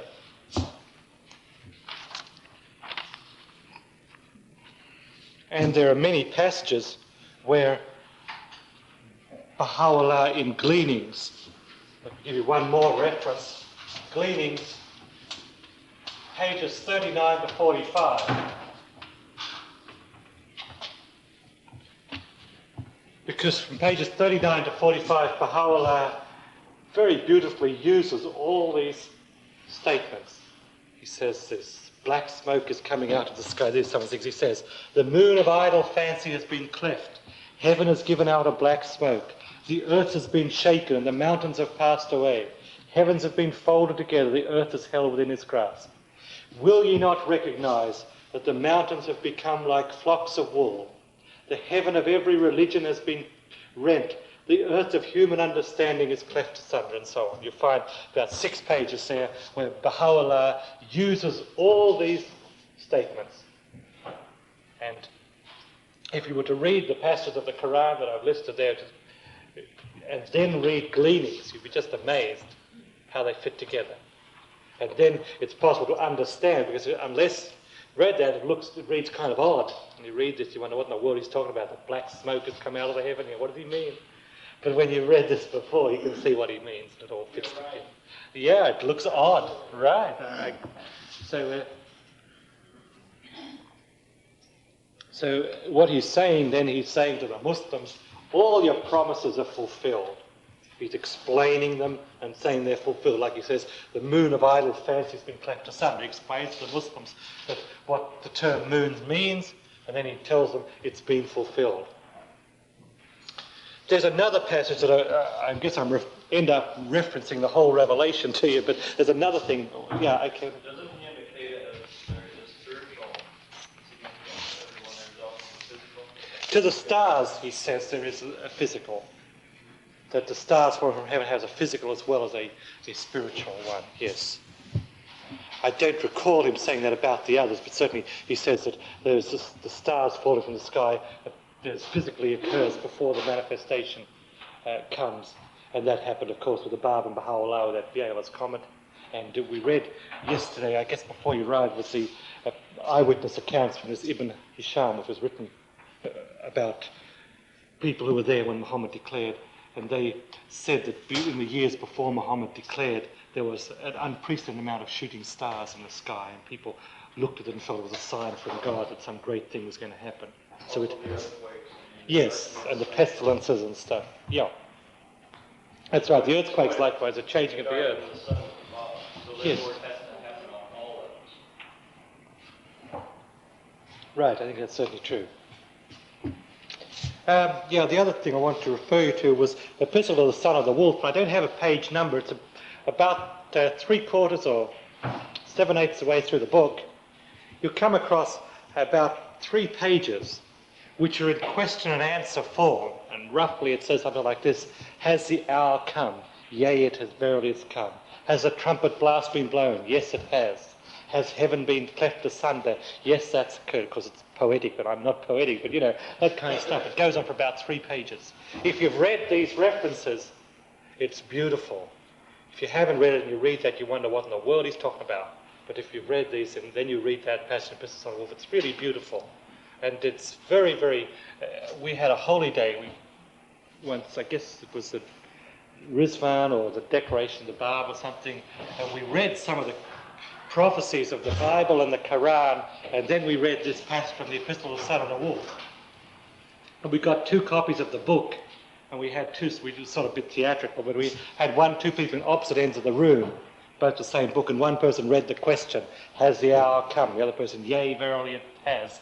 Has the bell sounded? Yea, it has. Has the trumpet blast blown? And really brought that passage alive to us. It became very beautiful, particularly as we also had previously read this to see what it was about. But, so that's just, a lot of things you can do with these things. Okay, so those are the signs of the times, signs of the day of judgment. A couple of other things before we finish up, but also part of this. Second thing is, what would be the manner in which it would be fulfilled? We know the answer because we've become Baha'is. The manner of fulfillment was the coming of the Bab and Baha'u'llah. But we need to see what did the Quran say would be the manner in which the prophecies would be fulfilled. It says some amazing things in the Quran. For example, in 1915 it says John the Baptist will be raised up again. It refers to the day when it uses the term Yahya, which means John, refers to John the Baptist, the day that he will be raised up to life again.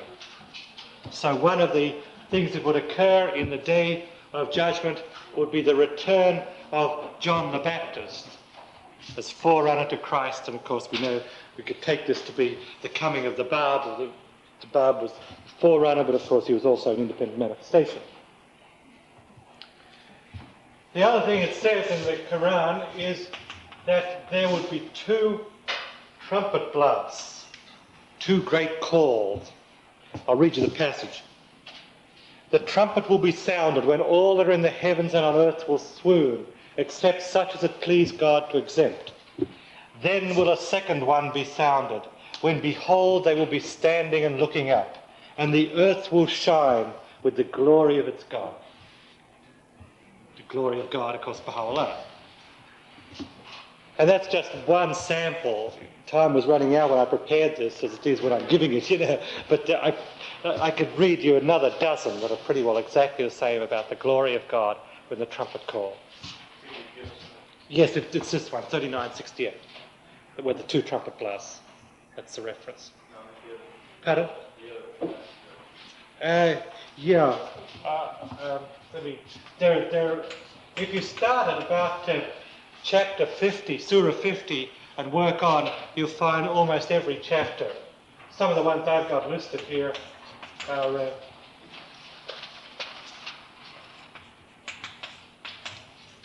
that's just a few of the ones I've listed, but if you start at chapter 50 and work on, you'll find most of them. Now, chapter 50 is about 7/8 of the way through the book. So it's not halfway through the book, it's 7/8 of the way through, because the last 50 chapters are very small. So it's not asking you to read a great deal, only about 100 pages, something like that, or less. Is that 74? Yes, 74 there and 79 there. Just a few of them, but you can very easily find 20 of them without any trouble at all. Where they speak of trumpet blasts, and they speak, as soon as he says trumpet blast, he says the glory of God. The glory that other places says the trumpet blast will be sounded and people will stand up and say glory to God. Trumpet blast will sound, the earth will shine with the glory of God. The trumpet blast will sound glory to God, or glory. They're just incredible, the types where he says trumpet blast, or he says the crier will cry out, or there will be two criers. That he says glory to God. Just amazing the way it occurs. Let me read some of the others. The trumpet shall be blown. That will be the day whereof warning has been given. These are some of these. When the trumpet is sounded, that will be the day, a day of distress. One day a disturbing trumpet blast shall disturb, followed by a second blast. Men's hearts on that day shall quake. So we can see that there is a reference to two calls, two cries, two criers, one quick after the other. Of course, that's the Bab and Baha'u'llah. Baha'u'llah has interpreted these passages, just as he's interpreted most everything else you could possibly find, in Gleanings from the Rites of Baha'u'llah, page 43. He says this. He says, "Say by God, the blast has been blown on the trumpet, and lo, mankind has swooned away before us. The herald has cried out, how long will ye sleep? The second blast has been blown on the trumpet." That's Baha'u'llah speaking. Gleanings, page 43. You can see now what he's talking about. He's talking about this thing, where it says two trumpet blasts. And in Epistle to the Son of the Wolf, on page 132, Baha'u'llah says the same kind of thing. He says, "The stunning trumpet blast has been loudly raised. The day is God's, the one, the unconstrained." And many other places in Baha'u'llah's writings, he says the trumpet blast has come, the second one came, and this kind of stuff, fulfilling all these things. In the Quran, there are many phrases used referring to the two calls. The trumpet blast, the stunning trumpet blast, the blow, the catastrophe, these kinds of phrases are used. It's very interesting that Baha'u'llah uses all those phrases. When Baha'u'llah was living in Adrianople, in 1867-68, he wrote tablets of proclamation to the major kings of Europe and the East. To the Napoleon III, the Shah, later to the Tsar, the Emperor of Berlin, Queen Victoria, the Caliph, etc. Each of those tablets he gave a name. The name he gave to those tablets were the names that are used in the Quran. One is called the trumpet blast, one is called the stunning call, one is called the catastrophe, and so on. This is discussed by The Guardian on Promised Day Has Come, page 47. Promised Day Has Come, 47.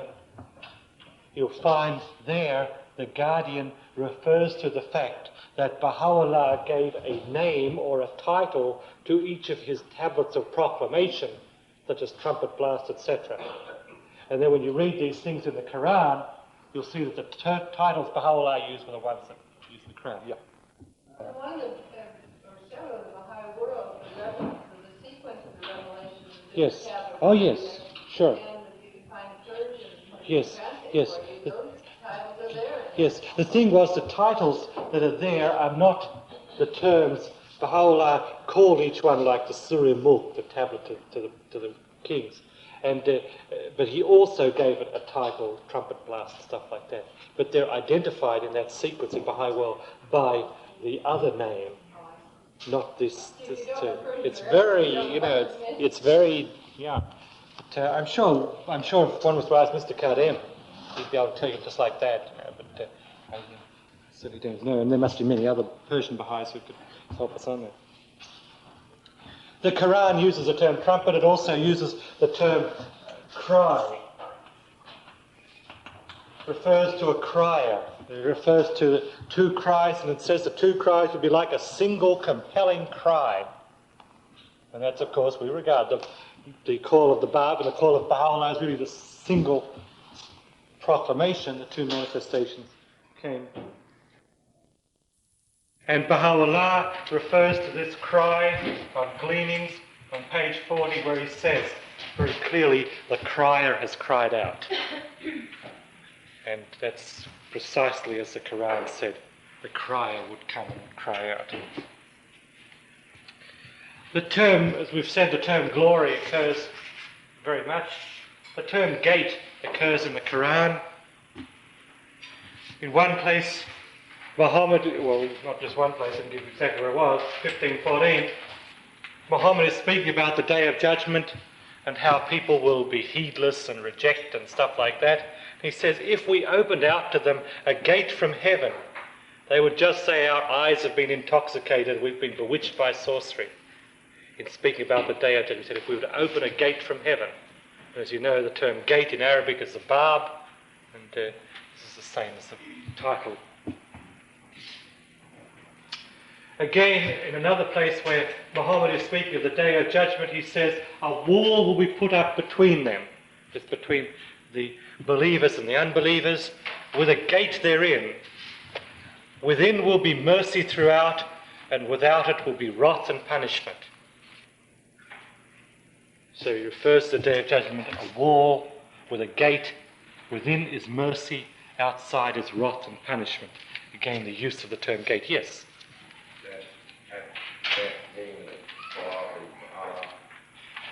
One could take it to mean it. I wouldn't like to say it definitely means, because I'm just guessing, but it certainly is possible that it means that. I'd hate to be authoritative about it, but it looks to me as if it could well mean it. Let's put that way. And you find many places where it refers to glory. It says that when the promised one comes, angels will surround the divine throne on all sides, singing glory and praise to God. It's described in 39:75. Angels coming with the promised one. Angels are interpreted by Baha'u'llah, the pure, the holy souls who sanctify themselves. Baha'u'llah explains that in the Book of Certitude. Singing glory and praise to God. A few more that we do on time. The Quran in 10:25, it says this. It said, God will call to the abode of peace. He guides whom he pleases to a way that is straight. And in another place, 6:127, he says about the believers in the Day of Judgment, for them will be an abode of peace in the presence of their Lord, etc. So in those two places, he refers to the abode of peace. And that is Baghdad. Because Baghdad has, ever since it was formed as a village and then became a city, it has been known as the abode of peace. And you find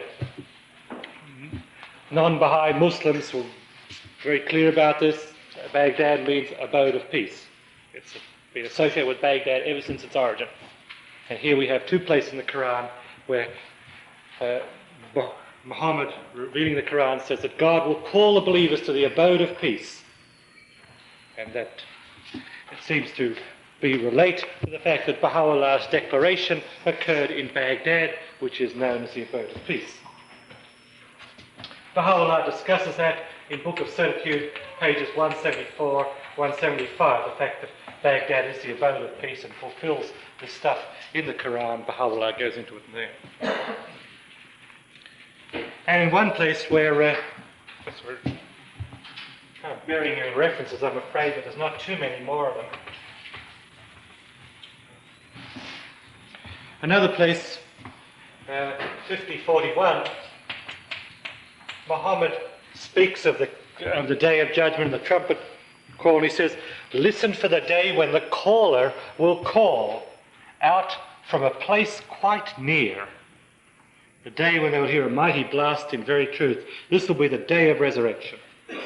So here he's saying that the caller will call from a place quite near. He was saying this in Medina, if not all that far away from Baghdad, where Baha'u'llah called, or Shiraz, from where the Bab called. So a place quite near. Very significant. He also says, on that day will be the day of resurrection. And Baha'u'llah has explained that in great detail in Book of Certitude, page 143 and 144.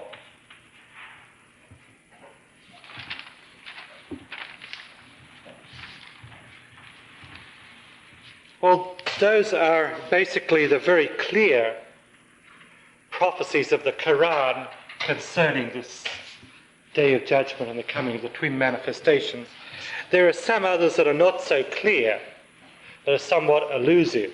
For example, the Surah of Joseph. We're told that this refers to Baha'u'llah.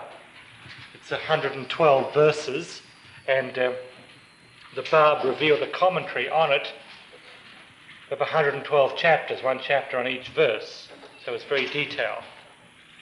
I haven't had occasion to talk to anyone who'd studied the Surah of Joseph. I know nothing about it, only a few bits and pieces, and basically it's this, that clearly we're told that it's a prophecy about Baha'u'llah, and the main things about it are the fact that he was exiled to a distant land, Joseph was, and so was Baha'u'llah.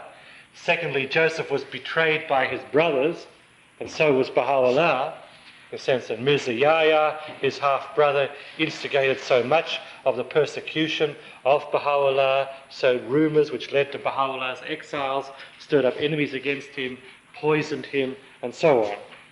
And thirdly, that Jacob was able to detect Joseph being alive by the fragrance of his garment. Remember, they took his coat or shirt or something back to Joseph. He was blind, and he could just feel it and know that Joseph was alive. And this is the same with Baha'u'llah, in the sense that we recognize him by the fragrance of the spirit that he brings, the fragrance that we get from the writings, things like that. Those are just a few of the little bits, but there must be a whole lot more, because a 112-page book was written by the Bab on it, It wasn't just that. Yeah. Well, I read the chapter in the Quran. I was struck by the fact that Joseph, throughout the surah, was portrayed as one who revealed hidden things. Yeah. He was the Yes. one who interpreted. Yes, that's a good point. That's a good point. And perhaps, to me, this is one of the things that struck me Yeah. most. Yes, that makes sense. That certainly fits in. Yeah. So, we've got a few bits and pieces. I have a strong feeling we really have got almost none of it. That when you think the Bab wrote a 112-chapter book on it, there's a lot more than we aren't seeing in it. And I'm sorry I can't help any more with it, but those are just a few very superficial things I saw. There are other statements in the Quran that are somewhat more along those lines, a little bit clear. 36:13. In that place, Muhammad offers a parable. God says to Muhammad in the Quran, "Give the people the parable of a city to which there came two apostles who were rejected by their people. And the parable says, but then we strengthened them with a third. And they said, truly, we have been sent on a mission to you. And the parable goes on and shows that the three are eventually rejected, but they triumph ultimately. So this is a prophecy about two manifestations of God being rejected, then a third, very strong one coming to strengthen them and eventually triumphing. The Guardian tells us that refers to Baha'u'llah. Parable is 36:13. It's interpreted by the Guardian in God Passes By on page 96, where the Guardian refers to some prophecies of the Quran concerning Baha'u'llah, and he says that one of them is the fact that Baha'u'llah is the third messenger mentioned in the Quran, in that chapter. So we can see how it all fits together when you read that from the Guardian, and then go back and read the chapter. It all sort of fits somewhat. Surah 18, chapter 18, has many parables in it which seem to refer to the Bab and Baha'u'llah. And I must say I don't fully understand them, but I can sort of guess at them, and that's all it is, just a sort of a guess. For example, one of the parables on verse 9 in that chapter is, he refers to 7 pure youths who are pure and of great faith and very, very great, and they fall asleep. And they fall asleep for many hundreds of years, and when they awake, they find that the religion has fallen into disunity and dissension and has lost its spirit, and they waken on the day of judgment. Well, you know, you could fit that to a lot of different meanings. Knowing the answer, I could tend to fit it to the fact that the 7 major religions that survived up to the coming of the Bab and Baha'u'llah, they fell asleep. They lost their activity, and their spirit went out of them, and then they awoke. They came to life with the day of judgment when Baha'u'llah comes and renews all things, and then there is dissension and division in religion. But it's kind of, you know, stretching it to fit what we know the answer to be, and who's to say we're interpreting right, but it kind of, you know, you can sort of play with it some. Another parable in Surah 18 on verse 32 is a little clearer. Muhammad warns his people. He says, he gives them the parable of the two men. One was wealthy, the other was poor. And he said the wealthy one lost everything because of thunderbolts from heaven. And when you look at it in context, he really is directing it to his followers to beware and be warned of this. And this seems to me to be a reference to the decline of Islam. It was wealthy, it was enriched with spirit, the spiritual graces that came from Muhammad through the Quran, and it was lost them because of its rejection of the Bab and Baha'u'llah. There's a couple of others in this amazing Surah 18. It's a very profound thing, and I must say I don't understand hardly none of it.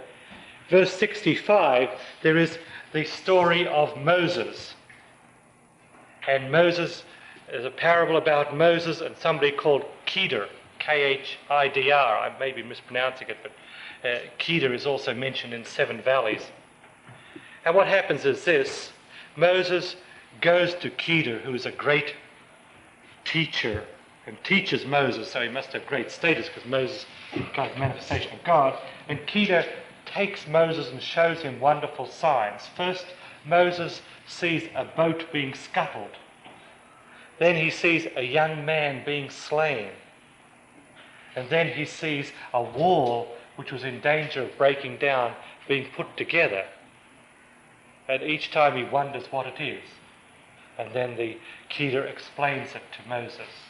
Well, again, we're sort of stretching to knowing the answer, but one way I was looking at it, and I'm not for a second saying this is the right answer, I'm just guessing, is that the boat being scuttled refers to the dispensation of Moses when the pharaohs pursued the Israelites across the Red Sea and their boats were destroyed and things like that. As it says in the Bible, the sea part of the Quran, a little more detail about it, but essentially the boats of the followers, the Egyptians, were scuttled. The young man being slain would be the crucifixion of Christ. The wall being raised up is a little bit more complicated. The passage in the Quran refers to the fact that a messenger came to that city. He was deprived of food and ill-treated, but nevertheless he raised a wall to protect the city. And Moses said to Kedah, how come when they treated the messenger so bad, the messenger raised up the wall to protect them? And Kedah said, it's because there's a great treasure there, and it's to be protected for a while until that treasure comes to flowering, and then it will come. And that could be that despite the way the Arabs treated Muhammad, the Muslim religion was to be raised up so that it could reach its peak and go through its evolution, because the great treasure was the Bab and Baha'u'llah, which appeared in the Muslim dominion. So that's just one way of looking at it. Don't for a moment think it's the right way. It's probably the wrong way, but it's just one possible way, and I must say I'm just guessing at it. And then there's another one, just one more, verse 83 in this surah, where he takes the parable of a king called Zulkarnain, and that means the Lord of two epochs. It says that he would travel and have dominion over the entire earth, that he would protect mankind. And that could well be the Baha'i faith, because it has the Bab and Baha'u'llah as part of it, and as we know from the writings, will encompass the whole earth and change the world and so on. So that one seems to be a little clearer.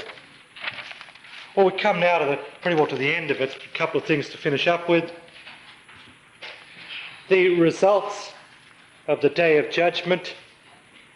It'll take about 5 minutes, I guess, to finish this up.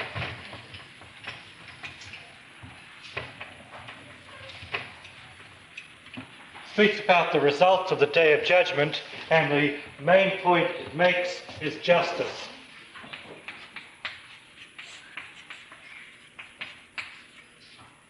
It's called the Day of Judgment. You could also call it the Day of Justice. Muhammad associates the Day of Judgment with justice being practiced on the earth, and this is very significant when we think of the great emphasis that Baha'u'llah placed on justice. The fact the universal house of justice is one of the sort of central ornaments of the teachings of Baha'u'llah, and certainly it's one of its outstanding unique features. In 325, Muhammad says, we gather them against a day of which there can be no doubt.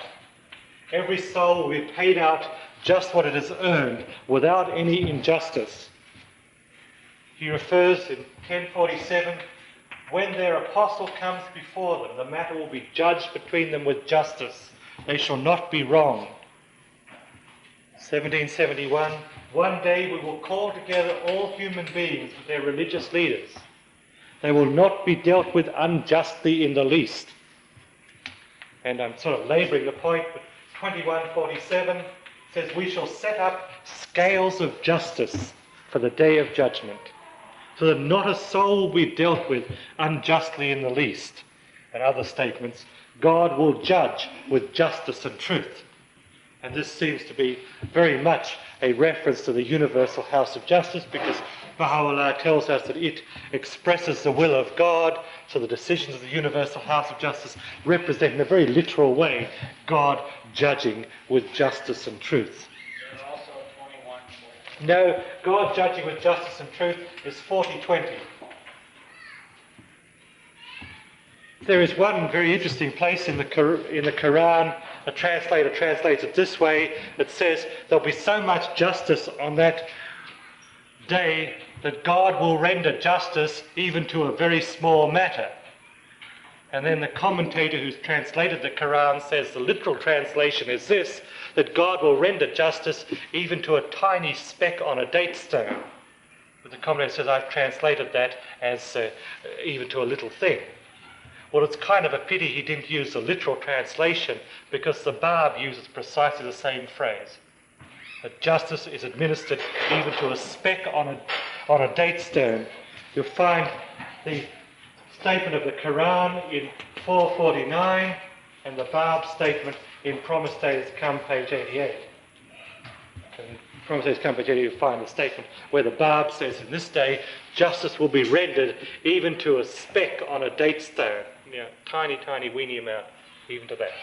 And that's exactly the phrase that the Quran used, and presumably the commentator thought it was so odd that he translated it as even to a little thing instead of a speck on a date stone. So one thing you very quickly pick up from reading translations of the Quran is that we've been kind of spoilt by the fact that the Guardian's translations are so scrupulously holding to the text.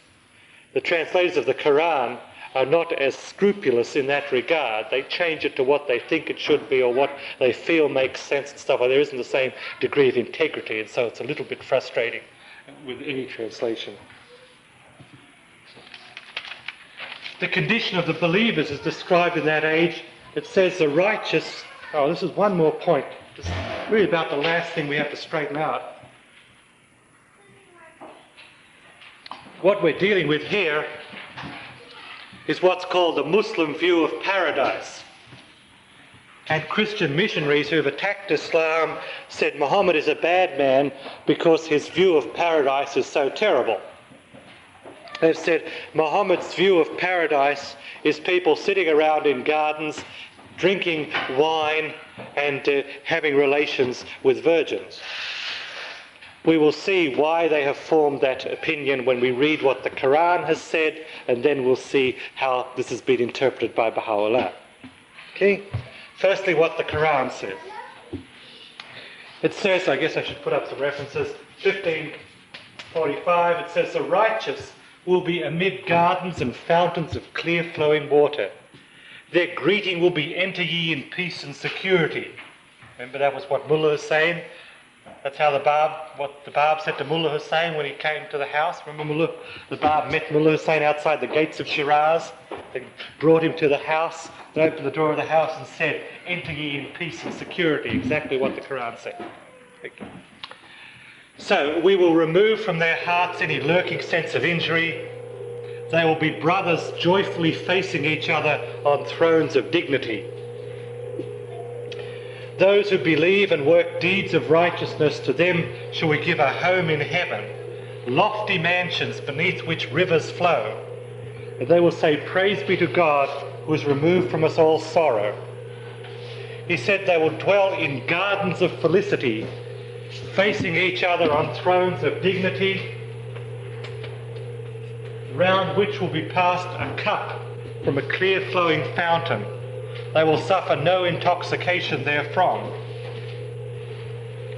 And this is the one that sort of worries people who are opposed to Islam. It says that in this day of judgment, the faithful ones will recline on thrones of dignity, and we shall join them to Huris, Huris.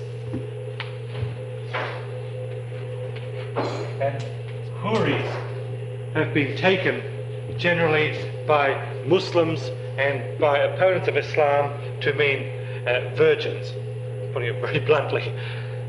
So what this means, what they think it means, we'll see what it really means in a moment. What they think it means is this: we'll recline on thrones of dignity, we shall be joined together with virgins. Well, this is, a very sensual view of life. Verily for the righteous are gardens of delight in the presence of God, and so on. So, what are we to make of this? Baha'u'llah has explained all these passages. Let's start with some of the simple ones. It says that on the promised day, the believers will be brothers joyfully facing each other on thrones of dignity. And that seems a very direct reference to the oneness of mankind, because in this age, Baha'u'llah's teachings bring about status for all people. People who've been oppressed and deprived, minorities that have been ill-treated, are brought forward by Baha'u'llah. And so the oneness of mankind expressed in the Baha'i teachings is precisely this. They, the believers, would be joined together with Huris, which is taken to be virgins by Muslims and non-Muslims. But he's explained it in Book of Certitude on page 70. And he says that Huris are great truths and insights which were previously unknown. And you can see the sort of virginal character to it. There are things that were previously unknown, great truths, great insights, great understandings previously unknown will become known to the believers on the promised day. And that, of course, is precisely what the Bab and Baha'u'llah have done. They've given us a revelation and told us great truths and insights that we didn't know anything about. So in that very sense, then, we are in that condition. We're facing each other in the Baha'i community. We're facing each other on thrones of dignity. We're joined together with Huris in the sense that we are acquainted with truths that were previously unknown. And so you find, as I'm sure all of you have found, that many contexts where a Baha'i will be able to just dazzle somebody who's a profound non-Baha'i expert with what the Baha'i knows. You see this happening every day. Baha'i students in college who know so much more than their professor about philosophic issues because of what the teachings have told them. This happens a great deal. Another thing that needs explaining is in the Quran. One of the passages we read said that the believers would in that day be in the presence of God. This is explained by Baha'u'llah, again in the Book of Certitude, pages 139 to 142. He explains what the presence of God is. He says it's the coming of the manifestation, the intensity of the revelation, and my personal insight that I feel about it also is that it refers to the continuing presence of the universal house of justice. We have continuing access to the will of God through the decisions of the universal house of justice, because whereas in previous days we only had access to the will of God during the days of the manifestation, and after he had left there was no authoritative institution, and so all one could do is guess what the right thing was. Now, of course, we have access to the house of justice for the continuation of the will of God in this age. It says that the believers would dwell in mansions with pure water descending to them. And what's pure water? Baha'u'llah has explained that. Abdul Baha has explained it. Baha'i World Faith, page 333. Abdul Baha explains that the pure water that comes to the believers are divine laws and ordinances. Why should one call those pure water? Because they cleanse you. Pure water cleanses us physically. The laws and ordinances of revelation are like pure water because they cleanse us spiritually. They make us spiritually clean or spiritually developed. So this is the pure water. And Abdul Baha, in the Tablet of Purity here, he says, these laws of Baha'u'llah are the pure water we were promised in the Quran. He says that quite directly in this page. Finally, and we're pretty much at the end of things now, it says that the final thing is a very easy one, wine. It says that the Muslims are promised that those who believe on the promised day, will be dwelling in these gardens with huris, water flowing, all this in the presence of God, and they will be given wine to drink. And so non-Muslims said, oh, look at this. Muhammad forbade the Muslims to drink, but he said, never mind, once you die you can have all the wine you want. That kind of stuff. In fact, wine is explained, I'm sure you realise this is explained in many places. For example, see, one is Gleanings, page 46. There's many others as well, that's just one of them. Gleanings, page 46, Baha'u'llah refers to his revelation. And he says very clearly in that reference, he says, this revelation is the wine that is life indeed. And on the same page, Baha'u'llah says, this is the flowing water you were promised in the Quran. And of course, many other places in Gleanings where he says, think not we've revealed a mere code of laws, rather we've unsealed the choice wine, things like that. So the wine of revelation. So this has all been explained by Baha'u'llah. Well, that's kind of it. Basically, the overall point are the ones I made at the beginning of the sessions. That is that we need to look at the Quran from a Baha'i viewpoint. We need to struggle to overcome the Christian culture, which is full of all kinds of awful prejudices against Muslims, and also the fact that Muslims have done very nasty things because they broke the covenant. So we cannot judge Islam in terms of what the Christian culture says, because it's wrong. We certainly cannot judge the Quran, the Islam, in terms of what the Muslims have done or are doing, because they're completely wrong. They've violated the Quran very basically and explicitly. We can only look at the Quran in terms of the book itself and the insights that the Baha'i revelation gives, which explain it tremendously. And it's really, as Daniel said, seal up the books till the end of time. Baha'u'llah has come with the Book of Certitude, and the amazing thing is the way he's explained it. After I worked my way through all this material and sort of put it together, I realized that in the Book of Certitude, Baha'u'llah had taken all the hard bits that were in various scriptures and explained those. And with the hard ones explained, you can work out the easy ones yourself, basically, putting it very crudely. But the miracle, the majesty of the Book of Certitude is that he's taken those things that were really the hardest to understand, and he's beautifully and clearly explained them.